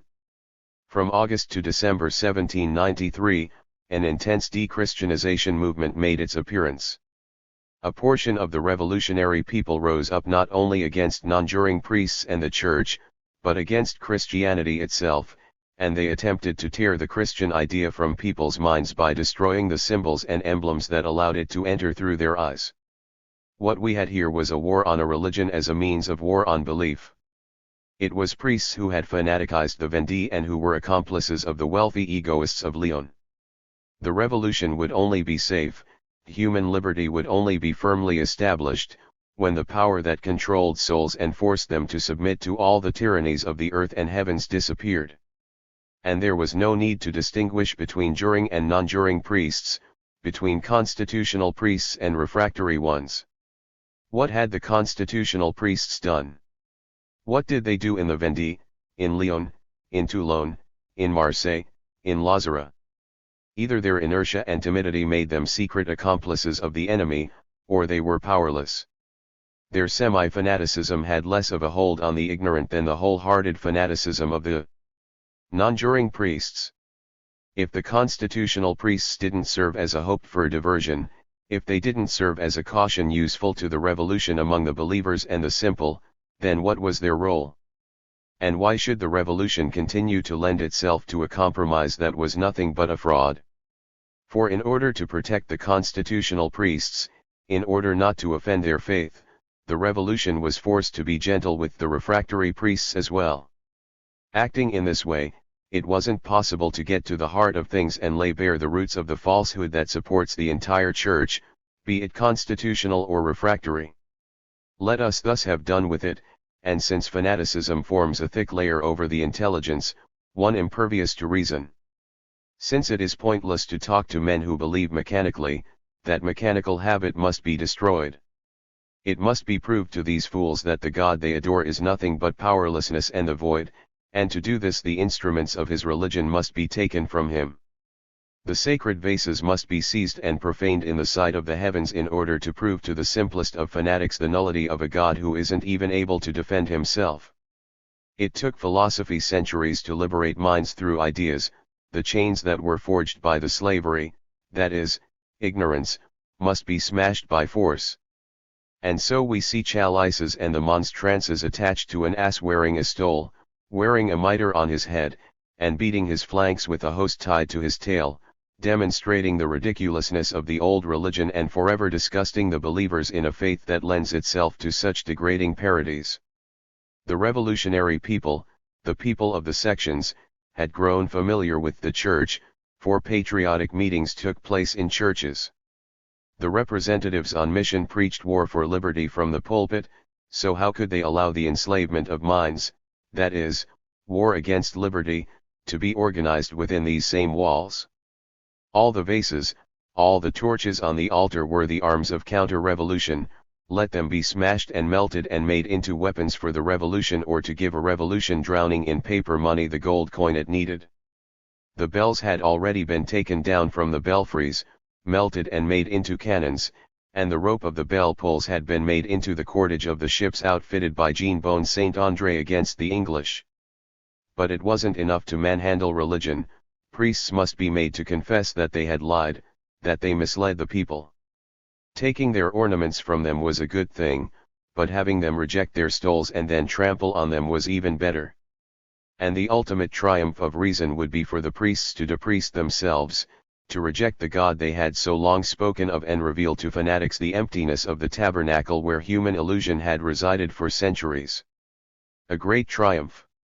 On November 7, Clootz, one Leonard Bourdon II and a handful of others convinced Goebel, the Bishop of Paris, to go to the convention and abjure his functions. Other abjurations followed. Large numbers of priests resigned, either out of revolutionary enthusiasm, or because the Gospels, from which they had removed its supernatural coloring, had become mixed in an ambiguous grisale with the Declaration of the Rights of Man, or to rid themselves of a function that every day became more difficult and false, or perhaps from cowardice. Chaumet rejoiced, and the Commune, not wanting to leave the people's imagination idle, instituted a great civic festival to replace the religious ones. It proclaimed the cult of reason, and on November 10, before the Statue of Liberty raised in the place of the former Holy Virgin, voices were raised to celebrate the freeing of man. The convention, invited in the evening for a repeat performance of the festival, went as a body to Notre Dame. Reason, in the person of Citizeness Momero, came down from her throne and embraced Laloy, the president of the convention. A Barism seemed to be master of Paris and the revolution. To be sure, there might have been a certain grandeur in this radical and brutal attempt at de-Christianization, and we can see the theoretical justification that could have been advanced. The human spirit bears a heavy burden of superstitions and habits, and if a violent shake-up could make this age-old burden fall from its shoulders overnight, what a deliverance that would be! How free humanity would be, and how much more boldly intelligence would enter into the mysteries of the world when the outdated traditional forms of belief have disappeared. It would even be possible to again put forth the great religious interpretations of the universe once there was no longer any risk of their being confused through superficial analogies with the superstitions of the past, or of their being exploited by the cunning of the Church to ensure its domination. After all, force is able to smash beliefs that were formed unthinkingly. Blind habit is also a form of force.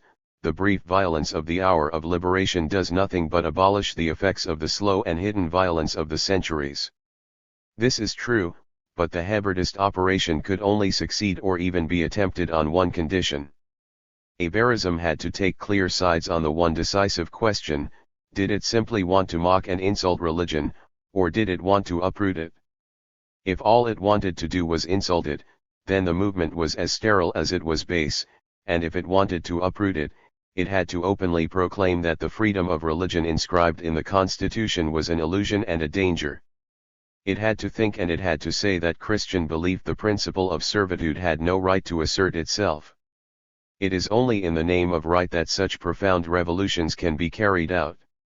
If the revolution didn't have the courage to say, I don't recognize Christianity's right to exist and I will crush all of its manifestations, either collective or individual, then the war on religion was nothing but an ignominious display and the most vulgar form of tyranny. But Aberism didn't even pose the problem, and it wavered pitifully between demagogic violence ennobled by no principles and retreats dictated by foolishness and fear. Fouché III announced, in the memorable decree of October 9, Article 1, the ceremonies of the various religions can only be held in their respective temples.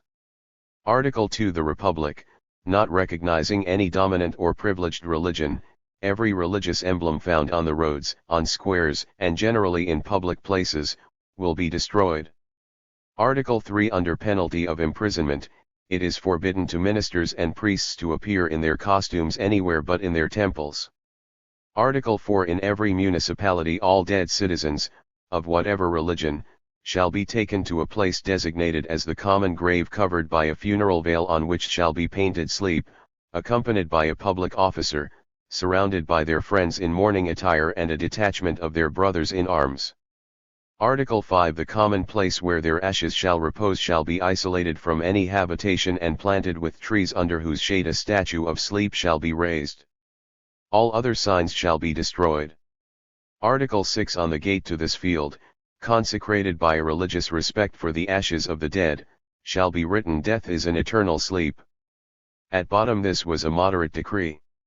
It respected the freedom of belief and even that of religion. I know full well that the inscription Death is an eternal sleep has materialist pretensions, and it could be said that it expressed official materialism, mandatory for the dead if not for the living. In truth, the inscription is more infantile than aggressive and is even more anti-scientific than it is anti-Christian. Sleep is a function of life, death is its dissolution. To speak of sleep meant flattering the need to survive, it meant prolonging the form of life, wrapped in silence and repose.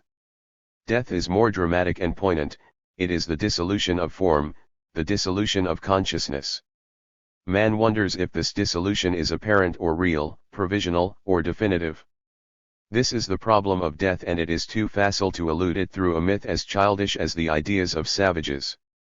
What is more, Fouché's decree respected the official and constitutional organization of religion, which it couldn't touch.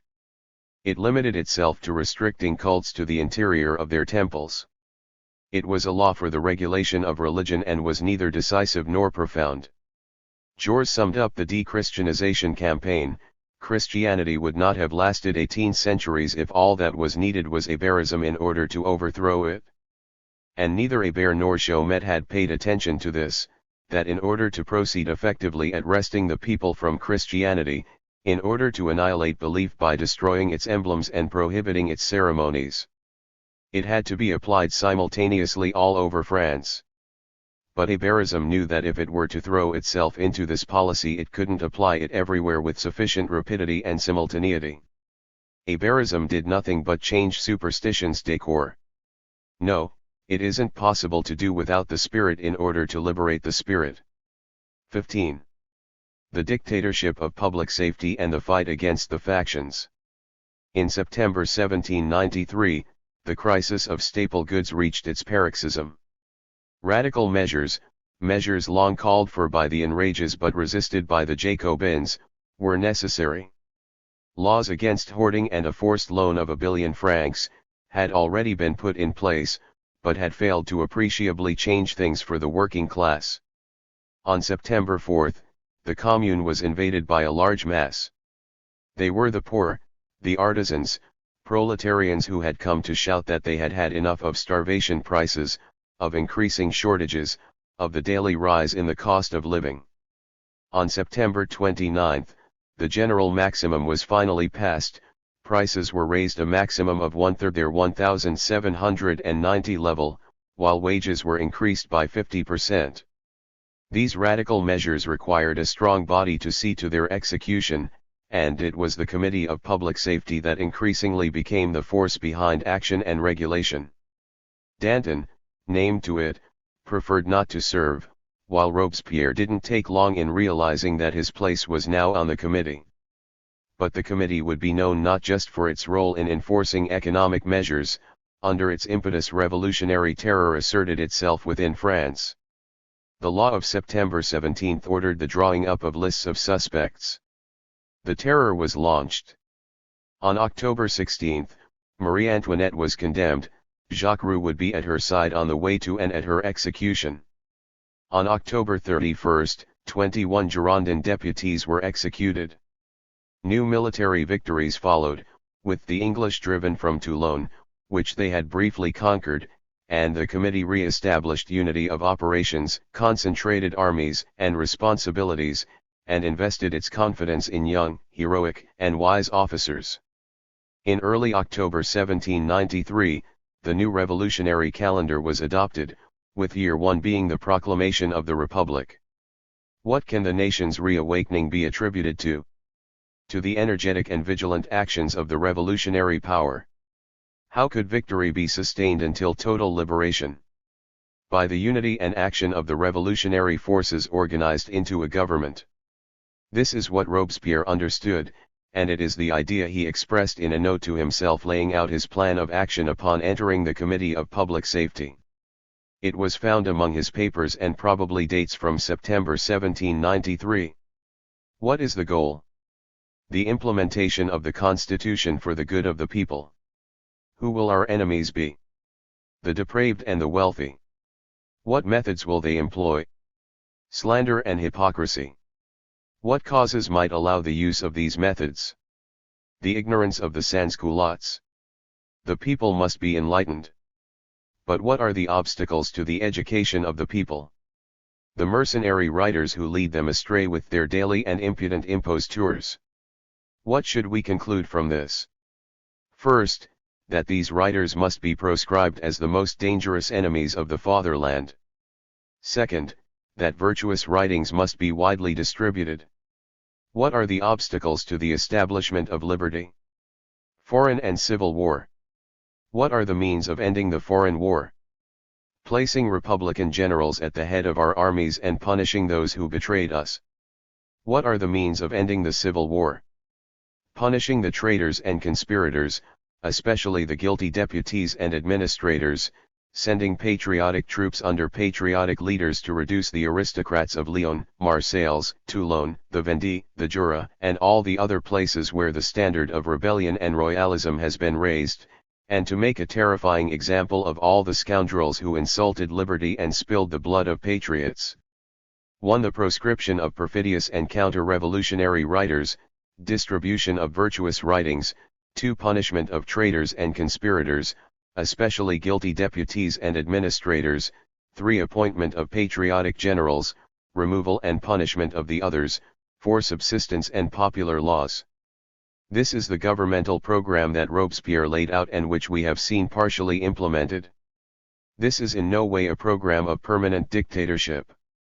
What he proposes is the application of the Constitution, that is, the return to a normal regime where democracy shall govern and where power will not be concentrated in a committee. But in order for the spirit of the Constitution to be applied, that is, for the good of the people, freed from foreign and civil war, must be able to see to it that the Constitution functions. Is a nation abandoned to the free play of parties in a condition to save itself? No, for the wealthy class is too selfish and the poor class, the class of sans-culottes, is still too ignorant. What does this mean? It means that in a time of crisis it is necessary that a strong government, bearing within itself all the energy and all the power of the revolution, rise above the two classes, mastering the selfishness of the one and enlightening the ignorance of the other, thus preparing the advent of legal democracy. Robespierre expressed his idea more pointedly in phrases that may well have caused him to alarm himself, for he crossed out these striking words. The people. What other obstacle is there to the education of the people? Poverty.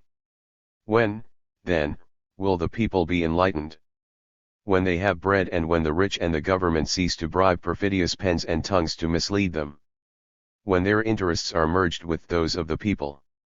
When will their interests merge with those of the people? Never. This implacable and pessimistic never appeared to trap the revolution in a perpetual vicious circle.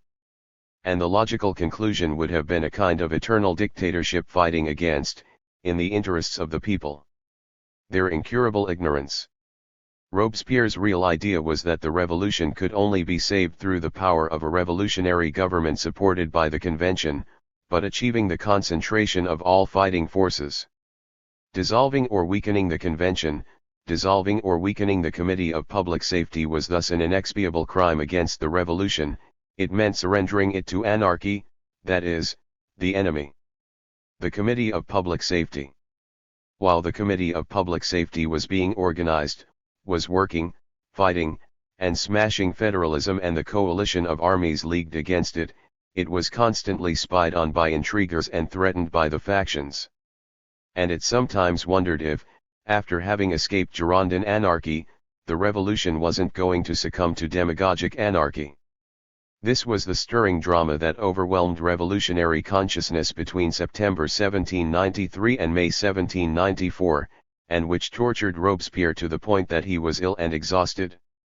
The Hebertists initially insidiously sought to discredit the Committee of Public Safety and then to violently overthrow it. They were a group of men apparently led by Abidor but which recruited its members primarily among the revolutionary agents of the Ministry of War. The war offices, most of the Cordelier Club, and a portion of the Commune, these were the forces that Abidor had at his disposal to attack and destroy the Committee of Public Safety. What did these men have against it? What did Abidor, Rancine, and Vincent have against the Committee of Public Safety? And what was the plan of national and revolutionary action they opposed to the committees? Could they accuse it of negligence, weakness, or cowardice in the administration of a France in peril? Through force of energy the Committee of Public Safety was able to meet a crushing task. All day long, each member of the Committee of Public Safety worked with his staff, and in the evening, gathered in a small chamber, they deliberated over the workings of the government, sometimes until 2 a.m. The members were each assigned specific functions. Robespierre, Saint-Just, and Couthon were what the people called the men with supreme control, that is, those who watched over the general policies of the revolution.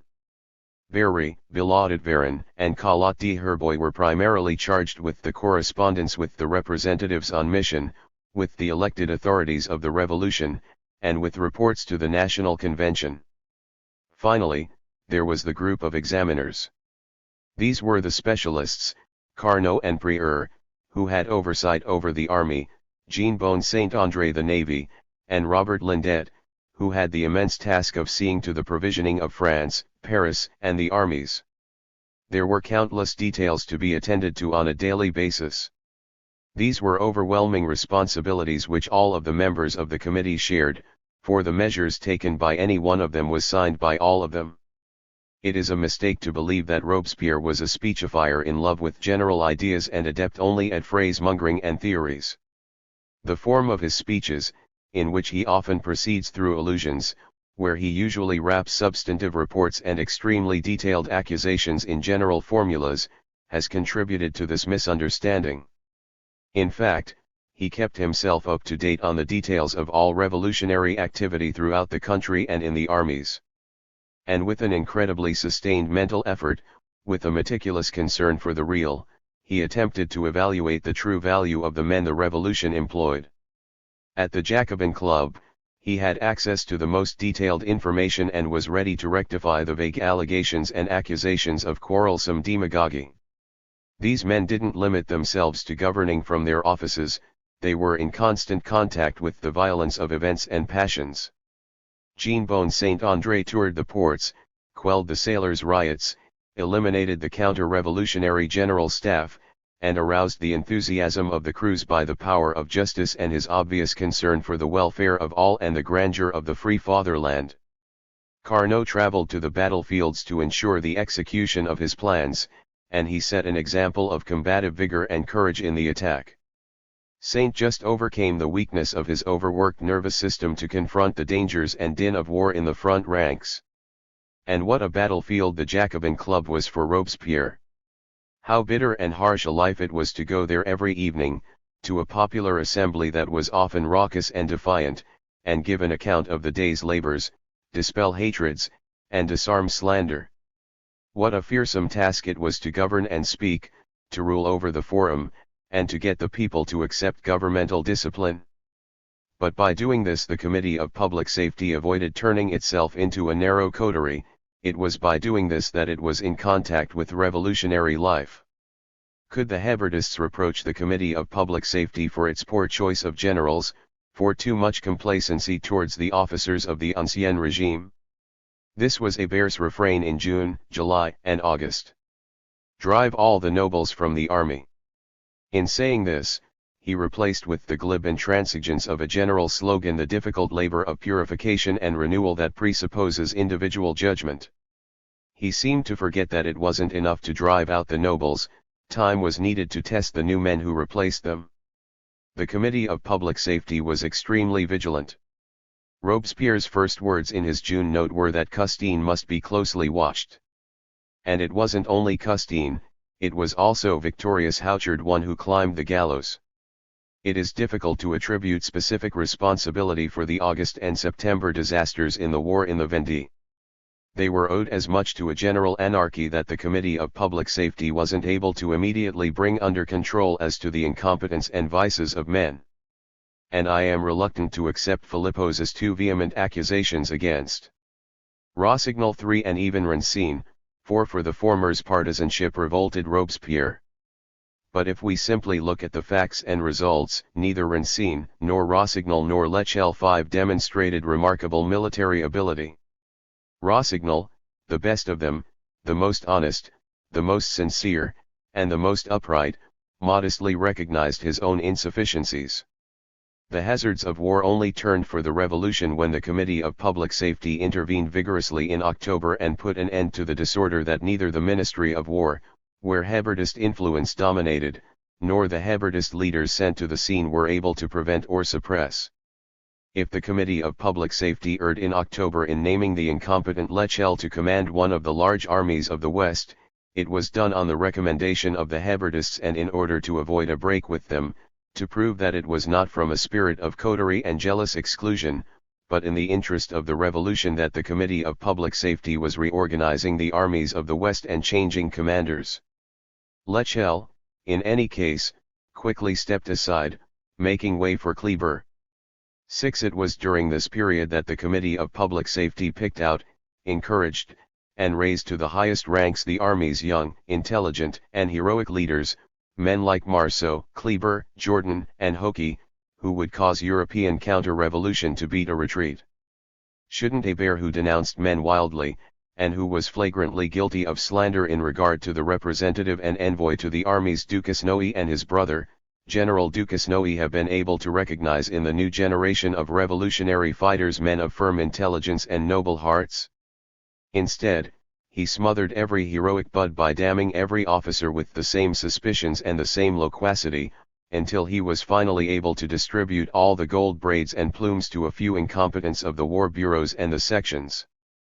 Did the idea for an offensive utilizing large masses of men that saved the revolution come from Vincent or Rancine, or even from the minister Bouchot? No, it was from Hockey 7 and Carnot.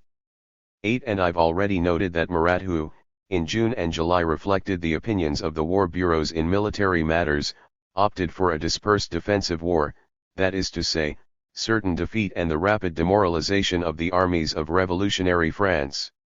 The royalist Mallet Dupin, a well-informed observer who hated democracy, the Convention, and the Committee of Public Safety, saw clearly the decisive and colossal labor of the latter, its enormous impact on the armies. He remarks on the art of enflaming hearts and minds which the Convention made impressive and frequent use of. And he added, You nine have to fight against something that didn't exist during the first campaign and to only a slight degree at the beginning of the second, impassioned armies battling against the armies of sovereigns, a fanaticized military mass to which is opposed mercenaries indifferent to the object of the dispute and whose discipline has not spared them from defeat. How could the armies have had this confidence and magnificent elan if the Committee of Public Safety hadn't taken a broad view, if instead of recognizing merits and services, it had sacrificed everything to a narrow Parisian coterie eager to occupy all posts, and if it hadn't ended the divisions and quarrels that might have paralyzed the soldiers' elan by establishing firm unity in government and administration. The army's power resided in the revolutionary unity organized and symbolized by the Committee of Public Safety. Did it strike the internal enemies of the revolutionary with enough force? Was it too stingy with the royalist blood of the Girondins? This is what Abidor and his people constantly insinuated. They constantly called for an escalation in the use of the guillotine. Really, what a small number of heads. Let's make the baskets bigger. But at this game it would have been all too easy to go further than the Hebertists. The only method of terror that a wise politician could accept, unless he was drunk on blood, was that of Robespierre, set terrifying examples. Examples, and not executions.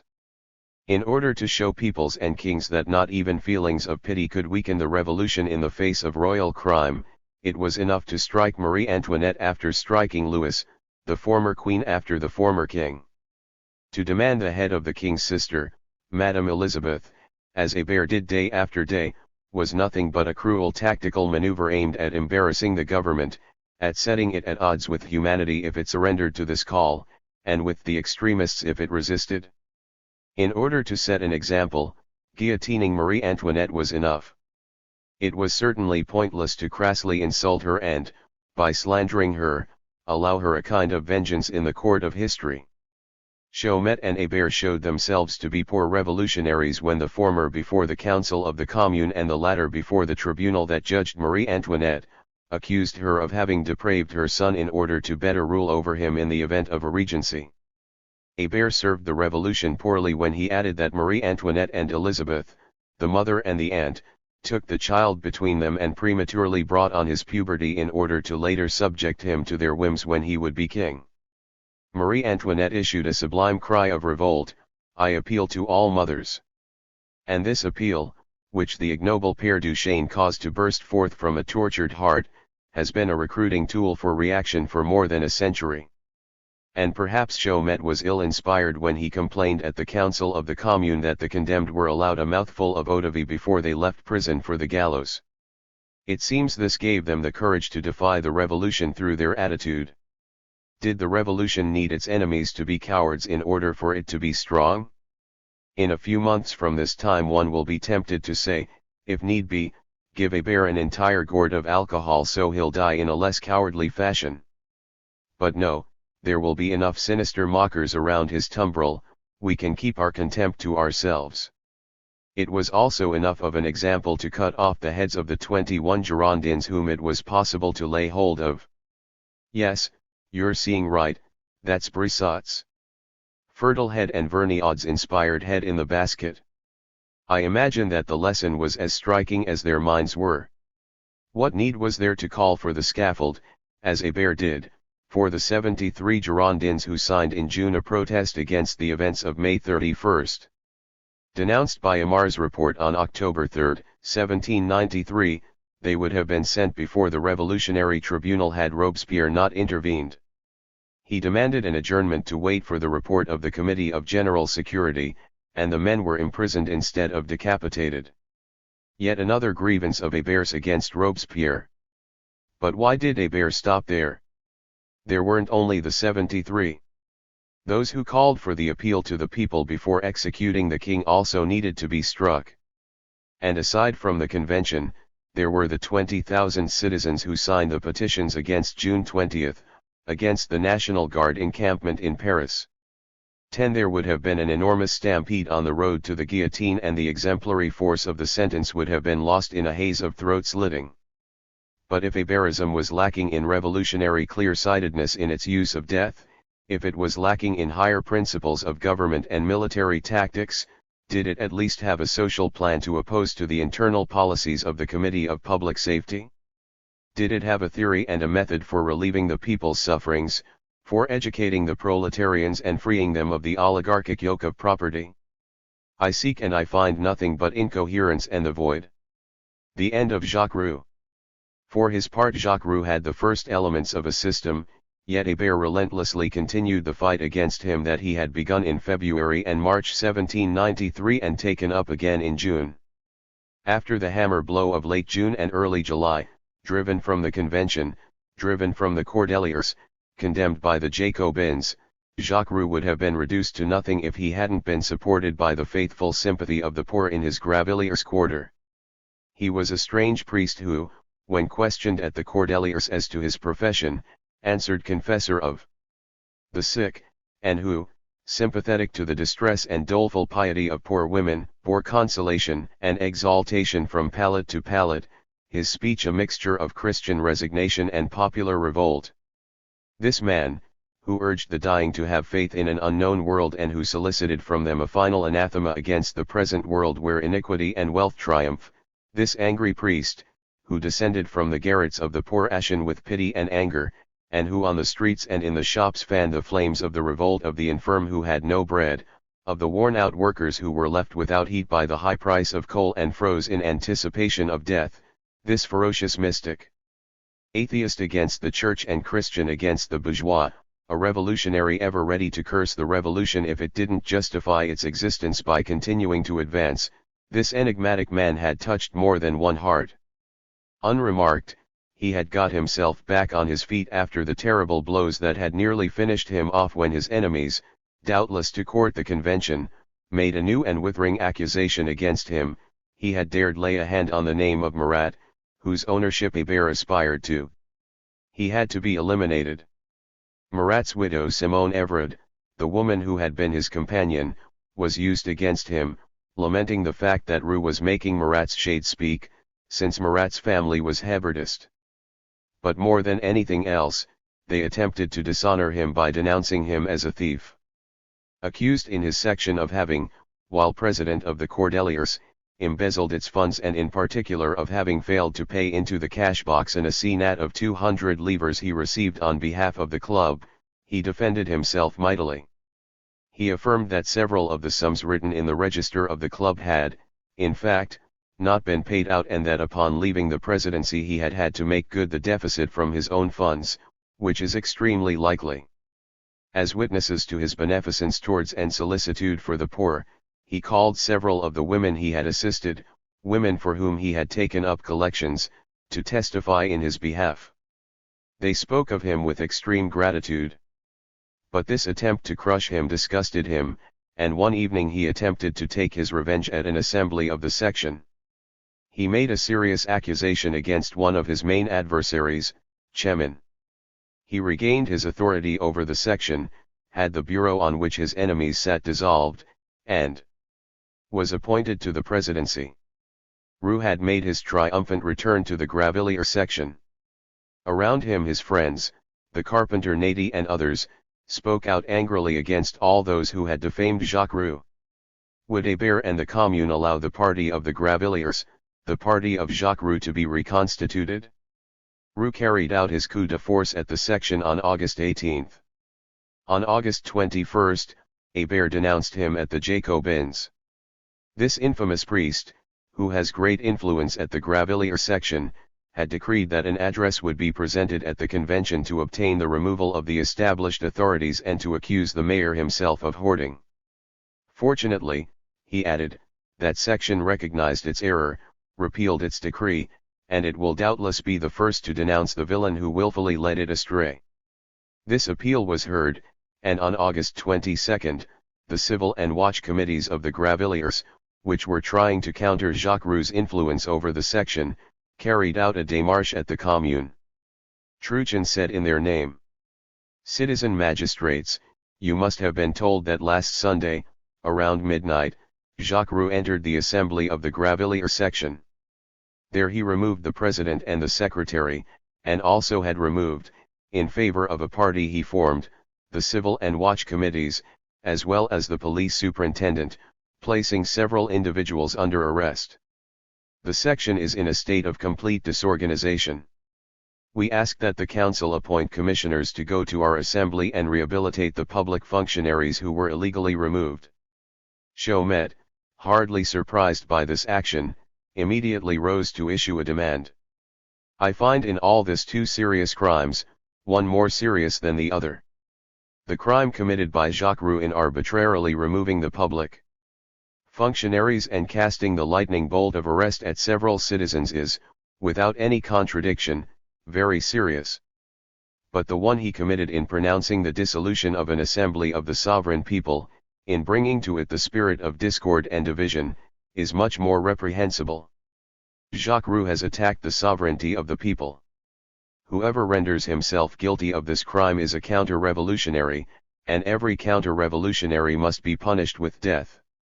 Chaumet proposed that the council decree that all the charges and evidence against Jaurés be sent to the police, and that the council name 6 commissioners to immediately reorganize the Gravilliers section and restore order there. How many times had revolutions of this kind been carried out in the sections during the period when the Commune was disputing them with the moderates and the bourgeois? But when it came to Jaurés, everything was a crime. Abidor attacked mercilessly, accusing him of inciting pillage, of provoking insurrection, of feigning poverty while at the same time distributing considerable sums in the section, in sum, of being a hypocrite. This man once said at the electoral assembly that he could not care less about religion. The next day he said Mass and normally says it every day. Finally, the police administrator, Verwager, announced that an arrest warrant had been issued for Jaurés and several members of his party and he must question him as soon as possible. This was the inevitable conclusion. How could Jaurés fight back, having Robespierre and Abidor against him? Both of them called him the infamous priest. However, Rous's friends didn't abandon him. A delegation from the Gravilliers section was chosen, notes communicated from the section's registers by Bernard Lazare 11, to find out the reason for Rous's arrest. He was released on bail on August 27, but the investigation continued. Once again the accusation of theft was thrown in. Roux was accused of having kept for himself a portion of the collection he made for the poor. All the testimony demonstrated his selflessness and generosity, but he had to be brought down by whatever means necessary. On the 23 Nivose, Year 2, January 12, 1794, his accusers were summoned before the Criminal Police Tribunal to make depositions against Roux concerning the coup d'état at his section. And on 25 Nivose, the tribunal, upon the findings of national agent citizen Jaurés, declared itself incompetent because of the seriousness of the acts imputed to Roux. It transferred him to the Revolutionary Tribunal and ordered that Roux be returned to Bicêtre prison to await judgment. Roux, upon hearing this decision, stabbed himself 3 times. His courage had reached its breaking point. Covered in blood, he was transported to a neighboring room. The judges halted the hearing and asked him what had caused him to commit an act condemned by all laws. He answered that he had been led to it by the horrible insults and accusations of his persecutors. He said that he scorned the life of the here and now, and that in another life a happy fate awaited the friends of liberty. Up to the bitter end we find in him this mix of Christian exaltation and revolutionary fervor. He recommended an orphan he had taken into the tribunal and his fellow citizens.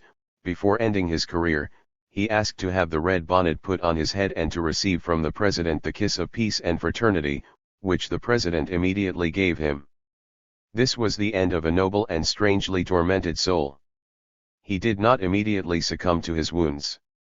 He was transported to the infirmary at Bicêtre, but Fouquier Tinville 12 was informed that he was attempting to exhaust his strength and allow himself to die in order to escape judgment. Roux stabbed himself again, and this time, having wounded his lung, he did die. The autopsy report of one Ventos noted deep wounds.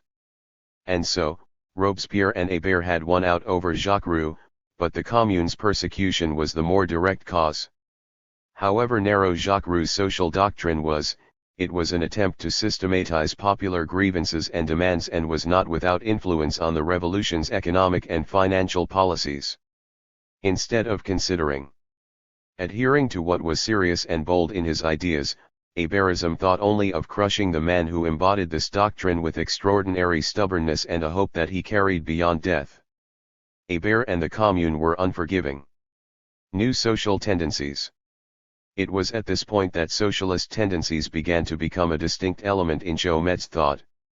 In the Great Revolutionary Fever of 1793, in those months of September and October when the revolution made an immense effort to free France from treason and civil war, and the people from distress and hunger, when it was necessary to rely on the proletarians to hold back the Girondin-supporting bourgeoisie and to force the big merchants to observe the maximum, Jauret sensed that the socialization of industry, substituting the nation for selfish and counter-revolutionary manufacturers, might be the ultimate solution, or in any case an unavoidable expedient for ensuring salvation.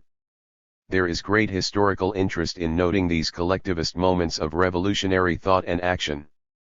Jauret was angered by the resistance to the maximum, whose application the city government of Paris had organized with due haste, and addressed the issue when he spoke at the October 14, 1793 sitting of the Commune.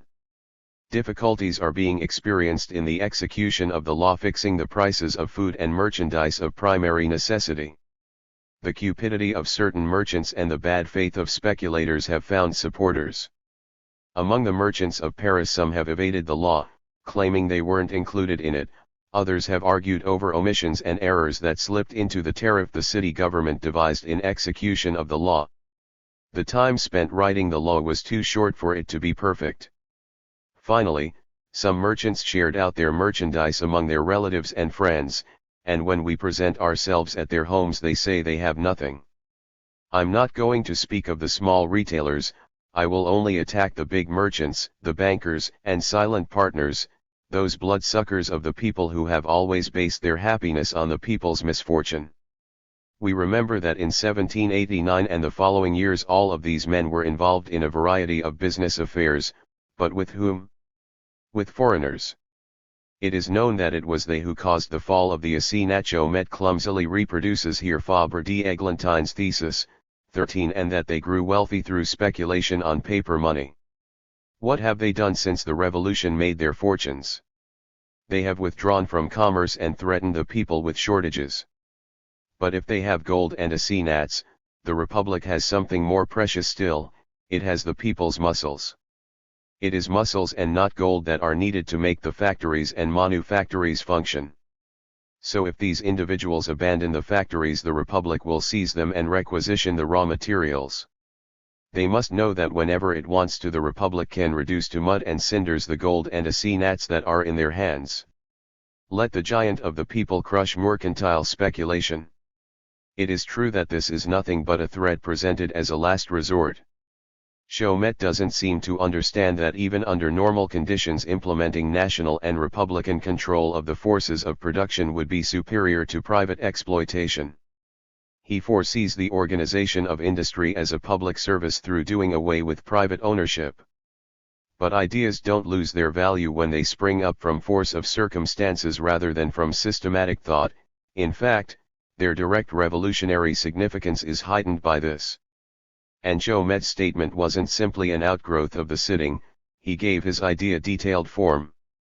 He requested that a commission be established for various purposes, but particularly to write a petition to the National Convention that will fix its attention on raw materials and the factories, that it be asked to requisition them by pronouncing penalties against those owners or manufacturers who leave them inactive, and that it even place them at the disposal of the Republic, which is not lacking in arms to set them working.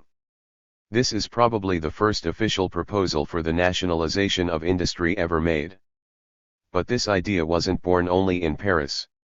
It appears that all over France, wherever sans-culotte workers suffered from the moderantisme and federalism of the bosses, the idea occurred to them that the nation could become a big industrialist, a big manufacturer, whose interests and ideas would combine with the interests and ideas of the sans-culottes. And at the same sitting of the Commune, A deputation of members of the Directorate of the Department of the Nièvre reported.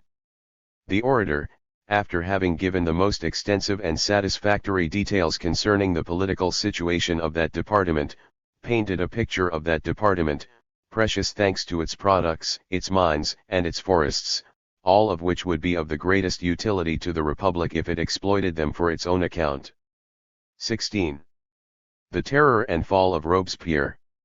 The Terror is installed, and extends in two directions, against the right and the former ruling class, but also against the left, the Hebertists, and the enrages.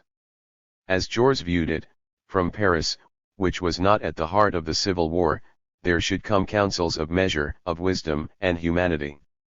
But Héberism insisted on fanning the flames. Jaures wrote of their activities. The central idea was to appear to be taking up Marat's policies. This is why Marat's heart was displayed at the Cordelier Club like a relic.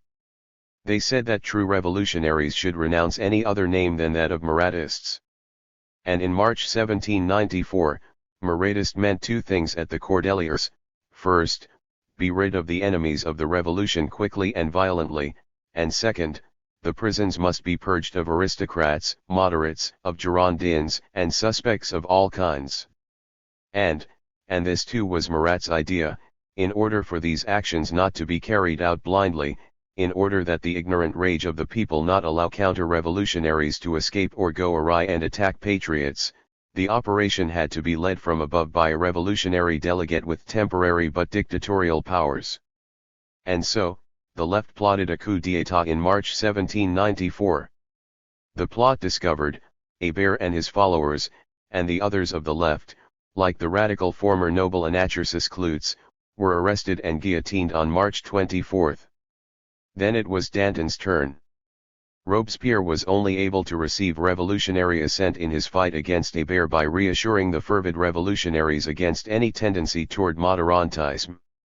He was only able to bring around the Committee of Public Safety and the Committee of General Security by openly promising in his speech on February 5 and through Saint Just's speech of 8 Ventos, to strike the Dantonist faction. But if Hébert and his followers really had tried to raise the people up, there was nothing that Danton could directly be accused of, since there were no material proofs of open and flagrant guilt against Danton and his friends as there were against Héberism. In order to accuse them it was necessary to falsify their pasts, slander their entire lives. Danton had to be turned into a royalist, a sellout, a traitor. Danton and Camille Desmoulins are arrested on the night of March 29 to 30, 1794 and guillotined April 5. Jaures wrote of these internal bloodbaths. What is frightful and sad is not that all these revolutionaries, fighters for the same cause, killed each other. When they entered the fight they accepted the possibility of death from the start. It was the arbitrator between them, and the parties that fought over the leadership of the revolution had no time to work out other solutions. At a moment when so much was occurring in so short a time, where minutes counted as centuries, death alone answered to the impatience of men and the rapidity of events. It's hard to see what other proceeding the factions could have resorted to in order to settle their differences. The revolution wasn't weakened by the shedding of revolutionary blood, but by the divergences in ideas and the conflicts of conscience that rendered the surgical intervention of the executioner inevitable. It wasn't by the decapitation of all these great men, but rather by their antagonism that the revolution gave way to dictatorship. Let us suppose that Vergniaud, Danton, Hébert, and Robespierre survived. Had their dispute lasted, Bonaparte would have burst on the scene and would have used them against each other until he reconciled them in front of the firing squad. In guillotining each other, the leaders of the revolution simply spared the future military dictator the odium of their bloody execution. The effect of these successive amputations was less that of suppressing great individual abilities than that of gradually killing the people's confidence in the revolution and in themselves. How could it have created new leaders when Samson won showing them from the scaffold the pallid heads of the revolutionaries, demonstrated to them that they'd been duped? Each of these existences that was torn from the earth carried with it a portion of the roots of the revolution. The rule of the Jacobins and the Committee of Public Safety still had many good works left to it, the imposition of a maximum price of staple goods, a central idea of the enrages, the further sale of national lands, the establishing of a thriving industry to support the military, and pushing a democratic ideal heretofore unknown. And so, Jaures says, in the spring of 1794 the bloody battles of the revolution didn't seem to have damaged its military élan, its economic activity, or its prodigious intellectual and moral strength, which it placed at the service of a lofty ideal. But even so, the Jacobins and Robespierre had entered their final stage. The political problem. When the Heberdist and Dantonist heads had fallen, when a few days later, in a sinister second liquidation, those accused of fomenting the prison plot Jomet, Gobel, Arthur Dillon, Hébert's widow, and the unfortunate Lucille Desmoulins, already dead to herself after Camille's death, climbed the scaffold in their turn, when this cartload of people had emptied its heads into the basket, when Hébertism and Dantoinism as factions were nothing but a memory, Robespierre and the revolution faced the decisive test. Nothing stood in Robespierre's way, but what was he going to do? The revolution was no longer threatened either by a demagogic organization that would have drowned it in an abject and ferocious anarchy, or by a half-hearted conspiracy of the indulgent who, by their impatient and hostile policies, seemed to surrender the repentant revolution to the revived boldness of its enemies. What was the revolution going to do? The opposing forces of demagogy and moderantisme, between which Robespierre balanced his policies, had fallen. He now had to find his equilibrium within himself, in his own ideas, in his own policies. The extreme tension in all the revolutionary springs, in all the forces of life and death, could not persist. The terror couldn't be the normal system of ruling, and war couldn't continue indefinitely. The maximum wasn't a law that would be forever appropriate for a society based on private property and private production. Finally, the quasi-dictatorship of the Committee of Public Safety could not be permanent. Now that there was no longer any Heberdist party to sustain the tension of the springs of terrorism, now that there was no longer a Dantonist party to relax revolutionary energy so abruptly that the revolution risked collapsing, one policy was possible, and one alone. The revolution, while inspiring fear in its enemies, in conspirators and traitors, in tyrants and their armies, had to prepare the nation's return to normal life. It was necessary to loudly proclaim that revolutionary France, heroically stubborn in defending its independence and pride against the entire universe, and having already waged military campaigns that demonstrated its genius, was resolved to achieve ultimate victory and was prepared to make peace with any government that would recognize, without reservations, the Republic and the French nation's right to liberty. It was necessary that it announced that as soon as peace was possible, the assignats would be removed from circulation and that a vigorous system of taxation would finally allow the revolution to stop devouring the substance of the future. With the assignat either completely removed from circulation, or its value maintained at par through a partial removal, the crisis in prices would come to an end and the economic terrorism of laws regulating merchandise and supplies would gradually be brought to an end, as would political terrorism.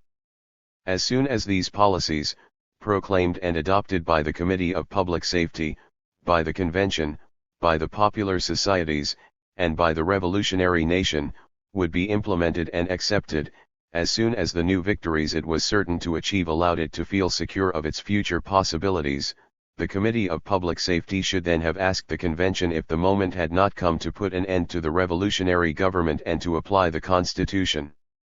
How can anyone doubt that the country, its resounding victories giving it hope for a peace vigorously defended against any counter-revolutionary attacks from within and without, but also having been that the revolutionary regime would not continue indefinitely, would have chosen an assembly won over to the new order? Yes, this optimistic and confident policy was possible in Germinal and Floreal of year 2, 1794, after the crushing of the extremist and opposition factions, after the defeat of the rebels of Lyon, Marseilles, Toulon, and the Vendée, after the victories at Anscout, Wadenez, and Alsace, after the re-establishing of the assignat virtually at par, and after the immense and glorious efforts of a Committee of Public Safety that was invested with immense prestige. The almost criminal error of the Dantonists was compromising this policy at the moment of its appearance. They compromised it by turning it into a means of intrigue against the Committee of Public Safety, which alone could implement it. They compromised this policy by making it look like a disavowal and a mea culpa. But now the triumphant revolutionary government could affirm this policy by normalizing it. It could proclaim it, not as a final disavowal of the revolution, but as the fruit of its victories. This policy was possible, but more importantly, it was necessary. Outside of it, there was nothing but the anxiety of an exhausted people before whom all doors were closed. The continuation of the war, devouring the country's resources, gave rise to new forms of discontent and prepared the way for new reactionary forces. And the terror, after having crushed the actually existing factions, frantically pursued vague will-o'-the-wisps and incoherent plots. A frighteningly diffuse menace shrouded all of life, and the revolution, like an angered blind man, struck out at itself to the point that it wore itself out. A policy of revolutionary calming, practiced not against the revolution but for it, not against the revolutionaries but for them, was the only way out. I see that it was necessary and I believe that it was possible. But I add that it was infinitely difficult. When a revolution has been forced to fight against the universe in order to defend itself, when in order to protect itself during a crisis it has created a political regime as violent and paradoxical as the terror, an economic regime as violent and paradoxical as the assignat and the maximum, when it has given rise to a monumental unleashing of energy and thrown 1,400,000 men, almost the entire ardent soul of the country, into war, it is difficult for it to moderate and defend itself without weakening itself. The revolution bore the original sin of war in its soul and its flesh, and it remained deformed by it. How could it wholeheartedly carry out a war for liberty that was necessary and sacred while at the same time anchoring its policies and tactics in the uncertain hypothesis of peace? How could it announce that a normalized revolution would immediately withdraw the assignats from circulation while at the same time reserving the right to issue them again should the prolongation of the conflict with Europe force it to? If they fail to inform the public of the desired goal, it will understand nothing of the policies of the Committee of Public Safety and will take its seemingly contradictory attitudes dictated for some by concern for the immediate threat, for others by calculations based on long-term possibilities for incompetence and treason. If they are told of this in advance, how can their enthusiasm be maintained, which, in great crises, is a vital necessity? How could the armies, which were beginning to feel an enthusiasm that was sublime but was already dangerous, maintain their vigor and elan if a policy of peace were to suddenly limit the boundless dreams of combat, danger, and glory that are the source of pleasure for both revolutionary patriotism and the secret calculations of ambition? Even if it could be foreseen that the maximum and the policy of requisition and taxation would end when the war was terminated or scaled back and the circulation of the assignat reduced, the assignat couldn't be immediately abolished, and as long as the policy remained in place, it would develop in keeping with its own logic, and the very difficulties it ran up against forced it to be pushed ever further. Now the citizens were clamoring against the unfortunate and at times harmful effects of the unequal application of the maximum based on regions and industries. There were some who sold at the maximum and bought at competitive prices, which is an intolerable system. The maximum had to be applied everywhere with the same rigor or it should not have been applied at all. But for it to be applied everywhere with precision and rigor, would it not have been safest to constitute, under the watchful eye of the nation and the commune, vast storehouses to which producers would bring all their goods and where distribution would take place in accordance with the law and at prices fixed by it? This is precisely what was demanded by the Jacobin Society of Montereau. And one of Robespierre's closest friends, his childhood friend in Arras, the very man who warned him of Joseph Lebon's two cruelties, Antoine Bissart, wrote to him that commerce should be confided to the communes. How would it be possible to return to the regime of free circulation and free markets when it is impossible to abolish the law of the maximum overnight, and when the latter, by its very functioning, hinted at systems even more all-encompassing? The political and economic problems to be resolved were extraordinarily difficult, and were perhaps even superhuman. I mean by this that not only were they beyond the strength of an individual, but they were also beyond the strength of a nation to resolve. The application of calculus to moral forces, which according to Condorcet was the supreme progress of science, had not yet been realized, and no one knew if it was possible to regulate the enthusiasm and passion of an entire people without diminishing these sentiments, or how the transition from the revolutionary to the normal state could be carried out. And so it is not surprising that immediately after crushing the factions that worsened but also masked the problems, Robespierre and his friends were gripped by hesitation and apprehension. Saint-Just's plans and Robespierre's policies. Peace and the re-establishing of normal economic relations were Saint-Just's and Robespierre's secret hope and policy, but either they didn't dare openly formulate it, or they didn't know how to bend events and men in that direction. The intrepid Saint-Just knew that the Republic couldn't live on terror, that it didn't bring out the necessary virtues, and that in lasting so long it had ceased to strike fear in vice and crime. He knew that the regime of the assignats and the maximum could not indefinitely continue, but in the notes he wrote for his own use, in which he wrote of the need for great changes, he spoke of the need to temporize and be prudent. At times he seemed to expect the very excess of evil to be a remedy. After the removal of the Hebertists and the Dantonists, when all that he had to do was harvest the revolution's victory, he wrote: "The revolution is frozen, principles have lost their force. All that is left are the red bonnets donned by intrigue. The exercise of the terror had dulled crime, just as strong liquors do to the palate. It is doubtless not yet time to do good. The individual good we do is a palliative. We must wait for a general evil that is so great that public opinion feels the need for measures capable of doing good. That which produces the general good is always terrifying and appears bizarre when it is begun too early." Speaking of commodities, he denounced the country's systems of the assignat and taxation as foreign inventions. From vicissitude to vicissitude the foreigners led us to these extremities. They also suggest a remedy. The original idea for taxation came from without, brought by the Baron de Batz. It would have led to famine. In Europe it is generally recognized today that it was hoped that famine would incite popular wrath and destroy the convention, and that the dissolving of the convention was counted on in order to tear apart and dismember France. The circulation of commodities is necessary wherever everyone does not have property or primary goods. Commodities don't circulate where taxes are levied, underlined emphasis by Saint-Just. The assignats must be taken out of circulation by taxing all those who have guided affairs and worked in the pay of the public treasury. But it is precisely apropos of these ideas that Saint-Just reminds himself of the law of prudence, which calls for waiting and allowing ideas to mature. We would have presented the hemlock to whoever would have said these things 8 months ago, but we have grown wise through experiencing misfortune. May this example teach us not to mistreat stern men who tell us the truth.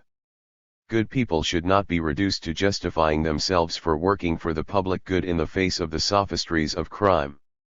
It's a fine thing to say that they will die for the fatherland, but they shouldn't die, rather they should live and the laws should support them. They should be sheltered from the vengeance of the foreigner. I thus advise, underlined emphasis again by Saint-Just, all those who want the good to wait for the right moment to do it in order to avoid the notoriety that is obtained by doing it too soon. All of these words poorly conceal immense difficulties. However great he may have been, Robespierre was lacking in the qualities required to solve all these problems. To be sure, for months he had learned to assume the most direct and terrible responsibilities. Since May 31st, he seemed to have renounced speaking in a roundabout and elusive fashion. He now headed straight for the goal, straight at the enemy. But it should be noted that it was only when his preferred system was attacked that Robespierre revealed what he wanted and completely committed himself. After May 31st, he saw that the authority of the Committee of Public Safety and the Convention were the salvation of the revolution, and he fought courageously against every intrigue that threatened the Committee and the Convention. He feared that Héberism would discredit and destroy the Republic and attacked Héberism head-on. But as soon as there were no enemies, as soon as the lack of precise attacks against him no longer forced him to have precise answers, he returned to his vague and wily habits. When, after the elimination of Abarism and Dantoinism, he was truly the master of policy and was responsible for events, there was only one means to govern and rally the people around him, and that was to clearly say where he wanted to lead the revolution. But he failed to do so, and at his side the proud and courageous Saint Just, as if he had renounced defying death, counseled silence and temporization, which was fatal, for it gave rise to widespread uncertainty. Even more, after the great and bloody purges of Germinal, Robespierre's duty was to reassure the revolutionaries around him. The factions had been smashed and there was no reason to attack individuals, even if they were connected to these factions, even if they had carried out the most detestable policies. Robespierre knew this, and he limited sacrifices as much as he could.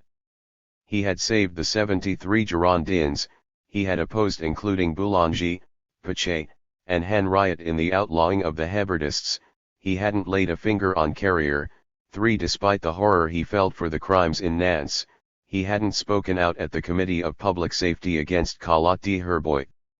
4 But it wasn't enough not to strike these men, they had to be given confidence in the future. They had to be given the impression, and even the certainty, that their excesses would be imputed to the revolutionary fever, and that once this fever had fallen they would not be made to pay for the perhaps inevitable violence of the evil days. In addition, the fears of those like Tallien 5 in Bordeaux who, with his beautiful female companion Cabarrus, had surrendered to the attractions of power and pleasure, had to be taken into consideration, these people who saw in the oft-repeated words of virtue and morality a threat to their very lives. So Robespierre was obliged either to condemn himself to a policy of perpetual gallows or to announce and carry out a large-scale revolutionary amnesty for all the aberrations of the Terror, for its sensual as well as its murderous frenzies. Then all the revolutionary energies that had momentarily been either overstimulated by violent fanaticism or corrupted by a passionate and lascivious intoxication could hope for a place in the new, calmer, purer, more stable, revolutionary order. Finally, the more powerful Robespierre was, the more important it was for him to show consideration for the self-esteem of his colleagues on the Committee of Public Safety and the Committee of General Security, to include them in all his ideas and acts. How could he calm, pacify, and organize the revolution without the collaboration of the Committee of Public Safety? And how could he win over fanatics like Billaud Varon and hysterical and compromised declaimers like Collot d'Herbois to a broader policy if he didn't demonstrate confidence, frankness, and cordiality? Robespierre wasn't able to earn the confidence of those around him. Over the course of the bitter struggle, when he had had to assume so many bloody responsibilities, his pride had grown even greater. He had exclaimed in August 1793, "The revolution is lost if a man doesn't emerge." He had emerged, but having been forced to strike out on all sides and to deal out death, he had acquired a haughty melancholy. He was not made for those cordial conversations that were the absolute condition for the success of his policies. His dignity, his pride, and his pure love for the revolution had suffered from the horrific violence that had dishonored the revolutionary government, and he wasn't able to forget them. He detested the violence all the more because, not having been able to prevent it, he appeared to be in solidarity with it, and deep in his heart he sought a way to break with it in the eyes of history. This was a deplorable temptation inspired by pride and virtue. He despairingly remembered everything when he should have forgotten much, and sometimes those he scorned and hated saw on his face the disturbing reflection of a profound thought. Finally, and this is the frightful cost of the gallows, for months death had so regularly been the final expedient, the ultimate solution, that it became entirely too familiar a choice whenever there arose a problem too troubling or too great to be solved. Death would either defeat the evil and corrupted men who sullied the revolution, or it would open to the virtuous the shelter of immortality they aspired to. Robespierre and Saint Just sometimes felt a disquiet that resembled remorse. Was it possible? Vergniaud was dead, and dead by their hands. Desmoulins was dead, and dead by their hands. And quietly, in those hours of trouble, they would offer themselves up to death in order to absolve themselves for having so often appealed to it against comrades in the struggle, against friends. Saint just wanted to live. He understood that the politics of death was the negation of the revolution itself, one that even the most illustrious shades wouldn't defend. And yet, how haunted he was by the ghosts of those whom he had sent to the gallows with a simple wave of his hand. And what a poignant mixture of melancholy and pride in the lines he wrote after Danton's death. I had the touching idea that the memory of a friend of humanity must one day be cherished. For the man forced to isolate himself from the world and from himself drops his anchor in the future, and holds posterity, which is innocent of the evils of the present, to his heart. It was Saint Just himself who underlined these words, this appeal from a man already uprooted from life. God, protector of innocence and truth, since you led me among the evil, it was certainly in order to unmask them. Our policies had depended on the idea that no one would dare attack famous men imprisoned in a grand illusion. I left all these weaknesses behind. In the entire universe the only thing I love is truth, and I have spoken it. The times are difficult only for those who retreat before the tomb. I ask for the tomb as a blessing granted by Providence, so I will no longer be witness to the crimes plotted against my fatherland and humanity. To be sure, it is a small thing to leave a life that is unhappy, one in which one is condemned to vegetate, the accomplice or the impotent witness to crime. I scorn the dust I am made of and which speaks to you. Let them persecute and kill that dust. But I defy them to wrest from me the independent life I have seized for myself in time and the heavens. His words reveal a somber and sterilizing exaltation. These men's eyes were fascinated by the gates of death that they had so often opened for others. And at a time when they should have given the revolution confidence in the goodness of life and calmed a people obsessed with bloody memories, they thought only of their own graves. The cult of the Supreme Being. In the meanwhile, Robespierre couldn't remain in this suspended state. The revolution, France, and Europe awaited a word, a signal from him. But his first great act was a great mistake. In Floreal, he proposed and, after a long, eloquent speech, had the convention adopt the official recognition of the Supreme Being and the immortality of the soul. This was indeed a decisive political mistake. Not that these deist assertions shocked the reason of most Frenchmen. Atheists and materialists were rare. Those who, like Danton, were to say before the revolutionary tribunal, the void shall soon be my home, thought it politic to speak of God. It is also true that materialist pantheism was able to accommodate and interpret the word God. The most deist among them, men like Lavaux, the former editor of the Journal de la Montagne, more or less confounded God with the order of nature, and the convention itself had decreed a festival of the Supreme Being and nature. Perhaps if at that time there had existed a clearly expressed and fully conscious form of socialism, it would have objected that the God external and superior to the world invoked by Robespierre to accomplish and ensure human justice negated human solidarity in the here and now. It rendered justice to each person individually, and all these separate souls, all these spirits whose destinies were fulfilled outside of humanity, diminished human society, since it was outside and above it that they found happiness and right. But communism hadn't yet found its form or fashioned a metaphysics of the world. In addition, those who, like Condorcet, wanted no other Elysium than one created by reason were only a tiny and negligible minority. For many, the great revolutionary crisis had stirred the love of immortal life. The Christians, who'd been submerged by the indifference that dominated the century, rediscovered the ardor of their faith during these trials.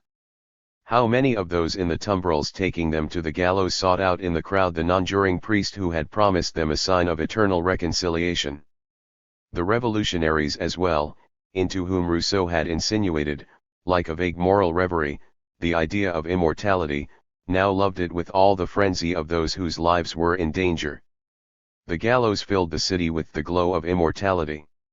In their last words and final despairing writings, the Girondins attested to their faith in God and the immortal soul, and from his prison cell Camille Desmoulins asked Lucile to send him Plato's book on the immortality of the soul. To many of those Exalted by misfortune, by heroism and glory, immortality seemed the sublime meeting place of the heroes of the centuries. Charlotte Corday, with the serenity of the ancients, said that she was going to join on the Elysian fields those in all countries and all times who had died for freedom and the fatherland. The Christian paradise seemed to have been eclipsed, like a dark, intermediate zone, by the great light of immortal glory that shone from ancient Rome and modern France. The Elysian fields were a glowing avenue, continuous and serene, that went from Decius to Charlotte Corday, bypassing the centuries of the Middle Ages. Saint Just, in his pained and superb cry quoted above, seemed to confuse the immortality of the spirit and the immortality of glory, the independent life I gave myself in the centuries and in the heavens. The convention's decree was not an abdication, but rather a display of the pride of reason and liberty. It made it appear that God's official recognition by revolutionary France added to God's luster. And when Saint Just speaks in his Institutions of the Eternal, one would think he is making even God's judgment subject to the decrees of revolutionary thought. The French people recognize the Supreme Being and the immortality of the soul. The immortal soul of those who died for the fatherland, of those who were good citizens, who cherished their father and mother and never abandoned them, lies within the breast of the Eternal. More than God, it is the revolution that separates the good from the evil for all eternity, and heaven is nothing but an invisible pantheon where God resides but whose keys are held by the revolution. And it opens the doors to those whose brows it has marked with an immortal sign. So if Robespierre's act was dangerous and evil, it's not because there was a violent contradiction between the deist formulas it imposed on the spirit of the French people and the French people themselves. It was not this, but rather that in organizing a festival of the Supreme Being, by promulgating a philosophical dogma and organizing a kind of religion, he appeared to be seeking new powers for himself. He was, in fact, the head of the civil power. It appeared that he sought to become the leader of a religious power, and this gave rise to mistrust. In addition, the priests, ever alert for any ambiguity that could serve their purposes, went about saying that this Supreme Being was, after all, nothing but the God of Christianity. They saw the festival of the Supreme Being as a transition towards the official glorification of Jesus. As a result, Robespierre revived counter-revolutionary hopes more than the Vieux Cordeliers had. Finally, Robespierre, after having crushed Hébertism as a faction, seemed to be taking posthumous revenge on the Héberdist spirit, which constituted a terrible threat for the survivors. The Committee of Public Safety had allowed this to go on. But neither Billaud Varon, nor Collot d'Herbois, nor even Berry had approved this movement, which was marked with Robespierre's personal religious ideas. Robespierre hadn't dared directly confront the issues. He hadn't said to the thousands of men who had faith in him, "This is the road down which the revolution must go." No, he prepared the easing of the revolution by turning people's minds towards ideas he considered great. He wanted to calm the revolutionary fever by taking a religious and moral detour. But this was a deep and dark road, and Robespierre isolated himself, set himself apart, at the very moment when he should have been conciliatory, when he should have called all revolutionary forces with their mixture of good and bad to his side. This was when people grew embittered and turned away from him, and the yeast of worry and mistrust once again fermented within the revolution. On a beautiful day in Prairial, Robespierre, president of the convention, led the cortège that bore to God the revolution's official recognition. The joy that shone from his face was short-lived. Some murmurings, some outbursts from the deputies warned him of the burgeoning hatred and fear. He marched slightly ahead of the convention. There goes the dictator. He wants to attract the people's attention to himself alone. It's not enough for him to be king, he wants to be God. Suddenly the abyss opened. He had to strike again. Blood had to be spilled again. Yes, Robespierre wanted to strike. He wanted to act before his enemies, whose only wish was to act before he did. And death would circulate anew in this closed circuit of mistrust and terror. The law of Prairial and the Great Terror. But this time Robespierre, as if in a fever, wanted to bring everything to a close. He wanted to hasten the march of revolutionary justice and free it of any hindrances to its delivering the blows that were required. In the first instance, the prisons were too full, and Robespierre could no longer open their gates, not even through the Justice Committee that he'd set up in opposition to Camille Desmoulins's Pardons Committee. His inopportune festival of the Supreme Being had revived the hopes of counter-revolutionaries and the suspicions of the fanaticized revolutionaries. He had to attack the counter-revolution in order to have the strength to attack the revolutionaries who threatened him, that is, what was left of Abérism and perhaps a segment of the Committee of Public Safety. And so, with a sinister monotony, the seesaw with Hebertists and Dantonists on opposite seats of the same board was repeated. But this time he needed a more frighteningly ambiguous murder weapon. When there were still parties, they could be attacked by use of general but still precise definitions. Every party represents a tendency, has characteristics that the revolutionary judge can take note of. But once factions have been smashed, once the revolutionary power has nothing to fear but individual hatreds, loose groupings, and obscure and fleeting intrigues, then the law of death must be as formless as the feared conspiracy. Robespierre, because of his weakness in the aftermath of his victory over the Hebertists and Dantoinism, because of the mistrust he had awakened by his clumsy deist initiative, was forced to kill again. And he had to kill at the same time and with the same law a horrifying mixture of counter-revolutionaries, suspects held in the prisons, and men like Carrier, Fouché, and Barras, whom he feared and who feared him. In his final speech during the Abidor, he would say something that serves as the key to those dark days: the fall of the factions liberated all vices. He meant by this that the revolutionary power, of which he was the highest representative, was no longer threatened by political systems, but by the dispersed intrigues of egoism, envy, and fear. The law of death needed to be able to seep into this wide variety of hearts. And in order for it to adapt to all forms, it had to be formless, be an ambiguous specter that one day would recruit its victims in the prisons, on the mountain of the Convention, and at the Committee of Public Safety. This was the law of Prairial. It can be summed up by saying that it created vague crimes, dispensed the accuser of providing any proof, and deprived the accused of any means of defense. The Revolutionary Tribunal is established to punish the enemies of the people. The enemies of the people are those who seek to destroy public liberty either by force or by ruse.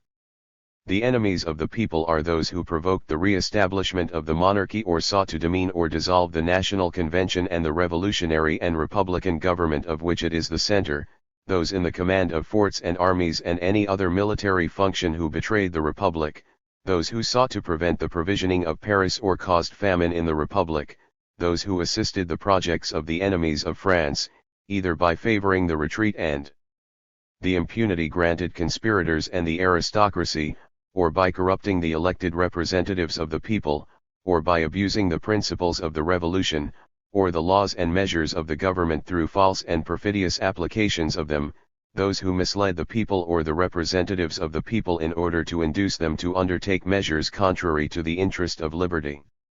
Those who seek to inspire discouragement in order to favor the undertakings of the tyrannies leagued against the Republic, those who spread false news in order to divide and trouble the people, those who seek to lead public opinion astray and to prevent the education of the people, to deprave morals, and to corrupt the public conscience. Truly, with such vague crimes there was not a man in France, counter-revolutionary or revolutionary, who wasn't threatened by the law of 22 Prairial. And what summary procedures! What a terrible punishment! The punishment for all crimes falling under the jurisdiction of the Revolutionary Tribunal is death. The proof necessary to condemn the enemies of the people is any kind of document, either material or moral, either verbal or written, which would naturally gain the assent of any fair and reasonable person. The rule governing judgment is the conscience of the jurors enlightened by the love of the fatherland. Their goal, the triumph of the Republic and the destruction of its enemies. The procedure, the simple methods that good sense indicates are needed to arrive at the knowledge of truth in the forms determined by the law. If there exist either material or moral proofs independent of testimonial proofs, No witnesses shall be heard unless this formality appears necessary in order to uncover accomplices or for other major considerations of public interest. The law grants slandered patriots patriotic jurors as their defenders. It grants none to conspirators. And so, no witnesses, except witnesses for the prosecution, no defenders, no discussion, nothing but summary execution. This law of prairial is like a fantastic knife that appears everywhere, glides like a shadow, and suddenly, when it touches the vertebrae of the neck, becomes murderously rigid. From this point, and however one might view the matter, Robespierre was lost. This law demonstrates that he was no longer capable of confronting the immensity of the problems and events, and that the void left by the disappearance of his enemies had caused him to lose his way. In all likelihood, when he proposed and imposed this atrocious law on the Committee of Public Safety, it was with the hope and the thought of bringing things to a quick conclusion. No discussions, nothing that recalled the scenes of the trial of the Dantonists, silent, rapid, and oppressive death. Robespierre thought that after a few weeks of this regime, which would freeze with fright all the enemies of the revolution, he would have so totally eliminated all those he called fake revolutionaries that he would finally be able to introduce a normal regime. The excesses of the terror were to have led to the abolition of the terror.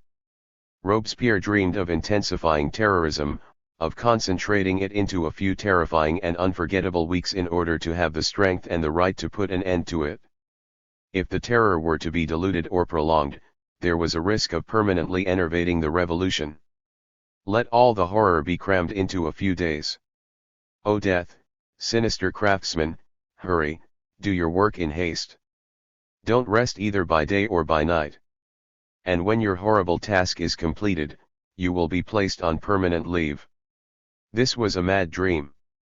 Instead of playing this desperate card at the risk of seeming the dupe, Robespierre should have demonstrated confidence in the survivors of the factions he'd smashed. Even if he were to succeed or appear to succeed, even if he managed to simultaneously strike the counter-revolutionary and suspect prisoners and those revolutionaries who offended or disgusted him, it would only have been a temporary solution. It would have been necessary to start over the next day. A policy of confidence, the only one that could have saved the revolutionary government after the elimination of organized Abérism and Dantoinism, became even more difficult after the period of frantic executions.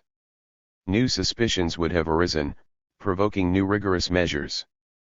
But there was a strong possibility that this risky and horrific operation would not succeed. It had hardly been implemented before it united against Robespierre a coalition of all who had reason for worry or fear. The counter-revolutionaries, the suspects, and the moderates, become the bloody ransom for future and uncertain schemes for clemency, immediately tied the name of Robespierre to the system of the terror. In their eyes he became the man of the law of prairial. The Girondins and their friends who he had saved wondered if he hadn't done so calculatedly and if they weren't going to be sacrificed to new calculations, while hanging over the Dantonists was the threat of morality.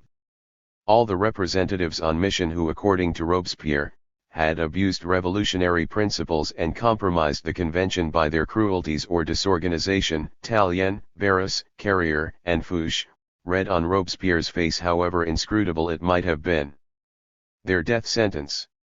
They instinctively found their means of defense. Robespierre was headed towards dictatorship, or rather he already exercised it. At the festival of the Supreme Being, low yet audible voices had murmured as he passed, "There are still Brutuses." The law of prairial had not received the wholehearted consent of the entire Committee of Public Safety. Robespierre had written it with Couthon and Saint-Just, and the others had simply gone along with it. Billaud Varon and Collot d'Herbois began to take fright, the latter for his safety, the former for his share of power and at Robespierre's primacy. The convention passed the law, but added a reservation that cancelled out the use Robespierre had hoped for. The convention decreed that it alone could proceed to the arrest of its members. Robespierre couldn't strike the rapid and decisive blows he'd contemplated. The same distrust could be found in the Committee of General Security, whose police bureau, created by Robespierre and annexed by him to the Committee of Public Safety, had offended many. Robespierre felt himself caught in a web of hostility, and the terrible law he counted on for the final liquidation of the terror was paralyzed and deformed. At that point he adopted a change in tactics and feigned loss of interest in it. Now the law could no longer touch the main guilty parties, those seated in the convention. Now that it couldn't with certainty and at the moment chosen by Robespierre purge the revolution of Carrier, Fouché, Bourdon de L'Oise, Tallien, and Barras, it was nothing but an imbecilic machine for pointless killing. It was better to leave the responsibility for its functioning to those who had thwarted its political value. For its part the Revolutionary Tribunal, as if it too wanted to escape its frightful responsibility by taking on the appearance of an automaton, interpreted the law of Prairial as a law of mechanical murder. It was simply a question of killing as many people as possible. On a daily basis the accused filled several rows of seats and were sent off with barely a word, heads fell by the hundreds. This was the Great Terror, which caused more victims in the few weeks between 22 Prairial and the 9 Thermidor than the revolutionary regime had between March 1793 and 22 Prairial of the year 2. The guillotine was the subject of appalling intrigue. In order to make it clear that it wasn't his machine, that it wasn't his law, Robespierre didn't intervene or moderate its use. The public prosecutor, Fouquier Tinville, and the Jaurés, affecting not to see that the law had lost a large part of what, for Robespierre, had been its raison d'être, saw to it that it functioned at full steam. Many consoled themselves with the thought that it rendered Robespierre odious without making him any stronger. And Robespierre couldn't say, "You know full well that there's no point to this law since it can no longer punish the wretches taking refuge in the convention." No, he couldn't say this. He couldn't disavow the mangled machine that killed in his name. His enemies didn't let a single occasion pass that might compromise him or do him harm. They made much noise concerning the petition of a zealot of the Supreme Being, who demanded that the name of God not be profaned by oaths. Was the Inquisition to be reborn? Yes, an Inquisition and a dictatorship, and Robespierre, as Saint Just said, was going to be accused of having Sulla's phalanxes march before God. 8. A crackpot, a madwoman, Catherine Theo, connected to the Benedictine Dom girl, announced the advent of a mystical era during which Robespierre would be the savior of men. The Committee of General Security carried out an inquest concerning this absurd affair, inflated its importance, and Robespierre had a hard time saving the prophetess from the gallows. Was the incorruptible preparing his tyranny by corrupting the minds of the simple with religious fanaticism? Barry cynically praised the law of Prairial, perhaps to court Robespierre, perhaps in order to increase the all-embracing terror with fright-inducing comments. He said with a calculated and heinous joviality, "It is only the dead who never return." Billaudit Varon and Collot de Herboy either sulked or, at the stormy sittings of the Committee of Public Safety, attacked Robespierre. Barry remained silent. Saint Just was with the army. Carnot and Prieur cloistered themselves in their military specialty. Lindet dealt with virtually nothing but staple goods, and it should be recalled that he had refused to sign Danton's death sentence, saying, "I'm here to feed patriots, not to kill them." Isolated and embittered, from early Messeter, 9 Robespierre refused to appear at the Committee of Public Safety. Or at least he ceased to assume his share of activity and responsibility. Why does M. Hamel insist on denying this? He cites in vain a few committee decrees signed by Robespierre in these final weeks. This signifies nothing but the execution of a mechanical task. But political deliberations were suspended, as Saint Just himself declared in his speech of 9 Thermidor. Robespierre, no longer able to count on the law of Prairial, feigned lack of interest in it. No longer the master of the government, he left the responsibility for governing to others. Instead, he prepared his revenge. He was going to attempt by other means to cut off the heads that he couldn't obtain through the law of Prairial. He assured himself of the ever closer cooperation of the Jacobins, who were still fervently behind him. It was through him and him alone that they saw democracy and the revolution sovereign and organized. In the Commune, National Agent Payen had replaced Chomet, and Pache and Mayor Fleuriot were totally devoted to him. Henriot, who commanded the National Guard, was also in his pocket.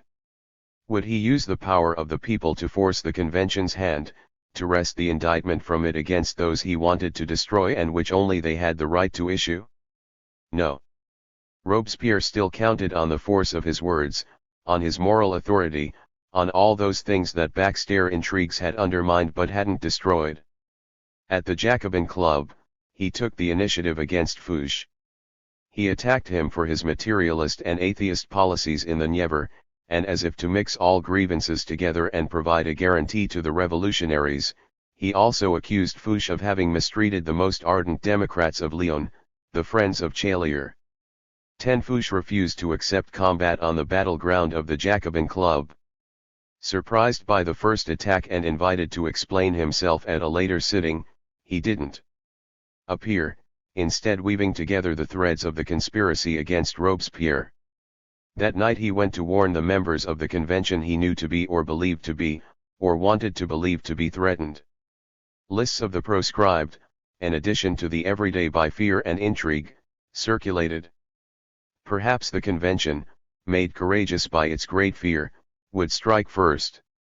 And it was precisely during the period when Robespierre seemed to have become indifferent to the Committee of Public Safety that the army achieved its most brilliant victories. The army of the Sambre et Meuse under the command of Jourdan, with Kleber and Marceau as lieutenants, had accelerated its march. On 7 Messidor it took Charleroi, on 8 Messidor, after a long and glorious combat, it dislodged the Austrians from the battlefield of Fleurus and forced their retreat. On 22 Messidor it made its triumphant entry into Brussels. With each new victory it became more difficult for Robespierre to strike at the Committee of Public Safety. This is why Berry would later say, the victories fell on Robespierre like furies. The moment of crisis had arrived. In his dreams, Robespierre goes to Ermenonville and walks alongside Rousseau. He will ask the primordial innocence of his visions and ideas for the strength to follow the bloody road to its end. And on 8 Thermidor he took the fight to the convention. He complained that it was originally the Committee of Public Safety that was accused of dictatorship and tyranny, and that this accusation had gradually become focused on him alone. He complained that in order to eliminate him the claim was being made that he was planning to lead the convention to destroy itself, to surrender itself piecemeal. He affirmed that these fears were vain, that the rogues were few in number, and he asked if the Republic, which only virtue could save, would be sacrificed to this handful of rogues. Would all the difficulties come to an end if the convention were to surrender a few more heads to him? What would his policies be the next day? And would the barely disguised threat contained in the speech against Cambon 11 suffice to make new financial and economic policies possible?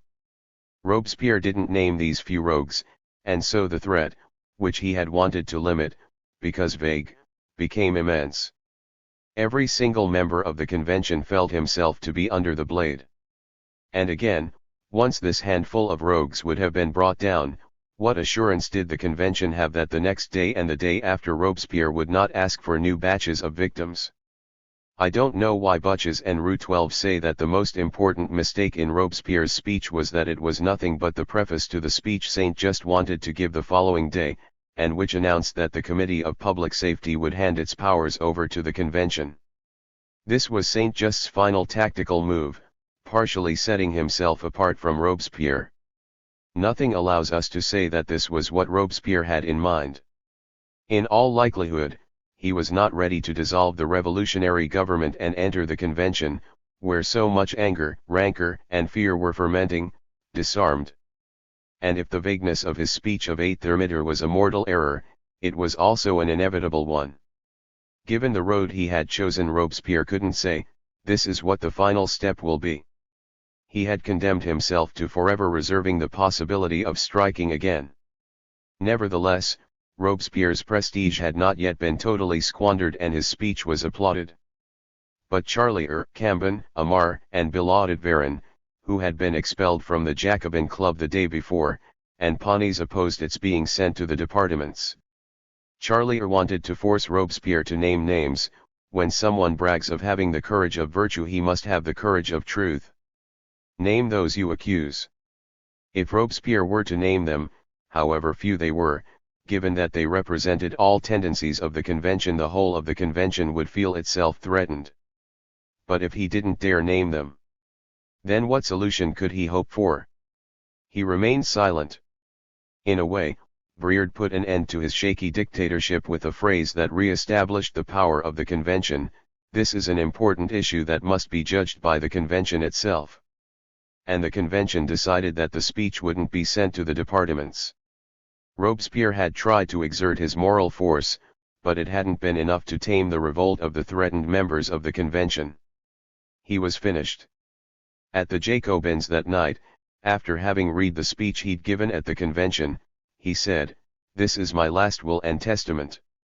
Saint-Just, recalled from the army during the tragic night of 8 to 9 Thermidor, was appealed to by Robespierre's enemies, the fraction of the Committee of Public Safety led by Billaud Varon. Saint-Just didn't want to betray Robespierre, but he sought a deal.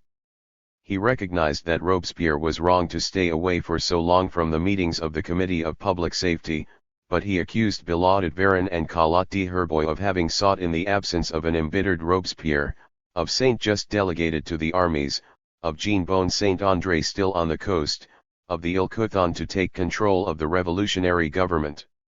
His plan seems to have been to change the members of the Committee of Public Safety, to expand it in order to do away with its esprit de coterie, and by doing so revive the power of the convention.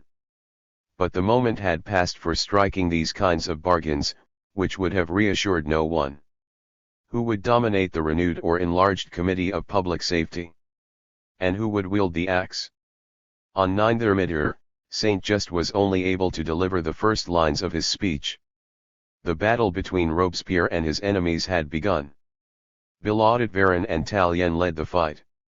As soon as Saint-Just alluded to his controversies with Billaud Varon, saying, "The confidence of the two committees honored me, but last night someone struck at my heart," Billaud Varon violently interrupted him and seized the tribune.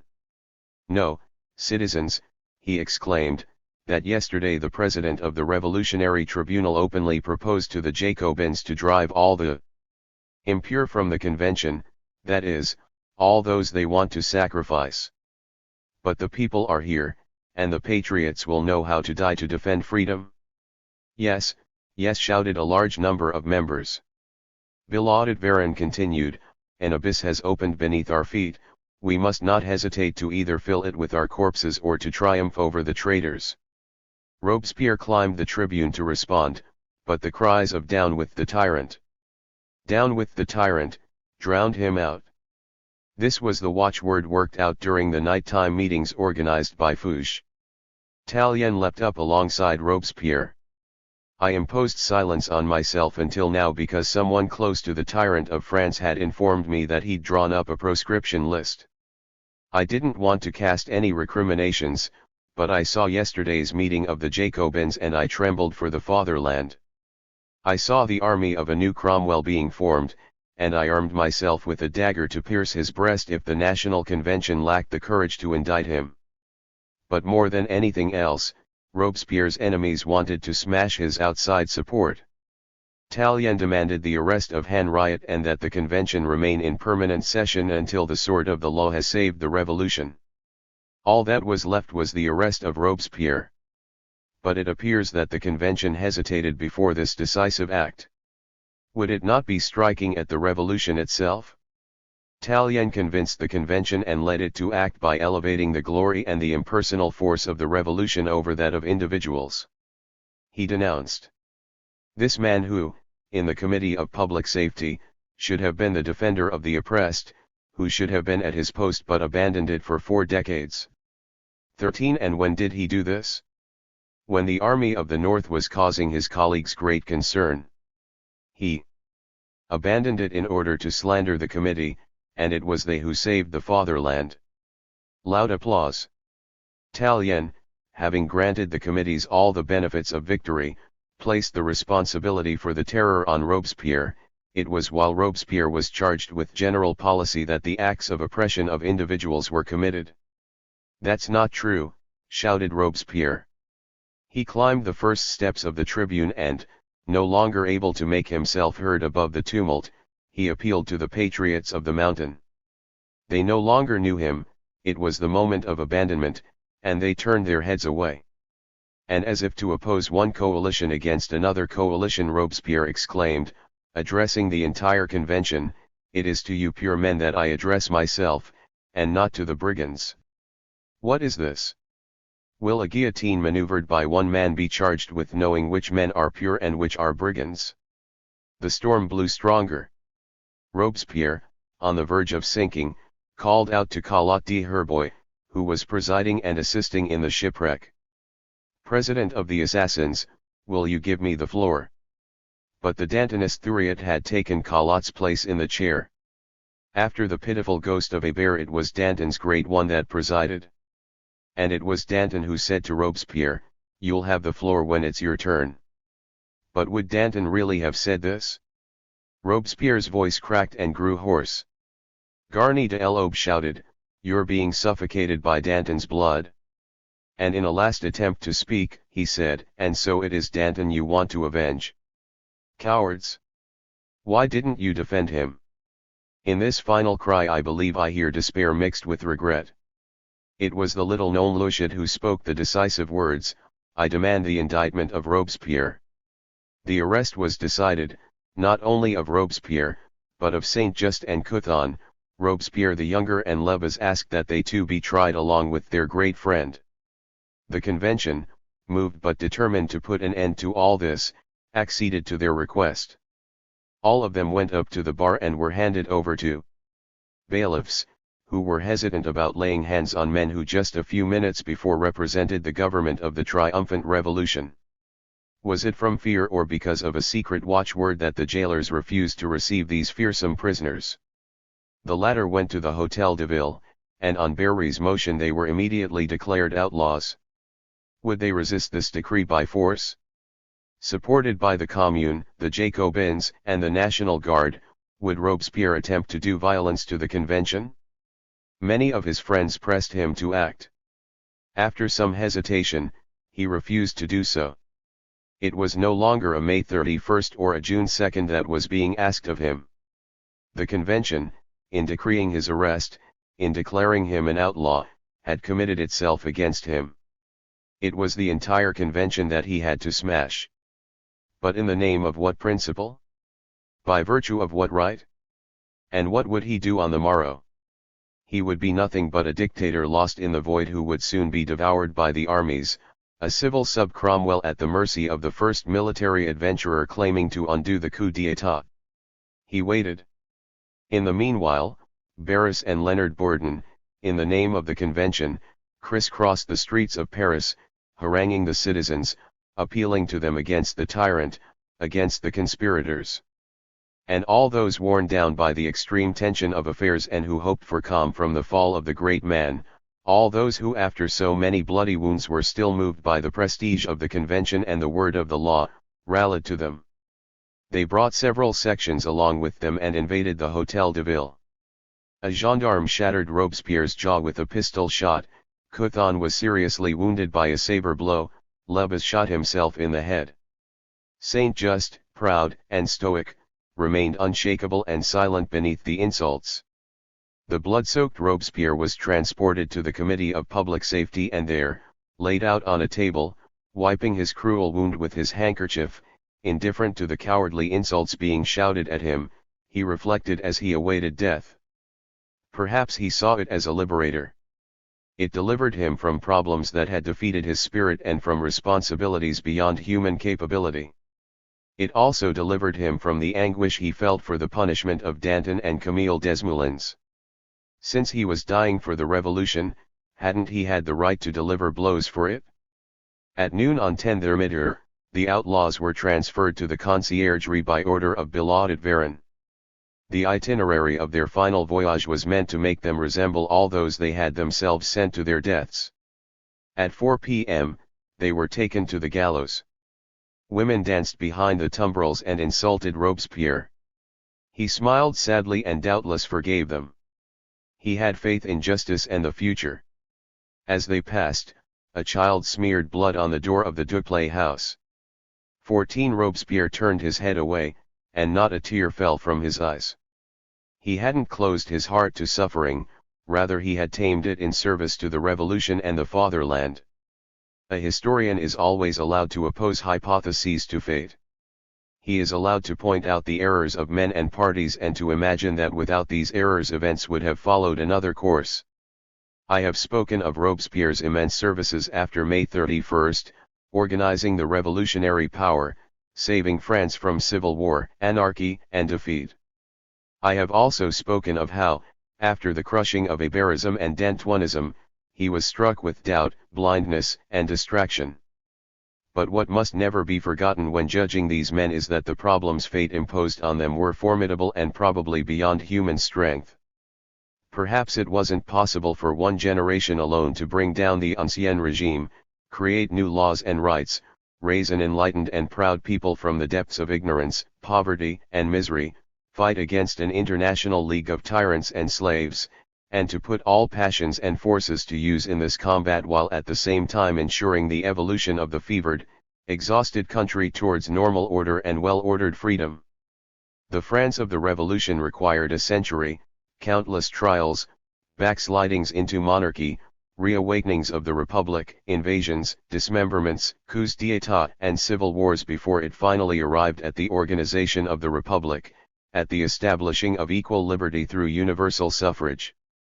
The great workers of revolution and democracy who labored and fought more than a century ago are not accountable to us for a labor that required several generations to be accomplished. To judge them as if they should have brought the drama to a close, as if history was not going to continue after them, is both childish and unjust. Their work was necessarily limited, but it was great. They affirmed the idea of democracy to its fullest extent. They provided the world with the first example of a great country governing and saving itself through the power of the entire people. They gave the revolution the magnificent prestige of the idea and the indispensable prestige of victory. And they gave France and the world so prodigious an impetus towards freedom that, despite reaction and eclipses, the new rights they established took definitive possession of history. Democracy and socialism. Socialism proclaims and rests on these new rights. It is a democratic party to the highest degree since it wants to organize the sovereignty of all in both the economic and political spheres. And it bases the new society on the rights of the human person, since it wants to grant every individual the concrete means of development that alone will permit him to fully realize himself. I wrote this long history of the revolution up till the 9th Thermidor in the midst of struggle, a struggle against the enemies of socialism, the republic, and democracy.